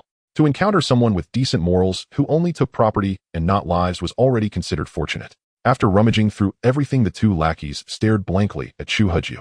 Boss, that's all we have. Chu Haju began appraising the pile of items. 2 Amy phones, a flashlight, a dagger, some candy, a bottle of cola, 2 packs of biscuits, a canteen, a lighter, band-aids, gauze, alcohol, and even a map of Zhaoyang City. Chu Haju calculated quickly. This entire pile was worth only 1,000 copper coins. Not a single valuable item among them. These two were truly penniless survivors of the apocalypse. Without any courtesy, Chu Haju stuffed everything into the backpack and surveyed his current inventory. Aside from weapons and equipment, the only sellable items were the energy drinks. Chu Haju placed 10 bottles of energy drink on the stall. He reached into his chest and pulled out 1 bottle after another, producing 10 in total. Anyone witnessing this scene would have been utterly stunned. Your junk pile is worth 1,000 copper coins. My energy drinks are 100 copper coins per bottle. 10 bottles make exactly 1,000. The two lackeys exchanged glances. What was this boss up to? Wasn't this a robbery, but a barter? 10 bottles of energy drink. It wasn't too bad a deal. What? Not interested? Then make it 5 bottles. Boss, we're interested. We're interested. Then take them and leave. Yes, boss. We'll take them now. The two lackeys quickly grabbed the 10 bottles from the stall and stood aside like obedient children. With the transaction complete, Chu Haju promptly packed up his stall. System mission objective. Sell 100 items through the stall within 7 days, 10 sold so far, with more than 10 new customers, 2 new customers so far. Reward warehouse upgrade to level 2. Penalty for failure level 2, supply channel downgraded to level 1. Chu Haju glanced at the mission progress. He had finally made his first sale, completing roughly 1/10 of the task. With 7 days remaining, there was no rush. He then looked at the poor nurse lying dead by the door. If not for Yin Quan using her as a shield, he could have gained another new customer. Oh, what a pity. Chu Haju noticed the two lackeys still standing nearby, clutching their energy drinks. What are you two still doing here? The deal is done. You're free to go. Huh, boss, you mean? You're letting us go. What else? Expecting me to feed you dinner. Boss, you're not going to kill us. Are you two out of your minds? Why would I kill you? I'm a merchant. I only do business, not murder. The two stared at Yin Quan's corpse on the ground and the dead nurse inside the room, unsure how to respond. Was this what he called not killing? I had a grudge against Yin Quan. As for the nurse, she was killed by him. Now are you leaving or not? We're going. The two quickly scrambled down the stairs.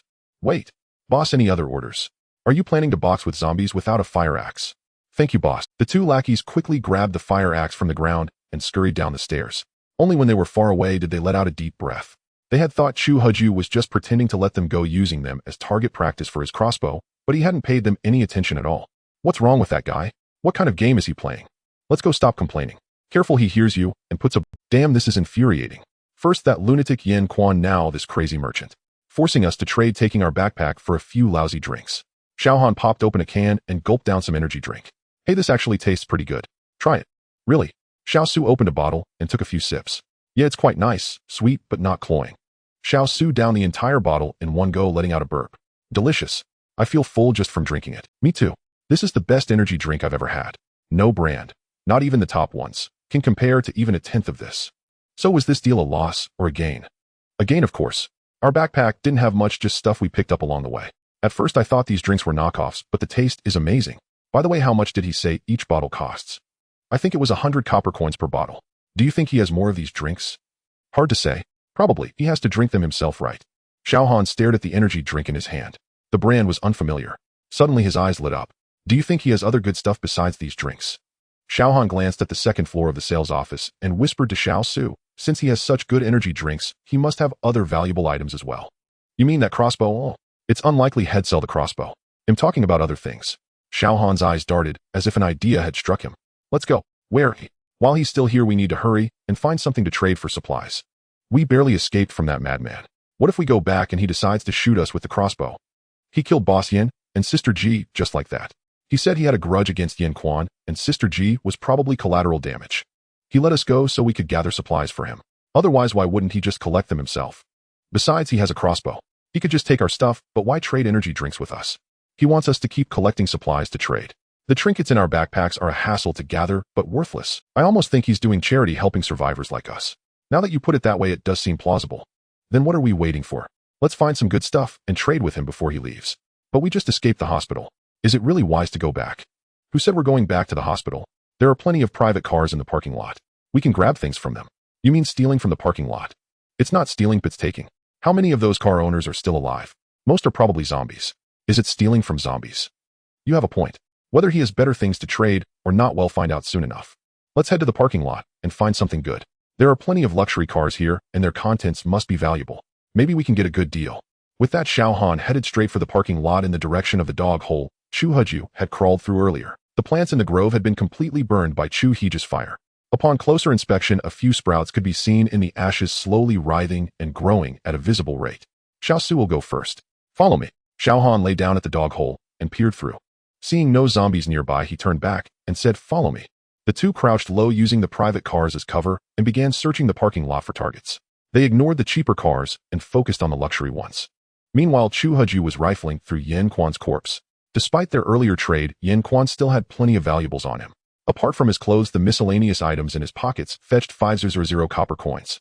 Chu Huju then returned to the room and searched the unfortunate nurse's body. She had a gold necklace, but when Chu Huju pulled it off, the system offered only 5 copper coins, labeling it as plastic. Damn vanity. The nurse's ring was also plastic, and her entire belongings amounted to less than 50 copper. The poorest wretch of the apocalypse has arrived. Brother, should we head to the Public Security Bureau now? Not yet. I need to gather supplies from the parking lot. Beep, beep, beep. Suddenly, an alarm blared from the eastern open-air parking lot. Damn, a zombie must have triggered a car alarm. Help, help. A man's cries for help echoed from the parking lot. Chu Huju rushed to the window, but a large billboard blocked his view of the parking lot. Brother, should we save them? No. I can barely protect myself. Oh, I can't save others. Suddenly, a man scrambled toward the dog hole. It was Xiaohan, who had gone out to gather supplies. He quickly laid down and crawled through the dog hole, but his backpack got caught on a metal rack. Unable to free himself, Xiaohan had to abandon the backpack to crawl out. Thud. Brother Han, save me. It was Xiao Su's cry for help. Xiaohan turned to see several zombies pouncing on Xiao Su, who spat a mouthful of blood and reached out a bloody hand. Brother Han, save. His voice was instantly drowned out by the swarm of zombies along with his body. The sight sent Xiaohan into a panic.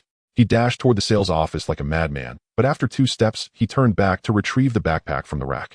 Several zombies had spotted him and were charging toward the dog hole. Xiaohan slung the backpack over his shoulder and sprinted for the sales office.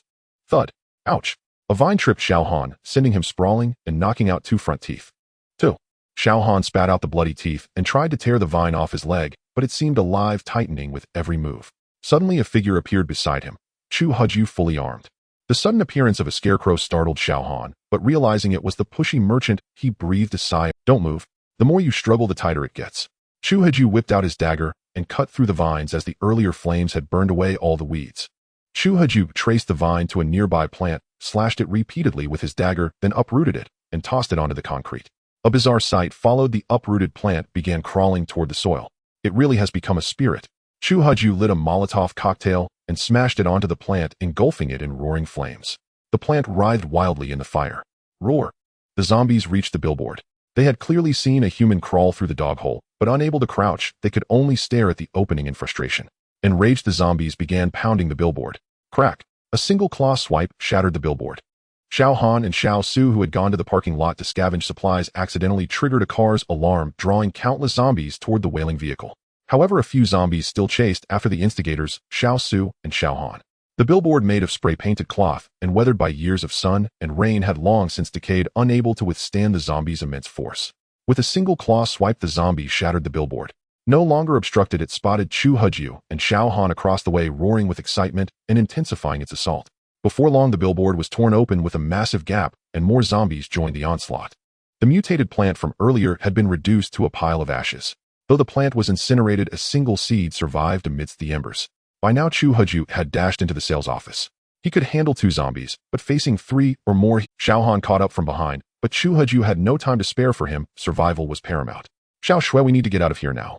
The zombies have smashed the billboard, and they'll swarm us any moment. Xiao Shui, hearing that the zombies were about to charge, was already pale with terror. Brother, let's run then. Without a word, Chu Huju led Xiao Shui out through a side window of the sales office, the same escape route old Xiao and old Fei had used earlier. Xiao Han followed closely behind Chu Huju. Though he had lost a teammate, he had gained a heavy backpack. This backpack had been retrieved from a luxury car, but to break the window, Xiao Han had triggered its alarm. The shrill sound attracted the zombies' attention, leading to their pursuit. He hoped the backpack contained something valuable, so he could trade with the merchant again. As for Xiao Su's death, Xiao Han felt no guilt. What were teammates for? They were meant to save your skin in a crisis. Oh, otherwise what use were they? Xiao Han now stayed close to Chu Huju. Though the merchant had only been wearing a pair of shorts when they last met, his scarecrow-like outfit was undeniably bizarre. But geniuses were often eccentric, and Xiao Han didn't mind.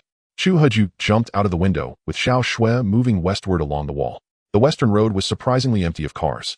Following the wall to the roadside, he saw only a few scattered vehicles. Just as I thought. He had guessed correctly. On Doomsday, there had been a thick fog, so traffic was sparse. Chu Huju looked around. There were also few zombies on the road, only a handful. Perhaps old Fei and the others had lured some away during their escape. Chu Huju walked north along the roadside. Brother, look. Following Xiao Shui's pointing finger, Chu Huju saw a zombie in the driver's seat of a car, frantically struggling to free itself from its seatbelt, eager to lunge at him. Ignore it. Move. Chu Huju continued forward. On the road lay a car crashed into a utility pole, its front end severely mangled, the vehicle reduced to a mere frame. Glancing into the driver's seat, he saw a skeleton lying there. A grimace crossed Chu Huju's face. This person had been burned alive to a skeleton. What agony they must have endured. As he looked on, flames suddenly flickered in the skeleton's hollow eye sockets. Then the skeleton opened its jaw, clacking its teeth together, while its bony hands clawed wildly at the steering wheel, pinning it down. Holy crap. Run. A chill ran down Chu Huju's spine.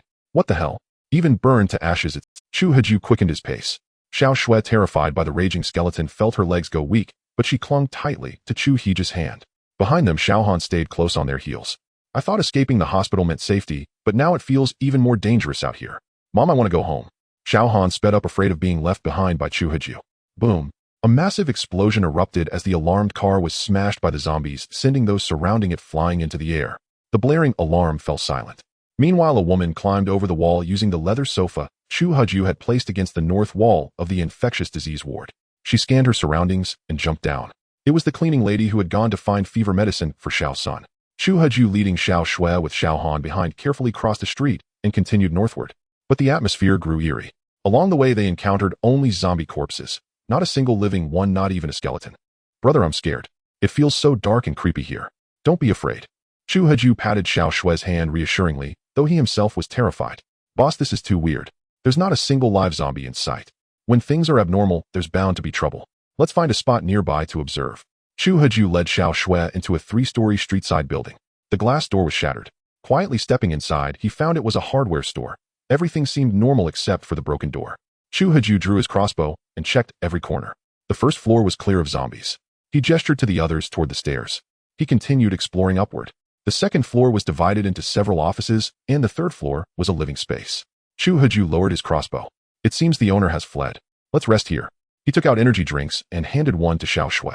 Xiao Han, awkwardly standing by, pulled out his own energy drink from his pocket. You're safe now. You don't need to follow me anymore. I won't hold the zombie incident against you. Boss, I came to trade. Yeah, I found this backpack in a luxury car in the parking lot. I haven't opened it yet, but since it's from a fancy car, it must be valuable. Let me see it. Sure. Xiao Han, unafraid that Chu Haju might keep it, readily handed the backpack over. Wait. Not wanting to waste a good opportunity, Chu Haju didn't take the backpack. Instead, he first laid out the Now put the backpack here. Here you go, boss. Xiao Han placed the backpack on the medium stall.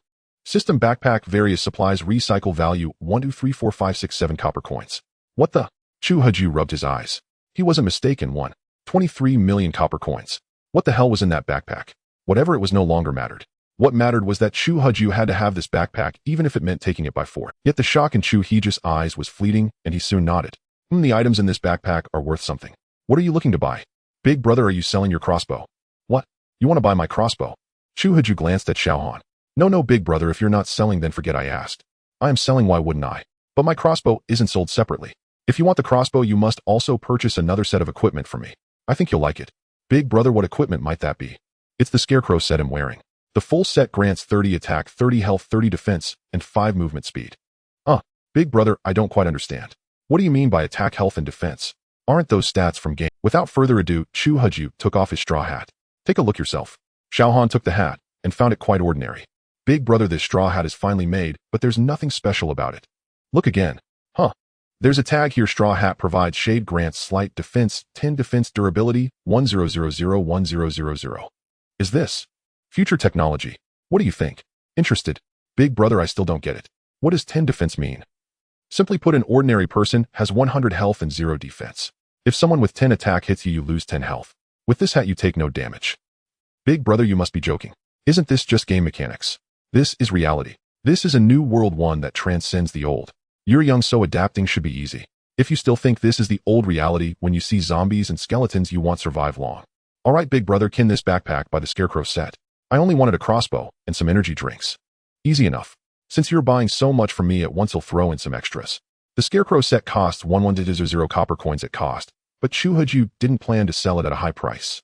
He needed to complete the task of selling 100 items, so he decided to sell at cost price.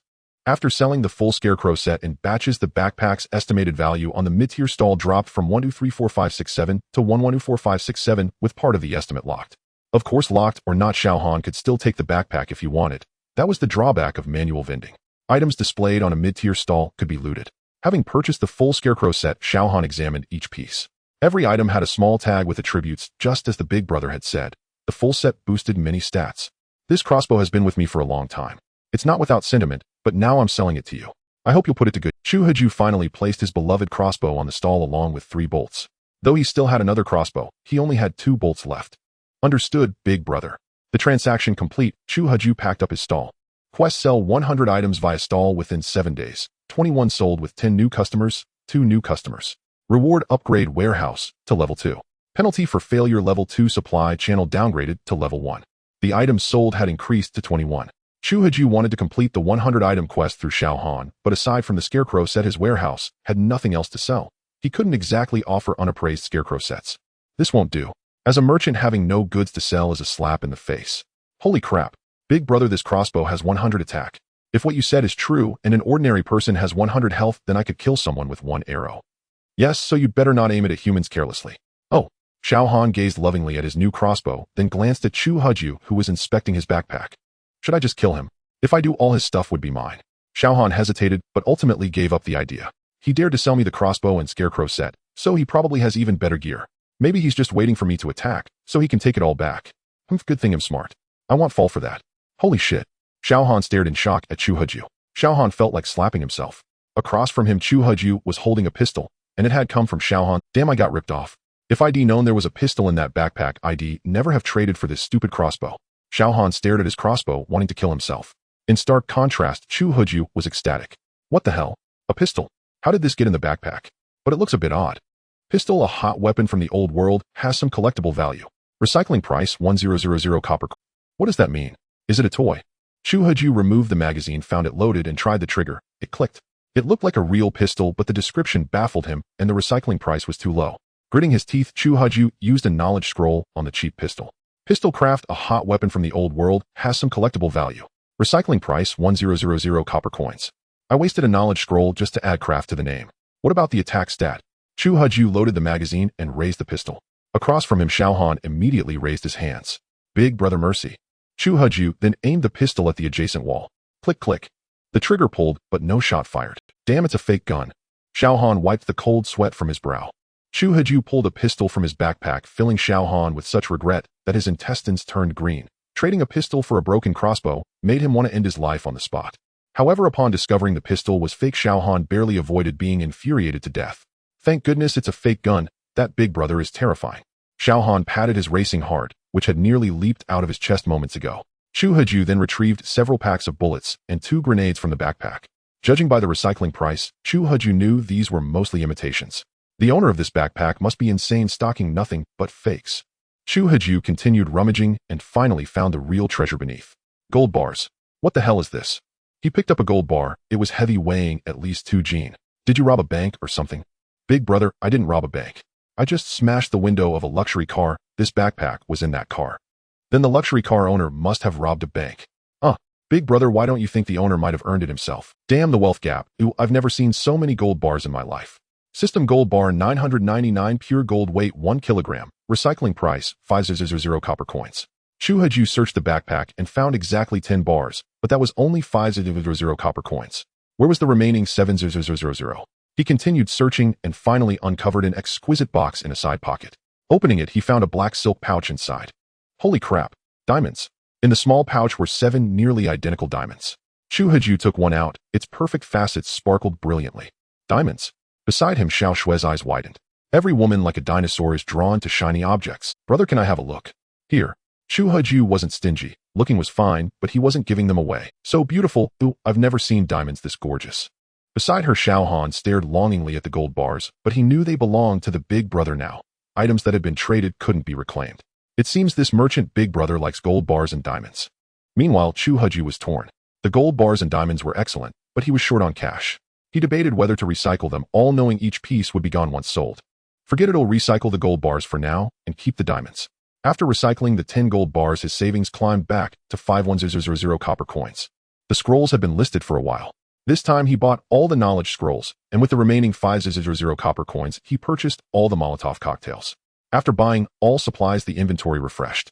Restock knowledge scroll, 100 remaining knowledge is power, can identify items revealing their true properties. Purchase price 1000 copper coins. Health pack, 100 remaining restores health, price 1000 copper coins. Chu Huju stared at the refreshed knowledge scrolls as if he had eaten a piece of shit. What does this mean? Are knowledge scrolls a permanent item now? With only 4410 copper coins left, he could only buy 44 health packs. 1,000,000 copper coins to Chu Huju was worth about 100 renminbi, and it vanished before he could even spend it. Yet this sparked an idea, a compulsion to loot a bank vault. 1 gold bar was worth 500 copper coins, a vault must hold thousands. Robbing a bank would mean instant ascension. Creak. A faint sound came from the window. Chu Huju looked over, and his eyes widened like brass bells. An old man was standing on the windowsill outside, on the 3rd floor, for crying out loud. The old man gently traced a line on the glass, slicing it cleanly. With a light tap, the glass fell, and Xiaohan and Xiao Shui were frozen in terror. The old man swept his piercing gaze over the 3, and then not bad, not bad. With that, he lunged forward. Chu Huju felt a gust of wind, and then his entire body, a black cloth was tied over his eyes, and he could see nothing. Damn, we've run into a villain. This is bad. Chu Huju felt himself being lifted and moved at incredible speed. After an unknown duration, the black cloth was finally removed. Blinding light shone on his face. He squinted, unable to make out his surroundings. His body remained paralyzed. Could this be the legendary acupoint ceiling? Brother, I'm scared. Xiao Shue's voice came from beside him. He turned to see her similarly immobilized on his right, while Xiaohan, dressed as a scarecrow, stood on his left, though his straw hat was missing. Ahem. A sound came from ahead, and a figure slowly approached. It's that old man. What does he want? Chu Huju's mind raced, searching for an escape, but his cursed, immobilized body refused to move. The unfathomable old man before him filled him with despair. What was happening? I see you all are rare martial arts prodigies. I have a supreme martial art called body forging art. Once mastered, you can fly through the skies and move mountains. What do you think? Interested? Xiaohan had already wet his pants. Though the old man spoke of gifting them martial arts manuals, the situation felt more like a death sentence. The outside world is too dangerous. Mom, I want to go home. Young man. Huh, do I look that old? Call me handsome. Chu Heji's lips twitched. The old man was dressed in a mismatched suit, his ankles exposed. Who knew where Head stolen it from? Chu Heju muttered under his breath, wondering if Head met a fellow merchant, a coercive salesman. Kid, are you going to hand? Some. Chu Heju forced a smile uglier than tears. There was no choice. When in Rome, do as the Romans do. This old man was a ruthless one, and he might not survive this. Good, excellent. Since you're so cooperative, you'll throw in a treasure. Buy one, get one free. The body forging art plus the soul calming pearl will ensure you ascend to heaven within a month and attain Buddhahood. Chu Heju had never imagined he would encounter a fellow peddler of forced sales. The elderly man in a suit before them was hawking some inexplicable merchandise. But really, was such blatant coercion appropriate? Chu Heju struggled vigorously, yet to no avail. This body felt as if it were not his own. Handsome sir. Even if you're selling something, you should at least release us first. Releasing you is simple. As long as you purchase my body forging art, I'll let you go immediately. Is this body forging art truly as miraculous as you claim? What, you don't believe me? I believe. May I ask how much this so-called body forging art costs? I can bestow the body forging art upon you for free. For free. Chu Heju sensed there was more to this than met the eye. Free? How could that be? Forced sales were one thing, but free. Little did he know free was the most expensive thing in the world. Yes, for free. With the apocalypse upon us and demons rampant, our sacred immortal sect must emerge to save the people from this calamity. Alas, our sect is dwindling in numbers, unable to bear this great responsibility. Thus I have descended from the mountain to recruit disciples. If you pledge allegiance to me and become my pupils, I shall naturally release you. However, you must promise to stay here for 7 days without leaving this place. Agree to this one condition, and I will release you right now. That long? Chu Heju hesitated. 7 days. Who knew what the outside world would become? Handsome. I agree. Please untie me now. Xiao Xue nodded frantically, even coquettishly addressing the elderly man in the suit. Xiao Xueyu. Chu Heju glanced at her. Her actions seemed rather exaggerated. Very well, this body forging art and soul calming pearl are yours. Guard them well. The elderly man approached and swiftly tapped Xiao Xue twice. Thank you, handsome. Xiao Han eagerly joined the so-called sacred immortal sect. The name alone sounded formidable. In an apocalyptic world, such a powerful organization meant survival. Only Chu Heju remained hesitant. Even if it was a sect recruiting, this coercive method made him unwilling to join, even somewhat resistant. Truly, fortunes had reversed. He who had always been a coercive seller now encountered a blackheart merchant more formidable than himself. It seemed that if he didn't agree to the old man's terms, he wouldn't be freed. Xiao Han and Xiao Xue were released from their immobilization, and the lights on them were turned off. In the dark space, only a spotlight remained on Chu Heju, its glare blinding him to his surroundings. I possess a stall system and might be the protagonist of this realm. Yet looking at my current state, I seemed utterly powerless. Had I just left the novice village to encounter the ultimate boss of this world? How am I supposed to play this? Boy, my patience is wearing thin. Know that I'm not negotiating, but informing you. I'll give you 5 seconds. If you still refuse, I'll take measures. 5. Time ticked away. Chu Heju realized that even if this man were the ultimate boss, he had no means to fight back now. Never mind. Survival was paramount. 7 days it was. I am willing to join the sacred immortal sect. Boy, giving up so soon. I thought you'd hold out a few more seconds. How dull. Very well, I'll release you.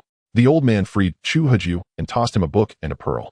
This soul-calming pearl is the token of our sacred immortal sect. Guard it well, do not lose it.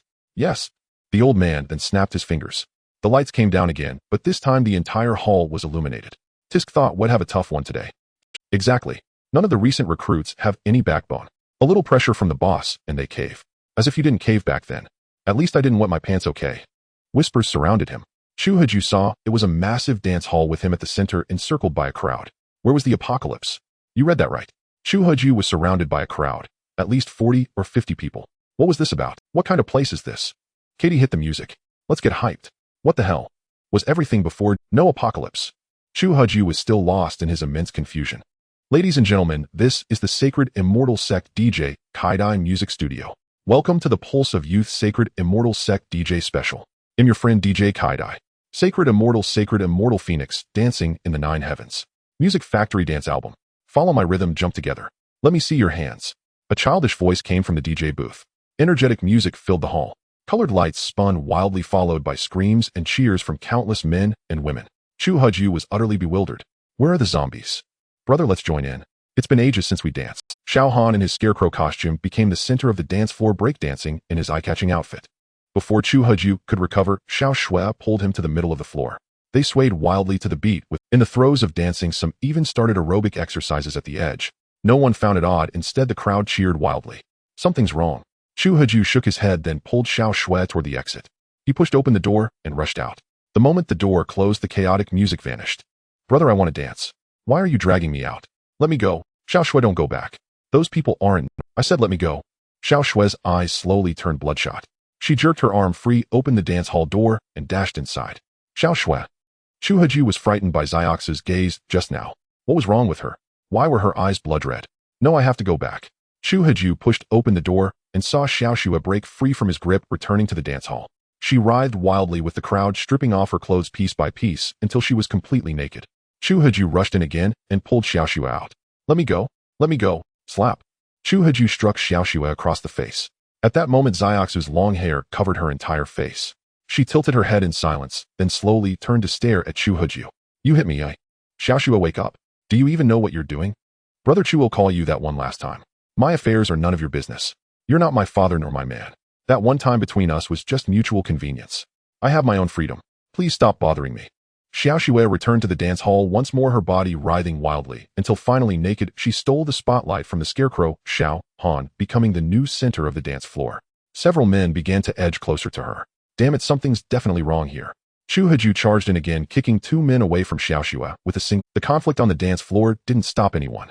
Instead, the crowd slowly parted, creating a space for Chu Huju and the two men. Like a Roman Colosseum, bloodshed and violence became their thrill. Kill him.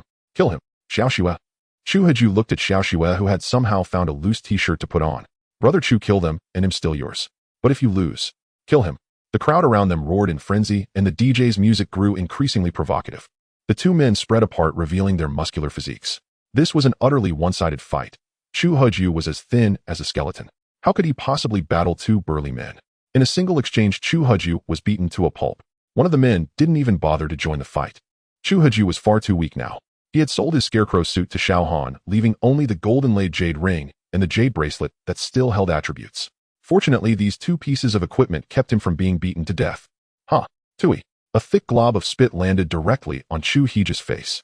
With you being this pathetic, I could take you down with one hand. The burly man grabbed Chu Huju by one leg, dragged him to the corner, and tossed him at the edge of the dance floor. Xiao Shui let out a cold snort, not sparing Chu Huju another glance. The two burly men flanked her, and soon the sounds of aerobic exercise drifted from afar, though the blasting music quickly drowned them out. In a surveillance room, an old man in a suit sat with a woman on each arm, being fed delicacies by two eunuch-like beauties. Shall go bring that kid to me. Yes, Secmaster. Ahem. Joy belonged to them. Chu Huju had nothing. No one even noticed him in the corner. The law of the jungle was magnified here without restraint. Chu Huju struggled to lean against the wall, pulled out 2 bottles of golden wound medicine, and downed them. He also had one last band-aid which he pressed onto his split cheek. Chu Huju clenched his fists. Leaving aside the old man in the suit, how many of these people on the dance floor could he actually defeat? Never before had Chu Huju craved power as much as he did now. At that moment, a beautiful woman in high heels with slender legs appeared before him. The Secmaster wants to see you. Follow me. Chu Huju looked up and saw a woman in a red cheongsam, her face veiled with a pink silk scarf. Stare any longer, and it'll gouge out your eyes. Keep up. The woman in the red cheongsam turned and walked away, the crowd parting before her. Chu Huju struggled to his feet. Despite drinking 2 bottles of golden wound medicine, his bruises and pain lingered. The Secmaster must be that old man. What does he want with me? Chu Huju followed the cheongsam woman out of the dance hall, but as soon as he stepped out, a hood was thrown over his head, plunging him into darkness again. Forget it. With my strength, it's better not to resist. Chu Huju was led into a dim room lit only by the faint glow of rows of monitors on the surveillance wall. Chu Huju was forced to the ground, and the hood was removed. Kid, I underestimated you. The old man in the suit, nothing seems special about you, but how did you see through my illusion? Illusion? Chu Huju was baffled. Why didn't you lose yourself and fall into madness like the others? Chu Huju's mind was in turmoil. What did he mean by losing oneself and falling into madness? Could it be that the stall system had protected him? Only then did Chu Huju recall that since encountering the old man in the suit, he had heard a few system prompt sounds. He quickly scrolled through the system log. System detected unknown spiritual energy attack. System automatically activated defense mechanism deploying Faraday cage to negate spiritual energy attack. Cost 100 copper coins per second. What the hell? Chu Haju quickly checked his warehouse balance. It now read 1234567. He was a millionaire again, but a negative one. What was this? Could he even go into debt? Watching the balance continue to drop, Chu Haju realized that the damn old man was still relentlessly attacking him with spiritual energy. Xiaowen stripped that kid down. I want to see what he's carrying that lets him ignore spiritual attacks. Yes, Sectmaster. Being stripped naked by two Chongsam beauties, even if forced, was deeply awkward. After a thorough search, Chu Haju stood there completely bare. The two Chongsam beauties sneered at him contemptuously. Such a scrawny frame. What was he covering with his hand? Sectmaster, here are all his belongings. The old man in the suit began inspecting the items one by one. The folded mid-tier stall was unremarkable, and the clothes were ordinary. Only two accessories piqued his curiosity, a golden-laid jade ring and a jade bracelet. The old man in the suit toyed with the tag jewelry, his fingers sliding back and forth across the tags. This futuristic technology of virtual light panels was beyond his comprehension. Spiritual energy imaging. Interesting. Boy, tell me, where did you get these? I found them on the road. Found them on the road. The old man in the suit tossed his cigarette directly at Chu Haju's chest. Hiss. The cigarette but burned Chu Haju before falling to the ground, leaving a red mark on his chest. Yet he remains. If you don't tell the truth, it'll make sure your death is rhythmic. I really did find them on the road. It seems you truly don't want to be honest. Xiaowen, hang him up and give him 20 lashes first. Yes, sect leader. Chu Haju was strung up like a skin. Crack, crack, crack. But Chu Haju bit his lip so hard that blood seeped out. He didn't utter any harsh words, knowing it would only provoke the old man. Meanwhile, the two women in Qipao showed no mercy, each lash drawing blood, his body torn and mangled. Finally, Chu Haju's head lolled to the side as he fainted from the pain. Sect leader, he's passed out. Tough bones. He joined our holy immortal sect so readily earlier, yet now he's tight-lipped about where he got those accessories. Sect leader, shall we continue? No need. More beating might kill him. The old man in the suit pondered. I have an idea. He approached Chu Haju, produced a round pill, grabbed him by the hair, and forced it into his mouth. Xiaowen, take him down to the cell and starve him for 2 days. I doubt he'll stay stubborn then. Yes, sect leader. The old man watched as the unconscious Chu Haju was dragged away, a faint smile curling on his lips. Now this should be interesting. Thus Chu Haju was humiliatingly carried by the two women in Qipao to a dark, cramped room and tossed inside. Bang! The door slammed shut, plunging the room into utter darkness. The two women left, leaving Chu Haju alone in the pitch-black cell. His clothes, jewelry, and even the mid-grade stall were taken, leaving him with nothing but the stall system embedded in his mind, which remained untouched. After an unknown time, Chu Haju slowly regained consciousness in the darkness. He felt parched, and intense thirst gnawing at him, almost waking him.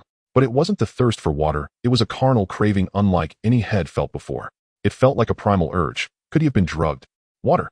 Water. Suddenly a woman's voice came from beside him, as if she were unconsciously seeking water. But this frail voice became the final straw that shattered Chu Haju's sanity. He groped toward the sound and touched silken garments beneath which lay a cold body. Water. Ignoring her plea, his desire overpowered reason. Like an arrow on the string, he lunged forward. The unconscious woman was jolted awake by his rough actions, but her body was utterly weak. Meanwhile, in the surveillance room, the old man in the suit watched the scene unfold with delight. Tisk tsk. A proud white swain mounted by a toad. Now this is interesting. Despite Chu Haju's frail build, this aerobic exercise lasted for hours, and the woman, already unconscious, fell into a deeper stupor. Exhausted like a dead dog, Chu Haju's eyes gradually cleared. What had he done? He tried to rise, but his body was weary. He slapped himself. System, didn't you promise to protect your host? System beep. No harm detected to the host. What? So it only activates when I'm hurt. Then why didn't it protect me when I was beaten black and blue earlier? System beep. When beaten by those weaker than the host, the system does not activate protective measures. Well, Chu Haju was speechless. But at least it seemed the system would activate against fatal threats, meaning he was invincible. System beep. When the debt reaches 100 million copper coins, the system's protective measures are automatically cancelled. I understand. Chu Haju sat dejectedly against the wall. The cell was so dark he couldn't see anything until he noticed a faint red glow in the corner. A surveillance camera. So his earlier activity had been live-streamed. Damn it, that was his first time on screen. No doubt the old man was watching. But why give him a woman and drug him if it was punishment? This felt more like a reward. Could the old man be impotent? Or did he have this fetish? No, there was only one possibility. He was punishing the hours of exertion had drained Chu Haju's energy, and his stomach began to growl. But knowing he was being watched, he couldn't retrieve any energy drinks from his storage. He reached out and touched the woman beside him. Miss. There was no response. Damn, she's not dead, is she? He fumbled, found her face, and checked her breath. Still alive. He pressed on her philtrum, eager to ask her many questions. who she was, where they were, and how she ended. Hiss. With a soft gasp she woke. Let go of me. Miss, I mean no harm. I want to know who you are, where this is, and how you got here. Water. Give me some water. Water. Chu Haju licked his own dry lips. Then Chu Haju pressed himself against the woman again. Scoundrel, get off me. Don't speak. I'm giving you some of my saliva now. Turning his back to the surveillance camera, Chu Haju retrieved a bottle of energy drink from the warehouse, popped the tab, and brought it to the woman's lips. Drink up, it's an energy drink. The woman, who seemed to have been starving for a long time, drank the entire bottle like a hungry fledgling. Seizing the moment, Chu Haju also downed a bottle himself. He then stashed the empty bottles back into the warehouse. Thank you. You're welcome. Could you please get off me now? All right. Chu Haju awkwardly rose, but the room was so dark that his embarrassed expression was completely invisible. The woman, now with a bit of strength, slowly leaned against the wall. Miss, shut up. Once I recover my strength, I'll kill you with my own hands. I'm sorry, I was drugged. I had no control over what just happened. Men are all liars. Do you think I believe you? Believe it or not, that old man is far too powerful. I doubt we have any hope of escaping. They fell into a long silence. The woman, starved for who knows how many days, was staying conscious purely through, but the energy drink Chu Haju had given her restored some of her strength. She spoke in his direction. Hey, do you have any more of that drink? Chu Haju was surprised. After all that silence, she was asking for more to drink. Wasn't one bottle supposed to stave off hunger for half a day? I do. Give me another. Miss, there's a camera. The old man can see everything we do here, so. So what? They'll have to lie on top of you as cover. You'd better not try anything. I told you it was because of the drug. Just do it. Chu Haju took out another energy drink, and this time the woman opened the tab and drank it herself. Any more? Yes. Time passed endlessly. Chu Haju lost count of how many times he mechanically handed her a bottle. I'm barely half full. You can get up now. Oh. Chu Haju cursed inwardly. Was this woman a pig? How could she drink so much? She had downed 20 of his energy drinks, his 10-day supply. How could her stomach hold that much liquid? So women were made of water. That old saying was true. Hey, my name is Chu Haju, not Hey. Miss, what's your name? You can call me Shinner. How did you end up here? Shinner. What a beautiful name. Stick to the point. Oh, that old man said illusions don't work on me. Then he took everything I had, beat me, and I think I passed out. What? You're immune to illusions. The woman sat up in shock. If it weren't so dark, one would have noticed the silk of her clothing slipping off. Well, not completely immune. There's a limit. Sigh, too bad your cultivation is so low. The woman slumped back against the wall, clenching her fist. Her strength was slowly returning. She had recovered about 1/10 of it. I don't remember what happened after I passed out. I only woke up doing that with you. I truly have no memory of it, but I'll take responsibility. Responsibility. Treat it like a dream. It's so dark I can't see you, and you can't see me. They'll spare your life this time. If we meet again, I'll take it. Though the darkness still prevailed, the woman began to dress herself. With her strength slowly returning, it was time to escape this place. Chu Haju was left speechless by her retort. He had been unconscious, but it was still his fault. He had no defense. Clang. The door to the dark room swung open. The two women in Cheongsam appeared again, and a beam of blinding light fell on Chu Haju and the woman. My dear Miss Yishuan, how does it feel? A noble white swan defiled by a toad. Any thoughts? Once my sister arrives, all of you will die. Your sister? She's probably struggling to save herself. She has no time for you, Miss Yishuan. This is just the beginning. I hope you can endure. Shall give him another pill. Yes, Sectmaster. No, not again. Chu Haju staggered backward in terror, but without his gear, he was just an ordinary man. Chu Haju's eyes reddened again, and his blood began to burn with heat. Damn it, drugged again. That was his last rational thought as the old man in the suit and the two Cheongsam-clad women left once more. Remember, every time they finish, give him another pill. Keep it up for 2 days. Don't feed them. Watching a white swan be tormented is a beautiful sight. Let's see the limits of human endurance. Bang. The door slammed shut. Chu Haju lunged at the woman beside him, but she dodged aside. But this time she was no longer a lamb to the slaughter. Glancing at the distant surveillance camera, she threw a small stone. The old man in the suit was still on his way back to the monitoring room. It wouldn't take long. Chu Haju's voice came from nearby. The woman knew her recovery of 1/10 of her power was thanks to this mysterious man. When the light had shone on them earlier, she had clearly seen him naked. Where had those 10 bottles of energy drink come from? Could this kid have a storage space? Without overthinking, she immobilized Chu Haju with a paralysis technique, punched a hole through the wall, and as light streamed in, she hoisted him onto her back and fled through the corridor. Meanwhile, the old man had just returned to the monitoring room, lounging lazily on the sofa. Keep watching. There's nothing interesting. Call me if something happens. Yes, Sectmaster. The two Cheongsam-clad women turned to the monitors, but one screen showed no signal. Sectmaster, one monitor has no signal. Maybe a cable came loose. They checked. Sectmaster, all connections are intact. Let's go check the dark. The old man led the two women to the dark room. The moment the door opened, they saw the broken wall. Damn it, they escaped. After them. The old man charged through the hole in the wall, encountering several injured guards along the way. He burst through the main gate of Tianyuan. The guards at the gate were also knocked down, groaning on the ground. Useless fools. Order all guards to pursue them. Don't let them escape, or he'll hold you all accountable. Yes. The old man rushed out through the gate. Damn it, I should have planted a tracking bead on that kid. Now I have no clue where they've gone. Standing atop a pillar, the old man closed his eyes and tried to sense them, but their aura had vanished from this area. He then hurried back to Tianyuan. This place is no longer safe. Time to relocate. A chill crept over him, and Chu Huju shuddered. He slowly opened his eyes to find a starry sky above. Where is this? Wait, wasn't I drugged? This isn't the dark room. Where is that girl Shienner? Chu Huju glanced down at himself, noticing the effect of the drug had worn off, though he had no recollection of how it had subsided. The welts from the whip still stung. Though they had begun to scab, the sliding of his clothes against the wounds sent a sharp pang through him. He was clad in a silk robe, faintly white and somewhat translucent. Shienner. Shienner. No one answered. Chu Huju looked around. He seemed to be on the rooftop of a building. A tall communication tower stood nearby alongside a massive water tank and several air conditioning vents. A faint glow flickered ahead. As Chu Huju crept closer, two silhouettes darted past the light, and he immediately ducked out of sight. That's not Shienner, they're men. The two figures unbuckled their belts and began to relieve themselves.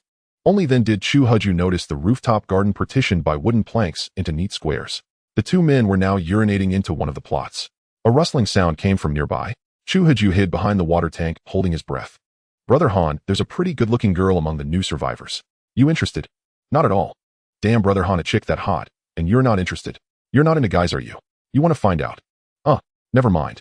They'll stick to women. The skinny guy pulled up his pants and scurried off, afraid the burly man might actually take him up on the offer. Coward. Chu Huju took a cautious step back, hoping to avoid the man's notice. Clang. Damn it. Chu Huju wanted to slap himself. He had accidentally kicked an air conditioning duct. Who's there? Come out. The burly man zipped up, drew a pistol, and shone a flashlight. The beam swept the area, but Chu Huju remained hidden behind the water tank, safe for the moment. Come out, or he'll shoot. Shoot. Damn, he's got a gun. I'm screwed. No way I can dodge bullets. Don't shoot. I'm one of you. Chu Huju raised his hands and stepped out from behind the tank. What the hell? The burly man recoiled at the sight of a naked man in a woman's robe. Easy, bro. My clothes were stripped off. I'm not a pervert. Any weapons? Turn around. Chu Huju complied, the translucent silk doing little to cover him. All right, follow me. The man holstered his gun. A scrawny guy in a see-through dress. He could handle that with his bro, got any spare clothes? Chu Huju kept one hand over his crotch as he asked, reluctant to reveal his storage space. Don't bother hiding that little worm. We'll get you sorted at the base. Base? There's a survivor base. Not really, just a bank. A bank? How many survivors are there? About 30 or so. That many. Chu Huju's eyes widened, his heart racing. 30 people, enough to complete his stall mission. Too bad the old man in the suit had stolen his mid-tier stall. At least he still had a basic one. But a bank meant gold bars, didn't it? Chu Huju checked his balance. Nearly 2 million copper coins in debt. To get rich, he'd have to rob the bank. Damn it. When I'm strong enough, he'll settle the score. He was a millionaire in debt, all thanks to that old man in the suit. But recalling the man's power, Chu Huju's resolve faltered. Seeking revenge now would be suicide. Endure hardship and bide my time.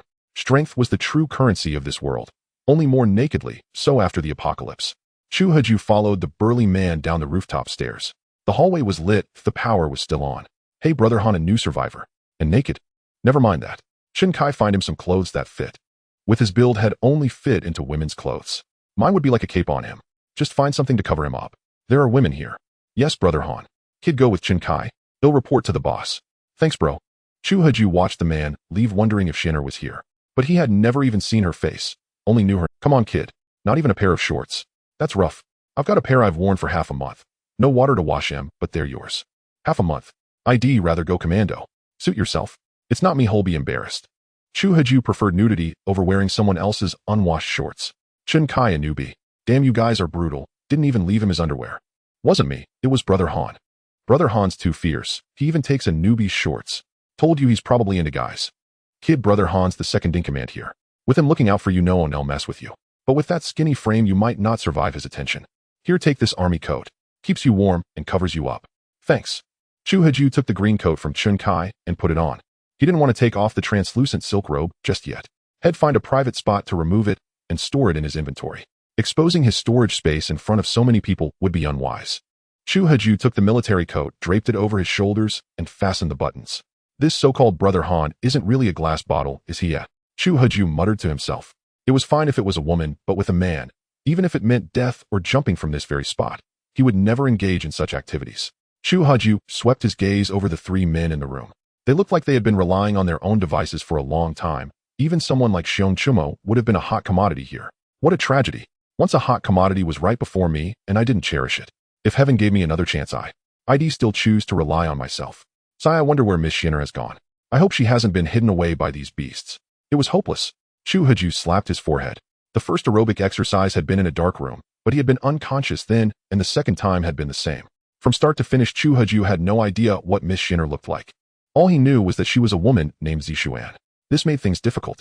Oh right, there was also the gauze robe on him, which should belong to Miss Shinner.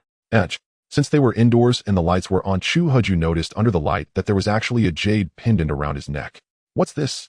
Chu Haju turned and left. Kid, where are you going? To the restroom. If you're going to the restroom, head to the rooftop garden. You can fertilize the plants. All right, big brother. The men behind him watched Chu Haju leave in the military coat with disdain. Look at those skinny arms and legs. Another useless fool who can't kill zombies. Oh well, at least he's better than a woman. I'd rather have a woman here. There are too many men and too few women here. When will we ever get a break from relying on ourselves, eh? Didn't they say someone's coming to take us to the military base soon? Once we get there, there'll be plenty of women. Forget it. In a large survivor base, people like us at the bottom might not even get a glimpse of those women. The men inside continued grumbling, while Chu Haju made his way to the rooftop. A jade pendant now hung around his neck, and Chu Haju was certain he had never worn any such pendant before. There was only one possibility. This pendant might have been left for him by Shinner. System Phoenix, pendant recycling price, 100,000 copper coins. This? Chu Haju's mouth gaped wide enough to fit a fist. A recycling price of 1 million copper coins. What kind of divine equipment was this? No, I need to appraise it first. Trembling, Chu Haju took out a knowledge scroll and appraised the equipment. A blinding flash of light passed by, nearly blinding him. After the flash, the attributes of the Phoenix pendant appeared. System Phoenix pendant, a token to enter the Tonkei Immortal Sect, 1000 energy, 60 energy, recover minute, durability, 999910100000. Am I seeing this right? 1000 energy. Chu Haju felt a bit dazed. His initial energy was only 100 points, and after consuming a blood essence, it had dropped by 50. If he equipped this Phoenix pendant, Chu Haju couldn't wait to equip the Phoenix pendant. Good heavens, his energy shot up to 1050. If he consumed another blood crystal now, would his energy be exactly 1000? As long as it wasn't 0, he wouldn't turn into an undead creature, right? Without hesitation, Chu Haju took out a blood crystal and swallowed it. Then he checked his status. His energy had dropped by 50 down to 1000. Keep going. With 8 more blood essences left, Chu Haju consumed them all. By then his energy had fallen to 600, but his attributes had multiplied several times over. Personal info: name Chu Haju, level 1 combat power 283, attack 103, defense 100, HP 200200, energy 600600, energy recovery 60-minute, inferior blood crystals consumed 10100, stall system level 1, basic stall 1, intermediate stall 0. Good heavens. Now, without equipping the crossbow, his attack power was already 103. With the crossbow, 2 bolts would likely take down a zombie. Unfortunately, he only had 2 bolts left, and since his balance was negative, restocking was impossible. But then Chu Haju noticed a line in his personal info: inferior blood crystals consumed 1010. That meant he could consume up to 100 inferior blood crystals in total. But with only 600 energy left, he could at most consume 11 more. Chu Haju tightly gripped the Phoenix pendant around his neck. He couldn't afford to lose this thing. If his energy dropped to negative, he'd turn into an undead creature. Hey kid. Huh? Startled by the sudden call, Chu Haju turned around to find Chun Kai, the one who had given him the military coat. Brother Kai. Kid, you've been in the bathroom for ages. Hurry up, the boss is calling everyone for a meeting. Since you're new, you should listen in. Oh okay, I'm coming. Chu Haju zipped up the military coat and fastened a button. He couldn't just pull clothes out of his storage in front of everyone. That would be too conspicuous. The mission was secondary, safety came first. Coercive trading was only possible when he was strong enough. Ever since encountering the old man in a suit, Chu Haju felt the world was not so simple. He would keep a low profile for now and wait until he grew stronger. Meanwhile, behind the water tower, a figure reappeared after Chu Haju had vanished. So you do have a storage space. But this is the first time I've seen one that isn't a storage ring. Oh well, since this is a survivor base, I can rest easy. Farewell, Chu Haju. It was the girl Zishuan who had escaped with Chu Haju. She held a slender sword, her white robes fluttering without wind. After Chu Haju disappeared down the stairs, she drifted away gracefully. Chu Haju followed Chun Kai to a relatively large hall. Great news, everyone. In a few days, people from the Longmen Mountain military base will come to pick us up.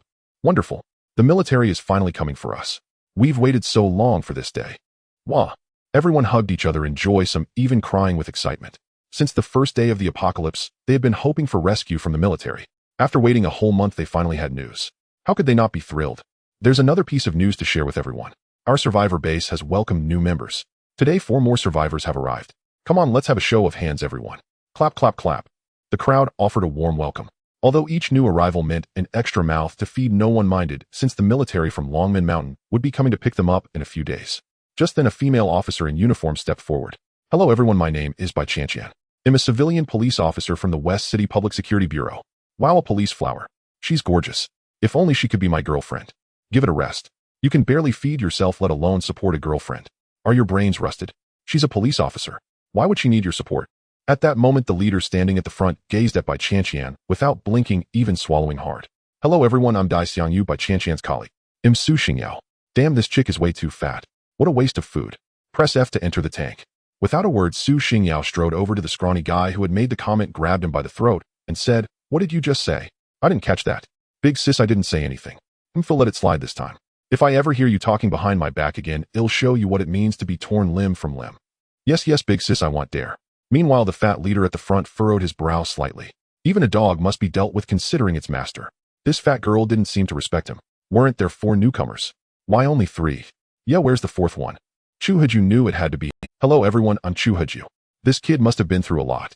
He's as skinny as a skeleton. Yeah, it's a miracle he made it here. He'll even catch the last ride to the Longman Mountain military base in a few days. Alright, that's all the announcements for today. Now that you've met everyone, you newcomers must be tired from the journey. Go get. The crowd bid farewell to the leader and returned to their rooms. Although survival here wasn't an issue, everyone was thrilled at the prospect of going to the Longman Mountain military base. Miss Bai, I'd like to have a word with you. Please come with me. Oh sure. Shout out, you go back first. They'll see what the leader. Sister Bai, I don't think that fat guy is up to any good. You'd better not go. It's fine. Besides, I have my pistol. What's there to fear? Sister Bai, if that fat guy tries anything, just fire a warning shot, and he'll rush right in. Relax. My grappling and combat skills are no worse than yours. Bai Chantian left with the leader, and the other survivors returned to their rooms.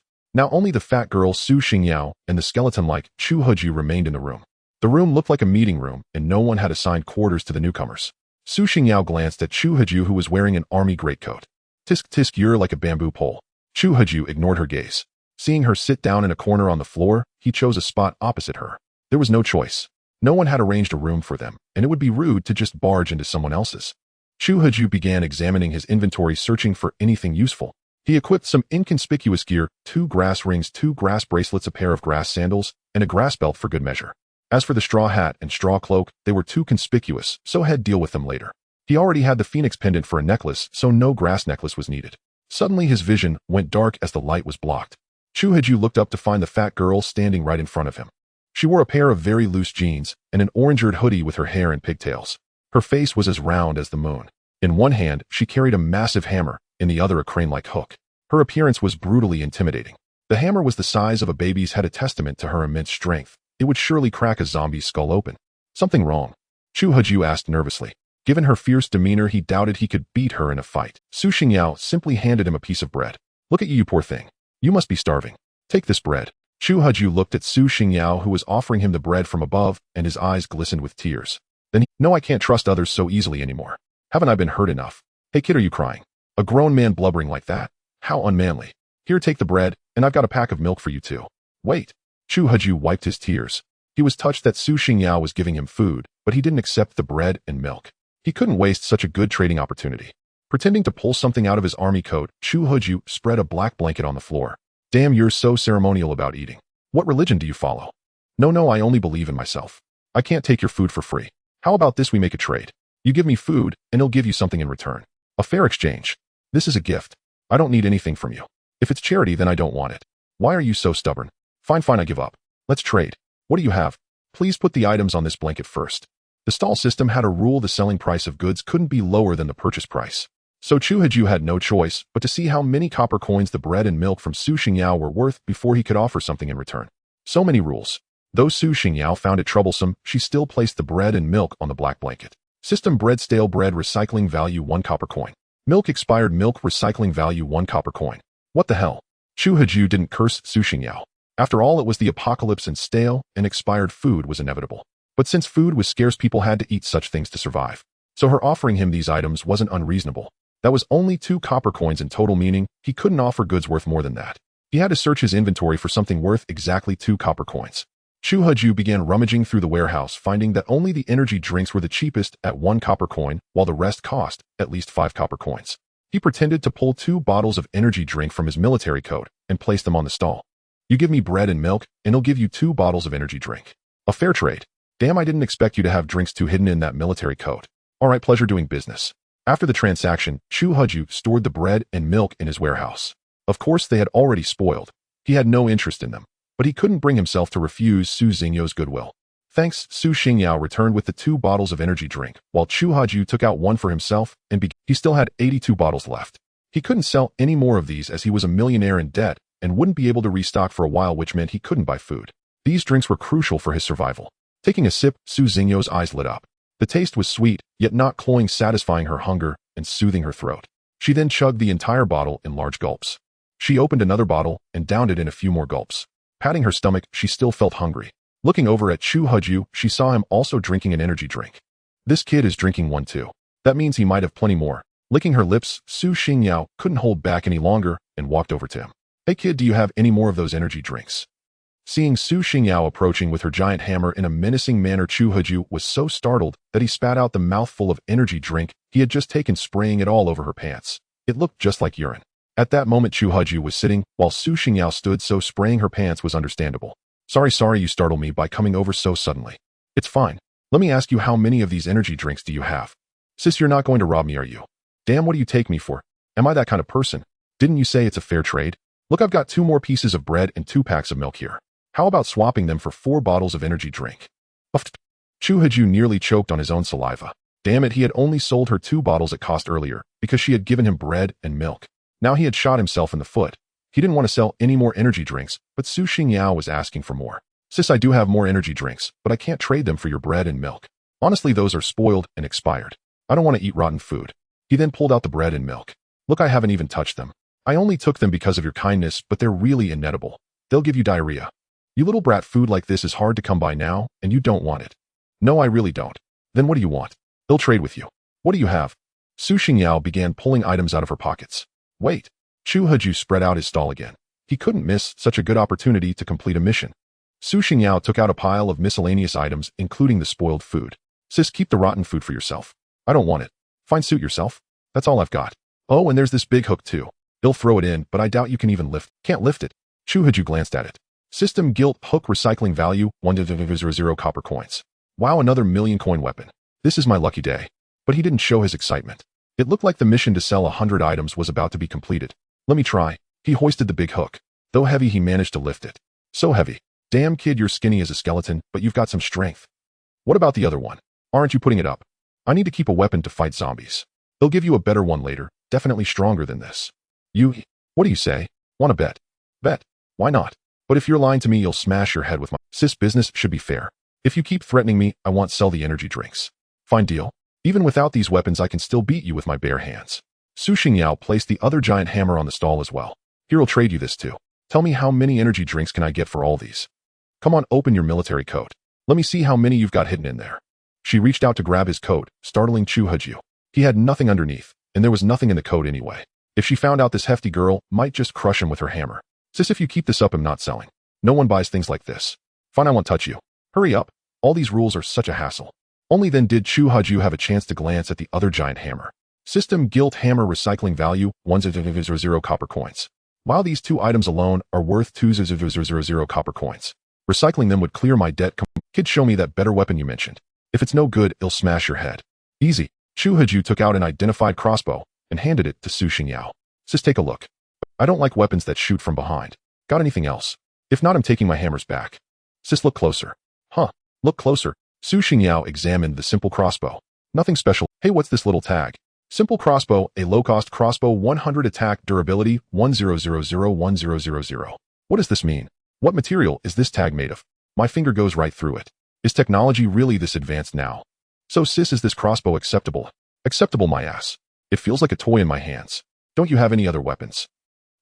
Chu Heju hadn't expected Su Xingyao to be so oblivious. She completely ignored the futuristic tag and only cared about whether it felt right in her hands.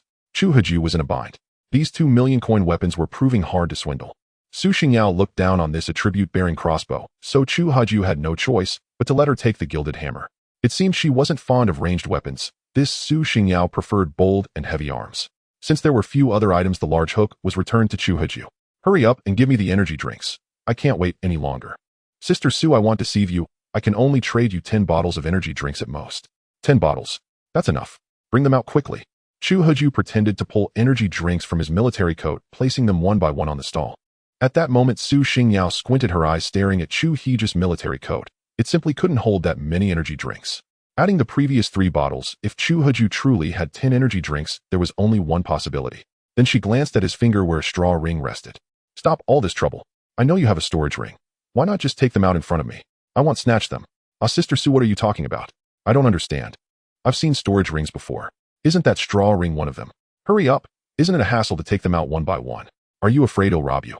Su Xingyao would never do such a thing, otherwise why would I trade you this large hook? I could just take it by force, couldn't I? Alright, Sister Su, since you know about storage rings, I'll drop the act. Chu Huju waved his hand, and 20 full bottles of energy drinks appeared directly on the stall. Actually, this large hook could have been traded for 20 energy drinks. Since you know about my storage ring, I'll give them all to you. Xiao Chu, tell me honestly, how many more of these energy drinks do you have? Sister Su, I can only say not many. Alright, I understand. Pleasure doing business. With your frail build, do you need a bodyguard? I can protect you. Just give me energy drinks every day until I'm full. How about it? Sister Su, I really don't have many energy drinks left.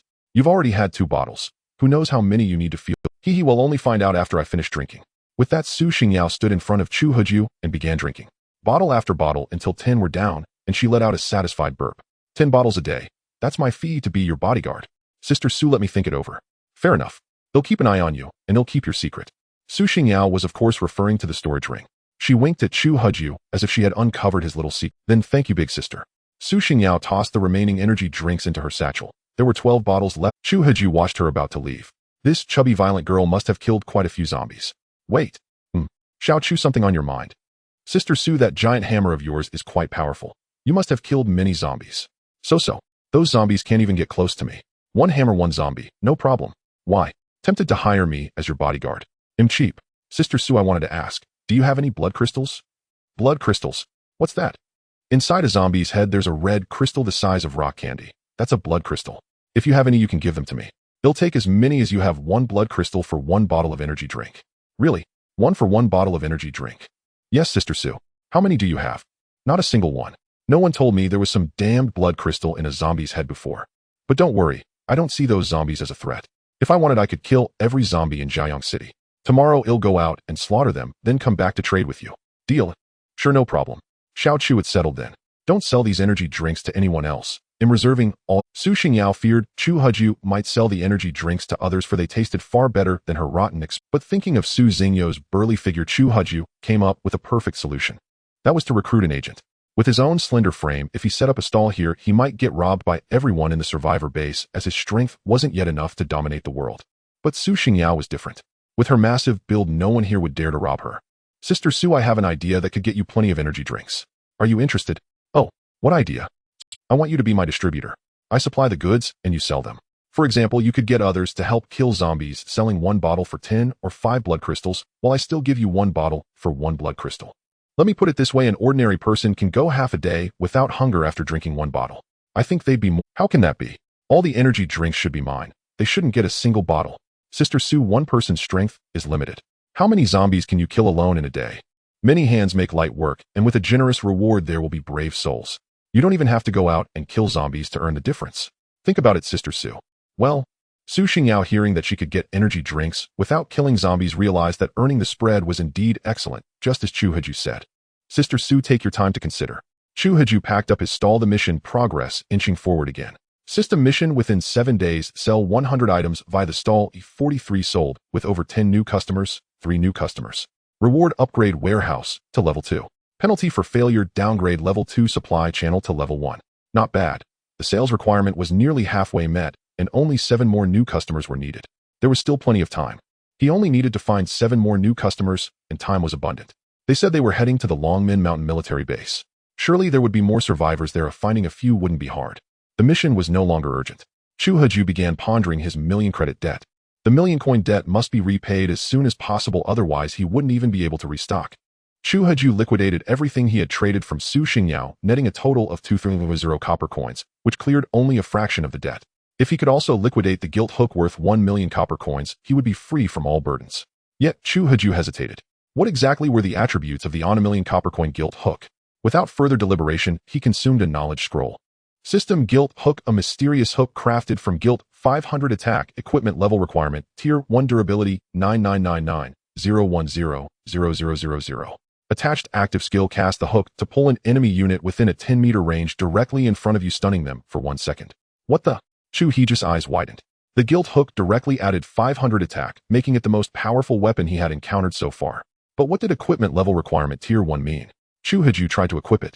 System insufficient level, unable to equip. Huh. He checked his personal information. Chu Haju had always overlooked one detail. His personal info showed a level of 1, and level 1 was different from Tier 1. In other words, he couldn't equip the Gilt Hook for now. Damn, such a good piece of equipment wasted. With 500 attack, I could one-shot zombies instantly, and I wouldn't have to fear a damn thing. Chu Haju desperately wanted to liquidate the Gilt Hook right away, so he could be free of debt. But he seemed to have forgotten one thing: this was a bank. Was he really short on money? He decided not to liquidate the Gilt Hook for now. Tomorrow he would see if he could get some gold bars from the bank. After all, 1 gold bar was worth 5,000 copper coins. If he could get 100 or so, he would be rich. Bang, bang, get lost. Gunshots rang out, accompanied by a woman's sharp cry, shattering the stillness of the night. The zombies outside stirred, howling with excitement. Survivors who had been asleep scrambled up, searching for the source of the gunfire. Some had already shouldered their backpacks, ready to flee. What's happening? Su Xingyao, not far away, grabbed her massive hammer and charged out without hesitation. Chu Haju also left his room. The corridor was now filled with curious survivors, all staring at a nearby room, but none dared to approach. Bang! The male police officer Dai Xiangyu kicked the door open and raised his pistol, shouting inside, "Let Sister Bai go. I'm here to save you." At that moment, the burly man Brother Han rushed over from a nearby room, immediately drawing his gun and aiming it at the back of Dai Xiangyu's head. "Drop the gun, or it'll blow your brains out. Don't shoot. He'll drop it. Dai Xiangyu slowly crouched down, placing his pistol on the ground. But the moment he set it down, he swiftly turned and grabbed hold of Brother Han's gun. Bang! Brother Han's gun discharged, accidentally hitting the ceiling. Bang! At the same time, Dai Xiangyu's pistol fired in Brother Han's direction. Brother Han was no pushover either. He kicked out, sending Dai Xiangyu's pistol flying. The bullet struck the wall, missing the burly man. The pistol was kicked away, landing right in front of Chu Haju. Dai Xiangyu was, after all, a police officer. Though he was no match for Brother Han in build, he still had strength. He held onto Brother Han's gun with a death grip. "Hey, new kid, pick up that pistol and blow this cop away. Comrade, listen to me. Take out this thug and help me." Su Xingyao stood to the side, her massive hammer resting on her shoulder. She casually pulled out a can of energy drink and sipped it slowly, looking thoroughly entertained. She was also a newcomer, unfamiliar with everyone, even less acquainted with them than she was with Chu Haju. So she just stood there quietly, drinking her energy drink and watching the spectacle. Chu Haju glanced at Su Xingyao. "What are you looking at me for? I don't know them." The others were huddled far back in their doorways, only poking their heads out, terrified of getting caught in the crossfire. They had thought the zombies had broken in, but it turned out to be just a minor scuffle. Chu Haju slowly picked up the system pistol. Possesses considerable power.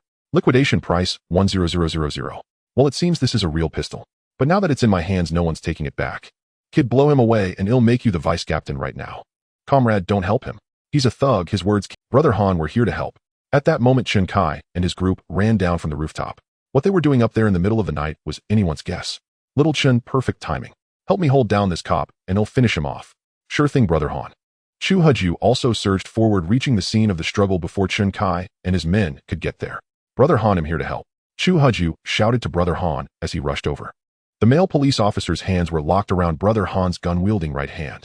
The two were locked in a fierce struggle. Dai Xianyu's hands were torn and bleeding from Brother Han's grip, but he knew that if he let go, he would die. It was a battle for survival. Seeing Chu Haju approach, Dai Xianyu pleaded, Comrade, you have to help me. We're the police. They're bullying Sister Bai. You can't side with the thugs. Reaching the doorway, Chu Haju scanned the room. Sister Bai was tied to the bed, her police uniform torn off, a piece of cloth stuffed in her mouth. She was sobbing, and seeing Chu Haju looked to him for help. At that moment, the leader director Chao walked out shirtless. A bloody gash ran across his mouth, and he spat out a wad of bloodied saliva. Damn, I love a rose with thorns.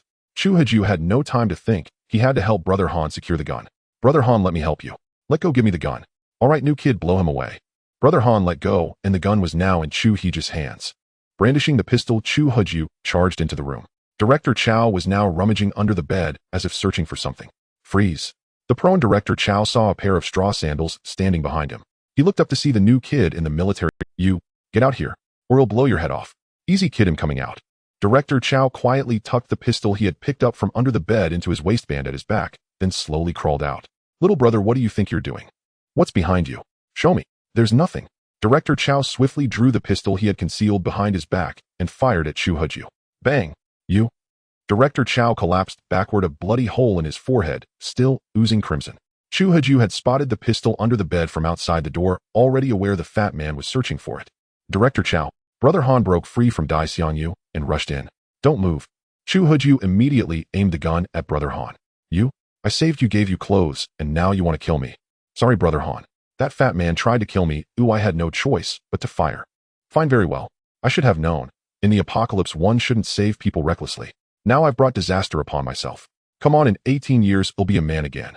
Brother Han closed his eyes awaiting the shot. Chu Huju holstered the pistol.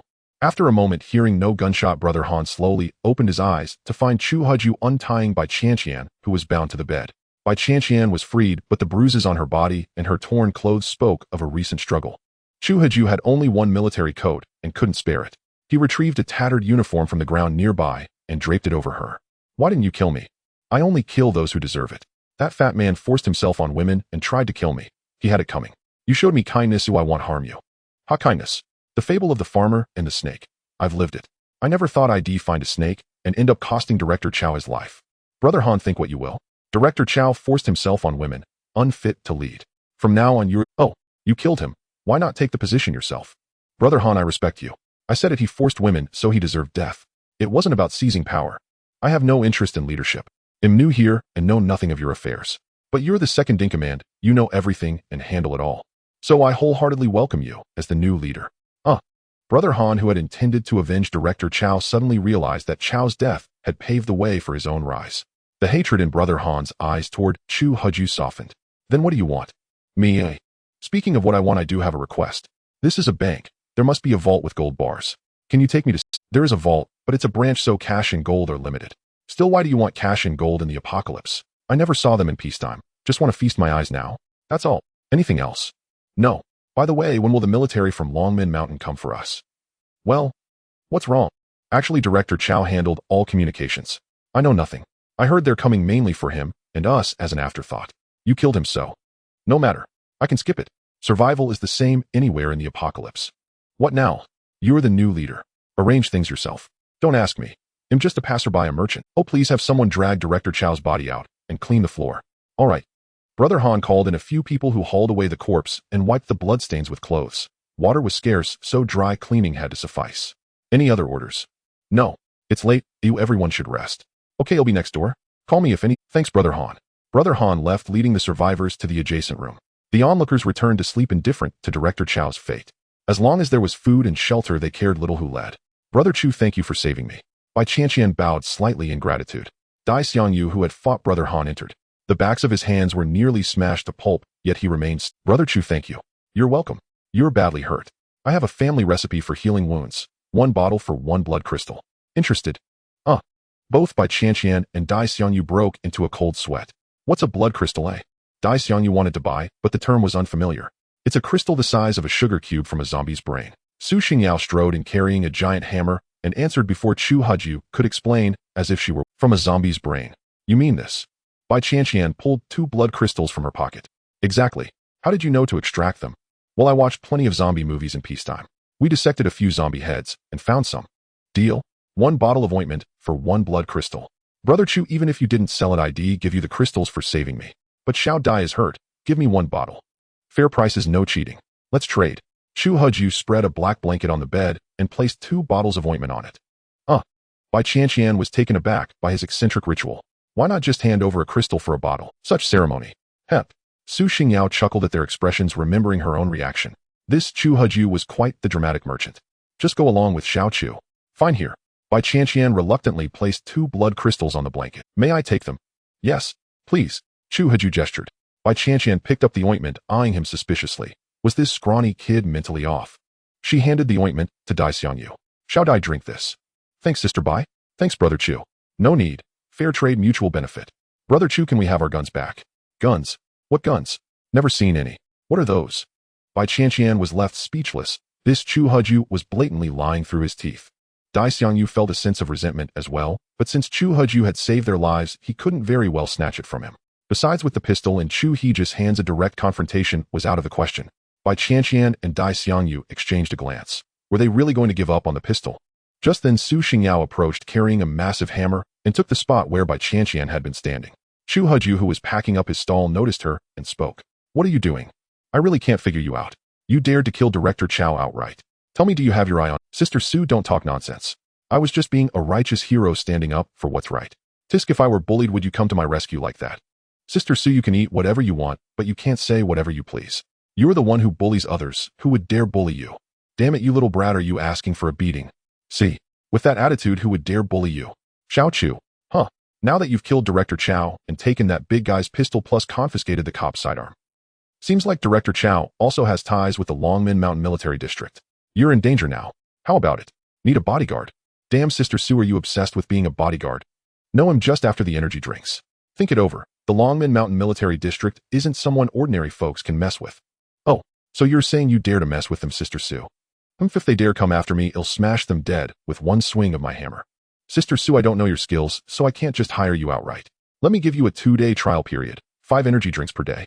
If you prove capable and meet my standards, I'll make you a permanent employee with 10 energy drinks per day. How about it? Damn, you little brat, you're giving me a trial period. If not, forget it. I've got 3 pistols now, so I can protect myself. Hiring a bodyguard would just be a waste of money. Fine, 2-day trial it is. But I want my wages in advance. What the hell? Don't you still have 11 bottles? What's in my bag is truly mine.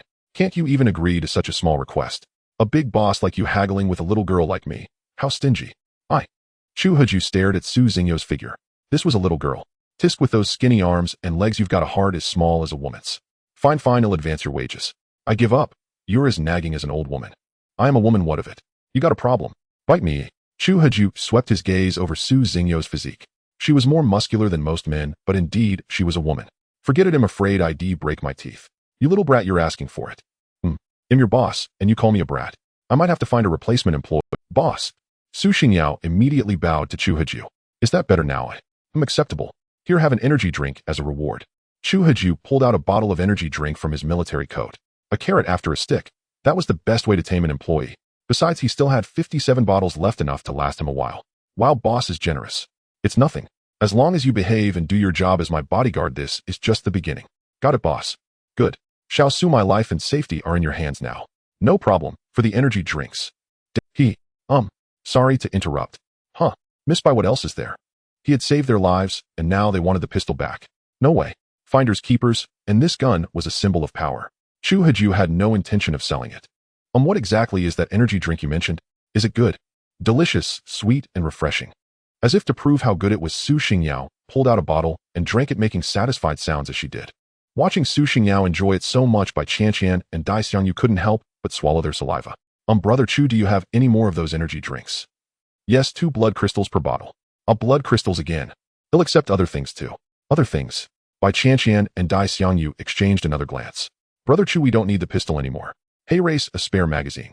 Would that be enough for 1 energy drink? System spare magazine, recycle value, 2,000 copper coins. A spare magazine was worth 2 blood crystals, but if there was a bargain to be had, Chu Heju wasn't about to pass it up. Head cut the price in half. 1 spare magazine for 1 energy drink. Deal. Chu Heju pulled 2 bottles of energy drink from his military coat and placed them on the stall. Bai Qianqian stepped forward again. Wait, let that young man handle the trade. Can I do it? It's the same, but I want to trade with him. Fine. Xiao Dai, you handle it. Bai Qianqian was already a returning customer. Letting Dai Xiangyu trade would at least count as a new customer. The transaction complete, Chu Heju packed up his stall and glanced at his mission progress. System. Mission: sell 100 items through the stall within 7 days, 47 sold, with at least 10 new customers, 5 new customers. Reward: upgrade warehouse to level 2. Penalty for failure: downgrade level 2 supply channel to level 1. Not bad. Half the mission was done. It's getting late. Please head back. Do I need to rest? Oh, all right. Xiao Dai, let's go. Bai Qianqian turned and bowed to Chu Heju. Thank you again for your help, Brother Chu. Don't mention it. Get some rest. Su Xingyao saw Bai Qianqian and Dai Xiangyu out, then closed the door and walked over to the sofa by the window. The room had a double bed, but since Chu Heju was the boss, the bed was naturally his. Lao Su, will the sofa be okay for you to sleep on? What boss? You want to share the bed with me? Ahem, forget it. The sofa it is. Chu Haju turned off the light and climbed onto the double bed, but he didn't fall asleep immediately. Su Xingyao seemed loyal on the surface, but one could never know another's heart. Was she coveting his storage ring or genuinely wanting to be his bodyguard? Caution was necessary. Staring at the pitch-black ceiling, Chu Haju found himself unable to sleep. Before long, Su Xingyao, huff, huff. Chu Haju lay on the double bed listening to the snoring of Su Xingyao, who was sprawled on the sofa not far away. Though the snoring was not particularly loud, it felt distinctly intrusive in the stillness of the night, plunging Chu Haju into a state of insomnia. Lao Su, her snoring is way too loud. Isn't she afraid of attracting zombies?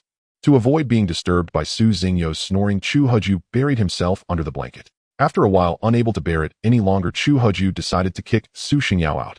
Chu Haju turned on the light and approached the sofa where Su Xingyao was sleeping soundly. At that moment, she scratched her face, rolled over, and continued indulging in her sweet dreams. Her lips smacked, as if she were savoring a delicious meal in her dream. Chu Haju let out a sigh, wondering how such a carefree, plump girl could survive in this apocalypse. Forget it, I'll just leave and find another room myself. Chu Haju walked over to the double bed. He could switch rooms, but he had to take the double bed with him, so he could sleep comfortably wherever he went. System unable to store. Object volume exceeds limit. Volume too large. Chu Haju glanced at the double bed, which was roughly 2 meters by 2 meters. Could it be that the size exceeded the storage capacity of the warehouse? He checked the warehouse space and saw plenty of empty slots. That meant each slot could only store small items, and large objects like this double bed were out of the question. Reluctantly, Chu Haju gave up on taking the double bed. The sofa was fine, but the bed was too large. It seemed the storage capacity of each slot was roughly the size of a single bed, which meant he couldn't even store a car. Unable to take the double bed, Chu Haju didn't leave a single other item in the room behind. Since Su Xingyao already knew about his storage ring, there was no need to hide it anymore. Except for the sofa where Su Xingyao was sleeping, everything else in the room was swept into his warehouse. He recycled the useless items, clearing another 200 in debt, but kept a few interesting trinkets. Creak. Chu Haju pushed open the door. The hallway outside was dimly lit by a few lamps, and the entire corridor was deathly quiet. At this hour, everyone must have been asleep. Chu Haju made his way to the rooftop. The night air was already chilly, so he tightened his military overcoat. His straw sandals let the wind in, leaving his feet cold.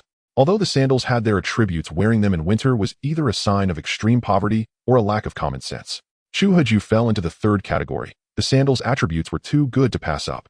Whooshed. Suddenly a shadow darted past under the moonlight, making Chu Haju's hair stand on end.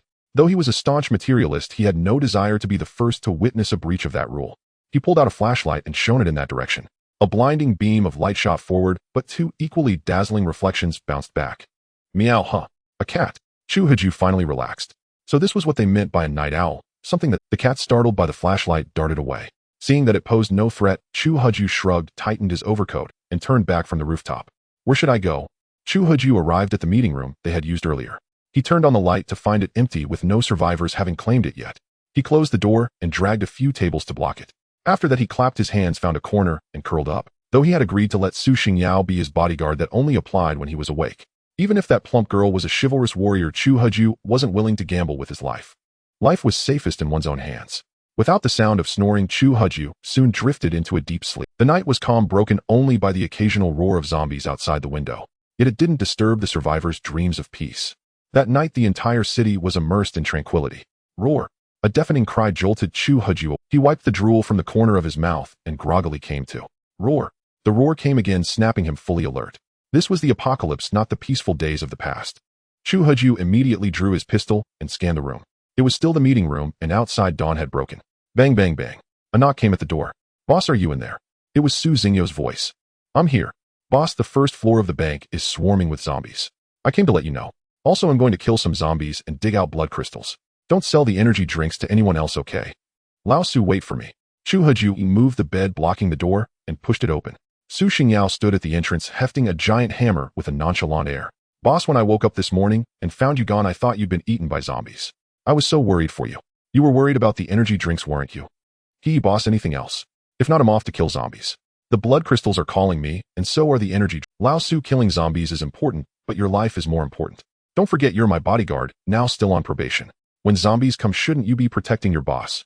Well, the zombies are all outside the bank lobby behind the blast-proof glass. They can't break in. If they do, we'll come back and protect you, boss. If the zombies break in and you're not here to protect me, immediately your probation ends. Don't say that, boss. It's only my first day on probation. Suit yourself. By the way, have you seen Brother Han? I think he went to the first floor.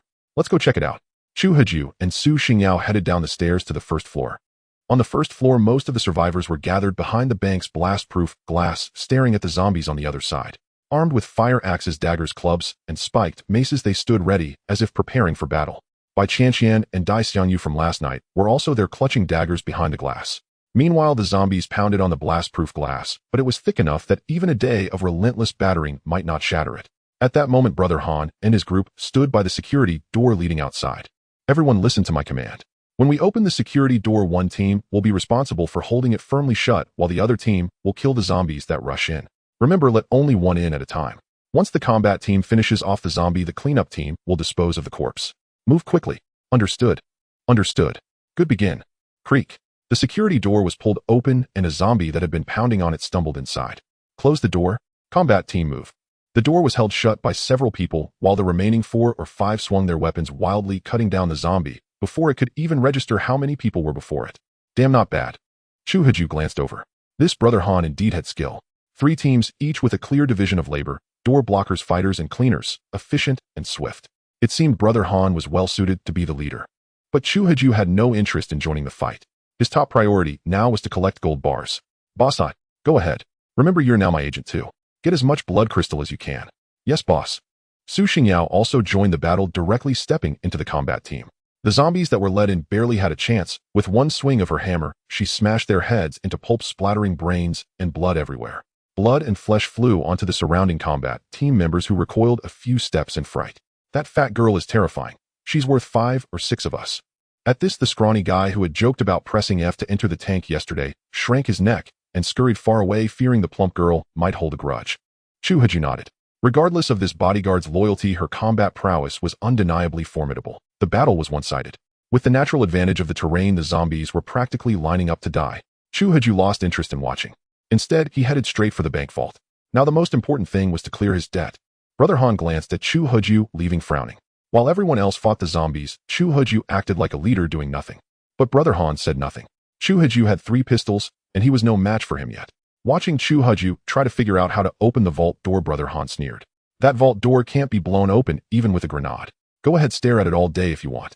You won't get it open. But Chu Haju pulled out 2 card-like objects from his pocket and placed them on the keypads on either side of the vault. Beep, beep. With 2 electronic tones, the vault door slowly slid open. Squeak, squeak. Brother Han's eyes widened. How did Chu Haju have the keys to the vault? The door opened fully, and Chu Haju walked inside. It automatically closed behind him. Holy shit. Did Chu Haju find the chip keys from Director Chao's room? Inside the vault, Chu Haju looked at the 2 chip keys in his hand. Good thing I checked the recycle list last night. If ID mindlessly recycled these 2 chip keys, ID have missed out. System chip key to the vault door. Both chip keys must be used simultaneously to unlock it. Indeed, last night, unable to sleep, due to Su Xingyo's snoring, Chu Haju had stored everything in the room except the sofa she was sleeping on into his inventory. When recycling, he was lucky enough to glance at the list and save these 2 little trinkets. Walking deeper into the vault, Chu Haju arrived at an inner door shaped like a giant steering wheel. Fortunately, it was left ajar, saving him a lot of trouble. Creak, creak. Chu Haju pushed open the inner door, revealing a massive circular vault. Holy crap. His eyes lit up at the sight of cash piled all around. Enriched. In the center of the circular vault lay a red carpet with 2 pillows surrounded by stacks of cash. The carpet itself was laid over a floor made of money. Who has such a twisted taste? Sleeping on a bed made of cash. That's the dream of everyone in peacetime. Chu Haju approached a nearby cart piled high with bundled cash. He gathered it all up. System paper currency bundle, old society currency, has some collection value. Recycle price, 10 copper coins. System, are you kidding me? This bundle must be at least 1000 cash.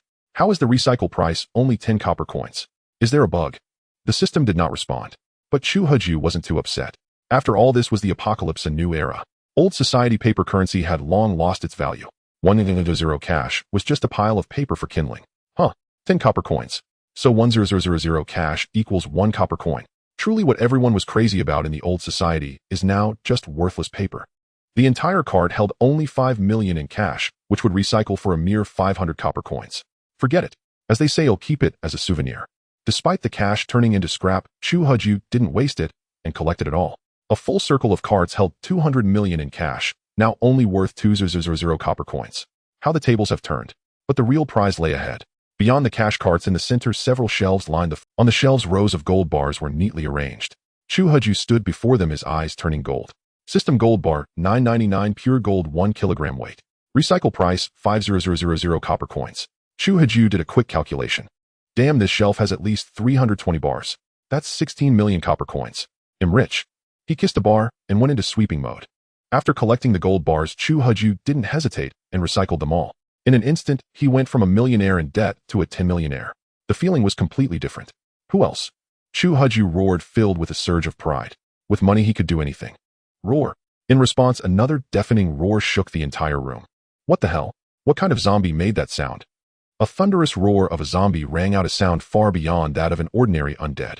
Chu Huju swiftly ran to the vault door and, pulling out 2 chip keys, unlocked it.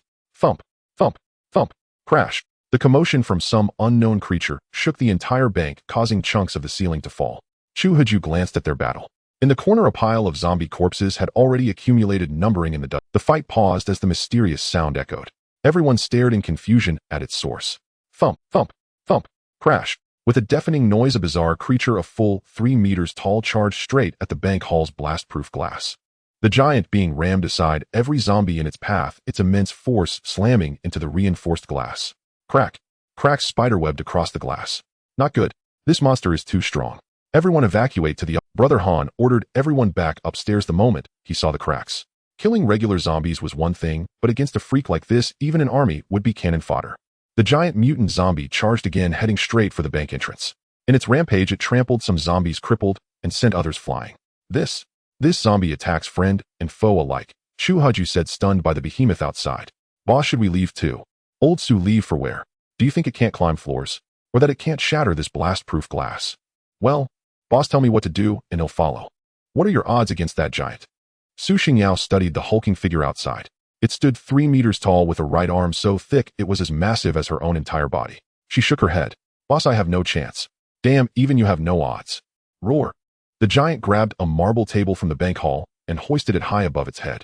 The marble table scraped against the ceiling, shattering large sections that rained down. Roar. The behemoth hurled the marble table, carving a massive gash across the ceiling and causing vast sheets of it. The marble table slammed directly into the blast-proof glass of the bank counter. Crack. The table embedded itself into the reinforced glass. Hell, run. We're getting out of here. Chu Huju knew the blast-proof glass wouldn't hold much longer. Between the swarm of zombies outside and this giant, the survivors were in deep trouble. Su Xingyao followed Chu Huju as they fled upstairs all the way to the top floor. Their brother Han was already holding an emergency meeting, gathering opinions on how to kill the giant zombie. Captain, we need to run. That giant zombie is beyond us.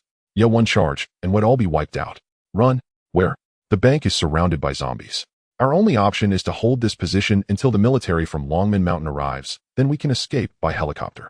Captain, when will the Longmen Mountain military actually get here? Well, Brother Han glanced at Chu Huju, who stood nearby. If he hadn't killed Director Chow, they could have asked him everything. But now, with Director Chow dead, they had lost contact with the Longmen Mountain military. Bang, bang, bang. Heavy pounding echoed from the first floor. The giant zombie was now using the marble table to batter the blast-proof glass, which already had a large gap. But for the behemoth, the gap was still too small to squeeze through. Chu Huju felt he had to do something. Who knew when the Longmen Mountain military would arrive? If the giant zombie broke in, everyone, including himself, would likely be dead. He glanced at his pistol and used a knowledge scroll to appraise it. System pistol possesses formidable power, 200 attack, durability 99. 200 attack, 9 rounds per gun, 3 pistols plus spare magazines, 40 bullets total. With my stat bonuses, that's a maximum of 1120 attack power. I wonder how much health that giant has. Chu Huju thought it over.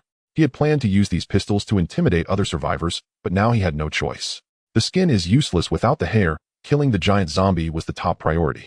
Old Su, let's go. Boss, where? To take out that giant zombie. Huh, just the two of us. Just me. I need you to protect me on the side. Chu Huju drew his pistol. Right now, I'm the only one who can kill. Boss.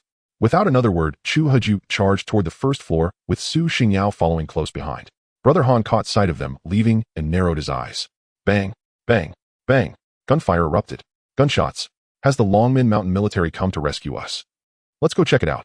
Brother Han said nothing, knowing it was Chu Huju. Still, he was curious whether Chu Huju could kill the giant zombie. Even if he failed, his pistol would likely run out of bullets soon, and then The group rushed noisily to the first floor where Chu Huju stood before a gap in the blast-proof glass just large enough for a person to slip through, firing his pistol at the giant zombie in the bank hall. Bang! Bang! The bullets struck the giant zombie, forcing it to stagger backward. Roar! Enraged, the giant picked up a massive vase from the hall and hurled it. The vase shattered against the blast-proof glass, but its impact was far weaker than the marble table. After emptying one magazine, Chu Huju quickly swapped in a spare and kept firing. Roar! Like an enraged gorilla, the giant charged and pounded wildly at the blast-proof glass. The gap in the glass grew larger. The giant zombie thrust its right arm through the opening, trying to grab Chu Huju, who was shooting from inside. Chu Huju merely retreated 2 steps before continuing to fire his gun. At such close range, there was no need to aim before shooting. By now the giant's arm was riddled with bullet holes, but judging by its appearance, killing it would take much more. Chu Huju, Old Su, you're up. Smash it hard. Yes, boss. Old Su, who had been watching Chu Huju shoot, could no longer restrain himself.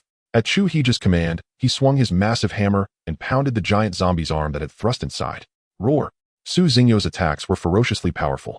After just a few strikes, the zombie's arm was battered and torn, flesh and skin split open. Brother Han, do you have any rope? Tie up the giant's arm. Yes, I'll get it right away. Chen Kai Yu and the others hurry upstairs and bring the rope. Yes, Chief. Brother Han finished instructing Chen Kai to fetch the rope and continued to watch the battle. Though he was the leader and harbored resentment toward Chu Huju, he knew Chu Huju had a pistol, and now was not the time for a falling out. Soon the group brought down the rope and tied it around the giant's extended arm. Roar! The giant zombie, unable to break through, grew enraged. Its entire right arm had not only failed to catch that damned grasshopper Chu Huju, but had also been numbed by the pounding from a nearby fat ball. The giant zombie tried to withdraw its arm, but several pests had bound it with rope. Everyone pull the rope tight. Don't let it escape. Seeing the giant zombie about to flee, Chu Huju drew his gun again and fired. Having emptied 2 magazines, the giant zombie still fought back wildly. Chu Huju switched to another pistol and fixed his gaze on the giant zombie's head. It seemed that merely shooting its arms inflicted too little damage. A headshot was necessary. Brother Han, open the security door. Brother Chu, that's not good. Other zombies will rush in. There's no time. We must hit the head to kill this zombie, otherwise all our bullets are just a tickle. I'm running low on ammunition. If these shots don't finish it, death awaits us all. So I need to go outside and kill it with the combat team providing cover. This? Chief, just open the door. At this rate, we can't kill this giant zombie. All right, let's do as Brother Chu says. Combat team, prepare. When the door opens, provide cover for Brother Chu. Yes. The combat team took their positions again, but this time they were nervous as they would be fighting zombies outside the secure. Once we kill this giant zombie, you'll treat everyone to a drink, Chu Huju announced loudly. But the response was lukewarm. A drink? Drink what, urine? This Chu Huju, except for luckily grabbing 3 pistols, wore even straw sandals. His promise to treat everyone was met with disbelief. They only had one thought: kill the giant zombie quickly. Seeing the lack of enthusiasm, Chu Huju shrugged. The atmosphere was awkward, but he didn't mind. The moment the security door opened, the combat team rushed out. This time their main task was to cover Chu Huju, so they carried few offensive weapons, mostly tables to block the zombies outside. Chu Huju didn't waste the opportunity. Standing behind the combat team, he aimed at the giant zombie's head and fired. Bang! Bang! Bang! Each shot made the giant zombie roar in fury. It struggled to break free and attack Chu Huju, but the survivors inside the bulletproof glass held its arm tightly. Bang! With the final gunshot, the giant zombie collapsed, its frantic struggles ceasing at last. System killed 1 first-tier zombie. Level 1. Current level 2. Level up. The sudden level up prompt startled Chu Huju, but only for a moment. He quickly retreated back inside. The combat team also slowly withdrew, killing a few more zombies before closing the security door. With the battle over, the rope binding the giant zombie's arm was loosened, and the gap in the bulletproof glass was once again exposed to the other zombies. Without the rampaging giant zombie causing chaos, the remaining zombies swarmed forward again. The large gap in the bulletproof glass was wide enough for a zombie to crawl through. Reluctantly, the combat team gathered at the breach to fend them off. Brother Chu, you really killed that giant zombie. Brother Han ran over joyfully, genuine excitement on his face. The other survivors were also elated. With the giant zombie dead, the remaining small fry posed no real threat. Though we killed the giant, it cost me 28 bullets. Now I only have 12 left. If another one like that shows up, such powerful zombies can't be that common. This one was rare, the first I've encountered in a month. Were zombies always easy to kill? Not easy, but today's giant was the toughest we've faced. It seems zombies are slowly growing stronger. I fear more of this caliber will appear. Ah, Brother Chu, you mean there will be many like this? Yes, just a guess. After all, zombies are evolving too. That's troublesome. If Brother Chu runs out of bullets, didn't you say the military from Longman Mountain would come? Once we reach the base with the military, what's there to worry about? Sai, I hope they come soon. My heart can't take much more of this. I'm a bit tired. You all keep fighting. I'm going upstairs to rest. Rest well, Brother Chu. They'll handle things here. If anything comes up, they'll send someone to inform you. All right, then I'll leave the rest to you, Chief Han. Brother Chu, please don't call me Chief. You are the one truly fit to lead. The leader should be the strongest, saving us survivors in critical moments. No, I'm used to being a lone wolf. You're the best, Chief. If there's trouble, I'll help when I can, but that's all. All right, Brother Chu. I won't refuse then. Once we clear these zombies, we'll celebrate with drinks. Sounds good. They'll head up now. Take care, Brother Chu. Boss. Su Xingyao approached Chu Heju and whispered in his ear. Boss, you go up first. They'll scavenge some blood crystals. Go ahead. Chu Heju knew Su Xingyao had been eyeing the zombie corpses in the corner. With the giant zombie dealt with, the cleanup didn't require his presence. Chu Heju walked toward the rooftop. Meanwhile, Brother Han noticed Su Xingyao dissecting zombie heads in a distant corner, extracting a red crystal from one. What is that? Brother Han approached curiously. Su Xingyao whispered into Chu Heju's ear. Boss, there are many zombie corpses over there. I want to dig out some blood crystals. Go ahead. From now on, this rough work is yours anyway. All right, boss, but you can't compete with me for them. Don't worry, no one will. Su Xingyao trotted over to the pile of zombie corpses in the corner, pulled out a dagger, and sliced into a zombie. In no time, she extracted a blood crystal the size of a piece of rock sugar. Chu Heju shook his head and ignored her. He had more important matters to attend to. With millions in assets, not stocking up would be a waste. First, he would arm himself, then start selling goods. Meanwhile, Brother Han, seeing Su Xingyao extract a red crystal from a zombie's head, approached curiously. Big sister. Huh, do I look that old to you? Calling me big sister. Little sister. Those who call others little sister are usually wolves in sheep's clothing. Are you interested in me? Cough, no. Sister Su, I'm just curious. What are you digging out of the zombie's head? Blood crystals. You wouldn't know about this. These zombies have blood crystals in their heads. They're money, you know. Just I won't chat anymore. I need to dig. Money. Brother Han's mind raced as he watched Su Xingyao dig another blood crystal from a zombie's head. No way. These zombies were killed by everyone. I can't let this chubby girl have all the advantage. Brother Han walked over to the combat team, still fighting the zombies.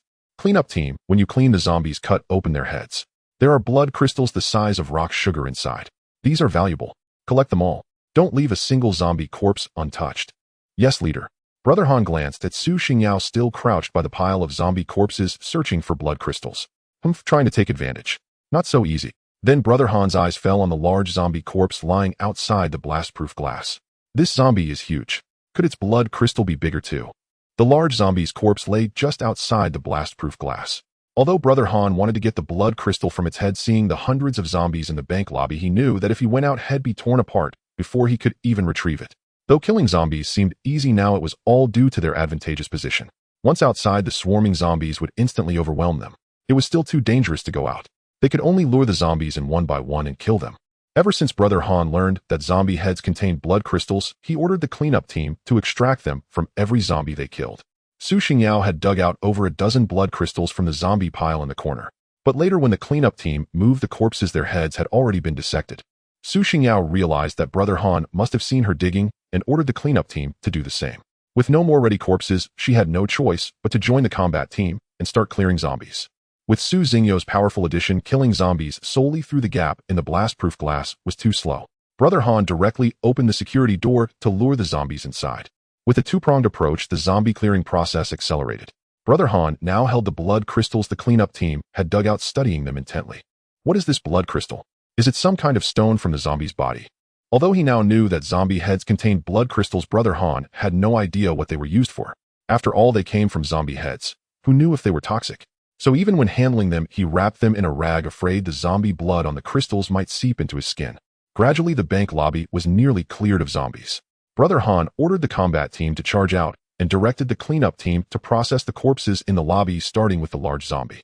Su Xingyao had been watching Brother Han and his team closely. It was clear he intended to snatch the corpses. She had her eyes on that large zombie from the start and wasn't about to let them have it. Before the cleanup team could reach it, Su Xingyao dashed out and smashed her hammer into the large zombie's head. The already dead zombie's skull was crushed into a pulp by her blow. Such a violent scene made the cleanup team members step back. Su Xingyao glanced at them, but paid no mind, crouching beside the large zombie's corpse to search for the blood crystal. After rummaging through the pulverized remains, she finally found a slightly larger blood crystal. This one seems bigger than the ones from the other zombies. Maybe it'll fetch a good price. Having secured the blood crystal, Su Xingyao joined the cleanup. Watching everything, Brother Han clenched his fists. Though he was the leader of this small base, he didn't have absolute authority. Not to mention Chu Heju with his pistol, even this chubby girl with her giant hammer was beyond his control. Brother Han slowly unclenched his fists and walked over to Su Xingyao. Sister Su, may I ask, what are the blood crystals from zombie heads used for? Blood crystals? You don't know? They're incredibly useful. 3 blood crystals can be exchanged for 1 bottle of energy drink. Energy drink? What's that? Su Xingyao pulled a bottle from her bag. Here, this kind of energy drink not only quenches thirst, but also fills you up. It's a rare treasure in the apocalypse. With just a single sip of the energy drink, Brother Han could tell it was no ordinary beverage. He then tilted his head back and downed the entire bottle in one go. Refreshing. Brother Han let out a burp. Damn, it not only quenches thirst, but also fills you up. Just at that moment, Brother Han felt no hunger at all, a sensation he hadn't experienced in a long time. Although there was food around, it was either expired, stale, or of terrible quality.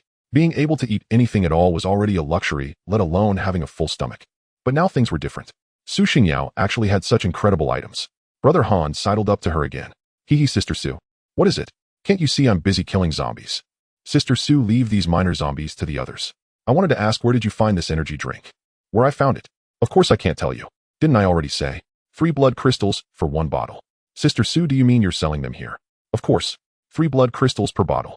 But I don't have many, so if you want to buy, you'd better hurry. Brother Han glanced at his own blood crystals. After killing hundreds of zombies, he had only managed to dig out 50 crystals, enough for a few dozen bottles. How many of these energy drinks do you have, Sister Su? 16 bottles left. 16 bottles at 3 blood crystals each, that's 48 blood crystals, right?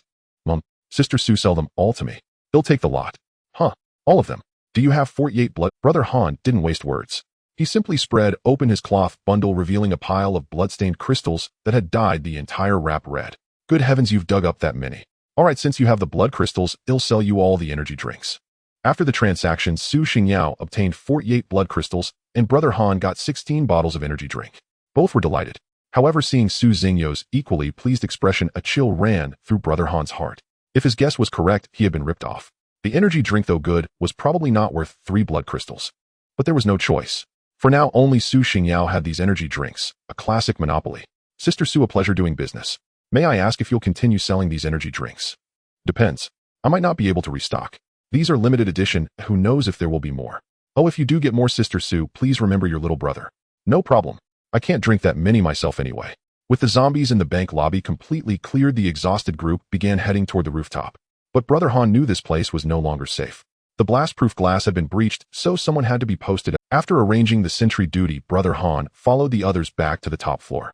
Meanwhile, Chu Heju was holed up in the meeting room studying his stall system. First, he cleared all outstanding debts. Then Chu Heju turned his attention to his level. A notification had appeared after he killed the massive zombie. System killed 1 first-tier zombie. Level 1. Current level 2. Chu Heju noticed that his level had indeed become 2. When the personal information had first appeared, Chu Heju had noted his level was 1.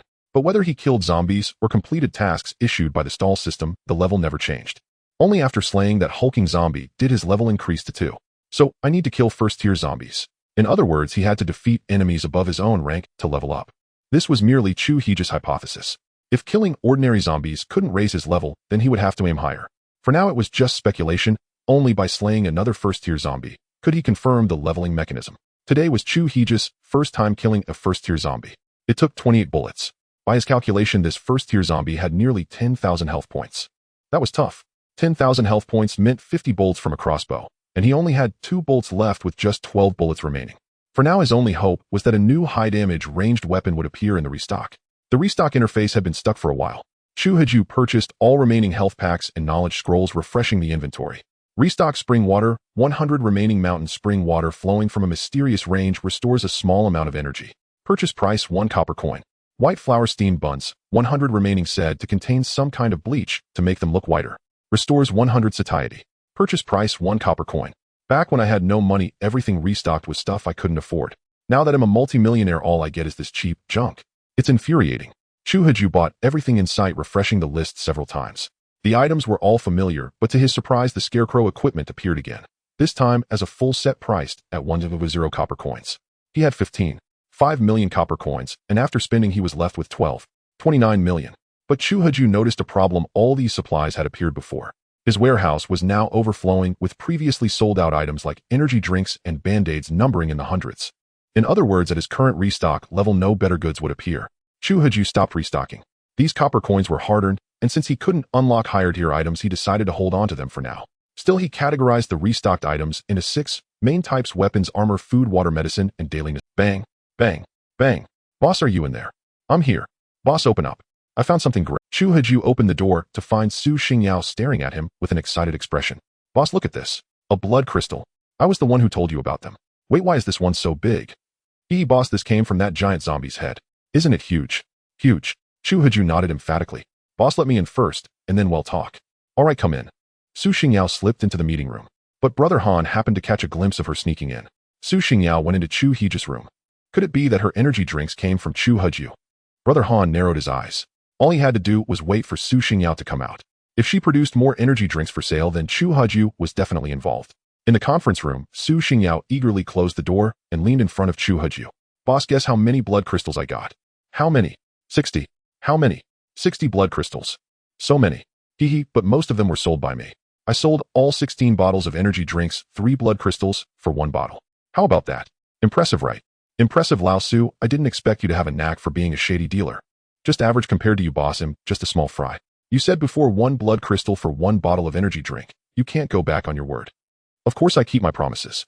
After receiving a few shipments, Chu Haju had an excess of energy drinks with over 300 bottles, so he didn't mind how many Su Xingyao wanted. Not too many, Lao Su. 60 bottles. Can you carry that much? Well, Lao Su glanced at his bag, which could barely hold 20 to 30 bottles. 60 bottles definitely wouldn't fit. How about starting with 20 bottles? They'll come back for the rest once I sell them. Boss, let's get started. Bring out that black. No problem. Chu Haju directly took out the black blanket and laid it on the table. Su Xingyao, who was already impatient, took out 20 blood crystals and placed them on the blanket. Chu Haju glanced at them. This wouldn't do. He needed to get all the blood crystals from Su Xingyao first. Lao Su, how about this? If you buy 60 bottles at once, he'll give you 10 extra bottles. You can leave the remainder here, and when you want them, just take them directly from me. Of course, you can also take them in batches of 20, in which case, they'll still count it as 1 blood crystal per bottle. So, boss, you mean I give you 60 blood crystals now, and you sell me 70 bottles of energy drinks? Exactly. You can take them in batches, or take them all at once. Then I'll take them in batches. Su Xingyao pulled out the remaining blood crystals from her pocket and placed them all on the black blanket. Boss, here are 60 blood crystals. You can count them. No need, I trust you. Chu Haju merely glanced at the blanket and knew the count without having to do it himself, saving a lot of time. Having sold 70 bottles of energy drinks, Chu Haju received 60 blood crystals. To complete the task, he sold the 70 bottles to Su Xingyao first and helped her store them. Boss, one of these blood crystals was taken from the head of a large zombie.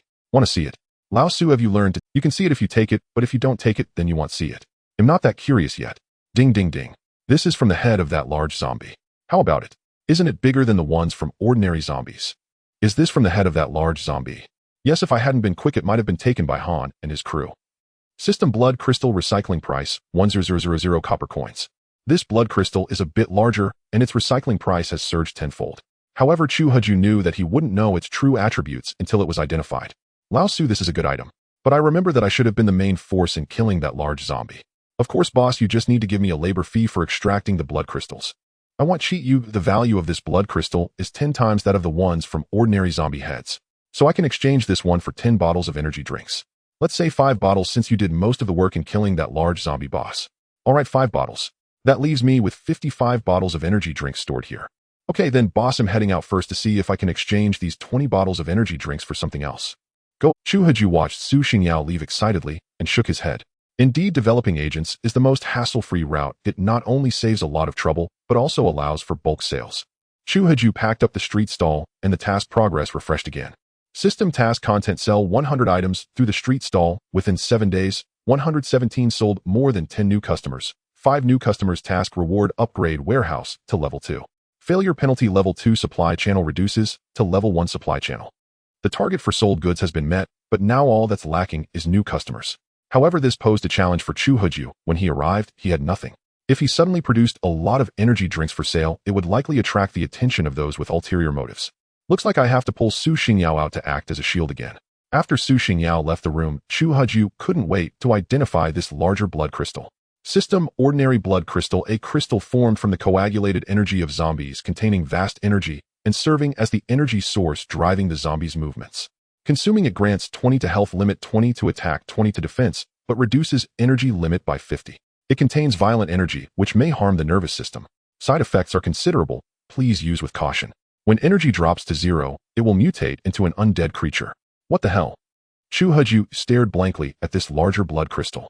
The previous blood crystal granted 10 attributes, but this one, while having a 10-fold recycling price, only doubled the attributes. Most importantly, the energy reduction is still 50. Damn it, if I had known I wouldn't have consumed that damned low-quality blood crystal.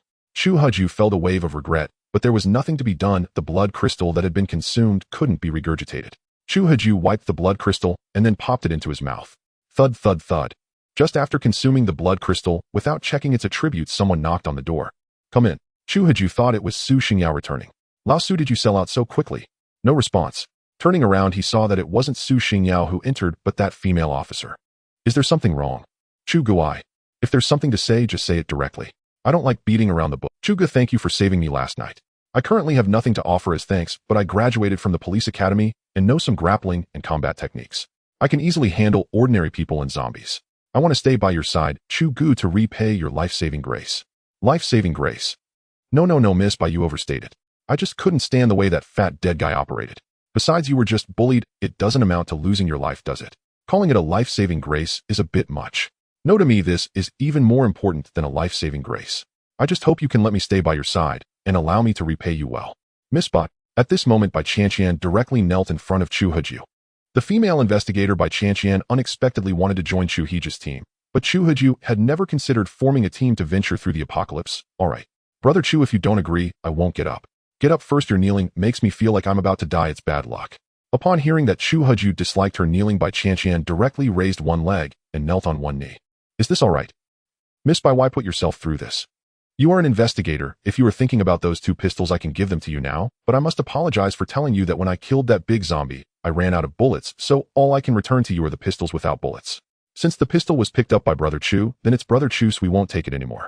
Actually, I have my own motives for following Brother Chu. To survive in the apocalypse, one must have a strong team, so I want to join Brother Chu's team. Miss Bai, are you not nearsighted? With my small frame, you say I'm currently the strongest team. Isn't that a bit loud? This is a woman's intuition. I can't explain it, but I feel that following Brother Chu gives a greater hope. Then why did you enter that fat dead man's room last night? Director Chow is the leader here. He called me for something, I couldn't possibly ignore it. Moreover, later I realized he wanted to bully me, so I resisted. Resisted? You had a pistol, but were killed by a fat dead man who was unarmed. It's not as you think. That Director Chow had a very powerful weapon. I was paralyzed by him, and my body suddenly paralyzed. Chu Huju genuinely didn't know what had happened to Bai Qianqian in that fat man's room. Yes, it felt like being electrocuted. Not good. Chu Huju slapped his thigh. Brother Chu, what's wrong? The corpse of Director Chow had been cleaned up by Brother Han and the others, which meant that whatever electric weapon, it was most likely belonged to Brother Han. Chu Huju didn't believe that Brother Han had recognized his existence. One cannot sleep soundly where another lies. If Brother Han truly wanted to be the leader, he would never allow someone he couldn't control to appear in the base. Chu Huju narrowed his eyes. It seemed Brother Han was quite patient. Brother Chu. Yes, you can get up now. There's a 7-day probation period, 1 energy drink per day, and 2 after becoming a regular. Do you have any objections? Although Chu Huju was very reluctant to form a team when his strength was so low, he indeed lacked 2 people to stand guard, and Su Xingyao and Bai Qianqian just happened to fill this gap. Brother Chu, I have no objections. All right, then you can go out and stand guard at the door for now. Brother Chu. Call me boss. Boss, my colleague Dai Xiangyu is no less capable than I am. Stop. 2 employees are my current limit. I don't want that many employees. This matter shall not be mentioned again. Yes, boss. Go on. Chu Huju felt a headache coming on. Damn, he would eventually die from a woman's hands, inexplicably having taken on 2 female employees. The problem is his current strength was still too low. If the employees rebelled, he wouldn't have the absolute strength. At this moment, Chu Huju glanced at the mission progress again. He only needed a few new customers to complete the task, so it seemed he had to make use of these survivors. The people from the Longmen Mountain Military Department had not yet arrived, and he didn't know if killing Director Chow would get him killed, nor did he know whether to wait for the so-called rescue from the Longmen Mountain Military Department escape now, or continue waiting. Forget it. Oh, where there's a will, there's a way. First, complete the task. However, before that, Chu Huju directly consumed 10 blood crystals. His attributes surged again, and he had 50 energy left. Chu Huju dared not attempt to mutate into an undead creature, because consuming too many blood crystals at once had caused the chaotic energy within to cause a sharp pain in Chu Huju's mind, while his eyes were tinged with deep red blood vessels. Chu Huju vigorously shook his head. His mind felt hazy with waves of pain, as if being pricked by needles, and the scenery before him seemed to become illusory and ethereal. Damn, this won't do. Oh, I can't eat this much at once. In the future, it has to be one at a time. After finishing the blood crystals, Chu Huju decided to find a place with more survivors in the base to set up a stall. He would complete the task first before anything else, and he opened the door. Suddenly a figure flashed by quickly. This is easy. System received electric shock damage, fell into a paralyzed state. Paralysis lasts for 1 minute. What the hell? Chu Huju fell straight down, his nose hitting the floor. He felt a scorching pain in his nose. Surely, he must have injured it. As he glanced sideways, he saw several people standing nearby. Not far away lay a person. Who else but by Tianyuan. TSK. As expected, a sneak attack is the way to go. My brother Chu did not see this coming, did you? Hanggu, what do you want? Don't call me Hanggu, I can't take it. You don't know my name, do you? My full name is Han Tiger. My parents gave me this name to embody the bravery of Wu Song fighting the tiger. But today I'm capturing not a tiger, but a skinny monkey, a somewhat lucky skinny monkey. However, brother Chu, your luck ends here. You guys stripped this skinny monkey of his clothes. He came in naked. This military coat was given to him by us. Strip it all off him. A few little brothers rushed up and directly stripped Chu Huju of his military coat. He was wearing nothing underneath, not even a pair of shorts. Tisk, brother Chu, you really are left with nothing but this military coat I gave you. The little brothers stripped off Chu Huju's coat and began to search through it. Han Tiger acted very swiftly, quickly controlling Chu Huju. At this point, some survivors had noticed the conflict, but they merely observed from a distance. As always, they didn't care who the leader was, as long as there was food and shelter. Without zombies, that was enough. Boss, the pistol isn't in the military coat. Huh, the pistol isn't here. Han Tiger personally walked over and turned the military coat inside out. It was empty. You guys go search the room for me. Yes. A few little brothers rushed into the room to search for the pistol. Then Han Tiger directly walked in front of Chu Huju and kicked towards Chu Huju's head. Chu Huju's face was kicked, and at that moment he felt like his entire head was about to crack open, his whole face stained red with blood from his nose. Han Tiger squatted down in front of Chu Huju and grabbed his hair. Tell me, where did you put the pistol in? Han Qin, who crouched directly in front of Chu Huju, grabbed his hair and then pulled out a dagger, pressing it against Chu. Speak. Where did you hide the pistol? Pistol? What pistol? The pistol had long been stored away by Chu Huju in his warehouse. How could they possibly find it in his military coat? Chu Huju could only feign ignorance for now. Brother Chu, my dear brother Chu, you don't have to talk. Once my men find that pistol, it'll put a few holes in you. Don't worry, I won't let you die too quickly. They'll torture you slowly and make you taste what it's like to be shot. But since you're about to die, I'll let you know clearly. Do you realize that Director Chow, whom you killed, is someone to me? It seemed Director Chow had a special connection with Han Qinhu. Chu Huju wanted to say something harsh, but he knew now wasn't the time to provoke Han Qinhu. Provoking him would bring no benefit and might even lead to physical pain. Chu Huju glanced at his paralysis status. Only a few dozen seconds left. In just a few more seconds, he could kill him directly. No rush, I'll let him be arrogant for a while longer. I want to know. Too bad money can't buy hindsight. Let me tell you, Director Chow was my brother-in-law. You killed my brother-in-law right in front of me. Don't you think I should kill you? Chief, there's no pistol in the room. At that moment, Shen Kai rushed out of the room and said to Han Qinhu, Have you searched everywhere? Chief, we've searched everywhere. No pistol, not even a single bullet. Han Qinhu yanked Chu Huju's hair. Chu Huju felt like his hair was being torn out. Damn it, if he survived this head, shave his head bald first. Slap. A heavy slap landed on Chu Huju's face, making it feel as if it had swollen to twice its size. Speak. Where did you hide the pistol? The pistol isn't with me. To avoid physical pain, Chu Huju decided to stall Han Qinhu. Not with you. Han Qinhu narrowed his eyes. Could it be with that chubby girl? At that moment, the plump girl, Su Xingyao, happily ran out of a room. All 20 bottles of energy drinks in her satchel had been sold. Of course, most ordinary survivors didn't have blood crystals, and those who did had secretly kept them without handing them over to Han Qinhu. Su Xingyao had traded them for other daily necessities. Boss. Running out of the room, Su Xingyao saw Chu Huju pinned to the ground by several men. She grabbed her giant hammer and charged over. At that moment, Han Qinhu pulled out a dagger and pressed it against Chu Huju's throat. Take one more step and your boss dies. Is the pistol with you? If you don't want your boss to die, hand over the pistol. Su Xingyao stopped in her tracks. Boss, what should I do? Su Xingyao knew Chu Huju had a storage space. The pistol must be hidden there. How could they find it? But with Chu Huju threatened by Han Qinhu's dagger, she didn't know what to do. Old Su, don't worry about me. Just leave. In this world, I'm all alone. No family, no friends, not even a girlfriend. Even if I die, no one will mourn me. It doesn't matter anyway. This damned apocalypse is filled with zombies everywhere, and the few survivors left treat life like dirt. Living has lost all meaning. No, boss, you have me. I'll mourn for you. I know you won't mourn for me as a person, but none of that matters anymore. The paralysis wore off. Chu Huju took out the pistol from his warehouse. Bang! A gunshot suddenly rang out. Clang! Han Qinhu's dagger fell to the ground, and his body collapsed onto Chu Huju. Chu Huju shoved the corpse aside. You? Han Qinhu died with his eyes wide open. No matter how hard he racked his brain, he couldn't figure out where Chu Huju had pulled the pistol from, especially since Chu Huju was completely naked. Su Xingyao was quick to react. She rushed over, swinging her giant hammer in front of her, shielding Chu Huju with her plump frame, looking somewhat like a bodyguard. Bai Qianqian also regained her mobility and limped toward Chu Haju. Stop. Chu Haju hadn't told old Su that Bai Qianqian was also his employee. But now was a critical time, and Bai Qianqian's loyalty was still uncertain. It was better to keep her at a distance for now. At that moment, Han Kinhis underlings dropped to their knees in terror. Spare us, Brother Chu, please. Brother Han was our leader, we had to obey him. Yes, none of this had anything to do with us. Get up. Han Qinhu was the one who wanted to harm me. I won't kill you. Thank you, Brother Chu. Thank you. The underlings said with tears of gratitude. But in his heart, Chu Haju cursed them 1,000 times. If it weren't for the mission, he would have shot them all one by one. For the sake of the mission, had let them live a little longer. Whether they had acted against him under Han Kinhis' orders or not, they all deserved to die. Chu Haju silently memorized the faces of the underlings, including Chun Kai, who had once given him a military coat. Chu Haju clearly recalled Chun Kai eagerly helping Han Qinhu search for the pistol, acting like a complete lackey. Boss. Bai Qianqian called out from behind. You call him boss too. Could it be? Su Xingyao, who had stopped Bai Qianqian earlier, heard her call Chu Haju boss and looked at her with a strange expression. Could this delicate Bai Qianqian also be an employee of the boss? With her build, she could be a bodyguard, but what about this soft-skinned Bai Qianqian? Could she be a secretary? Su Xingyao glanced at Chu Haju, then at Bai Qianqian, muttering to herself. As expected, all men are pigs trotters. Old Su, this is Bai Qianqian, my new employee. Hello, Sister Su. I'm the boss' new employee. My name is Su Xingyao replied coldly. It was unclear whether she was cold toward pretty women or toward police officers.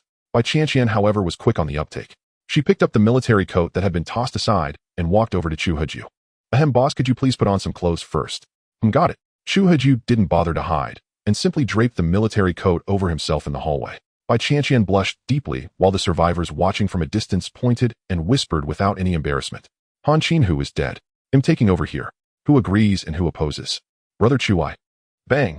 Before Chun Kai could finish his sentence, Chu Haju shot him dead. Chun Kai's body fell backward. Chun Kai had intended to say he agreed, but before he could utter the rest, Chu Haju shot him dead.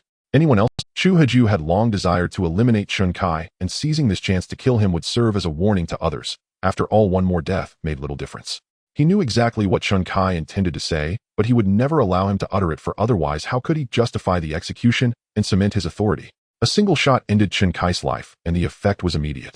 Everyone present was petrified, afraid to make even the slightest sound, lest they become the next target. They lowered their heads, as if they were school children dreading being called upon to answer a question. Good. Since no one objects, I am now the new leader here. Old Su, gather everyone in the meeting room within 5 minutes. I don't care what excuses they have. Anyone not in the room by then will be expelled from the base. Yes, boss. After speaking, Chu Haju strode boldly toward the meeting room. In this apocalypse, killing zombies is out of the question. I had hoped to become a wandering merchant, thinking that without city administrators I could set up a stall anywhere and sell my goods. But I never imagined that with such low strength, even the simple dream of being a street vendor would be impossible, and even life-threatening. It seems that power is the only way to survive in this end times. Chu Haju entered the meeting room and opened his personal information interface. After slaying that first-tier giant zombie, his level had risen to 2. But that was not all. Reaching level 2 granted him a talent point. However, Chu Haju had not immediately chosen a talent path. Now he had made his decision. Talents were divided into 3 main categories: combat, survival, and commerce.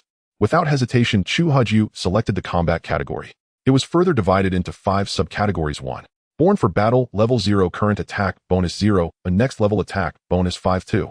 Indestructible, level 0, current defense, bonus 0, next level defense, bonus 5. 3. Vigorous blood, level 0, current health, bonus 0, next level health, bonus 5. 4. Robust physique, level 0, current energy, bonus 0, next level energy, bonus 5. 5. Pill novice, level 0, current drug effect, bonus 0, next level drug effect, bonus 5. Although combat primarily emphasized attack and increasing attack seemed optimal, he could now consume blood crystals to sacrifice energy in exchange for boosting the other 3 attributes. Thus, Chu Haju chose robust physique, gaining a 5 energy bonus, which raised his energy by 55 points. He then consumed another blood crystal. Driven by an insatiable thirst for power, Chu Haju directly opted for the combat talent.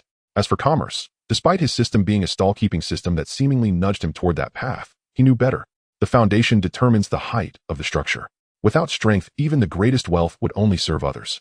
A commerce path devoid of power would merely be a wedding dress for someone else. Knock, knock, knock.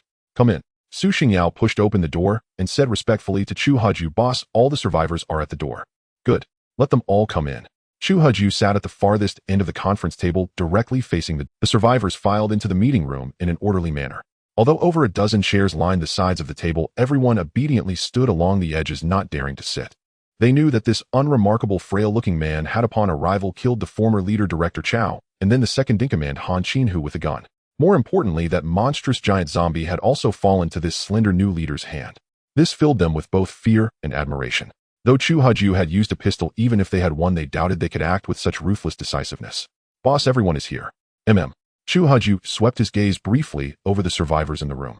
Many things are forced upon us. Reality is not a movie, yet it is far more unpredictable than any film. In truth, my arrival here was an accident, and I never intended to become your leader. Most of you are probably aware of what happened after I came. Though I am now the leader, I want to say that I never planned to seize this place. Of course, if any of you believe you can manage this small base, feel free to volunteer. Rest assured, I won't shoot anyone without reason this time. I genuinely want to find someone capable of managing this small team. But you must not cause me trouble again, or I won't hesitate to appoint a new leader. Still no one responded. Everyone kept their heads down, afraid to speak. Yet Chu Huju clearly noticed a tall man stealing glances at him. You? Yes, the tall one. Chief, I don't want to be the manager. Come here. Chief, I beg you. I have an 85-year-old mother at home and a crying child to feed. Please don't kill me. Get up and speak. If you don't, I'll shoot you right now. Chief, please spare me. Say another word, and I'll blow your brain. The tall man immediately zipped his lips shut, but the anxiety in his eyes was unmistakable to Chu Huju. What's your name? The tall man remained silent, his mouth clamped shut. What are you so afraid of? I just wanted you to come over. You can speak now. I noticed you kept looking this way. Were you thinking about the manager position? Chief, my name is Li Chun. I used to manage the warehouse here. I really have no interest in being the manager. The reason I was looking over there is because there's something outside the window. The tall man nervously pointed a trembling finger at a creature outside the window. Something. Chu Huju turned to look, but only saw a black cat darting away. How, just a black cat? I've seen it more than once. What's there to fear? If there's nothing else, go back. I thought you wanted— Li Chun, the tall man slunk back dejectedly. Since no one wants to be the leader here, I will temporarily act as your chief.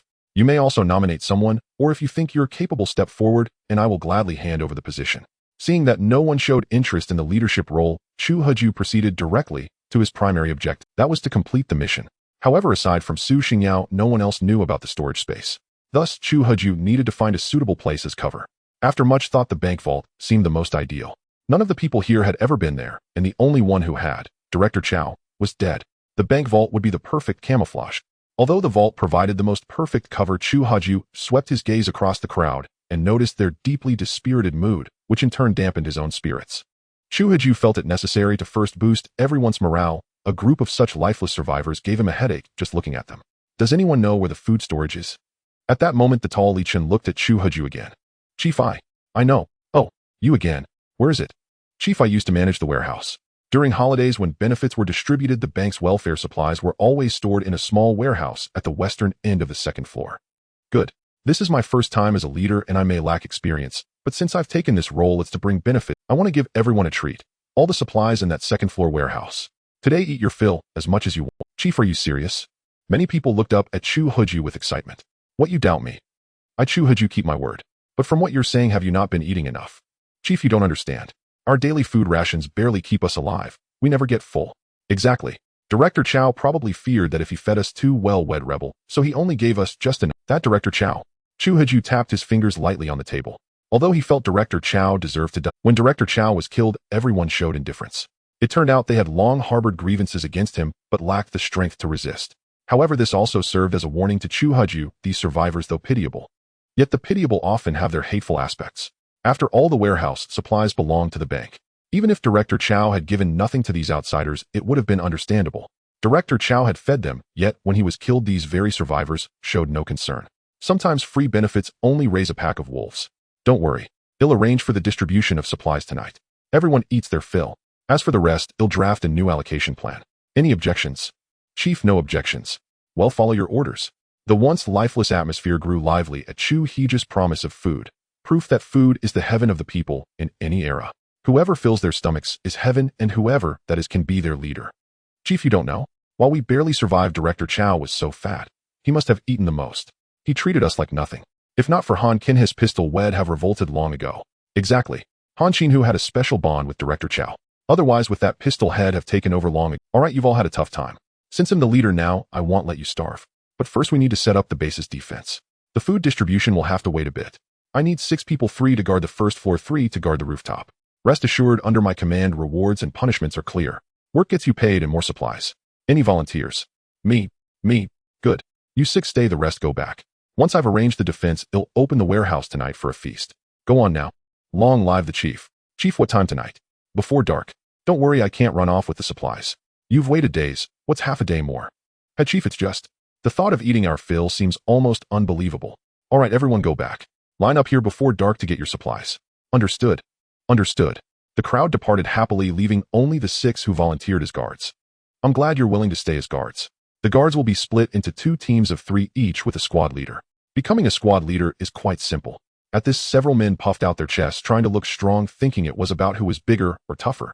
In truth, Chu Huju ignored them and continued, to become a squad leader under my command, it's very easy. Whoever has the most money gets the position.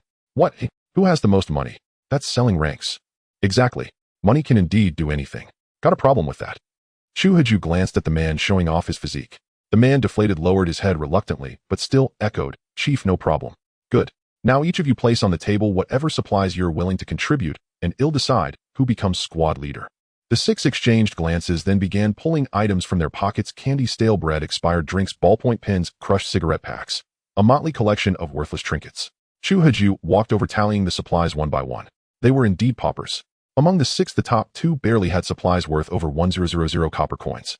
Chu Huju went to the head of the conference table, spread out a black wool blanket, and pretended to pull 2 straw hats and several energy drinks from under the table. You, move what you placed on the table over here. Yes, Chief. Your supplies are the most, so you're now squad leader of Team 1. This straw hat is the official leader's hat. Take it. Yes, Chief. The one with the most supplies was the tall Li Chun with exactly 1,100 copper coins worth. You, bring your stuff over. Head Chief, am I going to be a squad leader too? Yes, you're second. You're squad leader of Team 2. Hey, race your leaders. Thank you, Chief. The 2 holding straw hats were overjoyed. Trading a pile of junk for a straw hat seemed trivial, but this was a squad leader position. Even if only in charge of 2 people, the feeling was exhilarating. The tall man glanced at the straw hat in his hand and crushed it with his fingernail. What junk is this to be offered so shamelessly? The remaining 4 exchanged looks. The squad leader positions were settled, and they had no hope, so they silently gathered their supplies from the table. Now let's select the deputy squad leaders. Chu Huju spoke calmly to the remaining few. Why not? Head, give everyone a title, make them all officials. The squad leader position had already been filled, leaving the remaining 4 dejected. Upon hearing Chu Huju mention that a deputy leader would also be selected, they all grew excited. Ah, there's a deputy leader too. You lot bring your supplies and line up to trade. Yes, Chief. The group eagerly formed a line as the chance of being chosen as one of 2 deputy leaders seemed promising. After a round of trading, each squad consisted of 3 people, 1 leader, and 2 deputies. In effect, everyone held a rank, leaving no ordinary members. The leader wore a straw hat and the deputies donned straw raincoats. A simple and clear distinction. All right, now that the teams are set, head to your posts immediately. 2 must be on guard at all times with 1 rotating shifts. Understood. Understood. Go on. Wait, Li Chun, hand me the key to the 2nd floor warehouse. I'll check it later. Chief, here you go. Li Chun pulled a key from his pocket, scurried over to Chu Huju, and presented it with both hands. All right, you may go. Yes, Chief. I'll take my leave. The 6 departed the meeting room one by one, leaving only Chu Huju, Su Xingyao by Tianyuan, and Dai Xiangyu, who cowered in a corner. Officer Dai, is there something else? Chief, I was a colleague of Miss Beizai. I see. You and Bai Tianyuan were colleagues. Is that all? Can I stay here with Miss Bai? What is Bai Tianyuan to you? Your girlfriend? A relative? Well, Miss Bai is my colleague. Colleague. Just a colleague. If it's only a professional relationship, then I'm sorry, but that ends here. From now on, there is no public security bureau, no police, and thus no such collegial ties. Bai Tianyuan is now my employee. While a leader may not have the right to interfere in personal lives under my command, everything about my staff, including their private affairs, must align with my arrangements. But Dai Xiangyu seemed hesitant. Indeed, he and Bai Tianyuan were colleagues, but his feelings went beyond that, a fondness that surpassed friendship. Yet he had never dared to confess, knowing he was merely an ordinary officer with no background or power. Though Chu Huju had never been in love himself, only a man could decipher another man's subtle gestures and expressions. He had seen from the start that Dai Xiangyu harbored feelings for Bai Tianyuan. To be honest, who wouldn't admire such a beautiful female officer? Chu Huju felt a flicker of appreciation, but it was merely admiration, having suffered setbacks before he knew better. In the apocalypse, those who prioritized women above all else would ultimately meet their doom on a woman's lap. Thus, Chu Huju regarded Bai Tianyuan with nothing more than appreciation. So Chu Huju wanted Dai Xiangyu to speak up. If Bai Tianyuan reciprocated his feelings, and they were mutually in love, Chu Huju wouldn't mind playing matchmaker.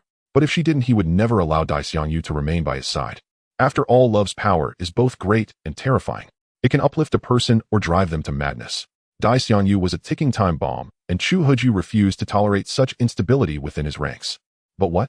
I said if it's merely a collegial relationship, then that ends here. Mr. Dai, please leave. Dai Xiangyu faltered, torn between the fear of losing what he had by speaking out and the dread of never having the chance to confess. At that moment, Chu Huju glanced at Bai Qianqian, who turned her back to Dai Xiangyu and offered an awkward smile. Boss Xiao Dai is my former colleague. If he's done anything wrong, please don't hold it against him. I'm not that petty. Hey Race, what will do, I'll head to the second-floor warehouse to inspect the supplies. You have a talk with your colleague. Before I return, I expect a satisfactory answer from both of you. Thank you, boss. Old Su, come with me to move things. Boss, you're making me a laborer again. Take it or leave it. Plenty are begging to be my laborer. Sure you don't want the job. He'll do it. He'll do it. Then what are you waiting for? A bodyguard with no awareness. Open the door. This time Chu Huju had learned his lesson. Why open the door himself when he had a bodyguard? What if there was another ambush? But this time there was no ambush. The remaining people were too terrified, and most felt that having Chu Huju as their leader wasn't so bad. At least they could eat their fill. Chu Huju arrived at the second-floor warehouse and tossed the key to Su Xingyao. Same as before, you scout ahead. Su Xingyao reluctantly set off to scout, gritting his teeth for the sake of energy drinks. Su Xingyao reached the western end of the corridor where a sign read warehouse. As he drew closer, he noticed the door was ajar. He turned back to look at Chu Huju. Old Su opened the door. Boss, it's not locked. Chu Huju approached and saw that the warehouse door was indeed unsecured, merely left slightly ajar. Old Su, why isn't anyone guarding the warehouse? Aren't they afraid of being robbed? I wouldn't know, sir. Chu Huju sensed that the situation might not be as simple as it seemed. He drew his pistol from the warehouse. Creak. Su Xingyao gently pushed open the warehouse door, revealing a space of about 20 square meters filled with stacked crates of supplies, which appeared to be liquor. Chu Huju followed Su Xingyao inside. Suddenly, he grabbed Su Xingyu's arm and pointed to the floor. Su Xingyao looked down to see a patch of dried blood on the ground. Chu Huju rubbed it with his straw sandal. The stain seemed to have been there for a long time. Then Chu Huju slowly moved to a corner where a corpse lay decayed to little more than a skeleton. A chill ran down Chu Huju's spine. Though the blood was dry, the body should not have decomposed so quickly. He exchanged a glance with Su Xingyao. It seemed the corpse might have been eaten. Didn't Li Chen say he managed the warehouse? Why is there a corpse here? Boss, you're asking me. I arrived the same day as you. You'll have to ask Li Chen. Clatter. Who's there? At the sound of an object falling, a figure darted past. Bang. Startled, Chu Huju pulled the trigger. The bullet pierced the glass of a nearby window, leaving a hole. Meow. Damn it, that cursed black cat. He'll kill you. That damned black cat kept startling him repeatedly. Chu Huju decided to kill the troublesome feline first. Chu Huju charged straight at it, but the black cat escaped through an open window. He leaned out to look, only to see the cat scurrying away along the windowsill. The black cat was incredibly fast. Even if he fired his gun, Chu Huju doubted he could hit it. Chu Huju was furious. The skeletal monster had already frightened him, and this cursed black cat had given him quite a scare. However, knowing it was just a cat actually eased his fear. After all, the cat was afraid of humans and didn't eat people. It was far safer than zombies. Old Su, do you think this corpse was eaten by that black cat? Su Xingyao was resting her chin on her hand, staring at the skeleton. Boss, cats are carnivores, so it's possible. But I have a question. What question? Do you think a cat that eats zombie flesh could turn into a zombie cat? Well, that stumped Chu Huju. He thought carefully. The black cat didn't seem unusual. Probably just an ordinary cat. Maybe it wasn't the black cat that ate it. Creak. Creak. Old Su, do you hear something? Su Xingyu's eyes widened, and she pointed at the skeleton, speechless. Chu Huju followed her gaze and saw the skeleton lying on the ground slowly sit up. The skeleton cracked its neck, then stood up. What shocked Chu Huju even more was that it reached into its own abdomen and pulled out several rib-like bones. This is... The skeleton assembled the ribs into a bow and aimed directly at Su Xingyao. Old Chu Huju raised his gun and fired at the skeleton. Bang! The bullet struck the skeleton, but passed straight through its bones, causing no damage. What the hell, is it immune to ranged attacks? The skeleton's attention was drawn by Chu Huju's attack, and it shifted its aim from Su Xingyao to him. Holy shit! Chu Huju ducked immediately. The arrow grazed just over his head. The arrow fired by the skeleton was immensely powerful. Its entire head embedded into the wall, with the shaft still quivering outside. Damn, with that power it would pierce right through a person. Even in death it won't rest, using its own ribs as... Take this hammer. Su Xingyao swung her hammer down on the skeleton's head, smashing half of it off, leaving only a partial skull.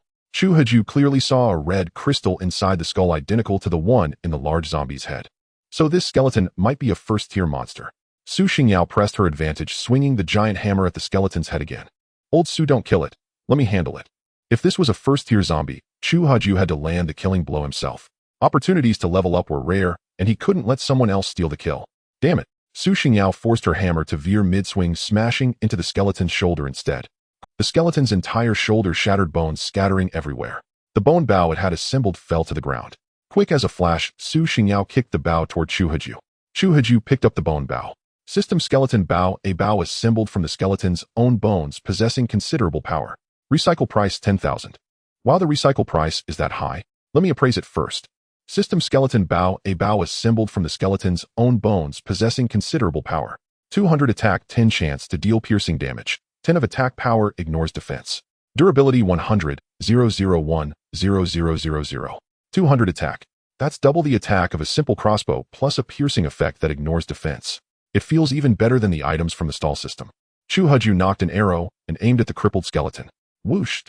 The arrow flew and struck the skeleton, but the skeleton wasn't killed as expected. The arrow embedded into its shoulder, disappearing into its body. The crippled skeleton slowly stood up, covering its right shoulder with its left hand. Crack. The skeleton shook its shoulder a few times. It healed. Chu Haju glanced at his skeleton bow. Wait, does shooting the skeleton with the skeleton bow actually heal it? What the hell? Chu Haju immediately stowed the bow and grabbed his fire axe, charging forward. No weapon left, huh? Let's see how you attack now. Take this axe.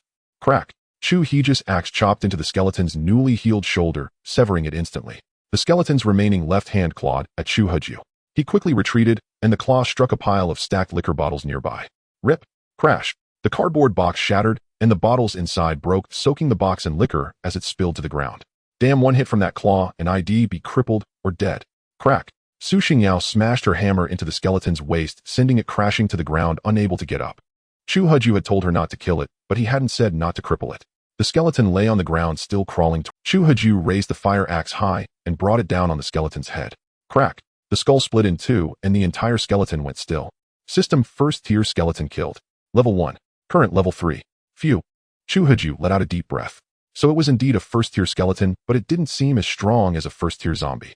He glanced at the arrow embedded in the wall. Maybe the skeleton is a ranged enemy. Its strength lies in long-distance attacks, not close combat.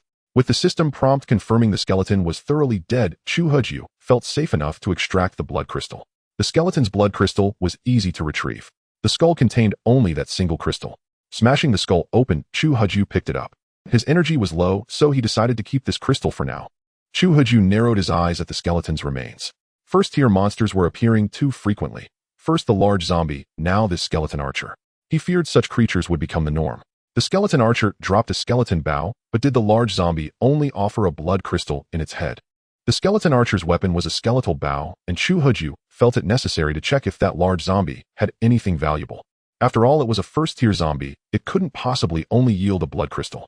He picked up a few arrows from beside the skeleton's corpse, totaling 3 arrows, a decent weapon in itself. Though the skeleton's clothes were tattered, Chu Haju didn't give up on looting. After rummaging through, he found a gold bracelet of considerable value and immediately appraised it. Gold bracelet, a bracelet forged from pure gold, 50 attack durability, 5000, 5000. HUD adds 50 attack points, much better than my grass bracelet. Chu Haju put on the gold bracelet. Wearing straw sandals and a military coat, but sporting a gold bracelet felt somewhat incongruous, yet as long as it boosted stats, he'd even wear a sweater woven from maggots. Chu Haju stood up. Next was to gather supplies. He collected everything in the entire warehouse. 20 boxes of mutate liquor, 150 bags of 10 kilograms rice, 150 bags of 10 kilograms flour, 5 boxes of delisi sausages, 10 cases of Chinsui mountain spring water, and various other items. Though most had spoiled, he left nothing behind. In no time, the small 20 square meter warehouse held only the lone skeleton's corpse. Oh! A sudden scream rang out. Help! Roar! Just as Chu Haju was about to leave the warehouse, he heard cries for help from outside, accompanied by the excited roars of zombies. The screams abruptly ceased. Not good. It sounded like someone was under attack by zombies. Chu Haju grabbed his fire axe and dashed out of the warehouse, with Su Xingyao hefting her giant hammer close behind. The screams came from downstairs. Chu Haju rushed down. In the bank lobby on the first floor, music was still playing. Who the hell put on that music? The noise lured zombies from outside. Several zombies were pawing at the box, emitting the sound. The phone playing music was hidden inside a box, proving difficult for the zombies to destroy quickly. Munch munch. Downstairs, a survivor in a straw cape was being torn apart by 2 zombies, their intestines and flesh devoured in a frenzy. The survivor, face covered in blood, spotted Chu Haju running over and extended a feeble arm. Help! After uttering these words, the survivor's raised arm fell limp and his head lolled to the side motion. Chu Haju raised his fire axe and charged, swinging it down at a zombie's head. Squelch! The axe embedded itself into the zombie's skull. Hun! Grr. Yet the zombie wasn't killed. With the axe lodged in its head, it turned to see 2 new survivors. Abandoning the corpse, it lunged at Chu Haju. Chu Haju let go and quickly retreated. Damn, this fire axe is useless. I need a crossbow. He drew his crossbow and aimed at the zombie's head. Whoosh. Roar. Not only did the zombie survive, but it was also enraged. Damn, are zombies this tough now? Whoosh. The second bolt shot out, and the zombie still stood. Whoosh. The third bolt struck, and the zombie collapsed to the ground silent. 3 shots. Chu Haju didn't shy from battle. As long as it could be killed, there was hope. He could afford to use any number of bolts as he now had plenty, at least over 600 in the warehouse. He loaded another bolt and fired. Soon the second zombie fell to his shots. Boss, there are too many zombies. Su Xingyao was still struggling to hold the security door shut. Outside, numerous zombies were attacking it, and some were even crawling through gaps in the bulletproof glass. Chu Haju continued shooting. With 3 bolts, he dispatched the zombie that had crawled through the glass. Its corpse wedged itself in the gap, temporarily blocking the path for the others. Roar. A series of zombie roars echoed as the bank lobby was once again swarmed by zombies, nearly as many as before. Roar. A louder roar rang out among the others. A massive zombie comparable in size to the earlier behemoth charged straight into the bank lobby. Its immense force sent ordinary zombies flying out of its path. Bang. The giant zombie slammed into the bulletproof glass. Crack. The impacted glass shattered into a spiderweb of cracks. Old Su. He'll block the security door. Go call for backup. Yes, boss.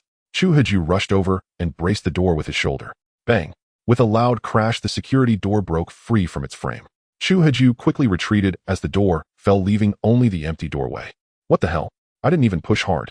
Chu Haju was baffled, and Su Xingyao, who had only run a few meters, was equally stunned. Facing the surging horde, Chu Haju hastily pulled back. Run. He followed Su Xingyao as they fled toward the rooftop, colliding with survivors rushing down. Quick, head to the rooftop. The security door is down. What? The door is down. Hearing this, everyone turned and sprinted toward the rooftop. They could handle holding positions and killing zombies, but facing them heat-in was suicide. The group scrambled in panic to the rooftop. Everyone moved these wooden planks and garden beds to block the rooftop entrance. For once, no one slacked off, driven by the will to survive. Soon the entrance was tightly barricaded with various objects. Chief, what do we do now? It was dusk, but a shadow of despair hung over everyone. None had the heart to admire the beautiful sunset, and the promised evening treats had become a distant hope. Chu Haju scanned the crowd. The only option now was to use the crossbow to kill zombies, but with just him, these flimsy barriers wouldn't hold the horde for long. Especially that massive zombie. Since it had shattered the bulletproof glass with a single charge, it seemed even harder to kill than the previous one. Should he reveal his storage space and distribute the crossbows? Chu Haju found himself in a dilemma.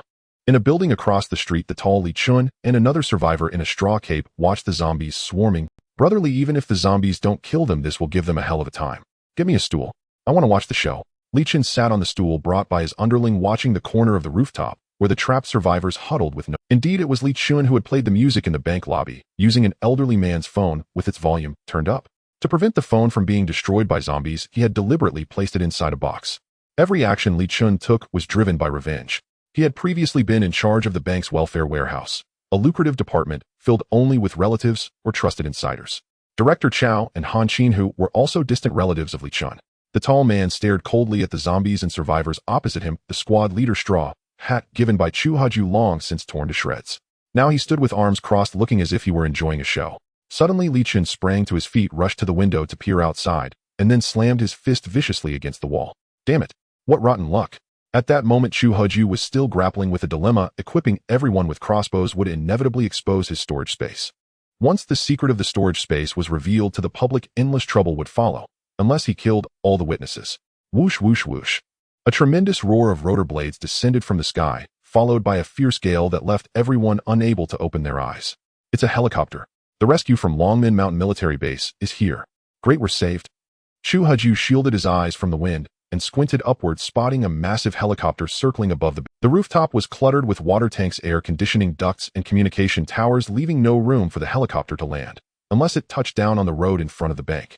But zombies were converging on the bank from all directions. A landing on the road would be suicidal. Captain, countless zombies are gathering at the bank. They can't hold out much longer. Hold fire first. Gunfire will attract more zombies. Can we land on that rooftop? Captain, no. The rotors will hit the nearby communication tower. Lower the ladder. They'll go down, and see if we can clear a landing spot. Also let those who can climb board first. Save as many as we can. Yes, Captain. A ladder descended from the helicopter, and below survivors eagerly reached for it, but 2 special forces soldiers were already climbing down. As the Special Forces soldiers reached the bottom, Chu Huju stepped forward. The deafening roar of the rotors and the howling wind made his military coat flap noisily. Comrades from the military base, we've been waiting for you. A giant zombie is charging up. If you'd been a moment later. Comrade, what did you say? I'm asking you, where is Director Chow? Comrade, I can't hear you. I said Director Chow. Chow who? Director? What director? I said let's focus everyone on toppling the communication tower so the helicopter can land. Chu Huju knew full well they had come mainly to pick up Director Chow, but he had already killed him. Now Chu Huju, everyone let's push this communication tower down together so the helicopter can land. With the helicopter on the ground they could escape, so for once the crowd worked in unison. Though the iron tower was not large, it was firmly anchored. Despite their combined efforts, they couldn't topple the steel frame. Roar! Bam! With a thunderous cry, the giant zombie smashed through the barricade, blocking the rooftop exit, creating a gap. The giant zombie's momentum barely diminished as it charged straight toward the communication tower. Everyone scattered. The crowd fled in all directions.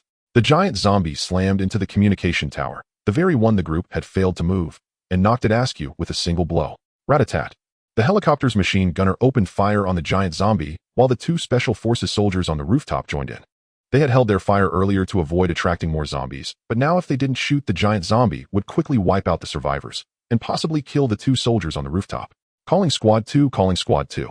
Rescue operation at Zhaoyang Bank encountering a powerful zombie. Requesting backup, requesting backup. Squad 2 received. Roar.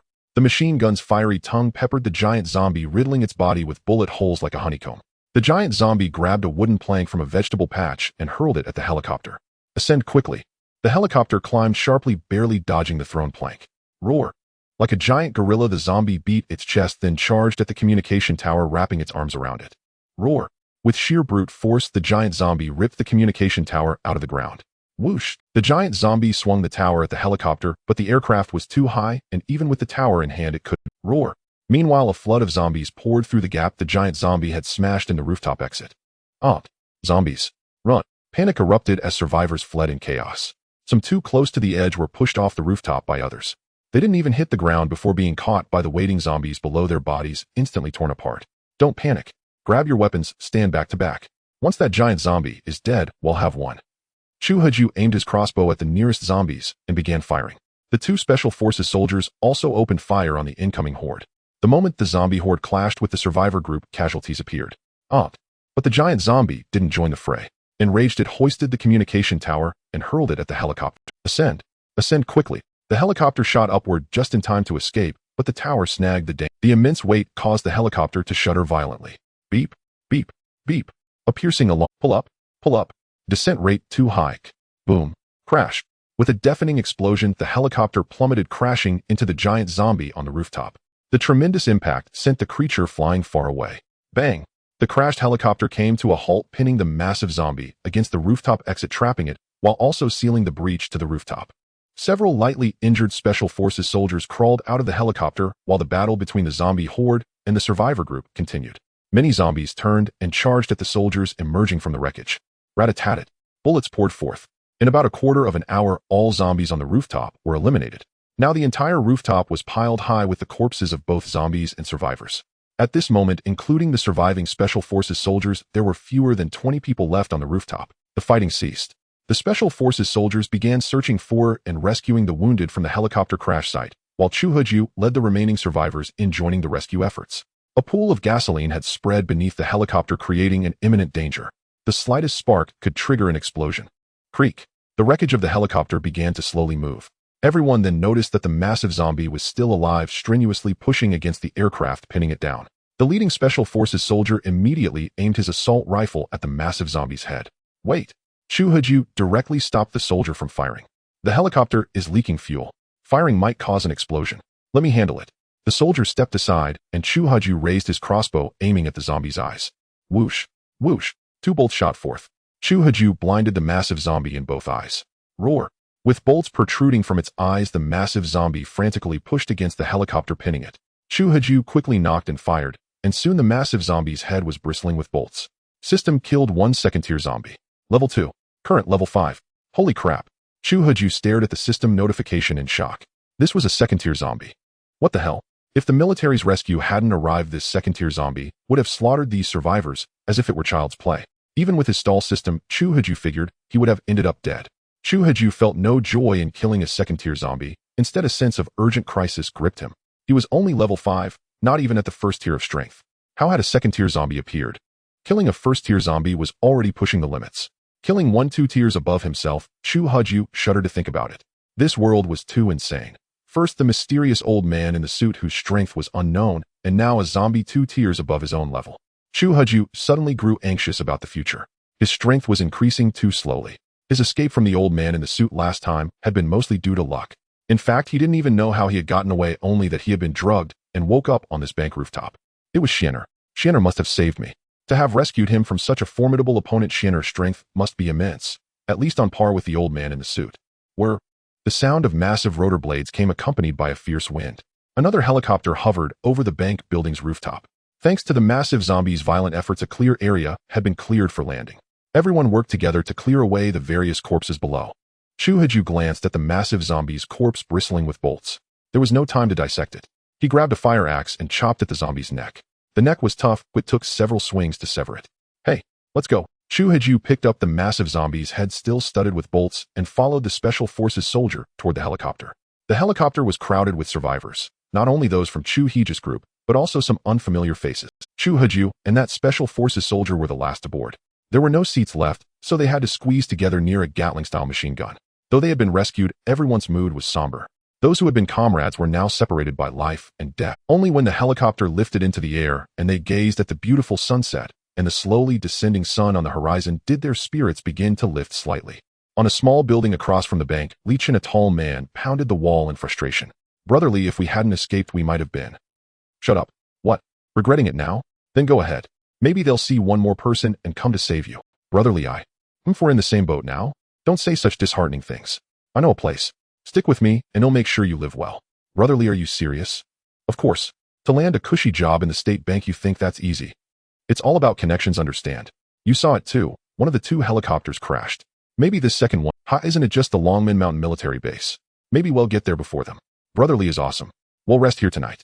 Tomorrow morning, we head to the North City Public Security Bureau. Yes, Brotherly. The Special Forces soldier on the helicopter scanned the area several times, then turned to Chu Huju beside him and said, I don't see Director Chow among your group. The information says he's a fat man, but there's no fat man in your group. Chu Huju glanced at him then sighed. Before you arrived, we encountered a zombie like this big one. The Special Forces soldier spat, muttering resentful, damn it, the mission reward is going to be slashed by more than half. The primary objective was to retrieve Director Chow. Not only did we fail to get him, but we also lost a helicopter. He glanced around. Half of his squad members were gone. This mission had been a devastating loss. The sky was gradually darkening, and the stars began to appear. While no one was watching, Chu Huju stashed the massive zombie's head into his inventory. Carrying it around was exhausting after all. Since the helicopter was flying north, Chu Huju glanced at the northern sky. He remembered often looking at the Big Dipper as a child. Chu Huju carefully counted the stars of the Big Dipper. Not only had the ladle shape turned into a straight line, but there was also one star missing. The Big Six. Gazing at the starry sky, Chu Huju unexpectedly discovered that the Big Dipper was missing one star. Could it be that the pollution was so severe that the star was no longer visible? But Chu Huju rubbed his eyes and still couldn't find that star. Comrade from the military, why have the positions of the Big Dipper changed, and why are there fewer stars? Who knows? After the apocalypse, there was a thick fog for half a month. When it cleared, the Big Dipper had turned into a straight line, and one star was missing. All this. Could the apocalypse be related to the Big Dipper? The Big Dipper had hung in the sky for countless ages. How could it suddenly change? Could the apocalypse really be connected to the Big Dipper? What if it is? What can you do about it? Can you fly into space and straighten the Big Dipper? The Special Forces soldier glanced at Chu Huju sitting beside him, his tone far from friendly. He was supposed to be on marriage leave, but now with the sudden apocalypse, his wedding plans were ruined. The girlfriend he had just met through a blind date was likely in grave danger too. Once the ace soldier of the Longmen Mountain military unit, he had now been reduced to a third-rate figure, enduring constant frustration. He had no mood left to answer questions for these survivors. Chu Huju sensed the soldier's bad attitude and decided to ignore him. What was there to be arrogant about? Just because he wore a Special Forces uniform and carried gear. If he shed that uniform and fought him unknown, Chu Huju might not necessarily lose. After all, having consumed so many blood crystals, his combat prowess was now exceedingly high.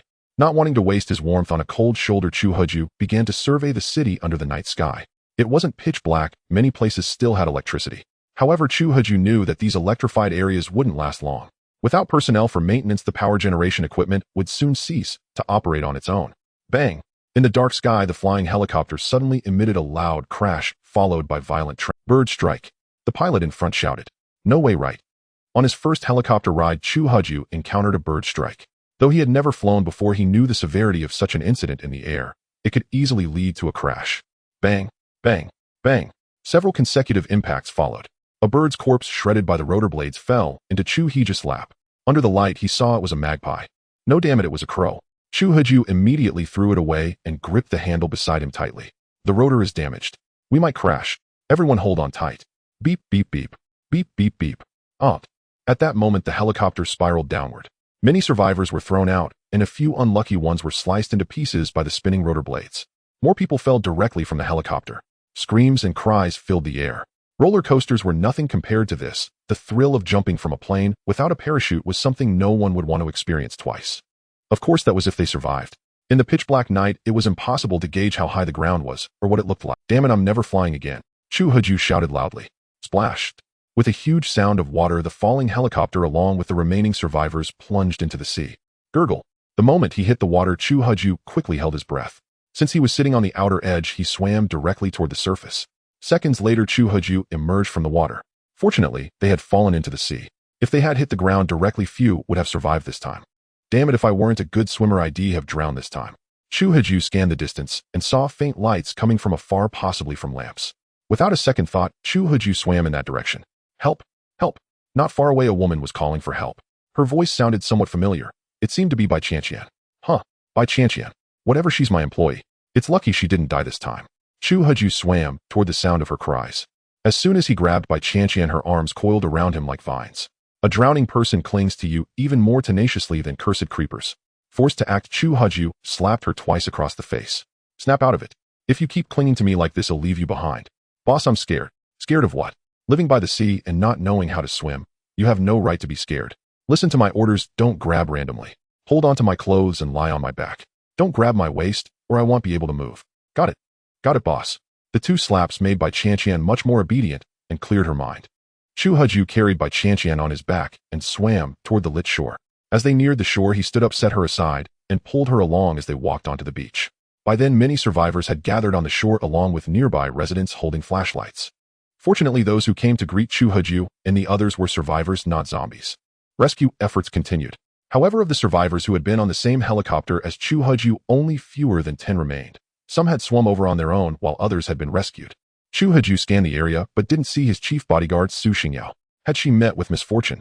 Sai, that plump girl, had a decent character and would have been a good teammate. "Run! There's a monster in the sea." "Oh, help!" The rescue scene descended into chaos. The operation was forced to halt, and the rescuers quickly retreated to the shore. "Everyone follow me to the church," someone shouted, and the remaining people fled away from the coast. Chu Huju followed the crowd, running quickly away from the sea. Amid the rush, he suddenly noticed a woman standing still on the shore, staring fixedly at the ocean. "Miss, there's a monster in the sea. Run." But the woman didn't respond to Chu Huju, standing foolishly by the water's edge, gazing at the sea. Several local survivors who had come to help pushed Chu Huju forward, urging, "Kid, hurry up. This woman is crazy. She's been standing here for days. Don't bother with her, she doesn't talk to anyone." Crazy. Upon hearing that the woman was insane, Chu Huju decided to ignore her. He just needed to get away from this damned seaside quickly. "Xiaoyao Gij. Where are you?" The woman, whom others called the madwoman, murmured softly. "Xiaoyao, where are you?" Chu Huju, who was fleeing, halted upon hearing her words. She spoke, so this madwoman isn't mute. Chu Huju heard her whispering, as if she had mentioned someone named Xiao. Could it be that she was waiting for someone? Was it once again that accursed love? But no matter whom she awaited, there were man-eating monsters in the sea. Chu Huju did not wish to see such a devoted woman devoured by the creatures in the water. Having run a few steps, Chu Huju turned back and grabbed the madwoman. "Miss, run. There are zombies in the sea." To his astonishment, the madwoman stood still, and he could not budge her at all. The madwoman stood like a statue, unmoving, yet Chu Huju glanced at her hair and clothes. She was clearly not a sculpture. This woman. Chu Huju's eyes widened in shock. She was no ordinary person. He stepped before her, trying to discern her face clearly. The madwoman looked up at Chu Huju. "Xiaoyao, is it you?" "No, you are not Xiaoyao. He was not so thin." She then stepped aside and continued gazing at the sea. "I am not your Xiaoyao. I am Chu Huju. There are monsters in the sea, miss. You must leave." "I will not leave. I must wait for my Xiaoyao." Cough, cough. A coughing sound came from afar. "Xiaoyao." In that instant, Chu Huju saw a green glint flicker in the madwoman's eyes, eerily unsettling, sending a chill down his spine. Is she human or a ghost? The woman leaped from the shore into the sea. Damn, jumping from this height would break anyone's legs. Chu Huju looked back and glimpsed a figure in the sea whose silhouette resembled Su Xingyao's. Old Su. Chu Huju rushed over and found it was indeed Su Xingyao, not Xiao Yao. The madwoman muttered dejectedly, walking back to the shore. Cough. Boss. Su Xingyao collapsed heavily. Had it not been night, Chu Huju would have seen the seawater stained red with her blood. Old Su. Chu Huju dragged her toward the shore. Had he not consumed dozens of blood crystals enhancing his strength, he could never have moved this plump girl. Reaching the shallows, Chu Huju hoisted Su Xingyao onto his back and carried her to a protruding rock on the shore where he set her down. Chu Huju took out a flashlight and shone it toward the sea. The surface was eerily calm, for now the monsters seemed unlikely to come ashore. He then directed the light at Su Xingyao's wound. Cough. Boss, am I dying? Chu Heji's heart sank. Su Xingyao's chest was torn open, revealing a massive gash. He could even see the rise and fall of her internal organs with each breath. Whether the wound came from the helicopter crash, a sea monster, or a zombie, Chu Huju had no time to ponder. He pulled out a bottle of wound-healing medicine, tore off the cap, and fed it to Su Xingyao. Old Su, don't talk nonsense. I have medicine. You want die. But, boss, I'm so tired. I want to sleep. Slap. Chu Huju gave her a sharp Old Su, don't sleep. Don't you dare. Here, drink the medicine yourself while I bandage you. Ignoring whether she could hold it, Chu Huju shoved the medicine into Su Xingyao's hand and frantically pulled out a pile of zipper bandages from his storage. These zipper bandages could handle minor surgeries, but Su Xingyao's wound was too large. Hoping they would suffice, Chu Huju tremblingly applied them. Yet the tear on her chest was too wide, as if a chunk of flesh had been ripped away. The small zipper bandages could not. Old Su, hang on. They'll carry you to find gauze and bandages. My bandages won't hold. Boss. Cough. Boss. No need. Meeting you in this life. I'm so happy. But I can't call you boss anymore. Su Xingyao collapsed. Old Su. Chu Huju shook her frantically, but she showed no response. For some reason her words, that meeting him made her happy, struck a chord in Chu Huju. It was not romantic love, but a sense of being acknowledged and needed. He had always been someone dispensable, forgotten, without a trace. But Su Xingyao's words made him realize he could not lose this friend. Yes, from now on Su Xingyao was his friend. If you keep shaking her, she will truly die. A woman's voice came from beside him. Chu Huju turned to see them. It's you. Can you save Old Su? Please, I beg you. He'll give you all my money. Just save her. Her words were a lifeline to Chu Huju. He grabbed her shoulders, disregarding her reaction. I don't know who you're waiting for, whether they are your savior or your enemy. If you save Su Xingyao, I, Chu Huju, will scour the world to find that person for you. The madwoman did not reply.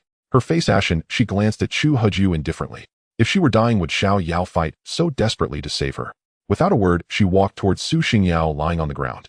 She examined the massive wound on Su Xingyao's chest with the zipper bandages stuck at both ends, but the gap too wide for them to close. The madwoman extended her hands, and a green glow emanated around them. Chu Huju was speechless with shock, afraid to make a sound and disrupt her healing. Su Xingyao was bathed in a green aura, and the gaping wound on her chest was visibly closing. What the hell? Had he not stayed behind, Chu Huju would never have dreamed that the madwoman they spoke of was actually an immortal. After a few breaths, the madwoman withdrew her hands. She did not acknowledge Chu Huju, but returned to her spot, staring wistfully at the sea. Cough, cough. At that moment, Su Xingyao slowly came to. Her wound had healed, but full recovery would still take time. Chu Huju immediately took out a blood pack. Old Su, you're finally awake. Here, eat these. They'll help you Thanks. Boss. There's no need for such formality between us. If it weren't for what you said earlier, I might not have been willing to part with these treasures. Damn. Cough, cough. Su Xingyao nearly choked in exasperation. Old Su, don't get worked up. You're a patient now. Drink your medicine first. Seeing that Su Xingyao was out of danger, Chu Huju approached the madwoman. Oh, he could no longer call her a madwoman, for she had saved Su Xingyao in a way that completely defied his understanding. Thank you, immortal sister, for saving my companion. You should thank yourself. It was your sincerity that moved me. Cough. Immortal sister, I think you misunderstand. She is my friend. A friend. To treat a friend so well after the apocalypse. You haven't let the end of the world extinguish your humanity. Immortal sister, as I said, since you saved my friend, I will help you find your Xiaoyao brother. The immortal sister ignored him, gazing silently at the sea. Seeing her like this, Chu Heji's heart was stirred, not with love, but with admiration for her deep devotion. That Xiaoyao brother must also be an immortal. Had he abandoned her? Immortal sister, where did your Xiaoyao brother go? Is there anything I can do to help? Help me. The madwoman turned her head and glanced at Chu Huju. If I knew where he went, would I need your help? Immortal sister, if you don't know where he is, how can you search for him? Do you think staring at the sea will make your Xiaoyao brother appear? I must stay here. This is where I got separated from Xiaoyao brother. I will wait for him to return. Immortal sister, which day did you get separated from your Xiaoyao brother? I can't remember. Immortal sister, it seems you've been waiting here for many days. If your Xiaoyao brother had gotten separated here, he would have come looking for you long ago. It's more likely he's run into trouble. What? You think Xiaoyao brother is in trouble? The madwoman rushed over and grabbed Chu Huju by the shoulders with such force that he found himself powerless to resist. Cough, immortal sister, you're hurting me. Sorry. Immortal sister, I don't know what your Xiaoyao brother is like, but I suspect you two are deeply in love. If he were able to come, he would have. Since he hasn't, he's likely in trouble and might need our help. In trouble? Impossible. He is the strongest neo-human. No enemy can cause him trouble. The strongest neo-human. Those words stirred Chu Heji's heart. Neo-humans. Was there a ranking? Immortal sister, this might be a foolish question, but what exactly is a neo-human? You don't even know what a neo-human is. Are there no neo-humans here? Neo-humans are humans who have reached. The madwoman then glanced at Chu Huju. He looked frail and was probably still an ordinary person. Seeing how worried he was for his friend, she thought that if Xiaoyao brother were here, helping him reach first rank would be easy. First rank. Chu Huju mused inwardly. He was currently level 5, still far from first rank. It seemed there were many neo-humans in this world. At least the madwoman before him was one, and her Xiaoyao brother was the strongest. He wondered how he compared to that old man in the suit. Immortal sister, there is always someone stronger. Though Xiaoyao brother is the strongest neo-human, this world is full of hidden talents. Perhaps he really is in danger. I once met a man who could walk on walls, trap people in illusions, and even strike pressure points. I don't know how strong your Xiaoyao brother is, but the longer I survive, the more I realize there are countless powerful beings beyond my previous understanding. Immortal sister, do you know I once encountered a plant that ate people? A mutant plant. Yes, a tree with a human face and a vine that could be used as a whip. But my point is, waiting here is pointless. If Xiaoyao brother is trapped, he needs help. And you just watching the sea. I understand. I will go find Xiaoyao brother. I will help him no matter how far I have to go. Count me in. You saved my friend, and that makes you a benefactor. I must repay this debt. No need. Saving your friend was a simple gesture. If you were a selfish coward, I might not have acted at all. Seeming swayed by Chu Heji's words, the madwoman turned and headed toward the coastal town. But after just one step, she collapsed. Immortal sister. Chu Heji rushed over and caught the fainting woman in his arms. That miracle must have consumed a tremendous amount of power. Thank you, immortal sister. I will help you find your Xiao, the strongest neo-human. If he could deliver this immortal sister to her Xiaoyao brother, an immortal's reward would surely be no ordinary trinket. Anything he gave would be better than scavenging for junk. If he could gain the protection of the strongest neo-human, he would never have to fear being robbed again. He could set up a stall in the sea, or even in front of zombies. If anyone dared to challenge him, he would just say, I am under the protection of the strongest neo-human Xiaoyao. Well, what exactly would he be to Xiaoyao? The immortal sister didn't seem very old. He wondered how old Xiaoyao was. If young, he could claim to be his brother. If older, he could become his disciple. I am the disciple of the strongest neo-human Xiaoyao. Try messing with me. What? He Chu Huju is actually the disciple of Xiaoyao, the strongest new human. I must be blind. Please, Master Chu, spare my life. Simple. Bring me your finest gold and silver jewelry for trade. I won't accept any deal worth less than 100 million copper coins. Yes, I'll gather them right away. Boss, are we just going to stand here? Su Xingyao could no longer bear to watch. Her boss Chu Huju was actually holding a beautiful woman and chuckling foolishly. Was her boss harboring some indecent thoughts? Su Xingyao was still unaware that it was this madwoman who had performed a miracle to save her life. She thought it was the wound medicine Chu Huju used that had healed her. Let's go find a room.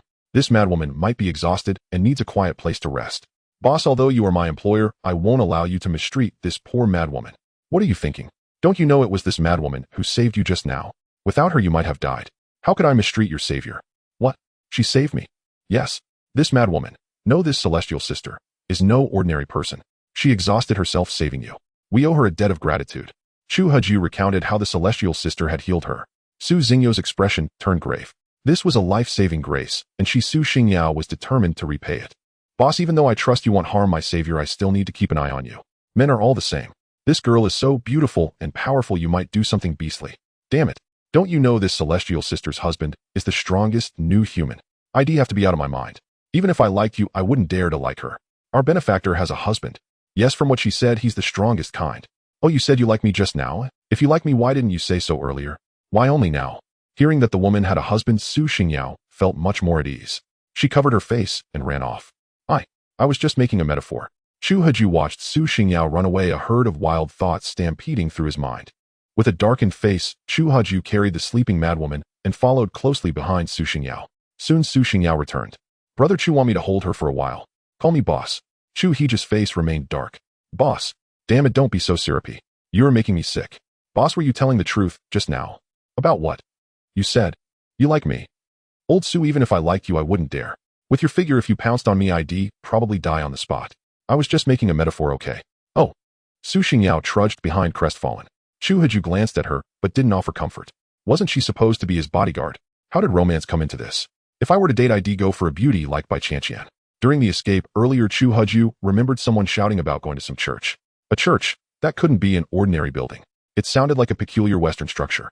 Chu Haju headed straight down the path toward the center, because it seemed to be the only place with light. As he drew closer, Chu Haju finally spotted the massive church. Several motorcycles and bicycles were parked at its entrance. A few guards holding long spears could be seen at the door. Halt! Who goes there? As Chu Haju approached the church entrance carrying the madwoman, 2 guards stopped him. Up close, he noticed the spears were makeshift, wooden poles tied with daggers.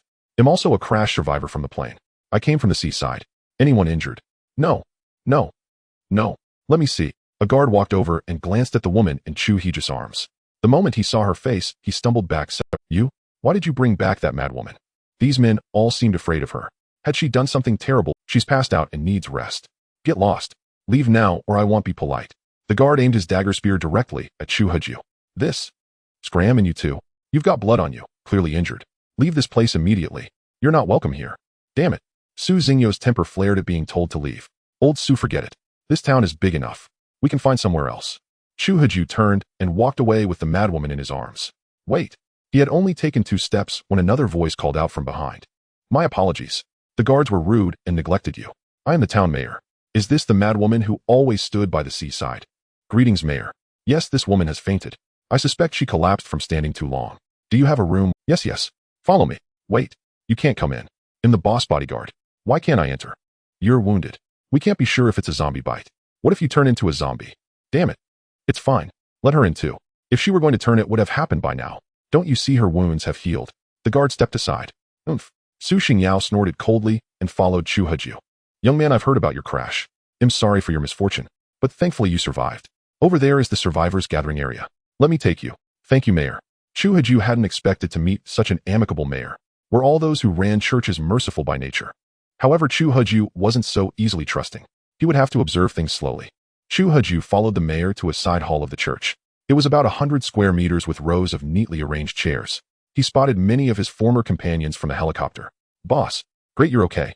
Bai Qianqian saw Chu Haju arrive and ran over. What were you hoping something would happen to me? Of course not. I'm just glad you're safe, boss. Oh, who is this girl? Did you rescue her? She's unconscious. Find a place for her to rest. Chu Haju didn't pay much attention to Bai Qianqian. What furrowed his brow was that she was standing with that special forces soldier laughing and chatting. Just moments ago, they had been in a desperate escape, and everyone was injured. His own boss hadn't even returned, his fate unknown, yet Bai Qianqian was already flirting with someone else. Bai Qianqian spotted Chu Haju's return and dashed over, though she still turned back to wave at the special forces soldier. Xiao Bai. Yes, boss, you called. Where's Dai Xiangyu? Xiao Dai? I have no idea where he went. Maybe he's already met with misfortune. Bai Qianqian's face darkened, her expression one of deep sorrow. A cold sneer curled within Chu Haju's heart. Perhaps she had thought the same of him just moments ago, already preparing to seek out her next patron. This Bai Qianqian was a natural-born actress. He had actually believed she genuinely wanted to be his employee, even fantasizing about her as his secretary. Work when there's work and when there isn't. Well, never mind. It turned out Bai Qianqian was merely seeking a powerful figure to rely on. A few people who looked like medics were busy tending to the wounded, bandaging their injuries. Chu Haju scanned the area looking for a quiet spot to let the immortal lady rest. A woman in a tight fit. Are you also survivors of the crash? Are you injured? No, please go help the others. We're fine, thank you. You're welcome. If you need anything, don't hesitate to find me. I'm Bien Li Hui with the mobile patrol unit. Alright, I'll remember that. Thank you. The woman nodded to Chu Haju, then to Su Xingyao, before turning and walking away to assist others. This woman is straightforward and efficient. Chu Haju carried the madwoman to the farthest corner and placed her on. Boss, do you think she? Old Su walls have ears. Su Xingyao had wanted to tell Chu Haju that she knew her own wounds well. How could such a severe injury heal so quickly? Su Xingyao touched her wound and found it was already scabbing over. That was far too fast. But before she could finish her sentence, Chu Haju cut her off. He didn't know how long the immortal lady had stood by the seaside, but these people thought she was just a madwoman. Yet she could heal a critically injured person with a wave of her hand. Such power was no trivial matter. Chu Haju guessed that these people were unaware of the immortal lattice ability. Whether she had deliberately concealed it or not, he didn't want anyone to know about it. After all, healing someone once left her unconscious, a significant weakness. If someone exploited that, the immortal lady would be in grave danger. For instance, if someone imprisoned her while she was unconscious or controlled her using her as a tool for healing, she might never find her Xiaoyao again. Chu Heju looked at the unconscious immortal lady. Her brow was furrowed as if she were in great discomfort. This immortal lady is far too naive. Even if she saw Su Xingyao gravely injured, she shouldn't have acted so recklessly. Such kindness in the apocalypse is far too dangerous. Chu Heju resolved to protect this immortal lady until he found the man named Xiaoyao. Bai Qianqian standing nearby sensed that Su Xingyao seemed to have something to say. Could there be something unusual? Bai Qianqian glanced at the woman lying on the bench. She wasn't pretty but had a somewhat cute, thoroughly lowly-like appearance. Yet her expression was one of intense pain, completely at odds with her youthful look. Truly a strange woman. Miss Bai. At that moment the Special Forces soldier approached, striking a flashy pose. Brother Qin, let me introduce you. This is my boss Chu Heju. Boss, this is Captain Qin Shou of the Wolf Fong 5th Squad from Longmen Mountain Military Command, who took part in this rescue mission. Qin Shou. Chu Heju gave him a once-over, but still extended his hand. Hello, Captain Qin. But to Chu Heju's embarrassment, Qin Shou didn't take his hand, leaving him feeling rather awkward. Boss Chu, you have a fine employee here. To be frank, I'm short a subordinate, and I've hit it off with Miss Bai here. We get along splendidly. Would you be willing to do me a favor? Oh, Chu Heju narrowed his eyes. Was this what the Longmen Mountain Military Command captains were like? Trying to poach another man's woman right from the start. Even though Bai Qianqian wasn't his girlfriend, having her taken away like this still rankled. Boss Chu, name your price. For Miss Bai, anything I Qin have is yours. Though Qin Shou was speaking to Chu Heju, his eyes never left Bai Qianqian. It seemed spring had arrived for him. Was it the season for mating? He couldn't even wait long after they'd parted to come asking for Bai Qianqian. Miss Bai is not a commodity, but poaching someone from under my nose isn't that easy. Name it. In this Zhaoyang City, there's nothing I Qin can't provide.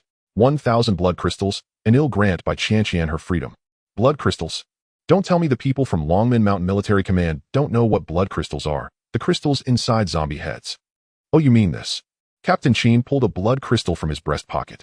Chu Heju saw it was just an ordinary one from a common zombie, not even a first tier. Exactly. Qin Shou finally tore his lecherous gaze away from Bai Qianqian and fixed it on Chu Heju. I'm not too surprised you know about this.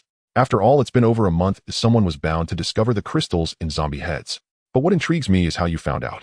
I've watched plenty of zombie movies. Boss Chu, 1,000 blood crystals. You've got some nerve. Do you realize that's 2,000 zombies you'd have to kill to get that many, and it could cost many of our military comrades their lives. 1,000 blood crystals. Why don't you just rob a bank?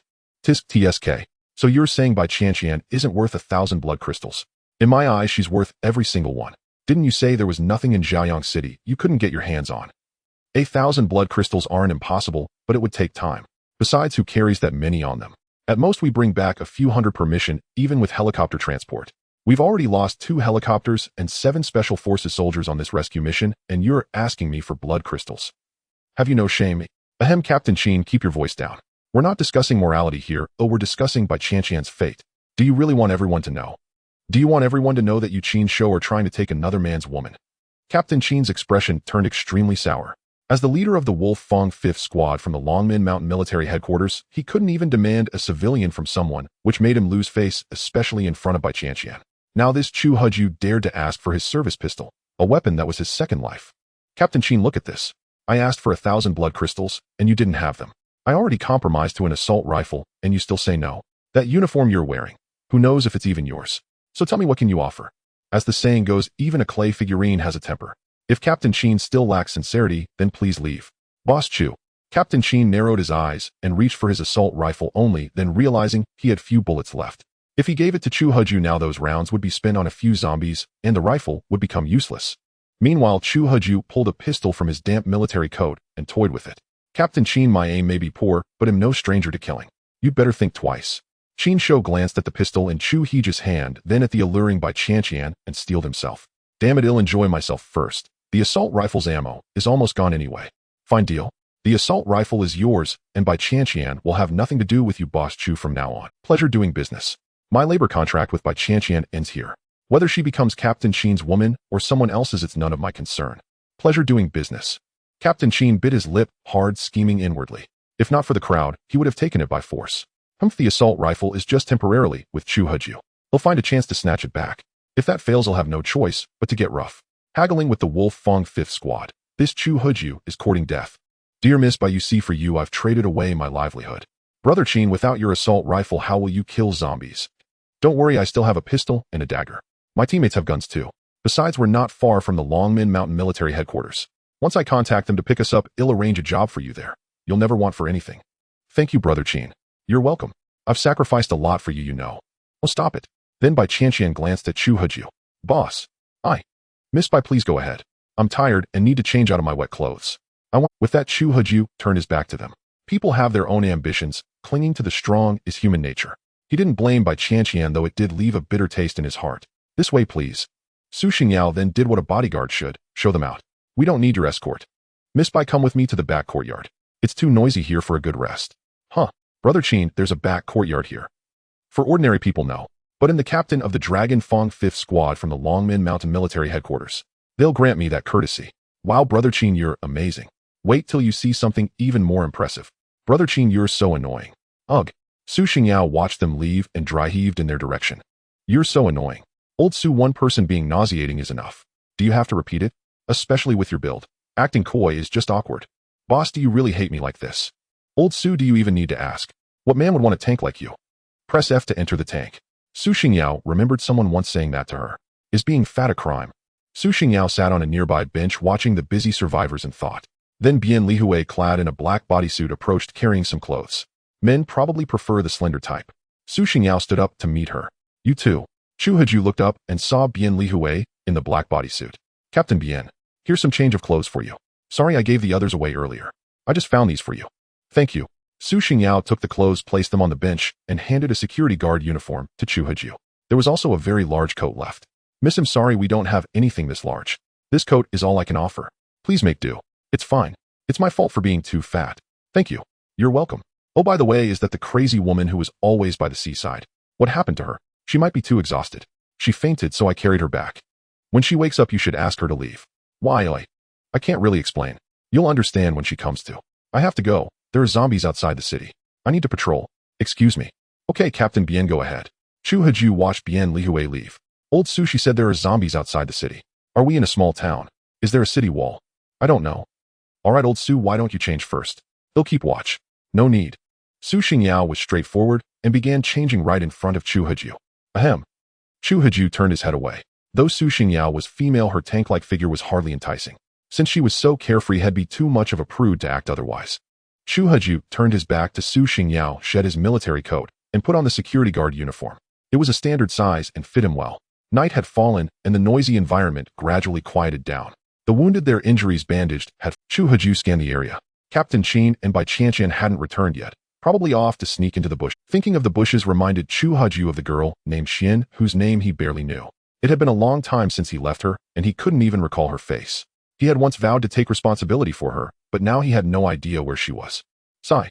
Chu Heju felt as if he were dreaming, a dream where he met a girl named Xian, even an erotic one. But now the dream was over. Chu Heju leaned beside the slumbering immortal sister, whose breathing had now become steady, indicating she was likely out of danger. The ultimate neo-human. What a formidable term it was. If he himself were the mightiest neo-human in this world, he would have no need to fear anyone. After all, he had no family, no friends, a solitary soul unbound by ties. The apocalypse was even a relief. No more struggles over work, no more anguish over rent, no more yearning for cliched romance. Now Chu Heju felt utterly unburdened, even growing fond of this apocalyptic life on the run.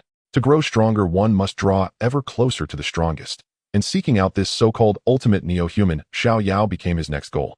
Chu Heju even began to fantasize about standing beside Xiao Yao, the ultimate neo-human, to conquer this world, basking in the sensation of being second only to one and above all others.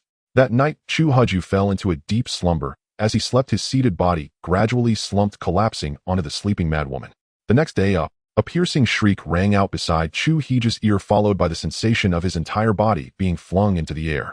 Bang! Chu Heju's head slammed against the wall, and he tumbled down instantly, raising a lump the size of a Tianyuan on his forehead. Damn, that hurts. He'll kill you.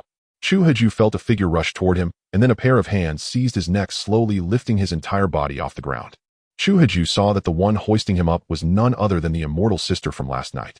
Her eyes now appeared dazed, even tinged with red. Immortal. Sister. It's me. Tell me, where have you hidden Brother Xiao Yao? If you don't, I'll kill you all. Cough. Let me go. Bang. Chu Heju saw Su Xingyao behind the immortal sister swing a bench and bring it crashing down on the deranged woman's head. Crack. The bench shattered instantly, but the immortal sister's head seemed unscathed. She turned around, her bloodshot eyes glaring at Su Xingyao, though a few drops of blood trickled from the back of her head, proving she was not invincible. At least she could be wounded. Thud. The immortal sister released Chu Heju and charged at Su Xingyao, who swung a giant hammer. Old Su, don't. Bang. Chu Heju had barely shouted when the immortal sister, ignoring the swinging hammer, reached out with a jade-like hand and caught it mid-swing. Crack. Chu Heju distinctly heard the sound of her fingers breaking, yet the immortal sister seemed oblivious to pain. She seized the hammer, yanked Su Xingyao along with it, and clamped her other hand around Su Xingyou's throat. Su Xingyao, despite her hefty frame, was lifted off the ground by the immortal sister. Suddenly a gunshot. The immortal sister stumbled back half a step, releasing her grip on Su Xingyao, and glared furiously at Captain Qin, who had fired the shot. Su Xingyao seized the chance to flee. Bang! Another gunshot echoed. Chu Heju saw Captain Qin, who had appeared from nowhere, aiming and firing at the immortal sister. Captain Qin, don't kill her. Chu Heju rushed forward, shielding the immortal sister, and frantically stopped Captain Qin from shooting again. This immortal sister possessed magical arts. If she went on a killing spree, no one here would survive. He was trying to save them all. Captain Qin, don't kill her. Captain Qin slowly lowered his pistol, a look of disdain on his face. A crowd had gathered, all armed, staring nervously at the madwoman behind Chu Heju. Those who knew of her deeds trembled, while survivors who had arrived last night watched with amusement. After all, this madwoman seemed immensely strong, having lifted a heavy-set person with one hand. Tisk, Boss Chu, if I'm not mistaken, that madwoman just attacked your employee. I saved her life, didn't I? Everyone saw it. This woman is a threat to our safety. What do you say we do? Kill her. Kill her. Captain Qin spread his hands in a gesture of helplessness. Boss Chu, it's not that I want to keep her, but you see, this is the will of the crowd. Do you still want to protect her? Brother Xiaoyao. A questioning voice came from behind. Immortal sister. Chu Heju turned around. The immortal sister, now with disheveled hair, had lost all trace of her earlier frenzy. She seemed to have regained her composure. You're not Brother Xiaoyao. Where's this? Where's Brother Xiaoyao? Immortal sister. This is. Chu Heju suddenly realized he didn't know where they were either. Ahem, Boss Chu, are you putting on a show of affection in front of all of us? Oh, I get it. You've taken a liking to this madwoman, haven't you? Tisk, if she weren't crazy, she'd be quite the adorable little loli. You. The immortal sister finally spotted Captain Qin in the distance. What, you know me? Was it you who captured Brother Xiaoyao? Tell me, where have you taken Brother Xiaoyao? The immortal sister's face twisted with rage, her gaze fixed on Captain Qin, sharp and fierce. Are you out of your mind? I've never known anyone named Xiaoyao. Besides, I've captured so many people I can't remember every single one. It must be you who took Brother Xiaoyao. It has to be you. Little girl, you can't just say anything. I've captured countless people, but I don't recall anyone named Xiaoyao. Even if you're a woman, I'll still sue you for slander if you keep this up. Fear Qin, show captain of the 5th Squad of Langya at Longmen Mountain. Do you deny it? Tisk, seems my reputation precedes me. Even a madwoman knows my name. On the top floor of Jinyu Huading, you once ambushed Brother Xiaoyao, forcing him to jump off the building, and later placed us under house arrest. I remember it all. Is the honorable 5th Squad of Langya going to deny it? Jinyu Huading. I've never set foot there, nor have I forced anyone to jump off a building. Little girl, I advise you to watch your tongue. I own up to what I've done, but if you keep this up, I won't go easy on you. Give me back Brother Xiaoyao. If you weren't here to capture him a second time, how do you explain his disappearance from this place and your presence here? Madwoman, I'm not going to explain myself to you. Give me back my Xiaoyao. The fairy-like woman's eyes turned bloodshot again as she charged directly at Captain Qin. Don't come any closer, or I won't be responsible for what happens. Bang!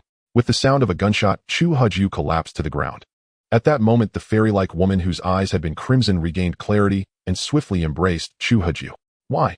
Fairy sister, I told you I will help you find your Xiaoyao. The fairy-like woman raised her hand to heal Chu Heju, but he grabbed her wrist. Fairy sister, don't. With so many people around, Chu Heju didn't want to expose her ability to heal wounds, as it consumed an enormous amount of her power. Meanwhile, Captain Qin, standing at a distance, spread his hands. Everyone saw it. Chu Heju ran right into my gun. Don't blame me if he dies. Cough. Cough. Chu Heju spat out a mouthful of blood. Fairy sister, take me away from here. Chu Heju wanted to retrieve a healing salve from his storage space, but with so many onlookers, he didn't want to reveal his storage ring or the salve's effects. Without a word, the fairy-like woman lifted Chu Heju and rushed out of the church. Su Xingyao immediately got up and chased after them.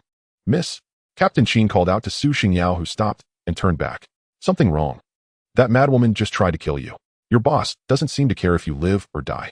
Why do you still follow him? Mind your own business. Su Xingyao shot back and continued chasing after the fairy-like woman, carrying Chu Heju. TCH, that fat bastard. One day he'll die, and no one will bury him. Captain Qin felt humiliated in front of so many survivors. He had eyed the stout girl as a potential recruit for his faction at Longmen Mountain, which would have earned him a reward, but she turned out to be brainless. Brother Qin, the annoying ones are gone. Don't be angry. Miss Bai is always so understanding. Captain Qin lifted Bai Qianqian's chin and kissed her without regard for the onlookers. Break it up. Go about your business. A few of Captain Qin's lackeys began dispersing the crowd. Many were furious, but dared not speak, leaving resentfully. The fairy-like woman carried Chu Huju far away to the seaside, where they had been the previous night. Survivors they encountered on the way quickly made way upon seeing the mad woman. Bian Lihui, who had been on patrol all night and had dark circles under her eyes, frowned as she watched them leave, then headed toward the church. She was too tired to care about others. The fairy-like woman set down the wounded Chu Huju and raised her hand to heal him, but he stopped her. He didn't. Fairy sister, there's no need. Don't waste your energy on my minor injury. Without any pretense, Chu Huju took several bottles of healing salve from his storage space, handed one to her, uncorked another, and drank it down. A storage space? How do you have this? Well, I don't really know. I've had it since birth. Maybe it was left to me by my ancestors. Since you're so powerful, fairy sister, you must have one too. Me? I don't. What? Even someone as powerful as you doesn't have a storage space. But my Xiaoyao does. His storage space can fit a car. That's amazing. Chu Heji's eyes lit up, not from the desire to possess that space, but from the excitement of discovering that he wasn't the only one with such an ability. It was like a time traveler arriving in ancient times completely lost, and then finding someone else who could recite pi, a shared sense of being strangers in a strange land. Since this Xiaoyao had a storage space far superior to his own, he certainly wouldn't covet Chu Heji's small one. Besides, his storage space was in his mind. How could anyone steal it? Would they have to take his head? In the end, Chu Huju couldn't dissuade the fairy-like woman, and she healed him with her power. Thank you, fairy sister. My name is Xia Yuha. Don't call me fairy sister, it sounds strange. Xia Yuha, like the one from Daming Lake. Uffed. Su Xingyao, standing nearby, couldn't help but burst. Chu Huju looked embarrassed. Sorry, fairy sister. I didn't mean it. I'm Chu Huju, and this is my friend Su. It's fine. A name is just a label. Besides, our parents gave us our names. There's nothing funny about them. Sister Xia, were you telling the truth? Captain Qin captured Xiaoyao. But isn't Xiaoyao the strongest new? How could Captain Qin capture him? I fought alongside him, and he struggles even to kill a zombie. He seems pretty. I experienced all of this firsthand. Why would I lie? They forced Xiaoyao to jump off a building, and when they couldn't catch him, they put us under house arrest. He only managed to return later, and luckily, they had left on business. Captain Qin really has the nerve to lie through his teeth in front of so many people. Cough. Thank you for taking that bullet for me. I still can't ignore bullets. If only Xiaoyao were here. It was the least I could do. You saved old Zus' life. Consider this repayment. Xia Yuha glanced at the Sister Su is lucky to have a friend like you. Speaking of which, Xiaoyao has a similar build to Sister Su. What? Xiaoyao is a big guy. What is that a problem? No. I just find it hard to picture. I imagined a handsome, elegant man. Xia Yuha recalled Zaiweo's appearance and couldn't help but smile. Honestly, I used to dislike his heavy-set frame. But now if he suddenly became slim and incredibly handsome, I don't know if I would still love him the same way. My heart has already made room for the chubby him, and no one else can take that place. Chu Huju watched Xia Yuha lost in her fond memories, feeling a pang of envy. I envy your love story. Xia Yu's eyes dimmed. But now I don't know where Xiaoyao is. Didn't you say they might have captured him? Then let's go to their base and rescue him. Longmen Mountain, it must be there. Sister Xia, if even the strongest new human was captured, wouldn't we just be walking to our deaths with our current strength? What level is Xiaoyao exactly? Xiaoyao should be at the 3rd rank. If he's safe, he's probably a 4th rank new human by now. 3rd rank. Chu Heji's eyes widened in disbelief. He himself wasn't even a 1st-tier new human, yet here was someone who had already reached the 3rd tier. Damn it. He had been asleep for a month and had fallen so far behind others, a full 3 tiers. He had thought that encountering 2nd-tier zombies was already absurd, but now it turned out these were just the leftovers others had killed. If Brother Xiaoyao had the strength of the 3rd tier, killing these 1st and 2nd-tier zombies would be like child's play, wouldn't? Thinking back, he had to use every trick in the book just to kill a single 1st-tier zombie. Even taking down that 2nd-tier one had required all his effort plus the firepower support from Captain Qin and the helicopter, ultimately sacrificing the helicopter just to barely restrain the creature. The gap was simply too immense. Chu Huju even wondered if he should seek out Brother Xiaoyao. After all, he was just an insignificant nobody. Would Brother Xiaoyao even pay him any attention? At that moment, Chu Huju glanced at Xia Yuha beside him. He absolutely had to build a good relationship with Xia Yuha. Taking a bullet for her earlier had been an instinctive, split-second decision. He hadn't thought about it at all then, but now he realized it might have been the wisest move he could have made. At least now he and Xia Yuha should be considered friends. When he eventually met Brother Xiaoyao, it might at least earn him some recognition. Hiss. Despite having drunk plenty of healing potion, the bullet was still lodged in his abdomen. In contrast, Xia Yuha beside him simply thrust her fingers into her own body, pulled out the bullets, and tossed them. This Xia Yuha is way too tough. Chu Huju glanced at his own abdomen and, mimicking her, shoved his fingers in. With a heart-wrenching scream, he pulled out a bullet and threw it to the ground. Xia Yu's healing power descended upon him just in time. Thanks. You didn't have to do that. I can handle it. Xia Yuha shook her head, then stared resolutely at Brother Chu. Sister Xia, please just call me Xiao Chu. Calling me Brother Chu makes me uncomfortable. Xiao Chu, you'll help me, want you. Help me find Brother Xiaoyao. I will. Maybe you're right. Brother Xiaoyao hasn't come for me. He's probably in trouble, maybe even trapped. But if even someone with his abilities is trapped, then this journey might be extremely dangerous. Do you regret it? Chu Haju looked at Xia Yuha, whose gaze was fixed firmly on the seaside, then shook his head emphatically. Sister Xia, I don't regret it. A person needs goals in life. Before, my only goal was to muddle through and survive in this apocalypse. But now I have a new one, to save the strongest new human. Just think, if the strongest new human needs me to save him, doesn't that make me even more powerful than him? The thought alone is thrilling. Hey, your way of thinking is certainly strange. But I can promise you this, once we rescue Brother Xiaoyao, they'll have him give you the best equipment available. The best equipment? Chu Heji's eyes sparkled. The gear of the strongest new human. It had to be outrageously powerful. Roar. Suddenly, a thunderous chorus of zombie roars erupted from behind. From the sound of it, there were countless of them rising and falling in waves. Were the zombies launching an assault on the city? Xia Yuha turned to look in the direction of the sound, her expression barely shifting. Chu Heju, however, was terrified by the roars. Before learning the truth, he might have been willing to fight the zombies. But now, knowing that the strongest new human was likely at the 4th tier, it meant these zombies could also be around the 4th tier, or even higher. If they were 5th tier, it would be utterly hopeless. The ones he had encountered before were just small fry. Who knew if among those attacking the city, there were 4th tier zombies? 4th tier. Damn, just thinking about it makes my legs weak. Let's go check it out. Sister Xia, maybe we shouldn't. What if you lose control again? Don't worry, I won't. As long as I keep my killing intent in check, will be fine. Sister Xia, are you sure? Absolutely. Trust me. Alright then, let's go take a look. Old Su, come on. Xia Yuha led the way with Chu Haju and Su Xingyao following behind as they rushed toward the church. Even though they had just been driven out, they knew they were all in the same boat. If this place fell to the zombies, they would have nowhere to hide. Go to the sea. Please, the sea had its own monsters. It had been too dark last night to see clearly what kind of sea monster it was. Who knew what those damned mutated marine creatures looked like as zombie beasts? At the church entrance, a crowd had gathered, including Captain Qin and his team. At the front stood a portly bald man with his hands behind his back, exuding the air of a leader. He was clearly the head of this place. The guards at the west gate just reported that the zombies outside have started their assault. I'm sure you've all heard the roars. We have two options. One is to break out through the north or south gate. But to do that would have to fight through a horde of over 3,000 zombies. Honestly, it's uncertain whether we can even make it out. Even if we do, we might lose 9 out of 10. It's a near certain death sentence. The other option is to take the rafts we've built and head for the aircraft carrier in the East China Sea. But the carrier hasn't sent any rescue boats for a long time, and we have no information about the dangers there. That path is equally uncertain. What do you all think? The crowd immediately erupted in discussion. Didn't Brother Xiaoyao help you wipe out all the zombies surrounding the city? For crying out loud, can't someone control this crazy woman?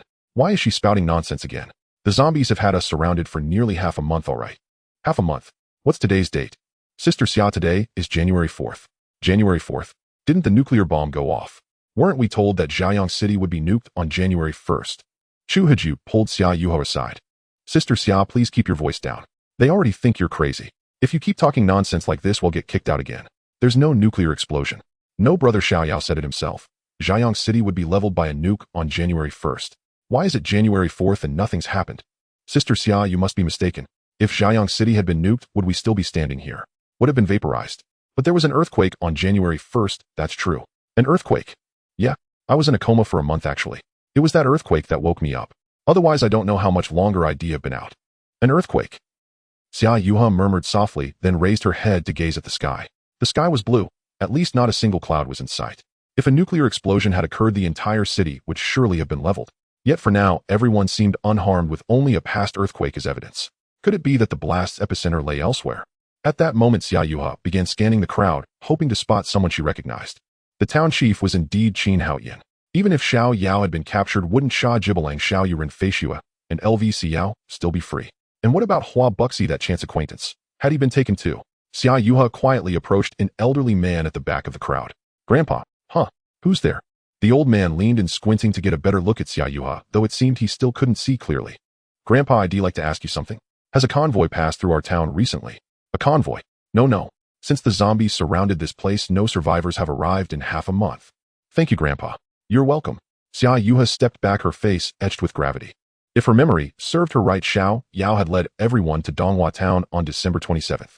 Today was January 4th. Only 9 days had passed.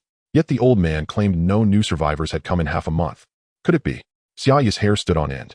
Sister Xiao. Sister Xiao. Huh. Sister Xiao, what's nothing? Xia Yuha wore a look of disbelief. Had she traveled through time? No. Such a cliched plot couldn't possibly happen to her. Time travelers were always protagonists, and Xia Yuha didn't see herself as one. Even Chu Heju beside her had a storage ring. What did she have? Nothing. She was just an ordinary woman. But how else could she explain why everything here differed from her memories? Xiaoya's gaze turned icy and sharp, her eyes bloodshot. Yet this time she harmed no one. She simply dashed straight toward the seaside. Sister Xiao. Chu Heju chased after her without hesitation, and Su Xingyao followed closely. The others, still discussing escape plans, watched the trio disappear into the distance. Damn it. One crazy woman and now 3 lunatics. While everyone's figuring out how to survive their off-care, Guard Captain Wang Buren spat on the ground, glaring at Chu Heju's retreating figure. Why bother with them? Lunatics may live without a care, but isn't it better to be sane? You're right, brother-in-law. Report. A man in camouflage pants ran over, looking more like a laborer than a soldier. Town Chief, trouble. The zombies at the south gate are attacking. Report. Town Chief, the zombies at the north gate are attacking. It seems we have no choice. Everyone head to the backyard and haul all the rafts to the shore. We have only one path, to the EC aircraft carrier. Move out. In an instant the crowd scrambled toward the Chich's backyard. The rafts were few, and with so many new survivors arriving last night, many might not find a spot to escape. Meanwhile, Xia Yuha plunged straight into the sea. Chu Heju chased after her, diving in too, but his strength couldn't hold her back. He was dragged along into the depths. Cough. Gurgle. Xia Yuha sank into the deep water, her survival instinct driving her to flail. Damn it, Xia Yuha can't swim. Chu Heju dove down, swam to her side, and hauled her back toward the shore. Old Su, help. Coming, boss. Together Chu Heju and Su Xingyao lifted the drowning Xia Yuha onto a rock by the shore. Old Su, give me a hand. Sister Xia's drowning and needs first aid. Chu Heju pressed on her chest repeatedly until seawater spilled from her mouth. Once the water stopped, he began mouth-to-mouth resuscitation. Hurry everyone, get the rafts into the sea. A group of people carrying over a dozen wooden rafts rushed toward the beach. Seeing Chu Heju administering CPR to the drowned Xia Yuha, they paid no heed. The crazy woman drowned. Who cares? She's just a lunatic. Tisk, boss Chu taking advantage of a girl in distress, are we?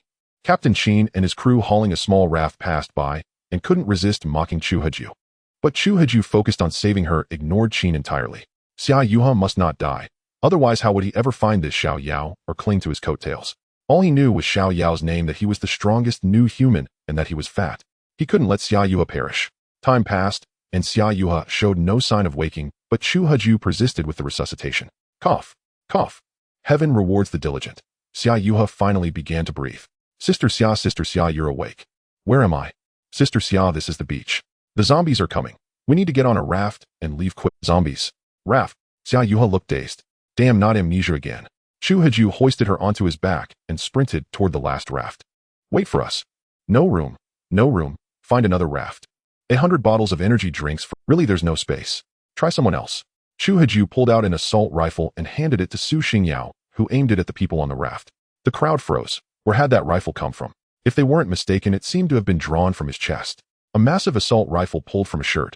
Wasn't that a bit unscientific? If you don't make room, we'll kill everyone on this raft. Boss, please don't shoot. There's really no space. But you two could squeeze in. However, this big sister here, she's the size of 3 people. If she comes aboard, the raft will sink. Oh, are you calling me fat? Su Xingyao took offense at the comment about her weight and aimed the rifle at the speaker. No, I didn't say anything. Help. As Chu Heju and the others faced off, cries for help erupted from the rafts already at sea. Chu Heju looked over and saw a massive tentacle emerge from the water, capsizing a raft in one swift motion. Survivors tumbled into the sea. Those who could swim desperately paddled toward neighboring rafts, while those who couldn't screamed for aid. In an instant, the enormous tentacle coiled around them and dragged them under. The first few escape rafts that ventured out were overturned by the sea monster's colossal tentacles. Survivors scrambled desperately back to the shore, while others were dragged into the depths by those writhing limbs. The survivors on the raft confronting Chu Heju were terrified out of their wits. Oh my god, how can there be such mass— Big brother, I give up my spot on the raft. I'd rather kill zombies than stay on this thing. At that moment, survivors on the raft began jumping overboard and fleeing to the shore.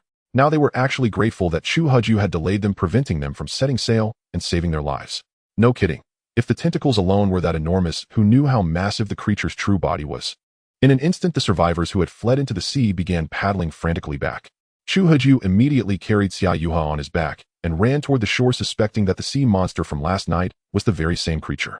Without daring to look back, he sprinted wildly. Boss, with zombies attacking the city, where can we escape? Chu Haju glanced around the small town.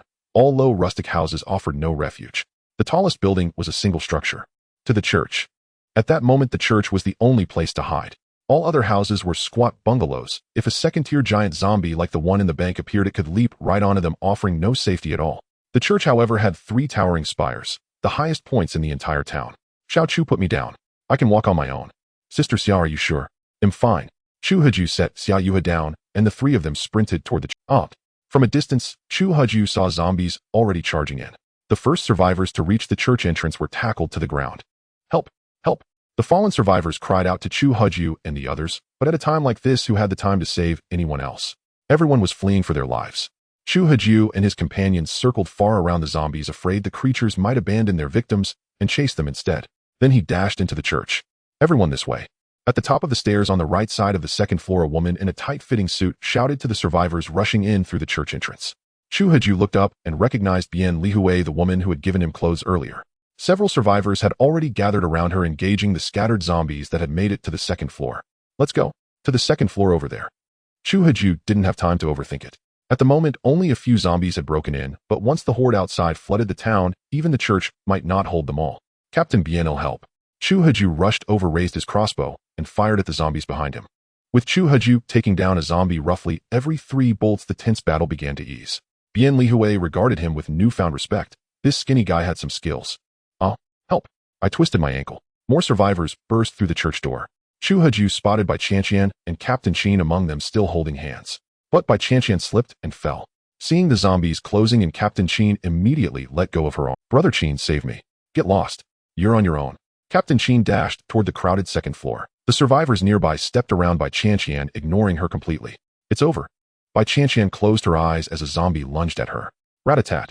At the critical moment, Chu Haju switched to his assault rifle. The crossbow could only fire 1 bolt at a time, not enough to save Bai Qianqian. Though ammunition was low, Chu Haju rushed out without hesitation. He had to save her. After gunning down several zombies, he grabbed Bai Qianqian and pulled her up. Hurry up, they'll carry you. Bai Qianqian opened her eyes and saw Chu Haju, her former boss. Her eyes, well, boss. No time for talk. Hold on tight. Chu Haju killed a few more zombies with the rifle, then carried Bai Qianqian up to the second floor. After setting her down, Chu Haju immediately rejoined the fight against the zombies, paying no further attention to Bai Qianqian. The past was now settled once and for all. Bai Qianqian had once been his employee, and Chu Haju couldn't bear to watch her be devoured by zombies. Now, as she watched him tirelessly battling the undead, tears glistened in her eyes. Miss Bai, are you all right? Captain Qin approached, trying to pull her into an embrace to comfort her. Bai Qianqian stepped aside. Captain Qin, please show some respect. Miss Bai, that was an emergency. Say no more. I've already died once. From now on, you go your way, and I'll go mine. We owe each other nothing. Miss Bai, remember I traded my assault rifle for you. That rifle was my livelihood, my second life. I gave up my second life for you, and you think you can just walk away? Captain Qin, stop deluding yourself. The moment you abandoned me to flee, I ceased to be yours. Miss Bai, I was wrong earlier, but I did trade the rifle to Chu Haju. If I still had it, I would never have left you. Besides, without that rifle, Chu Haju wouldn't have saved you either. Bai Qianqian turned her back on him without a word. If she had once clung to Captain Qin to rely on a strong figure, now she saw clearly that he was unreliable. She wondered if Boss Chu would take her back, if only she hadn't fired him back then. Alas! Bai Qianqian let out a heavy sigh. It's probably hopeless. If you keep ignoring me, you'll regret it. Don't you want a position at Dragon Gate Mountain?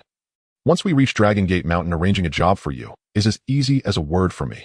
Captain Qin, instead of talking, you could help kill more zombies and save more survivors. Do you realize you look like a clown? You're a special forces soldier. We're under siege by zombies and you're here flirting. Can you live with yourself? Look at how everyone sees you. Captain Qin looked back and saw several survivors hastily averting their gazes, clearly having been watching. Bai, you'll regret this. Regret? Huh. I've already lost the right to regret. Bai Qianqian bit her lip as she watched Chu Haju still fighting. She had made one mistake already and couldn't afford another. This time she was certain of Chu Haju. With a roar, a motorcycle flew through the church entrance, smashing rows of pews. Then a massive zombie burst and sending the clogging undead flying in all directions. Oh no, it's the big one. Captain Qin was stunned. Last time they killed that damn big one, it cost them a helicopter.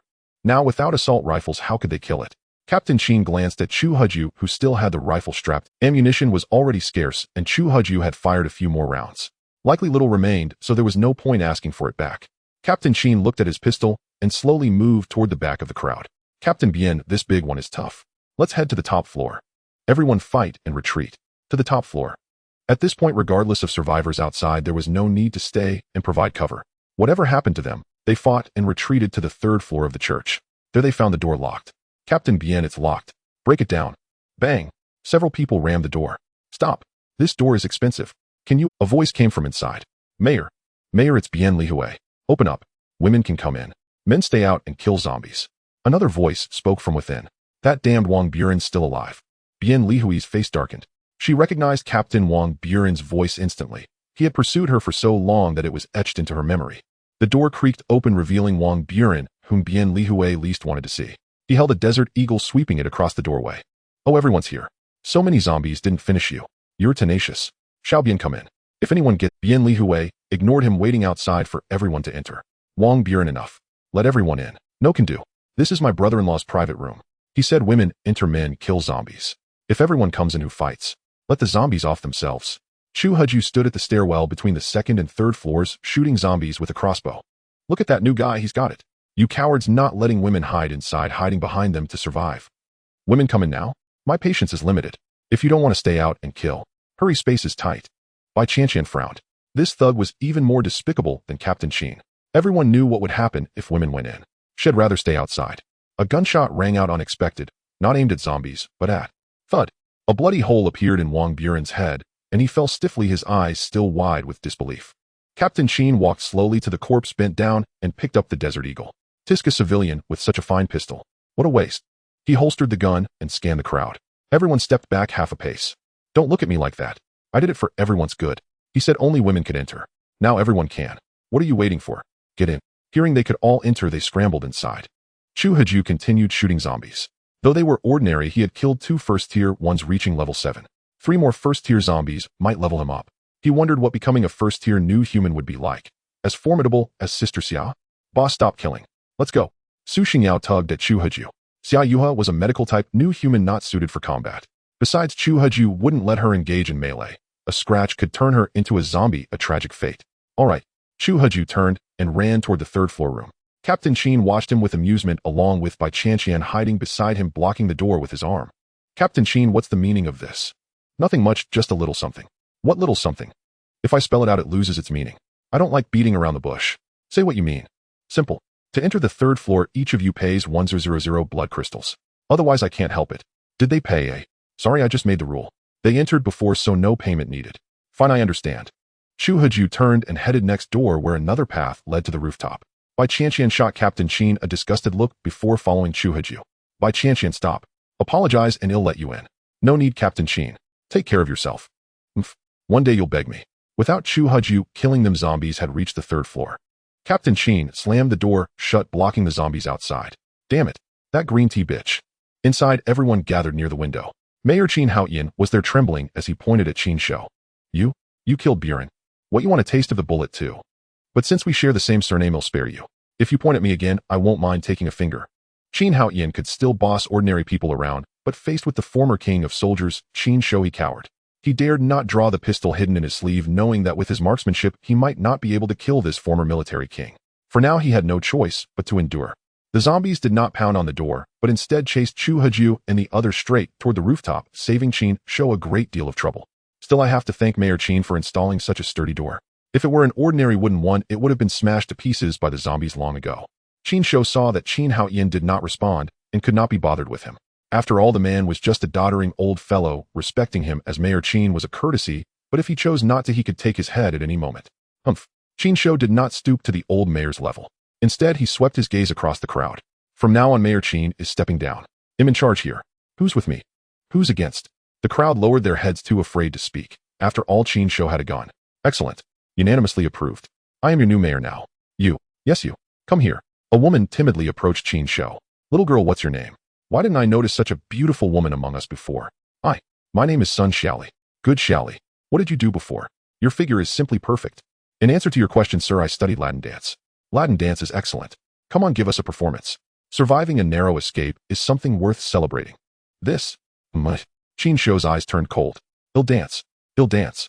Sun Xiaoli began to dance Latin timidly. Stop. Stop. Sir, is my dancing not good? That's not right. Do people wear so much when dancing Latin? Don't think you can fool me just because I've never seen Latin dance. Don't dancers only wear underwear with a few straps hanging off? Are you trying to trick me by dancing like this? Quick, take it off. Aunt. Qin Shou aimed his pistol directly at Sun Xiaoli. I'll take it off. I'll take it off. The crowd huddled in the corner, utterly afraid to look at Qin Shou. They would rather have fought the zombies outside. Yet no one dared to rise in rebellion, for it was none of their business. Some men even secretly lifted their heads to peek at Sun Xiaoli. Meanwhile, Bian Lihui bit her lip tightly. First Wang Buren died, and now Qin Shou had appeared, each one more brutal than the last. She began to seek an opportunity to escape, for staying here would surely lead to Qin Shou's cruel hands. Tisk tsk. This is what the apocalypse should be like. Everyone must obey me. The taste of power is truly delicious. Qin Shou pulled over a sofa, sat down, and watched Sun Xiaoli, now in her underwear, dance Latin. Chu Heju and the others had climbed from a rooftop window to the top of the church. But some zombies had also followed them onto the church roof. Fortunately, the passage was narrow. Chu Heju, Su Xingyao, Xia Yuha, and Bai Qianqian blocked the small opening. Chu Heju used his crossbow, Su Xingyao her giant hammer.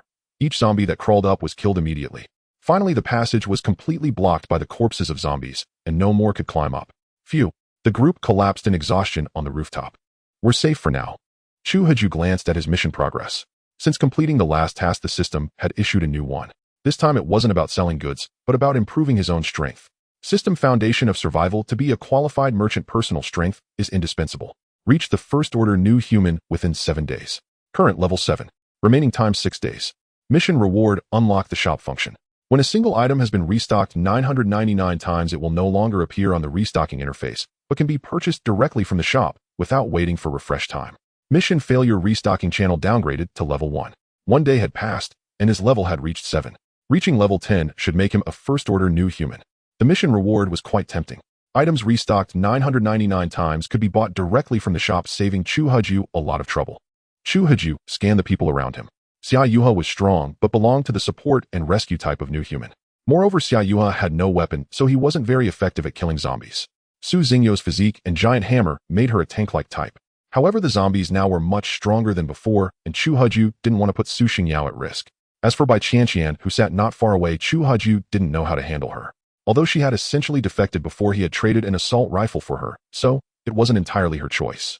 Now that Bai Qianqian hadn't left with Captain Qin, Chu Heju was at a loss. She sat like a little girl who had done something wrong, hugging her knees and staring blankly into the distance. Ever since seeing that side of Bai Qianqian, Chu Heju could no longer accept her in his team. Yet he couldn't bear to let her be eaten by zombies. This feeling was truly conflicting. Whooshed. Ah, boss, save me. Just as they were resting, Bai Qianqian suddenly screamed for help. Chu Heju looked up and saw a thick rope looped around her neck, dragging her away rapidly. Bai Qianqian. Chu Heju lunged forward, diving to grab her legs. Quick, old Su, cut the rope. I'm coming. Su Xingyao charged forward and swung her hammer at the rope around Bai Qianqian's neck. But the rope was like rubber, impossible to break. Old Su, use an axe. Boss, I don't have an axe. Damn it. Grab her legs, I'll do it. Su Xingyao seized Bai Qianqian's legs, and Chu Heju rushed forward, pulling out his dagger to slice at the rope. Boss, save me. Bai Qianqian's face had already turned purple from the pressure. Almost there. Chu Heju hacked at the rope with all his might, but it oozed a green liquid. The green liquid flowed through the cut onto Bai Qianqian's neck, sizzling as white smoke rose. Aunt. Bai Qianqian let out a blood-curdling scream. Holy crap, the rope is poisonous. Chu Heju saw the green liquid corrode the skin on Bai Qianqian's neck as she writhed in agony. Chu Heju did not give up cutting the rope. He quickened his pace. Suddenly, the rope that had been looped around Bai Qianqian's neck loosened and swiftly retracted into the distance, vanishing beyond the rooftop. Boss, save me. By now, Bai Qianqian's face had turned a livid purple and her neck was corroded with gaping holes. Chu Heju could even see her trachea and the pulsating blood vessels. Miss Bai, quickly, this is wound healing powder. Drink some. Though Chu Heju held some unfavorable impressions of Bai Qianqian, he could not bear to witness her die so miserably. Chu Heju swiftly uncapped the bottle and poured the powder into her mouth. Yet the wound healing powder simply leaked out from the holes in her neck, never reaching her stomach. Let me. Xia Yuha extended her hands and began to cast a spell over Bai Qianqian's neck. A green radiance enveloped Bai Qianqian's neck. This time Chu Heju did not stop Xia Yu's spellcasting, for if Bai Qianqian were not treated now, she would surely die. With a swoosh, Su Xingyao shoved Chu Heju aside. The rope grazed past his shoulder, but it struck Xia Yuha. Sister Xia.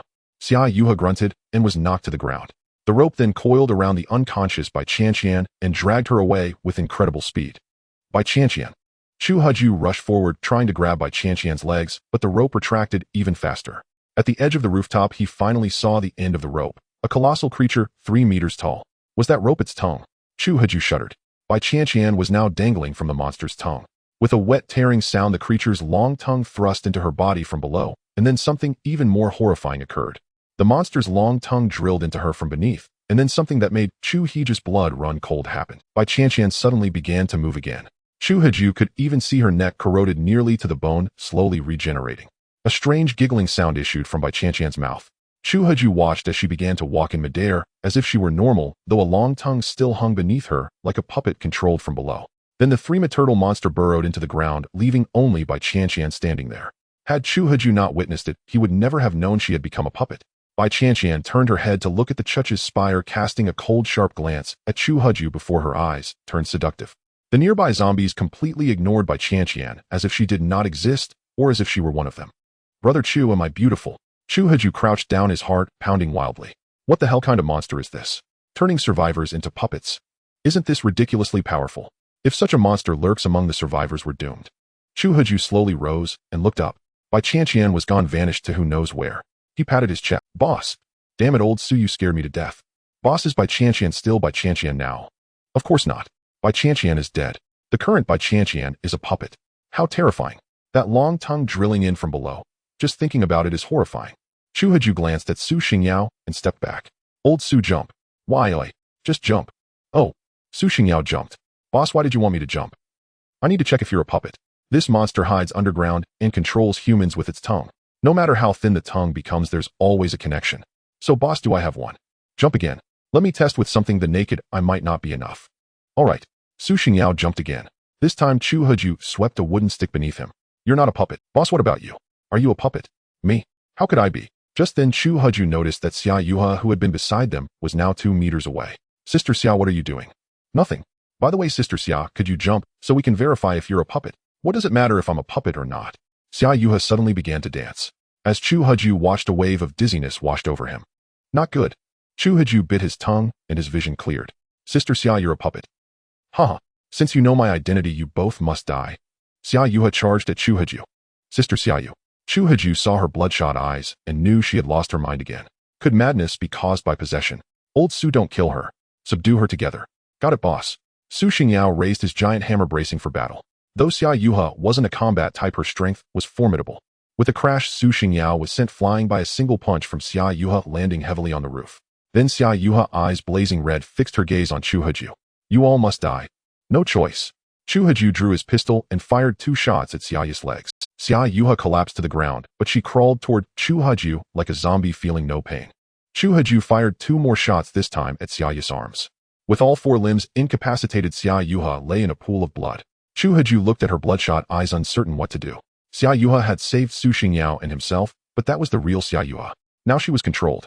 Chu Heju delivered a swift chop to her neck, knocking her unconscious. Su Xingyao limped over, blood trickling from the corner of his mouth. "Boss, what now?" Chu Heju shook his head. This was serious. "I don't know. Xia Yuha was a puppet after. The fairy-like Xia Yuha turned out to be a puppet." At this moment, Chu Heju stood there utterly bewildered, unable to believe it. After all, this very Xia Yuha had once saved him and Su Xingyao. If Xia Yuha was a puppet, then was everything she said true? Did that strongest new human Zhaoyang really exist? Most importantly, should he kill this Xia Yuha or not? At this moment, Chu Heju's pistol was only a few centimeters away from the unconscious Xia Yuha. Killing her would be as simple as pulling the trigger. But Chu Heju hesitated. That madwoman who inspired both fear and pity, sometimes frenzied, sometimes pitiful, was actually a puppet controlled by a monster. Chu Heju put away his pistol, wondering if he could first sever the puppet strings. "Old Su, pick Xia Yuha up. I want to cut her puppet control lines." "Yes, boss." Su Xingyao directly lifted the unconscious Xia Yuha while Chu Heju drew his dagger and slashed beneath her body. Moi. After slashing around for a while, Chu Heju found no trace of any threads. Could it be that Xia Yuha isn't a puppet? Chu Heju glanced at the unconscious Xia Yuha in Su Xingyao's arms, momentarily unsure of what to believe. If Xia Yuha wasn't a puppet, then how could he trust her earlier claims about being discovered? How could he explain her sudden drastic change in personality and her attack on him? "Old Su, there are no puppet control strings on her. Put her down." "Boss, is Xia Yuha a puppet or not? My mind is in a mess right now. I don't know if Xia Yuha is a puppet either. Maybe she is, maybe she isn't. Perhaps puppets aren't just controlled by strings. Boss, you've confused me. Is she or isn't she?" Xia Yuha has 2 forms, one normal, one frenzied. Judging from her frenzied state, something or some creature is controlling her body then. But this control isn't constant. Her original consciousness also takes over this body. "Boss, you mean?" "Exactly. I suspect the monster controlling Xia Yuha is likely inside her body.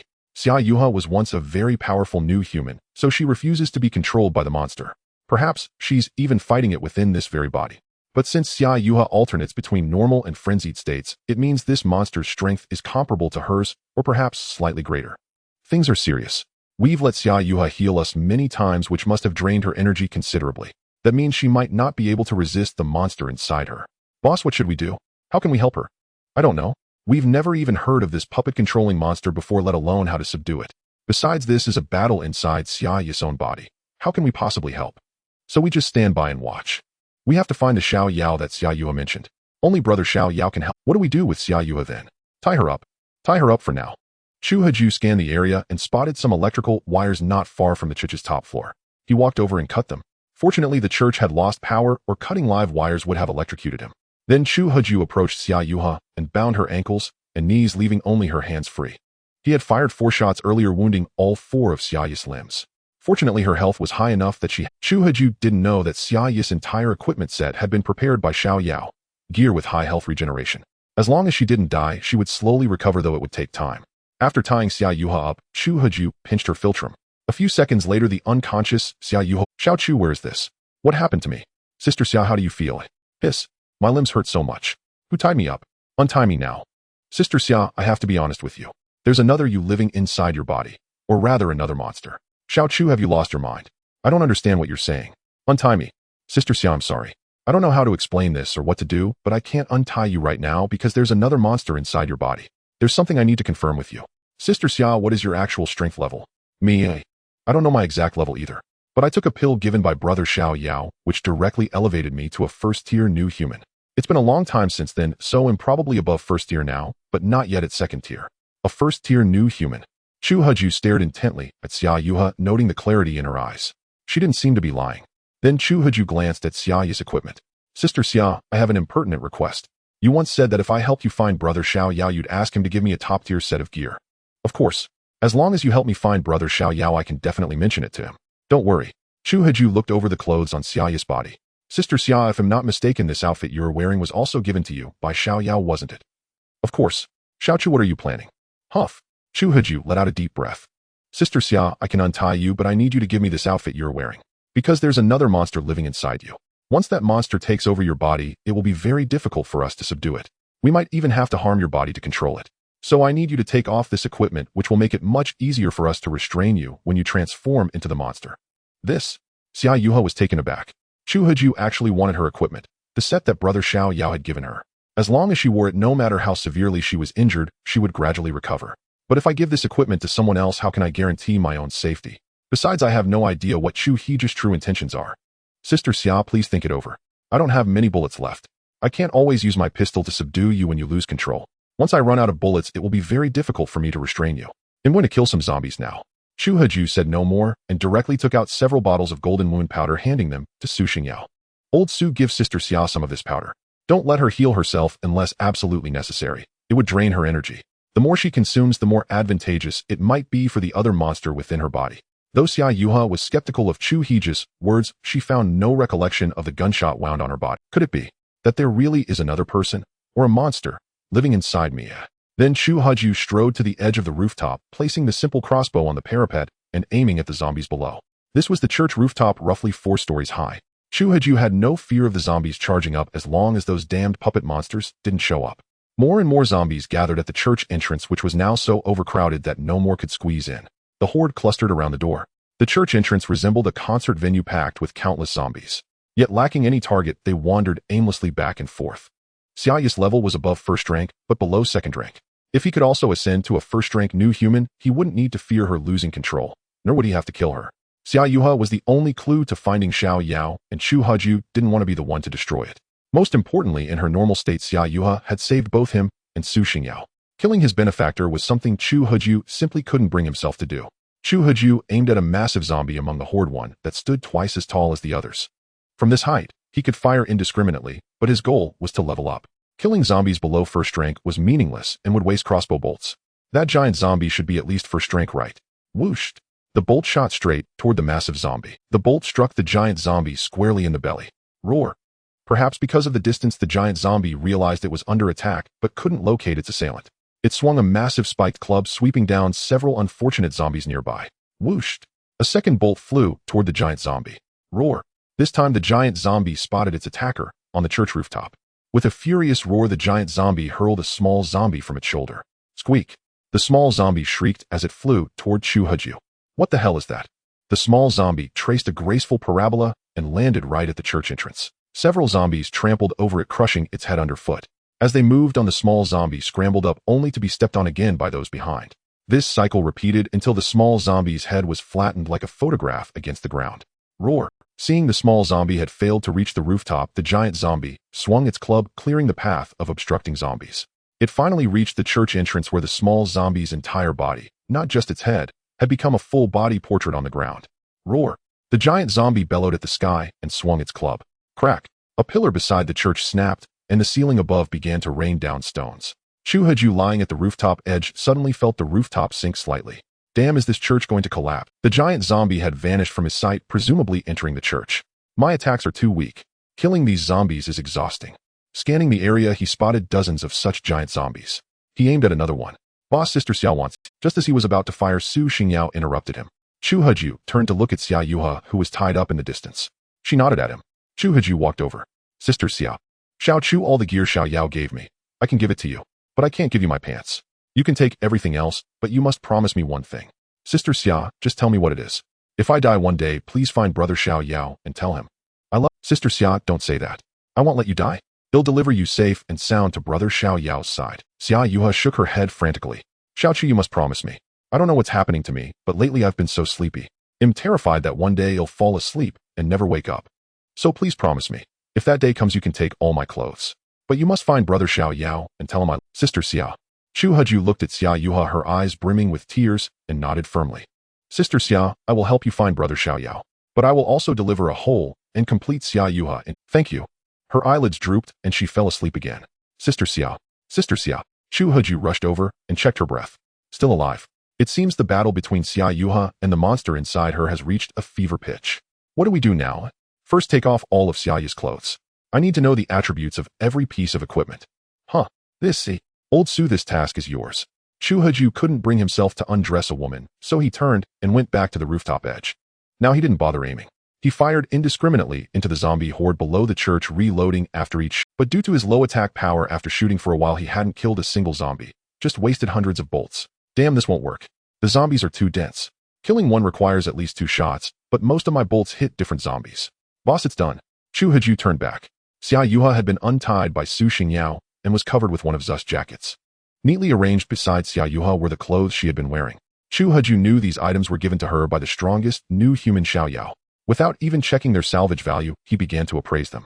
All of Xia Yu's equipment was laid out beside him, and Chu Huju began to appraise them one by one.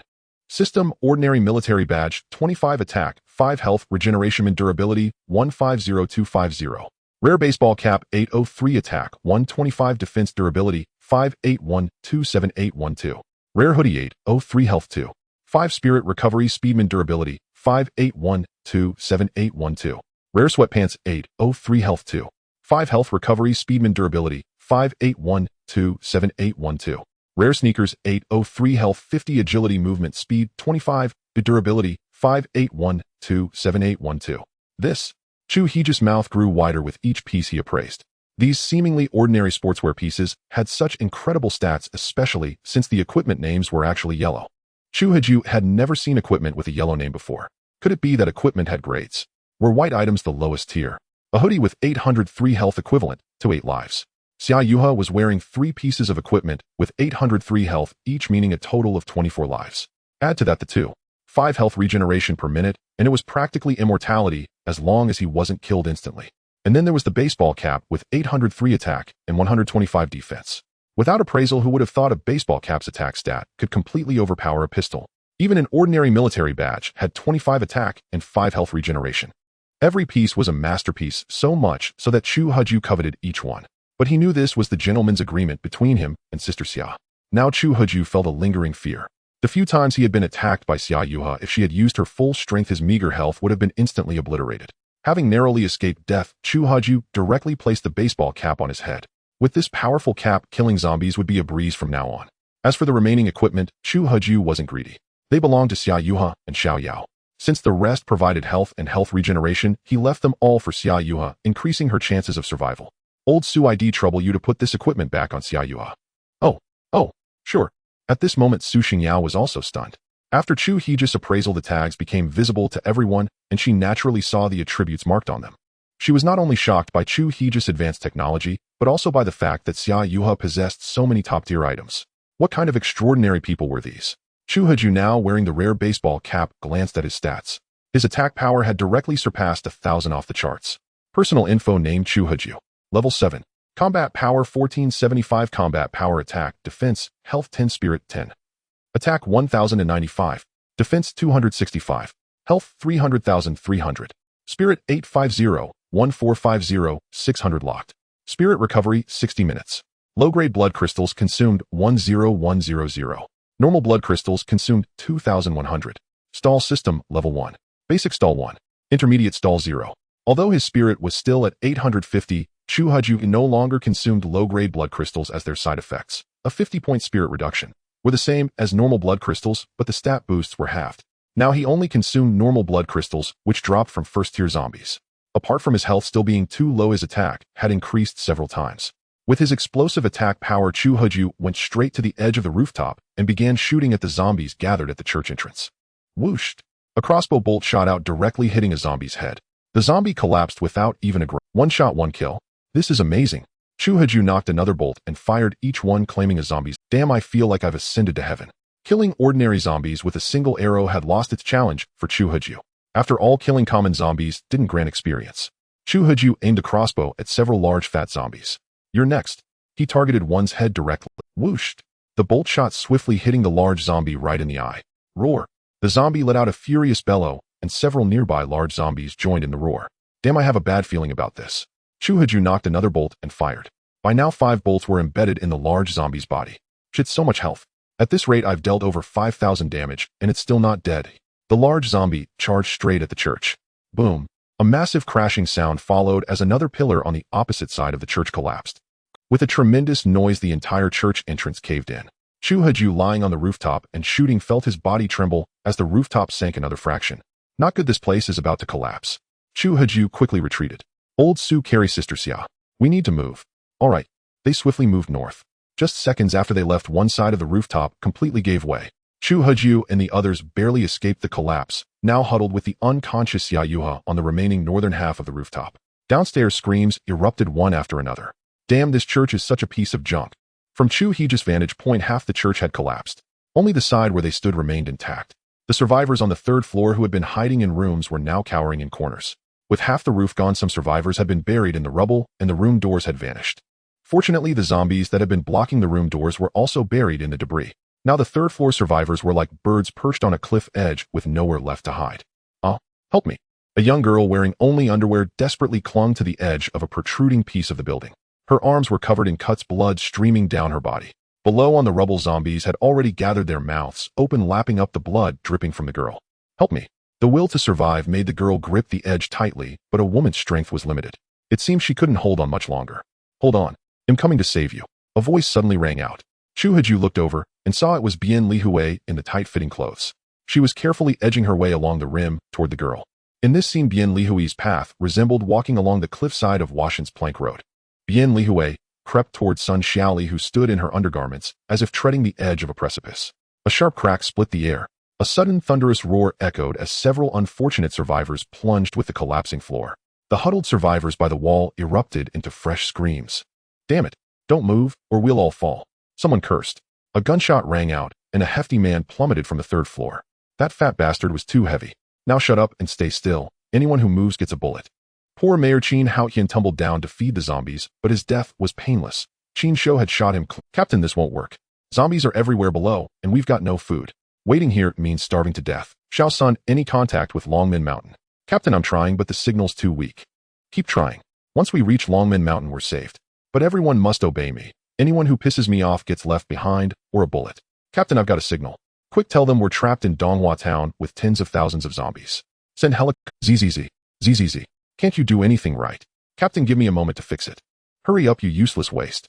I told you to practice and learn, but you never listen. When we get back to Longmen Mountain, I'll deal with you properly. Captain, I'll fix it now. Help me. Sun Xiaoli, clinging to the protruding edge, was drenched in sweat and barely holding on. Don't talk, don't move. Save your strength. I'm coming.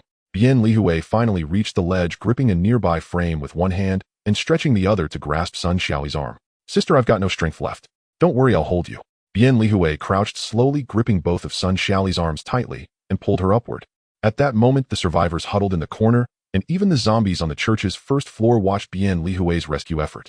Slowly, Sun Xiaoli was hoisted up, and the two women stood precariously on the ledge. Thank you, sister. You're welcome. Hold on to me.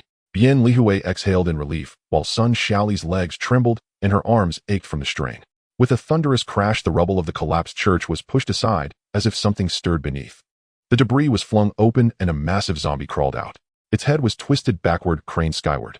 It rose from the ruins and let out a furious roar. A crossbow bolt whistled through the air, striking the fat zombie's belly. System killed a Tier 2 zombie. Level 2. Current level 9. Yes, that was a Tier 2 zombie. Chu Haju pumped his fist. Killing a Tier 2 zombie granted 2 whole levels, a massive gain. That fat zombie must have been left with only a sliver of health from the collapsing church, or else it wouldn't have fallen to a single bolt from Chu Haju. The massive zombie had barely emerged from the rubble when it toppled forward, impaling its belly on a sharp protrusion jutting from the ground. A deafening explosion followed. The fat zombie's abdomen burst, spraying green fluid everywhere. The walls were drenched, and a few unlucky survivors in the corner were splattered with the viscous liquid. I'm done for. Save me. I can't see. The survivor, coated in green fluid, frantically wiped at himself. A gunshot rang out. Qin Shou executed the screaming survivor with a single shot, then kicked his body off. Anyone else who yells gets a bullet. It's just green slime. Won't kill you. Shut up. The other splattered survivors realized the green fluid wasn't corrosive, just sticky and disgusting. A roar erupted. Then came the horror. The zombie horde outside the church ruins charged as if possessed. If before they had shuffled, now they sprinted, a 100-meter dash. The survivors had never seen such frenzy. What the hell? Have they gone mad? Qin Shou retreated toward the wall, terrified. The last patch of floor. Chu Haju frowned at the rampaging zombies. Non-corrosive green fluid. Then what's its purpose? He noticed the frenzied zombies rushing to the corpse of the survivor Qin Shou had killed, which lay on the rubble. Packed layers deep, they all fought over the body coated in green fluid. Could it be a bait fluid? Chu Haju kept watching the zombies crowded around the corpse. No, it's more than that. Several zombies that had eaten the fluid-soaked flesh began to glow green. After a few seconds, they threw back their heads and roared. They seemed stronger. Does eating humans drenched in green fluid accelerate their evolution? Chu Haju aimed at the zombies still gnawing on the remains. A bolt flew, but this time no instant kill. They've definitely grown stronger. He knocked another bolt and fired. It took 5 shots to fell a single zombie. System killed a Tier 1 zombie. Level 1. Current level 10. A Tier 1. Eating that fluid-soaked corpse evolved it into a Tier 1. Huh. It's actually a first-tier zombie. Advancing this easily. But I've reached level 10, so why am I not a first-tier new human? Chu Haju glanced at his personal information, still level 10. Damn, I haven't advanced even at level 10. Though he hadn't advanced to a first-tier new human, Chu Haju wasn't about to give up such a golden opportunity. A cluster of first-tier zombies gathered for him to slay. Such chances were rare. Chu Haju knocked another arrow and fired. After killing 5 more first-tier zombies, his level reached 15. System Awakening Quest: kill 100 first-tier zombies to successfully advance to first tier. What the hell? I need to reach level 15 to advance. And there's an advancement quest. Crossbow bolts kept raining down from the rooftop, reigniting hope in the dozens of survivors huddled on the only remaining patch of the 3rd floor that hadn't collapsed. Chu Haju. Qin Shou, hiding behind the crowd, also noticed the commotion. He followed the trajectory of the bolts and saw a figure at the broken rooftop edge firing crossbow bolts at the zombie horde below, none other than Chu Haju. Where the hell did Chu Haju get so many crossbow bolts? Could it be there's a whole arsenal of crossbows up there? Damn it, Qin Haoyan had such good stuff and never told anyone. All the good stuff goes to Chu Haju. Captain, we've contacted the military. Quick, ask them to send helicopters. The military has dispatched helicopters to our location. How long until they arrive? Half an hour. Could everyone hold on for another half hour? In 30 minutes, the Longmen Mountain military will send helicopters to save us. That's great. The crowd cheered in excitement. Qin Shou didn't stop them this time. Instead, he glared hatefully at Chu Haju, who was still firing bolts from the rooftop. Humph, when the Longmen Mountain rescue arrives, there's no way that Chu Haju is getting on the helicopter. Qin Shou retreated to the back of the crowd. 8 more hours and victory would be his. Meanwhile, Chu Haju paid little attention to all that. The Awakening quest required killing 100 first-tier zombies. While taking down a first-tier zombie wasn't too hard, the real problem was that there simply weren't that many around. The zombies feasting on the corpses nearby were all slain by Chu Haju's arrows. When the last first-tier zombie fell, the quest progress showed only 26 kills, 74 more to go. This mission is tough. Chu Haju had lost all interest in killing ordinary zombies. It was a waste of bolts and didn't boost his level. As for the blood crystals in their heads, there was no way to go down and dig them out. Chu Haju turned his gaze to the distant ruins where dozens of large bloated zombies roamed aimlessly among them. But luring those fat zombies over felt like inviting trouble. A scream rang out. Chu Haju quickly looked toward the sound and saw Bian Lihui diagonally across from him fall through the floor. Fortunately, she was quick-witted enough to grab a protruding steel rebar. But one of the exposed rebars had pierced her body. Blood gushed out like water from a burst pipe. Roar! The scent of blood excited the zombies. While not as enticing as green fluid, human blood still stirred the mindless wanderers. The distant zombie horde grew agitated and began climbing the ruins once more. Damn, I wanted the zombies to come, but not like this. Chu Haju then noticed that on the narrow ledge barely holding two people, the section where Bian Lihui had stood had collapsed, causing her to fall. He expected Sun Xiali to reach out and help her, but to his utter disbelief, Sun Xiali was instead gripping a coat hook on the wall for dear life. What an ungrateful bitch. Bian Lihui just saved her. Roar! A fat-bellied zombie charged across the ruins. However, since Bian Lihui was dangling 3 stories up, it couldn't reach her. The fat zombie hurled the smaller zombie on its back. The little zombie landed on a broken section of the second floor less than a meter away from Bian Lihui. The small zombie hopped trying to grab Bian Lihui, but it was just an inch short. Swoosh! Chu Haju shot the small zombie cleanly. It fell to the ground dead on the spot. Dealing with such low-level zombies no longer required a second arrow. Roar! Enraged by the death of its companion, the fat zombie pulled a massive black iron ball from its back, as large as a car tire, attached to a thick iron chain. The fat zombie swung the iron ball with a whoosh, sending it flying straight toward Bian Lihui, who was hanging from the 3rd floor. Watch out! Chu Haju aimed at the fat zombie's leg and fired a bolt. Bang! The bolt struck the zombie's leg, causing it to stagger. The iron ball crashed into the wall beside it. Crack! The wall was smashed open by the iron ball. The impact loosened the coat hook Sun Xiali was clutching, and with her overexertion, she fell, still gripping the hook. Help! Rip! Sun Xiali was now dangling in midair, but the hand reaching out to save her belonged to Bian Lihui, whose body was still impaled by the rebar. Step onto the ledge next to you, quick. Oh. Using Bian Lihui's strength, Sun Xiali swung to the side and landed on a remaining piece of the 2nd floor. This stupid woman still saving others at a time like this. What a damn saint. Chu Haju muttered under his breath before knocking another arrow. The fat zombie was tall enough to reach the 2nd floor, so Sun Xiali wasn't safe. But Bian Lihui's condition was worsening. She would bleed out if this continued. Damn it. Chu Haju fired relentlessly at the fat zombie, trying to draw its aggro. But even with its belly full of bolts, it still wouldn't die. Even with 200 HP, it should be dead by now. After all, each of Chu Haju's arrows dealt over 100 damage. Had already fired more than 20 bolts, and it was still standing. Refusing to believe it, Chu Haju kept firing until the fat zombie looked like a pincushion. Roar! Perhaps provoked by Chu Haju's attack, the massive obese zombie released Sun Xiali and Bian Lihui, charging toward Chu Haju. The iron ball was swung directly, its immense size hurtling through the air toward Chu Haju. However, Chu Haju was on the rooftop equivalent to the 4th floor, and the obese zombie's iron ball could not reach such a height. It crashed instead toward the survivors hiding in the corner of the 3rd floor.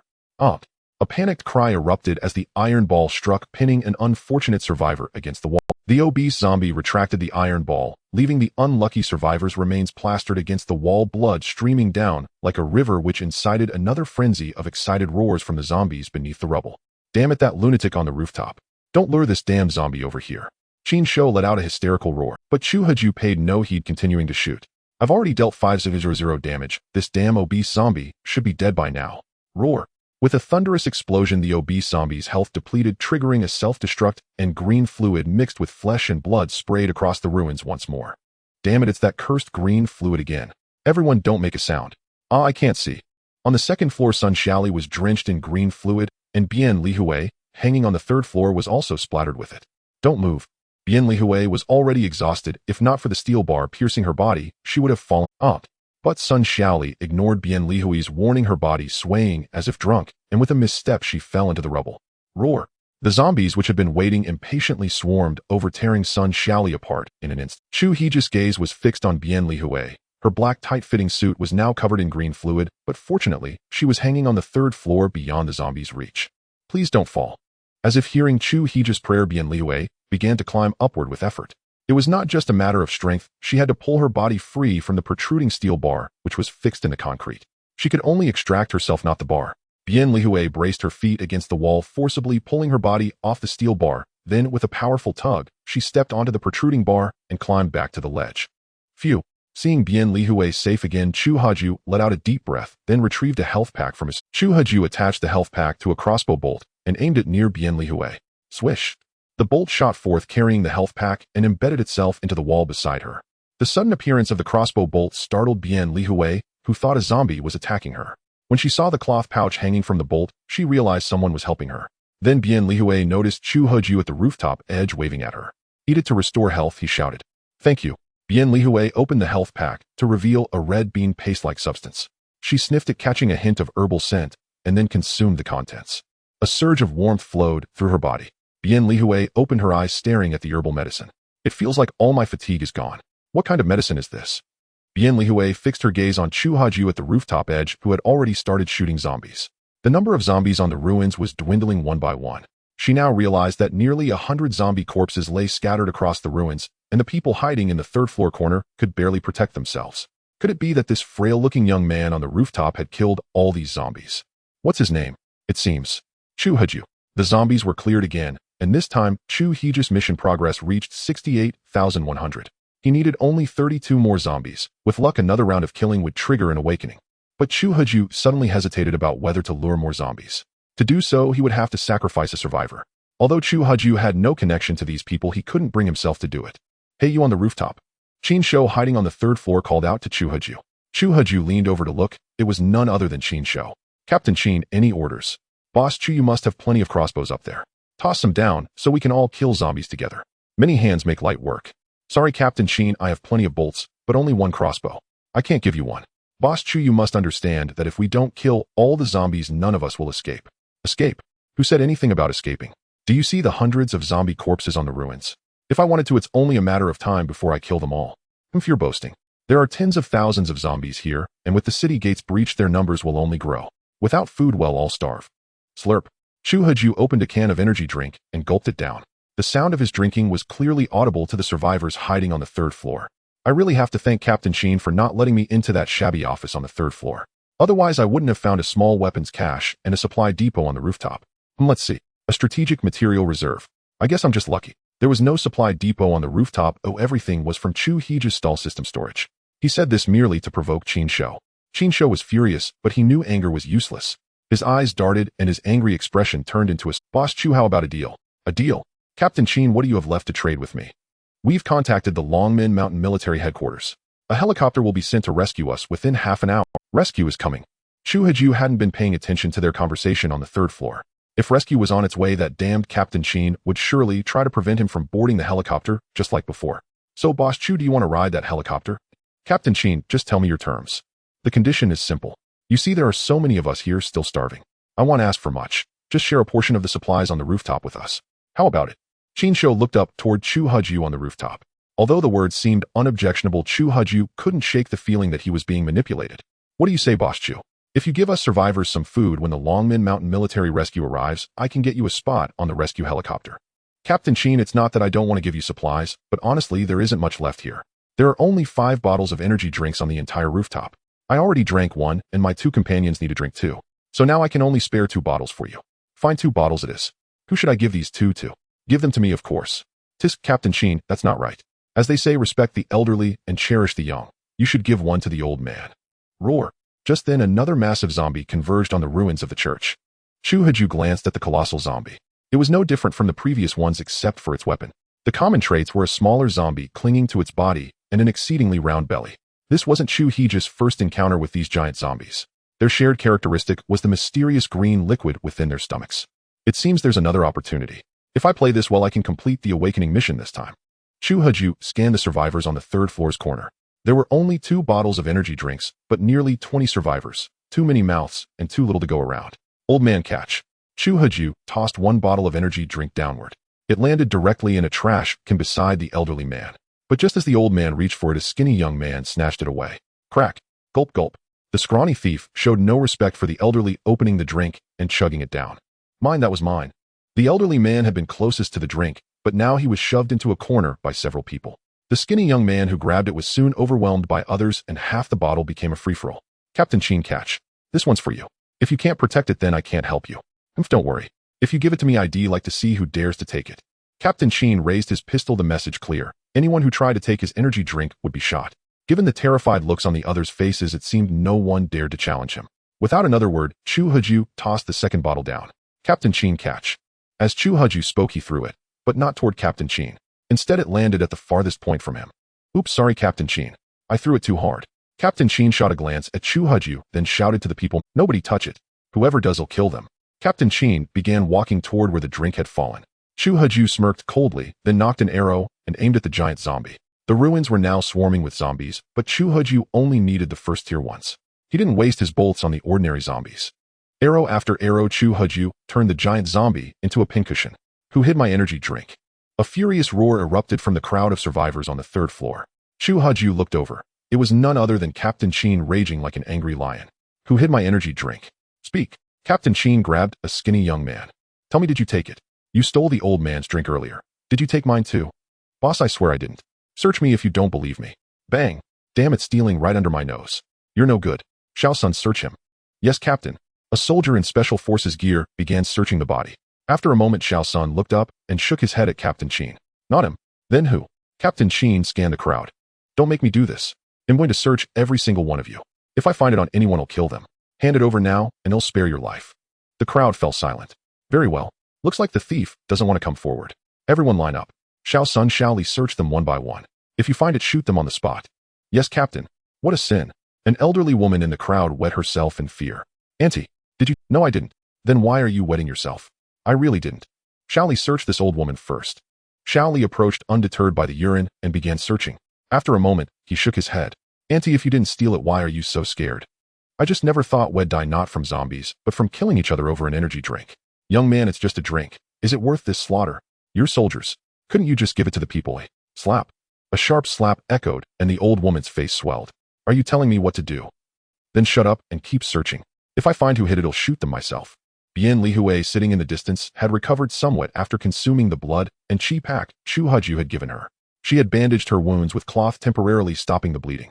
She watched the conflict among the survivors. Qin Shou's character was abysmal, killing an innocent person over a single energy drink. Suddenly, Bian Lihui noticed something on the collapsed second floor below them, a red packaged drink lying conspicuously on the rubble. Is that the energy drink? Though uncertain, it looked unmistakably like one. Tell me, did you take the drink? Qin Shou continued interrogating the survivors harshly. It wasn't me. Not me. Captain Qin. Bian Lihui couldn't bear it anymore. The energy drink had clearly fallen onto the second floor ruins. Yet for a single bottle, Captain Qin was tormenting the remaining survivors. Captain Qin turned to look, and it was Bian Lihui calling him from a distance. Bian Lihui had a doll-like face and a devilish figure, but more importantly, she was a retired Special Forces operative with formidable strength. Captain Bian, what's the matter? Go to hell. Captain Qin took a step forward. No one expected that a bespectacled man in a plaid shirt behind him would give Captain Qin a sudden push. Poor Captain Qin was pushed down by the bespectacled man. However, being a former Special Forces soldier, he tried to grab the floor as he fell, but failed. Fortunately, he didn't land on the rubble, but on the second floor. As he landed, his foot twisted, spraining his ankle. Damn it! Which idiot pushed me? Captain Qin roared angrily at the survivors on the third floor. But the survivors on the third floor remained silent. Captain Qin's teammates Xiao-sun and Xiao-li had no idea. Xiao-sun, Xiao-li, kill the one who pushed me. Everyone grabbed them. There are only two of them. Someone shouted, and the remaining survivors attacked in mass. Two people were no match for over a dozen. Xiao-sun and Xiao-li were pinned down, their guns snatched, and even their clothes stripped off. Captain Bian, look what you've done. Captain Qin, I just wanted to tell you the energy drink isn't on the third floor. It's right beside you. Beside me. Captain Qin looked down and saw the energy drink on the second floor. Limping over, he bent down. Thud. Suddenly, something unknown landed directly on Captain Qin's neck. Squeak. Squeak. Captain Qin reached for his head, but a small zombie had grabbed him. It bit his scalp, tearing off a patch of hair along with some skin. Squeak. The small zombie reached out its tiny hands and stabbed at Captain Qin's eyes. With an agonizing scream, Captain Qin felt a piercing pain in both eyes, and his vision turned red. Bang. Bang. Captain Qin fired at the small zombie clinging to his head. After a few shots, the small zombie was killed. Roar. Seeing the small zombie killed, the large fat zombie charged furiously at Captain Qin. Stay back. Blinded, Captain Qin started firing wildly, bullets flying in all directions. Bang. Bang. Bang. Whoosh. Chu Haju couldn't miss this golden opportunity. This fat zombie was a second tier 1 worth 2 points per kill. He couldn't let anyone steal it. Captain Qin's random shots only hit the fat zombie a few times. Chu Haju finished it off with several bolts from his crossbow. Bang! With a loud explosion, the fat zombie burst again, scattering bloody flesh and green liquid across the ruins. Stay back! Stay back! Captain Sheen felt his body drenched in the slime, which was a zombie. He fired while retreating until his back hit a wall. Click! Click! His pistol ran out of ammo. He threw it aside, pulled a knife from his leg, and swung it wildly in front of him. Meanwhile, Bian Lihue, crouching on a nearby protrusion, clutched her leg and gritted her teeth in pain. One of Qin Shou's stray bullets had hit Bian Lihui's calf, and the fat zombie's explosion had splattered her with green goo. Her situation was dire. No one noticed a zombie in a black hood at the edge of the ruins. It lay in a corner, scanning the survivor group, glancing at Chu Haju on the rooftop and Bian Lihue alone in the distance. Ultimately, it chose Qin Shou, who was blind, on the second floor. The hooded zombie crouched like a frog, leaped, used the wall for momentum, and landed on the second floor. Who? Don't come near. Qin Shou heard the sound on the second floor, but couldn't see who was approaching. He tilted his ear, tracking the footsteps drawing closer. Who? Human or zombie? From her angle, only Bian Lihue could see the hooded zombie creeping toward Qin Shou. This time she didn't call out. Her previous warnings had led to Qin Shou falling from the third floor and being bitten by a zombie. She feared what might happen if she warned him again. Watching the hooded zombie close in on Qin Shou, Bian Lihue couldn't hold back. Captain Qin, a zombie is approaching you. What? A zombie? Qin Shou began frantically swinging his knife to keep the zombie at bay. The hooded zombie, seeing the wild knife swings, found no opening. It turned and looked at Bian Lihue, standing on the third floor. The hooded zombie abandoned Qin Shou and targeted Bian Lihue instead. It leaped onto a protrusion at the edge of the third floor, just 3 or 4 meters from her.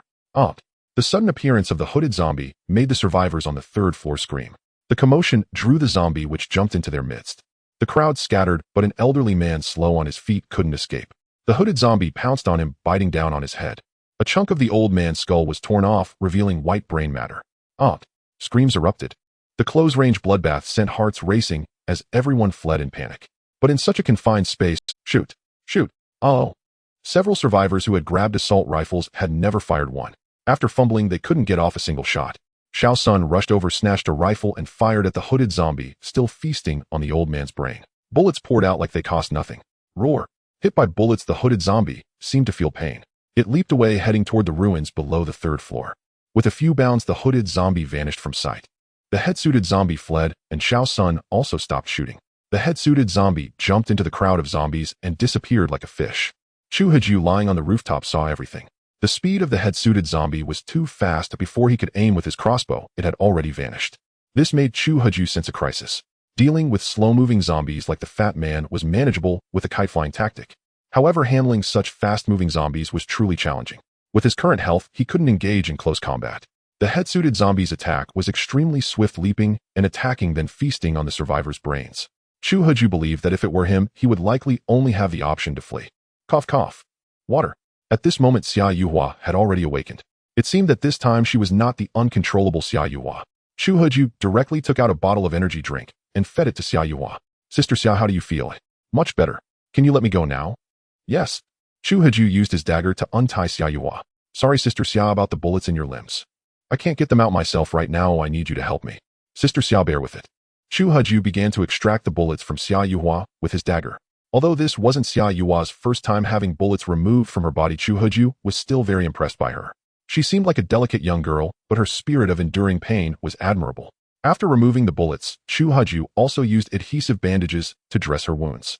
With the equipment on Xia Yuhua, he believed her recovery wouldn't take long, so Chu Haju refrained from wasting healing potions. All right, Sister Xia. Thank you, Xiao Chu. Sister Xia, please don't say that. If we speak frankly, the gunshot wound was caused by me. What I mean is thank you for not killing me. Sister Xia, even though there is another monster inside your body, I believe that as long as we find Brother Xiao Yao, this shouldn't be a problem. Moreover, you once saved me, and Su Xingyao. Xiao Chu, after the apocalypse, everyone is for themselves. Thank you for being willing to help me. Xia Yuhua tried to stand up. Although it still hurt a bit due to the equipment left by Xiao Yao, her recovery speed was far greater than that of others. Xia Yuhua looked towards the distant seaside. This was the highest point in Donghua town, and from here the sea was visible in its entirety. Brother Xiao Yao, wait for me. Roar. A series of zombie roars echoed from the ruins. Chu Haju ran to the edge of the rooftop and saw a group of zombies glowing green emerge from the ruins. It was obvious that they had evolved after consuming the corpses of survivors tainted with green liquid. Chu Haju raised his crossbow again, starting a new round of hunting. About a quarter of an hour later, System Awakening task completed, successfully evolved to a first-tier new human. System survival principle: to be a qualified merchant, one's own strength is indispensable. Achieving first-tier new human within 7 days has been accomplished. Task reward: open the mall function. Once the purchase limit of 999 for a single item is reached, it will no longer appear on the purchasing interface, but will be directly available for purchase in the mall without needing to wait for the goods to refresh. System newcomer: in the business world, every small vendor at a stall has a dream of wealth that could rival a nation. Accumulate sales of 100 million copper coins worth of goods and gather 100 customers with a task deadline of 7 days. Task reward: a high-level stall. Task failure: randomly delete one stall. Before he could even enjoy the excitement of evolving into a first-tier new human, Chu Haju was interrupted by a series of system notifications. Looking at the newcomer in the business world task, Chu Haju spat out a mouthful of old blood. 100 million copper coins, 100 people. So on average, each person has to purchase 1 million worth of goods from him. He currently only has 12 million in assets, yet he needs to sell goods worth 100 million copper coins. The problem is, even if he has the goods, there must be people who can afford them, right? Hoo. At this moment, the sound of helicopter rotors came, and Chu Haju looked up to see 2 helicopters rapidly approaching in the northern sky. It seems that the rescue from the Longmin Mountain military headquarters has arrived. Roar. A zombie's roar echoed, causing Chu Haju to shiver. Are powerful zombies coming again? Chu Haju peered over the rooftop and saw only ordinary zombies in the ruins with no powerful zombies in sight. The recent big fat zombie was also at a considerable distance. Meanwhile, on the opposite side, Bian Lihue tightly covered her mouth, for only from her angle could she see that the Qin Shou on the second floor had become a grotesque sight. One of his arms had swollen to the thickness of a barrel, and his head had been bitten off halfway by a small zombie, now growing a massive flesh lump. Roar. Qin Shou let out another roar. Previously, he had been blinded by small zombies and couldn't see his. Qin Shou charged out directly, losing his footing and falling onto the ruins. At the same time, Chu Haju on the rooftop also noticed something unusual. A bizarre zombie had appeared in the ruins, but he had no idea it was Qin Shou's mutation. Roar. Qin Shou roared angrily, and then the flesh lump on his body began to grow rapidly until it became indistinguishable from the fat zombie. The previous fat zombie appeared as a corpulent creature, but this mutated zombie was entirely muscular. Chu Haju was in shock. Wasn't this just the big muscular zombie? This was the first time he had witnessed the mutation process of a big muscular zombie. Roar. The big muscular zombie finished its mutation and roared to the heavens, then turned its body towards the survivors on the 3rd floor. Oh my God! At this moment, everyone screamed. They had been holding their breath, fearing the big muscular zombie would discover them. However, this big muscular zombie was now clearly looking at them, having obviously detected their presence. Don't make a sound. It's blind. The bespectacled man noted that the big muscular zombie's head was entirely covered in flesh lumps with no place for eyes, indicating that it might indeed be a blind zombie. Upon hearing that the zombie was blind, everyone held their breath again. However, the current big muscular zombie seemed truly unable to see. It began to search around aimlessly, its massive arms sweeping through the vicinity, eventually lifting a broken column. The enormous column swept through the surroundings like a golden hoop, clearing away all the nearby zombies. Whoosh, whoosh. The rescue helicopter arrived, its powerful downdraft blasting downward. The first to be caught in the gale was Chu Haju, who was nearly swept away by the fierce wind. Apart from the roars of the zombies, the sound of the helicopter was the only noise. On board, a pilot shouted into, "Calling Wolf Fong Squad 5, calling Wolf Fong Squad 5. ZZZ. ZZZ." The Chuch's communication equipment emitted only static. Roar. Though the massive zombie was blind, it heard the helicopter's noise and began swinging a stone pillar, wildly striking out indiscriminately. Rat-a-tat. The machine gun on the helicopter turned into a tongue of flame, targeting the colossal zombie rampaging amid the ruins. Chu Haju watched the fiery barrage hitting the giant zombie below and joined in by shooting crossbow bolts at it. Earlier, he had feared revealing his position, but now the deafening drone of the helicopter masked his attacks, leaving him free from worry. Rat-a-tat. A second helicopter arrived, joining the assault on the massive zombie. Roar. Had Chu Haju known that this giant zombie was none other than the former Captain Qin Shou, he would have clapped in approval. The very rescue Captain Qin had summoned was now being used to destroy him. The giant was riddled with bullets like a honeycomb, yet it could not strike anyone. The only casualties were the unlucky zombies nearby, knocked aside by its flailing. Roar. The colossal zombie hurled a stone pillar at the source of the gunfire, as if throwing a javelin. Ascend at full speed. Too late. Thud. The massive pillar pierced through the helicopter, sending an unlucky special forces. Warning. Warning. Boom. With a deafening crash, the helicopter was brought down by the giant zombie's stone. Boom. A tremendous explosion rocked the area as the helicopter burst into flames. A wave of searing heat swept over Chu Haju, forcing him to lie flat on the rooftop edge. When the blast subsided, Chu Haju looked up to see a crater in the church ruins. The wrecked helicopter was now a burning shell with several figures engulfed in flames crawling out from within. Others remained trapped inside, perishing in the inferno. Captain Bien. Only then did Chu Huju notice that Captain Bien, who had been closest to the explosion, was lying on the rooftop, not far from him. Chu Huju rushed over and found Captain Bien drenched in blood, seemingly beyond saving. He knelt down and checked her breathing. Still alive. Chu Huju quickly took out several bottles of wound-healing ointment and forced them down Bien Li. The mutated giant zombie Qin Shou was killed in the explosion. The blast also collapsed part of the third floor, reducing the survivors there to just 6. Including Chu Huju and his 2 companions on the rooftop, fewer than 10 survivors remained in all of Donghua Town. It was still uncertain whether Bien Li Hui would survive. Whoosh, whoosh. The helicopter hovered above the church, dropping 2 ropes. 2 fully armed Special Forces soldiers descended swiftly via rappel. Quick, get on the helicopter. Boss, time to board. Old Su called out to Chu Huju in the distance. They'll go later. You 2 go first. One Special Forces soldier secured Xia Yuha in a harness and signaled to those above. The rope was pulled up, and once Xia Yuha was unhooked, it was lowered again. The soldier approached Chu Huju. Comrade, get on the helicopter now. The dead cannot be brought back. It's not safe here. There's more than one of those giant zombies. We need to hurry. Special Forces comrade, please take my friend. She's not dead yet. Still alive. Yes, check her. She's still breathing. All right, leave it to me. The soldier secured the gravely injured Bien Li Hui in the harness, and she was hoisted. After several rounds of rescue, Chu Huju and his group were all aboard the helicopter. Special Forces comrades, save us. From the start, the 6 survivors on the 3rd floor had been shouting incessantly. Everyone stay calm. One by one, you'll all be saved. The 3rd floor was lower than the rooftop, and the rescue continued. However, the once dormant zombie horde in the distance began to stir again. The helicopter's immense noise acted like a loudspeaker, constantly drawing the horde closer. No one noticed that beside the exploded helicopter amid the church ruins, the remains of the slain giant zombie began to slowly reassemble. It not only reformed its own flesh, but also merged the bodies of other zombies and survivors killed earlier. At first, no one paid attention, but when the giant zombie had reconstructed to its previous size, the pilot finally took. Calling Captain. Cease rescue operations. A powerful zombie has appeared. Evacuate immediately. Evacuate immediately. The pilot repeated the warning over and over. The survivors on the 3rd floor had already spotted the enormous mutated zombie on the ruins. Judging by its size alone, it was at least 10 times stronger than before. Fortunately, the zombie was still in the process of reassembling and had yet to attack anyone. The rescue barely reached its end, but the zombie's reconstruction was also nearing completion. Roar! With an earth-shaking roar, visible ripples burst from the giant zombie's mouth, causing the soldiers and survivors hanging from the rappel ropes to swing violently. No time. Evacuate now.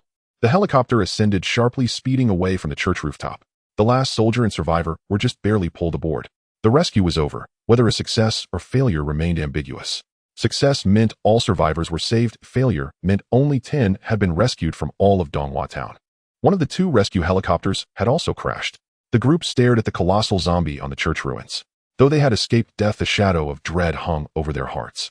The zombie stood at least a dozen meters tall, its massive body a grotesque amalgamation of various corpses. In its enormous hands, it wielded 2 helicopter rotor blades like twin swords. It had even incorporated the crashed helicopter into its form. Not only had the zombie survived, but it had grown even stronger. Now only artillery shells could hope to destroy it. Fortunately, the destination this time was the Longmen Mountain military headquarters. Surely, it would be safe there. Aside from the roar of the helicopter, everyone remained silent, lacking even the mood to converse. After all, only 10 people remained from the entire Donghua Town, a narrow escape from death. This should be the last rescue mission. Amidst the heavy silence, someone suddenly spoke. The others turned to look. It was the Special Forces soldier who had been participating in the rescues. This is the last helicopter from Longmen Mountain military headquarters. If it weren't for the distress call from Captain Qin of Wolf Fong Squad 5, they wouldn't have dispatched it. But now I don't see Captain Qin, he's probably already fallen. Captain Qin fell to the 2nd floor. At that moment, Xiao Sun, Captain Qin's teammate, told the Special Forces soldier, who judging by the address was also a captain. Oh, the 2nd floor. Actually, that giant zombie was Captain Qin's transformation. I saw it with my own eyes. What? Everyone was stunned. How could a perfectly normal person turn into a giant zombie? At the time, a small zombie thrown by the fat zombie bit Captain Qin, and then he mutated into a giant zombie. Bien Li Hui, who had just woken up, leaned in and whispered. The giant zombie was Captain Qin. Chu Huju found it hard to believe. Although it was his first time witnessing the mutation of a giant zombie, he didn't know the cause of the transformation. It required being bitten by a small zombie from the fat zombie. Yes, I was right across from it. Captain Qin fell to the 2nd floor, was bitten by a small zombie, and later transformed into a giant zombie. I saw it all firsthand. Old Qin. Captain Lu clenched his fists. Qin Shou was the captain of Squad 5, while he was the captain of Squad 6. Qin Shou had always been the benchmark he aspired to surpass. But with the apocalypse's arrival, 2 new humans had emerged in the base. Old Qin had fallen from the top soldier to 3rd place, while he had slipped from 2nd to 4th. Now that Captain Qin had fallen, he had become the de facto 3rd. Yet this promotion brought no excitement to Captain Lu. Only a somber grief like the fox mourning the hare's death. Captain Lu, may I ask how many survivors are left in Longmen Mountain? Chu Haju was most concerned about the number of survivors. After all, his main occupation was a merchant. Without customers, he couldn't complete his tasks.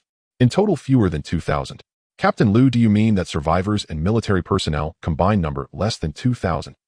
Yes, military and survivors together are under 2,000. How can it be so few? The Longmen Mountain military headquarters was practically the last bastion of Zhaoyang City. It should have held tens of thousands, not fewer than 2,000.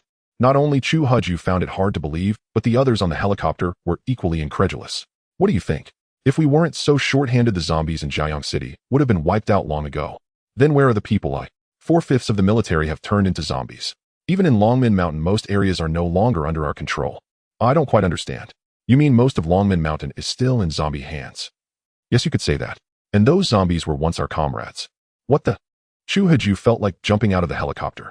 He had thought Longmen Mountain would be a final refuge, but it felt like jumping into a wolf's den. With most areas still controlled by zombies, what was the point? If we had enough people, we would have organized teams to clear out the zombies long ago. But with such a shortage, we can barely defend ourselves and protect these survivors. We simply don't have the strength to search for others. We know there must be many more survivors in Zhaoyang City, but we're powerless. Chu Haju muttered to himself. With only 2,000 people excluding the military, there were probably just around 1,000 survivors, maybe fewer. Damn it. If even the final base at Longmen Mountain has fewer than 2,000 people, how am I supposed to complete my future tasks? The next one requires accumulating 100 customers, and the one after that will demand even more. Hold tight. We're about to land. Still lost in thought, Chu Haju heard Captain Lu's warning. He looked out the window and saw a small village nestled in the mountains with a vast mountain range nearby. Captain Lu, is this the village? Yes, don't be surprised, everyone. This is a small mountain village halfway up Longmen Mountain. The military doesn't have enough space to house all the survivors, so this village has been turned into a settlement. Don't worry. The village is surrounded by mountains on 3 sides with only one road leading out, guarded by our people. Safety shouldn't be an issue. The helicopter slowly descended into a large courtyard in the center of the village. This is the village committee compound, the only place here where a helicopter can land. If not for this spot, would have to land far away at the Longmen Mountain scenic area. I still need to report to the military headquarters. Once you get off the helicopter, the staff in charge here will arrange your accommodation. Let's part ways here. As the helicopter landed, Captain Lu jumped out. Old Lu, you've brought back quite a few survivors again. Old Lu, don't even mention it. We lost 1 helicopter, and now the military has only 1 left. There probably won't be any more rescue missions. You'd better take good care of these survivors. If even one is missing, I'll hold you accountable. Hey, Old Lu, don't worry. I treat every survivor like a treasure. After all, they are the hope of Zhaoyang City. All right, I'm leaving the survivors to you. I have to report back, so I won't linger. Come on, Old Lu, want you stay for some tea? Not this time. I have important intelligence to report. What intelligence? A giant zombie appeared in Donghua Town, over 10 meters tall. I've never seen anything like it. I must inform, over 10 meters tall. Yes, the situation is grim. So let's save the tea for another time. All right, duty calls. I won't hold you up. Everyone disembarked from the helicopter, and Captain Lu boarded again. After the helicopter landed, the courtyard was filled with people. They knew that another rescue mission had brought back survivors. Many of those here had been saved by Captain Lu. Captain Lu. Some survivors in the crowd called out to him, waving joyfully. Captain Lu waved back and the helicopter took off again, heading northeast toward the Longmen Mountain military headquarters. Chu Haju and his companions gazed at the survivors gathered around them. This was the largest crowd they had seen since the apocalypse. The most they had encountered before was the few hundred in Donghua Town. Now seeing over 1,000 people at once felt almost surreal, like a lifetime away. It was here that Chu Haju truly realized that humans are social and gregarious creatures. Seeing these unfamiliar yet familiar faces stirred a sense of excitement within him. Allow me to introduce myself. I am Lu Xiangji, the interim head of this Longmen Mountain survivor base. Since this place is Longmen Village, you may also call me Village Chief Lu. If you need anything, feel free to come to me. I will arrange what I can and will make do with what I cannot.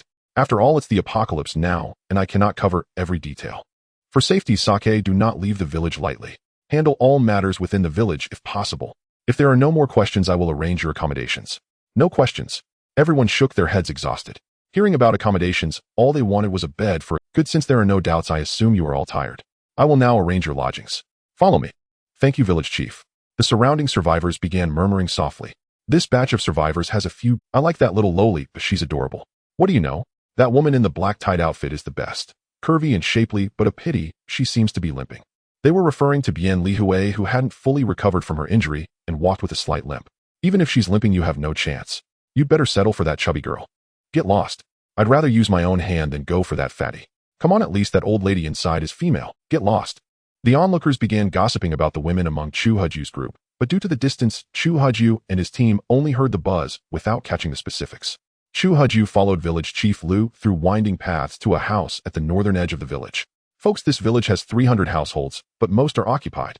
This one is the only one vacant. However, this house is said to be haunted at night. If you want other homes, you'll need the consent of those already living there. As the village chief, I can't just assign them. What's your choice? Damn, who would stay in a haunted house? Not me. I'd rather clean someone else's toilet than live here. I'm off to find another place. I'm not staying either. I'll go somewhere else. In an instant, among the survivors who had come from the helicopter, only Chu Heju and his group remained. Village Chief Lu glanced at the sky, which was beginning to darken, signaling that nightfall was imminent. Here are the keys to this house. If you wish to stay, just unlock the door and move in, but still unclaimed. If not, return the keys to the office at the helicopter landing yard tomorrow. I have matters to attend to, so I'll take my leave. For any needs, report to the guards at the east end of the village. Take care, Village Chief. No need to see me off. It's getting late, and I have things to do. Chu Heju watched Lu's hasty retreat and shook his head. Boss, what should we do? Should we stay? What era is this? Haunted. I don't buy it. Come on, since this place is ownerless from now on, it's ours. Chu Heju took out the key and opened the old wooden door. Creak. Creak. Groan. As Chu Heju pushed the door open, the prolonged groan echoed, likely from years of disuse, adding an eerie touch under the dimming sky. Chu Heju then pulled out 4 flashlights, one for each person. To be safe, he also handed out pistols and armed himself with an assault rifle ready to blast any ghost that appeared. Upon entering the yard, Chu Heju noticed a wall directly facing the entrance with passages on both sides. He chose the right path. Boss, look. As they turned, old Su let out a startled cry. Following Su Xingyao's finger, Chu Heju saw an ancient well beside the yard, emitting a faint green glow. What the hell? Chu Heju's hair stood on end. What was this? The women beside him were covered in goosebumps from fear, and even Bian Lihui, a former Special Forces soldier, felt a chill of dread. Don't be afraid, it's just an ancient well, glowing green. Boss, that may be so, but why is it glowing? I don't know either. I'm starting to regret choosing this yard. To brighten the yard, Chu Heju tossed several Molotov cocktails near the well, lighting up the dim space. With the flashlights, their fear subsided somewhat. Curious but cautious, Chu Heju decided not to investigate the well at night. It would be too terrifying. Instead, he lit another Molotov, approached the well, and threw it down. Then he quickly ran back and watched from a distance. Flap, flap. As the cocktail fell, an unknown noise erupted from the well. Soon a glowing object shot out, followed by a second, a third, until a swarm of luminous creatures emerged. They soared into the sky, forming a chain like a giant fluorescent dragon. The dragon then turned its aim toward Chu Heju and his group in the yard. Open fire. As the fluorescent dragon neared, Chu Heju gave the order. Gunfire erupted and countless glowing creatures fell from the air, but some slipped through, crashing into their flashlights and shattering the glass. Turn off the flashlights. Chu Heju realized the creatures weren't attacking them, but targeting the lights. After turning off the flashlight, the luminescent creatures immediately ceased their attack, then surged skyward, once more heading toward other glowing courtyards in the village, while many of them dove straight into the flames ignited by the Molotov cocktails. In an instant, thousands of luminescent creatures rose from the ancient well, scattering in all directions. The flames in the courtyard were extinguished one after another by these bizarre beings, and the well once again fell into darkness. At that moment, screams echoed from all around the village, presumably as others were also attacked by the luminescent creatures. Once the courtyard was shrouded in darkness again, Chu Heju turned on his flashlight. On the ground lay the luminescent creatures they had killed. He walked over, crouched down, and examined them closely. These are fireflies. The women, hearing Chu Heju's words, curiously crouched down to look as well. Fireflies this big. They're the size of hamsters. Looking at the dead fireflies on the ground, their abdomens still pulsing rhythmically with light, there was no doubt. They were simply giant versions of fireflies. It seems animals haven't just mutated, they've also grown larger. Chu Heju stared at the hamster-sized fireflies. Their bodies had expanded 100-fold. If even tiny fireflies could grow this much, what about tigers? A tiger 100 times its normal size would be as large as a building. Chu Heju dared not even imagine it. A tiger the size of a building. He might as well give up and die, for there would be no chance of victory. The screams from the village soon faded away. Chu Heju knew it wasn't because the survivors had been killed, but because they had realized these were merely oversized fireflies, completely harmless. I told you it wasn't some ghost. They must have seen the green glow from the well and scared themselves. It's just mutated fireflies. Boss is mighty. Come on, everyone's tired. Let's get some rest. Chu Huju strode toward the room. Though he had identified the source of the well, he remained cautious. Instead of charging in, he tossed a flashlight inside first. After confirming no movement, Chu Huju quietly pushed the door open. The room was ancient and simple, unlike the complexity of typical rural courtyards. It was divided into just 3 sections: a central hall and 2 bedrooms on the east and west sides. A peculiar and straightforward layout. Chu Huju inspected the place thoroughly. There were no mutant creatures, no zombies, just a thick layer of dust. Nothing else seemed amiss. 2 bedrooms perfect for 2 people each. But unfortunately, I'm a man. So you 3 women can sort things out. They'll make do in the hall for the night. Boss, that won't do. You're the boss, so we can't have you sleeping in the hall. Let me do it instead. Old Sue, who's the boss here? Do I need to repeat myself? Alright then, I'll take the west bedroom alone. With my build, sharing a bed with any of them would be torture. Fine, go get it ready. Got it. Su Xingyao scurried off to prepare the room. Chu Huju turned his gaze to Xia Yuha and Bian Lihui. To be honest, the lowly and the femme fatale were both his type, but Chu Huju knew that some people were only meant to be admired. Crossing the line would bring endless complications. Ladies, how about the east bedroom? Mr. Chu, no need. He'll stay in the hall too. There are plenty of chairs here, we can line them up. One for you, one for me. Whatever works. Sister Xia, you take the east bedroom then. Alright, I'm quite tired. He'll head in first. Chu Huju and Bian Lihui arranged the chairs in the hall into 2 makeshift beds facing each other. Chu Huju lay down immediately. Good night, Mr. Chu. Bian Lihui lay down not far from him, her back turned. Good night. Chu Huju replied softly. Exhausted, he soon drifted into a dream. The fireflies from the ancient well spread to every illuminated corner of the village. The survivors soon discovered that these fireflies were easy to kill. A single blow from a stick or an axe sufficed, far easier than dealing with zombies. Their initial fear quickly subsided. The next day the sun rose as usual. Many survivors rose early to occupy themselves with daily tasks. These tasks were merely distractions, for idleness would drive anyone mad. That day Chu Huju also woke up early. Though the mystery of the well's green glow had been solved, he felt it was best to seal it off. He got up early to prepare for the task. Moi. As he stepped out of the room, Chu Huju felt something was missing. Right where the firefly corpses we killed last, the courtyard was now empty of firefly remains. Only the sticky residue they had left behind on the ground remained. The corpses had vanished. Chu Huju took out his crossbow and approached the well. He cautiously peered down. The bottom was pitch black beyond the reach of his sight. Damn, how deep is this well? No matter how deep it was, Chu Huju had no intention of exploring it. Who knew what might emerge? Spotting a marble table nearby, he walked over, lifted its top, and placed it over the well. That should do it. No more worries now. Though he didn't know what had taken the firefly corpses, at least the well was no longer. Chu Huju clapped his hands and surveyed the courtyard. Besides the ancient well on the east side, there was a millstone on the west. A pile of farming tools lay in one corner, along with a wheelbarrow with flat tires, clearly abandoned for a long time. Creak. A door opened behind him. Chu Huju turned to see Bian Lihui. Captain Bian, good morning. You're up even earlier than me. Don't call me Captain Bian anymore. Ever since we left Donghua Town, that title has become meaningless. I'm sorry about your teammates. Chu Huju knew that Bian Lihui's team had stayed behind in Donghua Town, and the pain must still linger. It's not that they're all dead. At the time, I was in Donghua Town, while the other 4 were patrolling outside. After the siege, they never returned.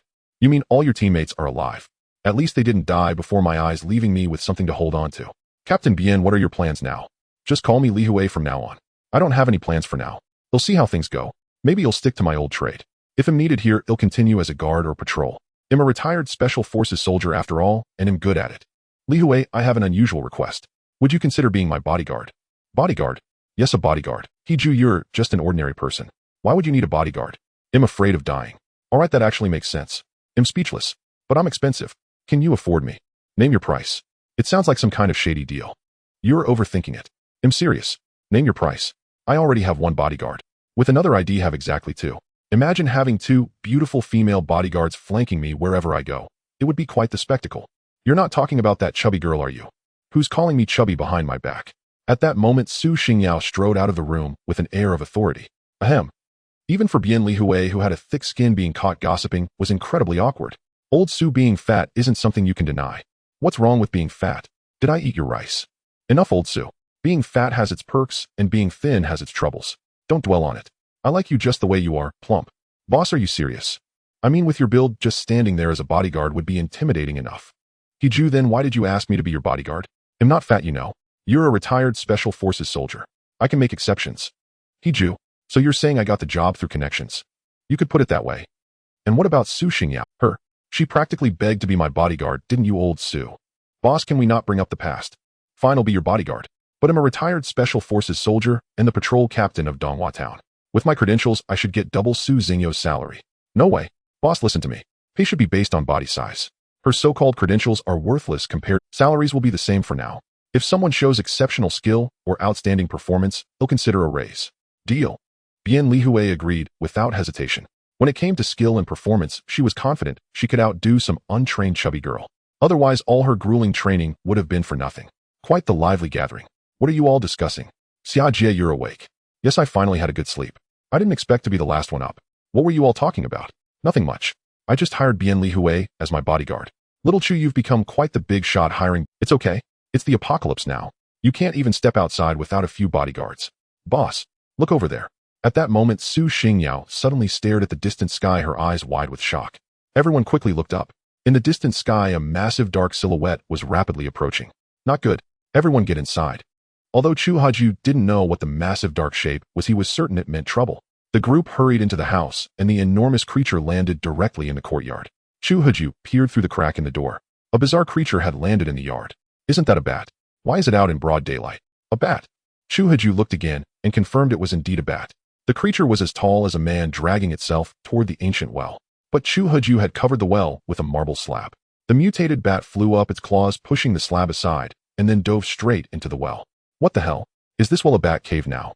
Wasn't it for those mutated fireflies before? Chu Haju wondered if he should stay in this courtyard. Having bats as neighbors was hardly ideal. Fireflies didn't eat people, but bats were carnivorous. This mutated bat was as tall as a man and strong enough to lift a heavy marble slab.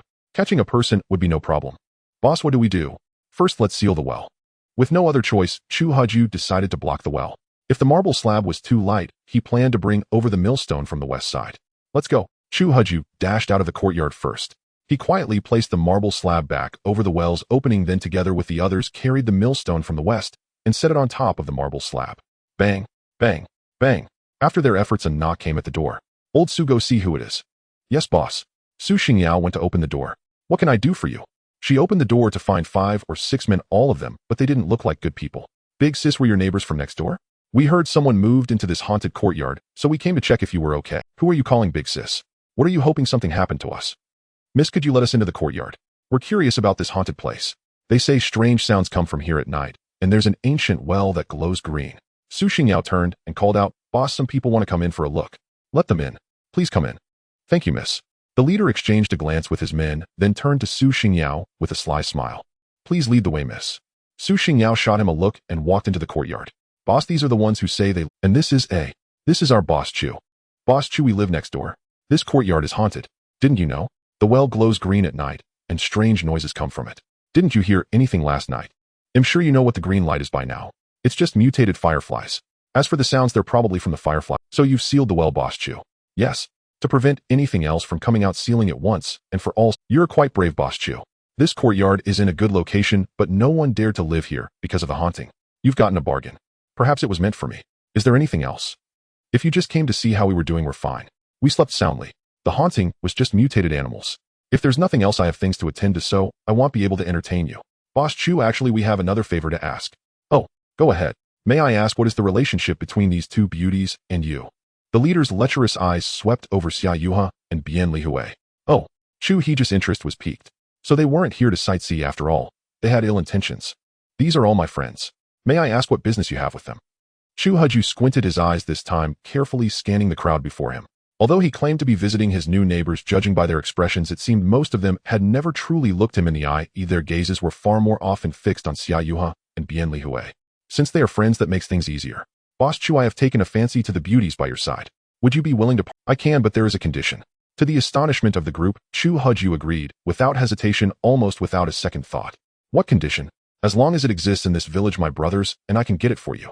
The condition is simple, and it too exists in this village. In fact, you can give it to me right now. Oh, and what might Boss Chu desire? Chu Haju raised his arm, his finger pointing directly at the head of the man. Your head's upon your shoulders. You? Boss Chu, so you're not willing to part with them after all. Since when is love something to be parted with? I have stated my condition. It is a very fair trade. If you gentlemen find it agreeable, we may proceed.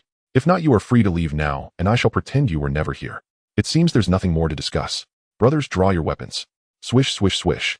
Some pulled out large chopping knives from their backs, others drew daggers and kitchen knives from their bosoms. Chu Haju had no idea how they had concealed them, nor how they managed not to accidentally injure themselves. Boss Chu, since we can't strike a deal, don't blame me for being rude. Brothers, move in. Except for that fat girl, tie up the other two beauties and bring them back. Yes, sir. Woo, are you looking down on me? Su Xingyao exploded upon hearing this. She had been A herd of brutes brandishing various blades charged straight at Xia Yuha and Bian Lihui, beside Chu Haju, completely ignoring Su Xingyao, let alone Chu Haju, who was as thin as a sorghum stalk. Squeak. The charging men suddenly slammed on the brakes, and an eerie silence fell over the scene. Chu Haju was inexplicably holding an assault rifle, his fingers stroking it back and forth. I only wish to be a quiet, handsome man, but there are always those with no foresight who come looking for trouble. It seems I'll have to waste a few more bullets. Thump. The leader knelt directly before Chu Haju. Big brother, it's a misunderstanding, all a misunderstanding. I thought you and the sister-in-law had just arrived and must be bored in a strange place, so I brought a few brothers to put on a little play for you to cheer you up. How was our performance? Yes, big brother, we came to amuse you. The henchmen quick-witted followed their leader and knelt before Chu Haju. A play? Do you expect me to believe that? Big brother, it's the absolute truth. I swear on my own head. If I'm lying, may my head roll. What is your name?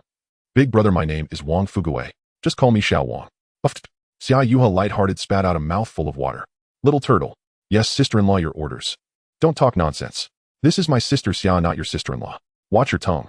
My apologies, sister Xia. I thought you were the big brother's wife. Wang Fuguwei wished he could slap himself twice. Who knew this guy would have a gun? No matter how skilled one's martial arts, a knife is still feared, and no matter how sharp the knife, one bullet puts it down.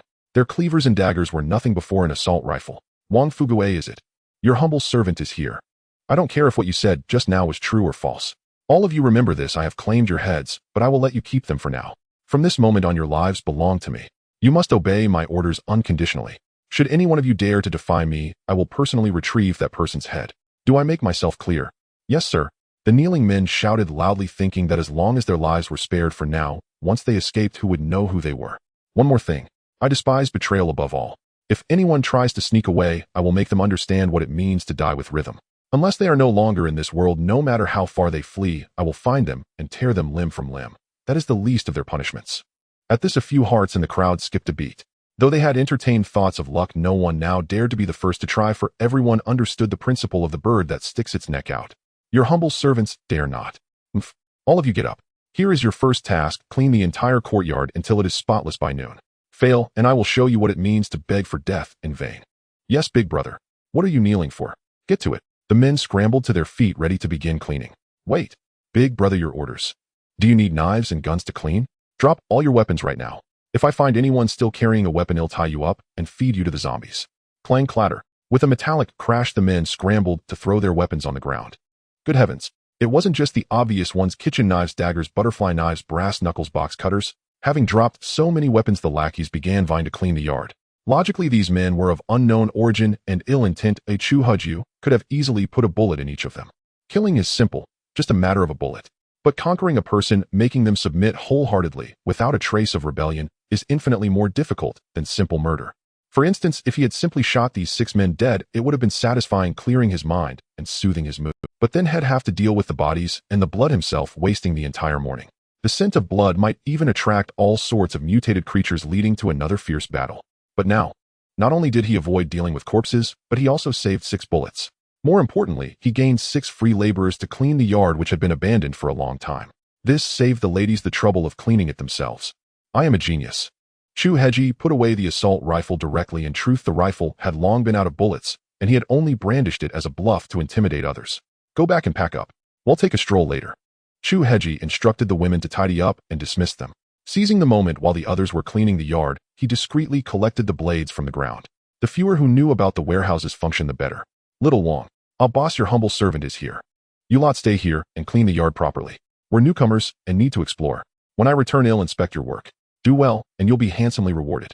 Fail, and the punishment will be severe. Rest assured, boss. We'll sweep this yard spotless. Good. Get to it then. We're off. Take care, boss. Chu Heji led the 3 women out of the courtyard. After all, this was a new place, and they needed to familiarize themselves with the surrounding terrain. Brother Wang, let's run. Run your mother's head. Wang Fuguwei rapped his underling hard on the skull. Brother Wang, WHYD, you hit me. You deserve it. If you hadn't egged me on, I wouldn't have been bewitched by lust. Damn it, we didn't even know their background before coming. If I'd known they had guns, I'd never have come, even if it killed me. Brother Wang, you can't blame me for this. Who knew they had guns? What a loss. We didn't get a taste of the meat, only ended up covered in filth. Brother Wong, now that they're gone, let's leave too. Leave? Go where? Back next door? Wait for them to return and knock with that assault rifle. Brother Wong, how about we run far away, leave Longmin Village? Is your head full of water? Where would we go if we left Longmin Village? Fight the zombies for territory. Brother Wong, what do we do then? We can't really become their cleaning ladies, can we? They've got guns. What can you do? Or do you want to race a bullet? Besides, our weapons have all been confiscated. What do we have to fight them with? Brother Wong, I noticed they left without taking our knives. I bet they hid them all in the house. Hidden? Yeah, they left empty-handed, not even carrying luggage. Let's go inside and grab our gear first. Without a decent tool in hand, even breathing feels cautious. The group rushed into the room and began searching. Unfortunately, the room was sparse and tidy, a single glance covered every corner. Brother Wong, nothing here. Brother Wong, nothing on my end either. How strange. So many blades. Where did they? Brother Wong, maybe they wrapped them up and took them along. Damn, they're really cautious. Brother Wong, what now? We need to prepare for two possibilities. First, clean up properly. We'll talk about escaping after we're done. The men, stifling their resentment, began working as cleaning ladies in Chu Heji's yard. Brother Wong, how heavy do you think that millstone is? How did those people carry it up? Let me try. Heave up. Wong Fuguwei braced himself and grabbed the large millstone. Puffed. Good heavens, the millstone barely budged, but Wong Fuguwei strained so hard, he let out a fart. The others burst into laughter. What are you laughing at? Give me a hand. Coming. Two men couldn't move the millstone, and in the end it took four of them to barely lift it. Whooshed. Just then a black shadow shot out from the gap between the ancient well and the millstone. Brother Wong. Something came out of there. The two underlings standing nearby pointed in terror at the creature that had emerged from the squeak. The black creature was the mutated bat that had burrowed inside, standing as tall as a man. The two underlings, terrified, fled toward the yard's exit, but they were no match for the bat's speed. In the blink of an eye, it caught one and sank its fangs into his neck. Brother Wong, save. Save. Bang. Wong Fuguwei and the others finally dropped the millstone in shock. Damn it, what the hell is that thing? Boss, let's run, or it'll be too late. What are we waiting for? Run. The mutated bat had been freed, and in an instant it drained one underling into a desiccated husk. Chu Heji was unaware of the chaos in the yard. At that moment, he stood at the southernmost entrance of Longmin Village. Rumor had it this was the only way out. At the village entrance, Chu Heji spotted two guard posts, each manned by a soldier with a loaded rifle. Their security was thorough. They had even arranged sentries. Below the watchtowers were barricades, and at the entrance sat a heavy machine gun, a weapon Chu Heji had never seen before. Nearby stood a small glass booth with several soldiers inside. A total of 5 guards at an ordinary village entrance was a remarkably high level of security. Who goes there? A soldier emerged from the post, rifle in hand, and shouted at Chu Heji. We just arrived yesterday and aren't familiar with the area. We're just taking a look around. Go somewhere else. The village is sealed off, you can't go outside. Yes, we'll leave right away. Chu Heji didn't cause trouble for the guards. After all, it was their job, and he had no right to sneak out. On both sides rose slopes, and with the heavy machine gun at the entrance, it truly felt like a fortress where one man could hold off 1,000. Chu Heji continued touring the small village with the women, this time arriving at the square where the helicopter had landed earlier. Today, however, it resembled a bustling market with stalls covering the entire square. What's this? Everyone's setting up stalls, all competing for business. Hey pal, want some cigarettes? Lacun Zhonghua Panda. These are collector's items dwindling fast. 1 pack for 10 packs of compressed biscuits. How about it? A chubby young man enthusiastically pitched his wares. Chu Heji glanced at a simple wooden box lined with neat rows of cigarettes, evoking the feel of old-time peddlers. Don't listen to him. I only asked for 5 packs of compressed biscuits. Come check out mine. A skinny fellow sidled up to Chu Heji, hawking his own cigarettes. Compressed biscuits. Chu Heji was puzzled. What were compressed biscuits, and how had they become a hard currency? Bro, you don't know about compressed biscuits yet. Embarrassingly, I just arrived yesterday, so I really have no idea. Hey bro, let me tell you, you can go to the exchange room next to the office. There you can trade for compressed biscuits, and all kinds of supplies are accepted. Compressed biscuits are food, easy to store, and have a long shelf life, so they've become everyone's hard currency. Oh, there's a place like that. Let me let you in on a secret. It was set up by the military to make it easier for us civilians to trade. After all, cash is useless now, isn't it? With so many people here, we need a hard currency for transactions. Plus, compressed biscuits are easy to store and last a long time. Makes sense. They'll go check out that exchange room first. Alright bro, don't forget to come back after you've exchanged. A pack of cigarettes costs 5 compressed biscuits. No problem. Chu Heju cupped his hands toward the skinny guy, wondering about the exchange rate for compressed biscuits. After Chu Heju left, the skinny guy and the chubby guy behind him started cursing each other. Chu Heju shook his head. It was just a conflict over snatching business, and he couldn't be bothered to intervene. They only argued for a few moments before each went back to peddling their goods. Pretty sister, could you spare some compressed biscuits? My mom hasn't had a full meal in a long time. At that moment, a little girl in dirty clothes approached Xia Yuha, extending her grimy hand to beg for compressed biscuits. These days, even beggars don't want money, only compressed biscuits. Little girl, we sisters don't have any compressed biscuits, but this big brother here might. You'll have to wait a bit though. Can you wait? Uncle, I can wait. Uncle, are you calling me that? Yes, uncle. Sorry, little girl, but I suddenly remembered I don't have any compressed biscuits either. So my apologies. Chu Haju spread his hands. He had planned to give her one after the exchange, but since she called him uncle, he changed his mind. Xiao Chu. Sister Xia, I really don't have any compressed biscuits, you know that. Bro, why haven't you gone to exchange for compressed biscuits? At that moment, the skinny cigarette seller appeared beside Chu Haju again. Kid, are you peddling your tears again? Get lost. Scram. The skinny guy directly drove the little beggar girl away. Hey, what are you doing? Bro, you don't get it. This little girl isn't short on compressed biscuits. She has more at home than most people here. She just enjoys playing the beggar to milk sympathy from others. There are people like that. Exactly. Don't be fooled by appearances. If I hadn't come, would you have given her some compressed biscuits? I have to thank you for the warning. No need. Just buy more cigarettes for me later. Come on, bro, we'll take you there. They might try to rip you off, but with me around they won't dare. Then he'll be in your care. Chu Haju followed the skinny guy, figuring a local guide might save him some trouble and expense. My surname is Zhang, and in the third in the family, so my mom just named me Zhang-san. What's your honorable surname, bro? Zhang-san, what an odd name. My name is Chu Haju. Chu Haju followed the skinny guy to the exchange room, but oddly enough, it was deserted. No one was there to trade. Bro Chu, we're here. The skinny guy called out to a soldier inside. Hey, brother Wang, sister Su isn't here today. Xiaozhang, sister Su is inside. Missing her already. He who here doesn't miss sister Su. By the way, brother Wang, I brought my friend to exchange for some compressed biscuits. Any stock left? Oh, sorry, we do have some in stock, but supplies are tight now, so the exchange rate has gone up. You know, most of Longmen Mountain's military territory is still in the hands of the zombies. With so many mouths to feed, no matter how many compressed biscuits we have, it's never enough, right? You're right, brother Wang. So what's the current exchange rate? 1 zombie blood crystal for 1 pack of compressed biscuits.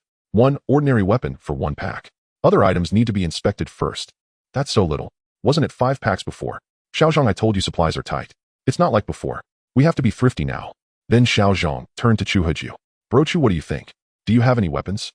Ordinary weapons like kitchen knives or daggers count. Longer ones are considered basic weapons and might get you a bit more. Zombie blood crystals. Do you have any, bro Chu? They come from zombie heads, but not many people have them since zombies aren't easy to kill, and not every zombie has one. 1 zombie blood crystal for 1 pack of compressed biscuits. What a ripoff. Chu Haju knew his supplies like energy drinks came from the system and were far superior to ordinary food. These people were so stingy. He had hoped a local guide might get him a discount, but it didn't seem to help much. And what about this? Chu Haju glanced at the so-called brother Wang and directly placed a pistol on the table. You have a pistol, eh? Name your price. Bro Chu, why didn't you say so earlier? What's the deal? This is valuable. Firearms are at least mid-level weapons starting at 20 packs of compressed biscuits. Sounds like a lot. Cough Xiaozhang, that was before. Like I said, supplies are tight now. A pistol is only worth 5 packs of compressed biscuits these days. What? That little? Xiaozhang, you don't go out to kill zombies, so you wouldn't know. Now it takes 10 shots from a pistol to kill one. The zombies have gotten stronger, so pistols are less useful. Plus with supplies tight. Alright, I get it. Since it's so cheap, you'll just keep it as a collectible for now. Chu Haju put the pistol away. He wasn't short on food, so trading a pistol for 5 packs of compressed biscuits would be... Suit yourself. Think it over. The biscuits are limited. Who knows, by tomorrow you might only get 3 packs. But Chu Haju didn't stay. He had just gotten a general sense of the market. Trading a pistol for 5 packs of compressed biscuits. Only if he had water in his head. Xiaozhang, hold on. I want to trade for some cigarettes. The exchange officer called out to Zhang, Sin clearly craving a smoke. Chu Haju wondered if these bastards would actually pay. Sure thing, brother Wang. What brand do you want? Zhang San nodded and bowed obsequiously, seemingly about to make his first sale. Chu Haju couldn't be bothered to wait and left the exchange room.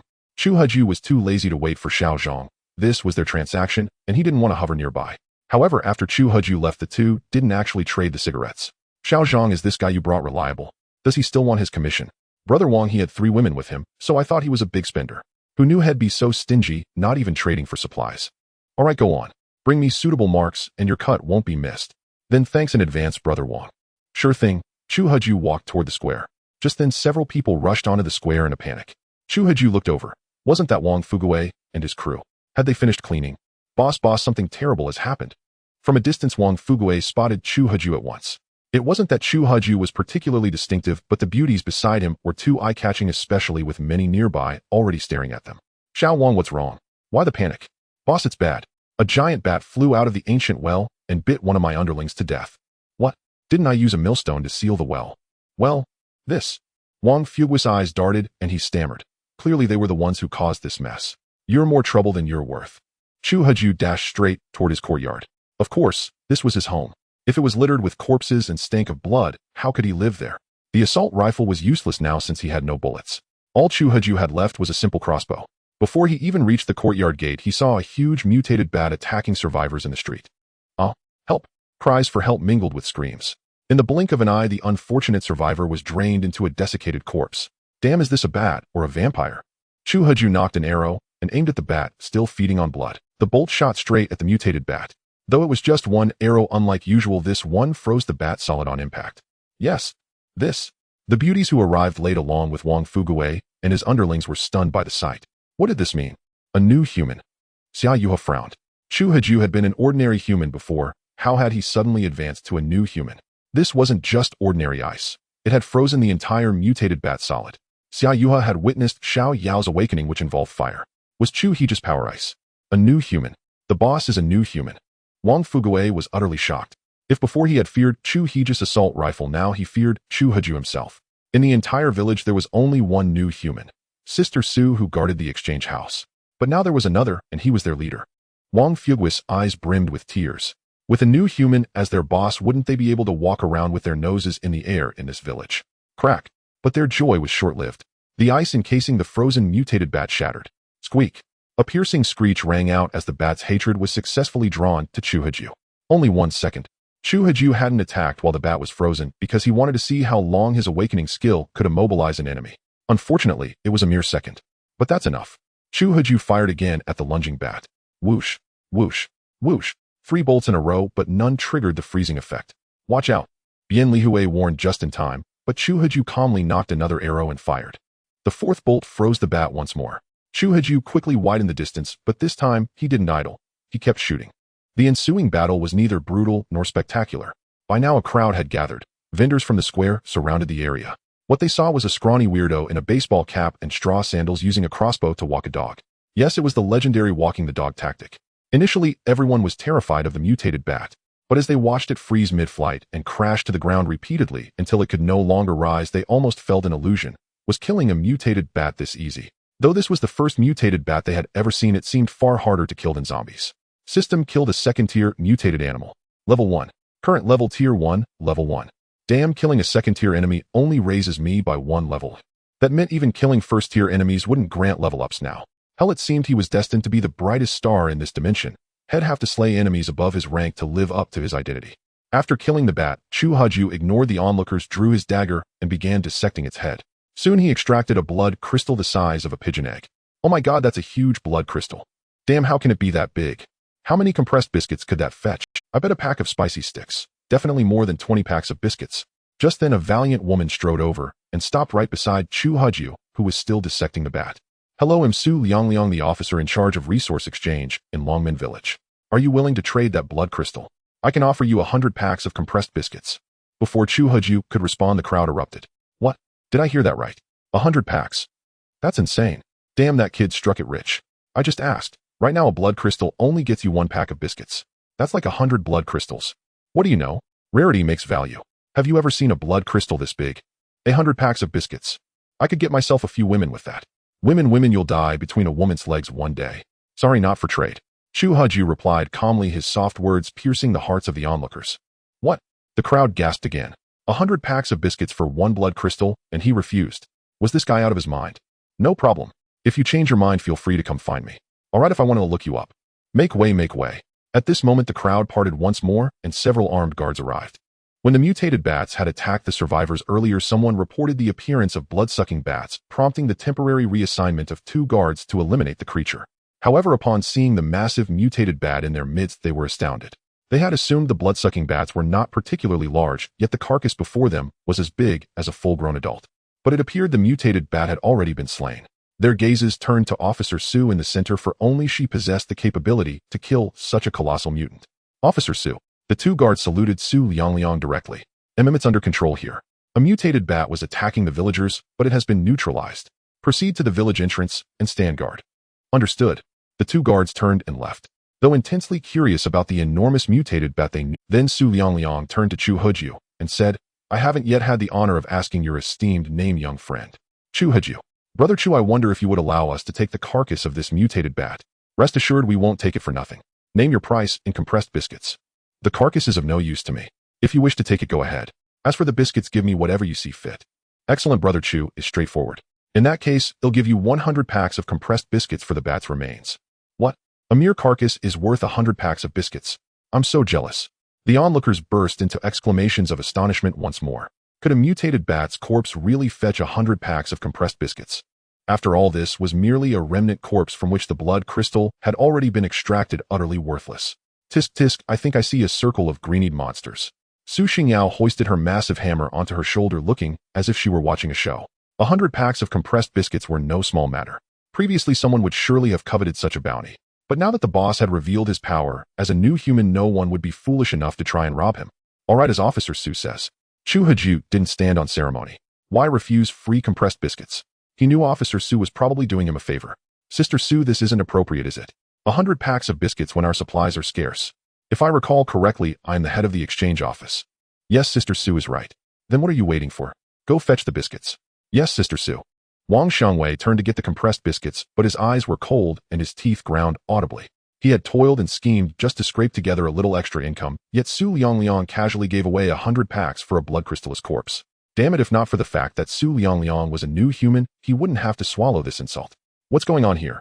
Another voice rang out from the edge of the crowd. Su Liangliang looked up and saw that it was Manager Lu. Su Liangliang greeted him.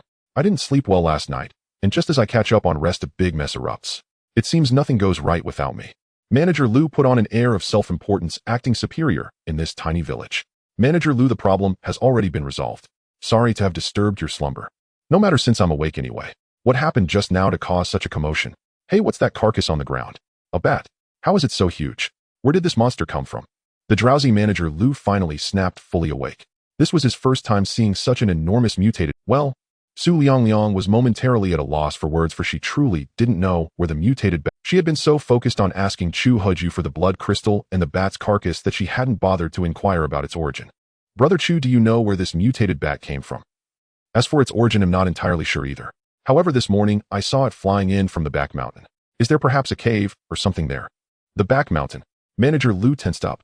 There was indeed a cave in the back mountain, but since the apocalypse, no one had visited it for a long time. Could it be that the mutated bat had really flown out of that cave? No, I must report this to my superiors immediately. Bats are not solitary creatures. They could emerge in a swarm. Manager Lu hurried away in a panic. The situation could be minor or catastrophic. If a bat swarm were to massacre the village, he would be the first to flee. He had thought this place was a remote survivor base far from authority, but if such a threat existed, he couldn't stay. First, he would request the Longmen Mountain military to dispatch forces to clear out the cave in the back mountain, ensuring everything was safe. If the military couldn't provide reinforcements, he would fall back on a second plan. By now, the crowd no longer felt the triumph of defeating a monster or the shock of witnessing Chu Heji's unconventional fighting style. Manager Liu's words rang true. If the cave in the back mountain was the lair of mutated bats, and these massive bats came in a swarm, the very thought was terrifying. The gathered survivors dispersed in a panic, each returning home to lock their doors and pack their belongings. At the first sign of a large-scale bat incursion, they could flee to the Longmen Mountain military base. However, they placed their hopes on the Longmen Mountain military sending reinforcements or even directly attacking the cave in the back mountain to eliminate the mutated bats before they could become a threat. At that moment, the exchange officer Wang came staggering over, carrying 2 large cardboard boxes. A few meters short of Chu Huju, his foot slipped and the boxes crashed to the ground. The compressed biscuits scattered everywhere. The boxes had been poorly packed, and now they shattered upon impact. Oh dear, oh dear. The exchange officer sat on the ground, clutching his ankle and groaning, apparently having sprained. Wang Xiangwei, are you all right? Sister Su, I'm sorry. The biscuits are all over the ground. I can't stand up right now. They'll have to trouble that young man to pick them up himself. How could you be so careless? Sister Su, I didn't mean to. A sprained ankle really hurts. At that moment, Chu Huju walked over and glanced at Wang Xiangwei on the ground. He couldn't tell if the man had genuinely sprained his ankle or was just trying to spite him. But it didn't matter because he didn't lack for underlings. Where is Wang? Right here, sir. A man dashed out from the crowd, none other than Wang Fuguwei. You lot gather up the compressed biscuits. There are 100 packs in total. If even one goes missing, he'll cut off one of your... And for fairness, count them all out right here in front of me. Make sure none fall into some ditch or crevice, or you'll lose them for nothing, and then claim him wronging you. Chu Huju wondered if Wang Xiangwei had shortchanged him. If so, he wouldn't mind teaching the man a lesson, he'd remember. Yes, sir. The remaining 5 underlings set to work, quickly stacking the scattered biscuits neatly on the ground. Just then Wang Xiangwei, who had been nursing a sprained ankle, suddenly stood up and limped away. Hey Officer Wang, you're— Yes, it's fine. Strange, how did it heal so quickly? Maybe I'm a miracle healer. Standing near me, even the most stubborn ailments vanish on their own. If you have any lingering issues, Officer Wang, feel free to come closer, like water in the brain, for example. Guaranteed cure. Of course. I just remembered no one's manning the exchange office. I must hurry back before someone shows up. Officer Wang, your dedication to the nation and its people is truly exemplary. Everyone should learn from him, understood? Understood. Good. Since you've been so obedient, I'll reward each of you with a compressed biscuit. Thank you, boss. They were overjoyed. One compressed biscuit required killing a zombie to obtain, and there were no zombies nearby. With the village sealed off, food would soon run out. Boss, it seems 10 biscuits are missing. Hearing this, Wang Xiangwei quickened his pace and vanished around the street corner. That Wang Xiangwei. Brother Chu, rest assured, I'll make good on my promise. I'll give you all the biscuits from my own share. Let me start by compensating you with 10 from my personal stash. No need, Officer Su. As you can see, having such men in your ranks truly disheartens us common folk. Brother Chu, to be honest, Officer Wang isn't really my subordinate. I outrank him, but I can't control him. So many times I can only apologize. Enough. This is an internal matter of your team, and I'd rather not know more. Too much knowledge only brings trouble.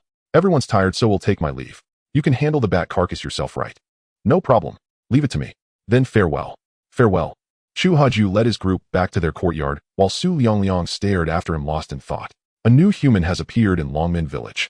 I need to report this to my superiors. He's only just arrived and already tamed the 6 hooligans of Longmen. This man is no ordinary person. Gazing at the mutated bat's corpse, Su Liangliang frowned. Still, she used a plastic bag as a makeshift glove, grabbed the bat's claw, and dragged it away. This was the first mutated bat ever seen in Longmen Village.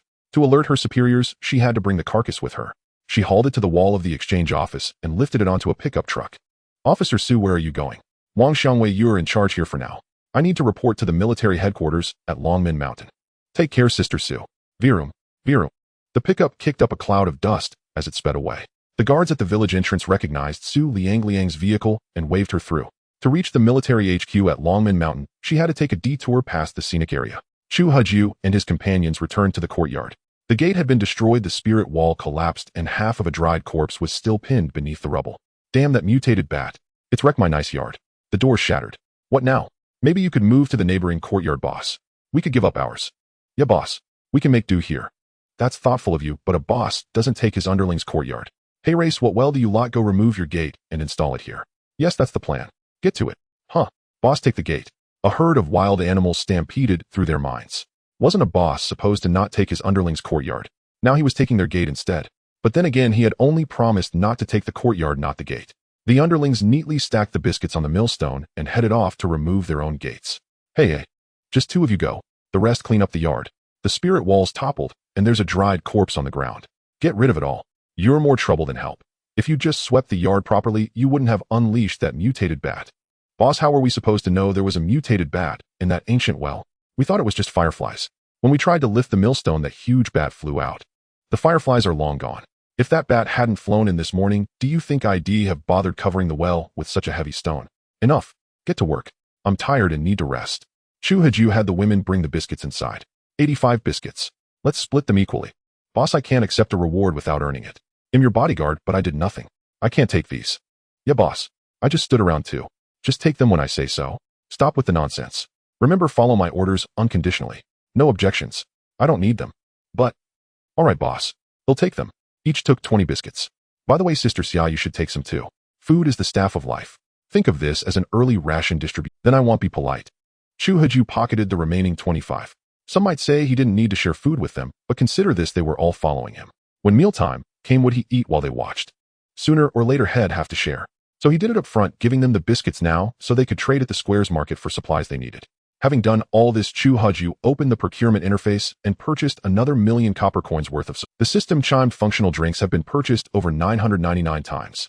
They will no longer appear in the procurement interface, but will be added to the store list for direct purchase. While I never expected functional drinks to be the first item listed in the store, Chu Haju switched to the store and found that a functional drink had indeed been added, priced at 1 copper coin, but with an infinite quantity symbol, meaning he could buy as many as he wanted as long as he had the money. Chu Haju directly purchased 999 bottles of functional drinks for just 999 copper coins, feeling as though they cost nothing at all. Meanwhile, the women in the distance were eating compressed biscuits, but Su Xingyao pulled 2 bottles of functional drinks from her satchel. Sister Xia, Sister Bien, here are some functional drinks. Eating compressed biscuits dry is too choking. Have some of this to quench your thirst. How can we do that? Supplies are so scarce now. Here I'll give you 2 packs of compressed biscuits for 1 bottle of functional drink. Cough cough, are you all pretending I don't exist? At that moment Chu Heju held 4 bottles of functional drinks and handed 1 to each of them. By the way, this will be your wages from now on, 2 bottles a day. Boss, you mean we have an unlimited supply? You could say that. But do you have that many? Bien Lihui was still puzzled. After all, Chu Heju wasn't a functional drink factory capable of endless production. Hey Sister Bien, these are matters for the boss to worry about. As bodyguards we just accept what we're given. Exactly, old Su sees it clearly. If it's given to you, just take it. Why so many questions? Big brother, someone's here to see you. Wang Fugui's shouts came from outside the door. Chu Heju said to the women beside him, you all go ahead and eat. He'll go out and take a look. Chu Heju pushed open the door and walked out alone. In the yard stood an older woman and a young girl. Chu Heju recognized her. Wasn't she the little girl who loved to act? Little Wang, go attend to your tasks. Make sure to install the gate quickly. Don't let just anyone in. Yes, big brother. They'll have it installed within an hour guaranteed. Too long. Half an hour at most. Yes, half an hour. We'll get it done. Wang Fugue broke out in a cold sweat. Installing a gate in half an hour seemed nothing short of a fantasy. Chu Heju didn't see it that way. The gate was ready-made. Was it really that complicated? Without a little pressure, these people wouldn't work efficiently. May I ask what business you have? With a thud, the older woman knelt before Chu Heju and tugged at the girl beside her. You brat, kneel down. The girl slowly knelt as well. Your Excellency, I've heard about what happened before. This brat was out begging for compressed biscuits in the square again. I've come to apologize on her behalf. Please, in light of her being just a child, don't hold it against her. If you hadn't come, I'd have forgotten I ever encountered such a person. Get up, both of you. To be honest, I never gave that matter a second thought. If there's nothing else, please leave. I'm about to have lunch, so I won't be keeping you. Very well. The older woman stood up shakily and pulled out a cloth bundle, offering it to Chu Heju, but he didn't. There are 30 compressed biscuits in this pouch, all begged by the brat. Consider it an apology to you. No need. I told you I never took it to heart. Mom, we've already apologized. Why do we have to give away the biscuits I worked so hard to beg? They're what keep us alive. With a sharp slap, the older woman struck the girl beside her. You have no say here. They'll deal with you when we get home. Keep you alive. This was the first time Chu Heju had heard that compressed biscuits could save lives. Compressed biscuits can save lives? Who tricked you into believing that? Uncle, I'm not lying. These biscuits really are for saving lives. Father has been bedridden for a long time. There's an uncle at the square with a stall who has medicine that can cure him, but it costs 100 packs of biscuits. I've barely saved up 30, so I can't give them away. Take your biscuits and get out of my yard. Before she could finish, Chu Heju began driving them away. Your Excellency, please don't hold it against a child. I said get out of my yard. Chu Heju roared. The pitiful mother and daughter scrambled out of the yard, not knowing what they had said wrong to anger the man so much. Even the workers fixing the gate looked baffled. Weren't they here to apologize? How did it come to this? Where is little Wang? Here at your service. Wang Fugue scurried over again. Big brother, what are your orders? Are you familiar with that mother and daughter? Familiar? I know them all too well. That little girl begs in the square every day, but she has her principles. She won't ask the same person twice within 3 days. If someone doesn't give, she doesn't pester. She waits until you've almost forgotten her, then shows up again. Some people get so annoyed they just hand over biscuits to get rid of her, so she's collected quite a bit. The older woman rarely goes out. I can't recall seeing her more than a few times. Is there a bedridden man in their home? There is supposedly such a person, but it's all hearsay. No one has actually visited to confirm. Has no one been kind enough to check on them? Big brother, under normal circumstances, hardly anyone welcomes uninvited guests. All transactions happen in the square. It's an unwritten rule. Without an invitation, you don't enter someone's home. This is the apocalypse. Everyone is on guard. Uninvited visitors are never welcome. Really? Then how did you all get into my house without an invitation? Big brother, you're new here and don't know the rules yet. Besides, I was curious if that supposedly haunted yard was really unlivable, as the rumors say. Little Wang, I know your main goal is to snatch a few women as your wives, but I'm laying it down now, the women around me, whether they're mine or not, don't even think about it. Otherwise, I won't go easy on you. Big brother, what are you saying? Ever since I acknowledged you as my boss, that idea vanished completely. I hope so. Is the gate installed? Almost done, big brother. Come on, let's go take a look.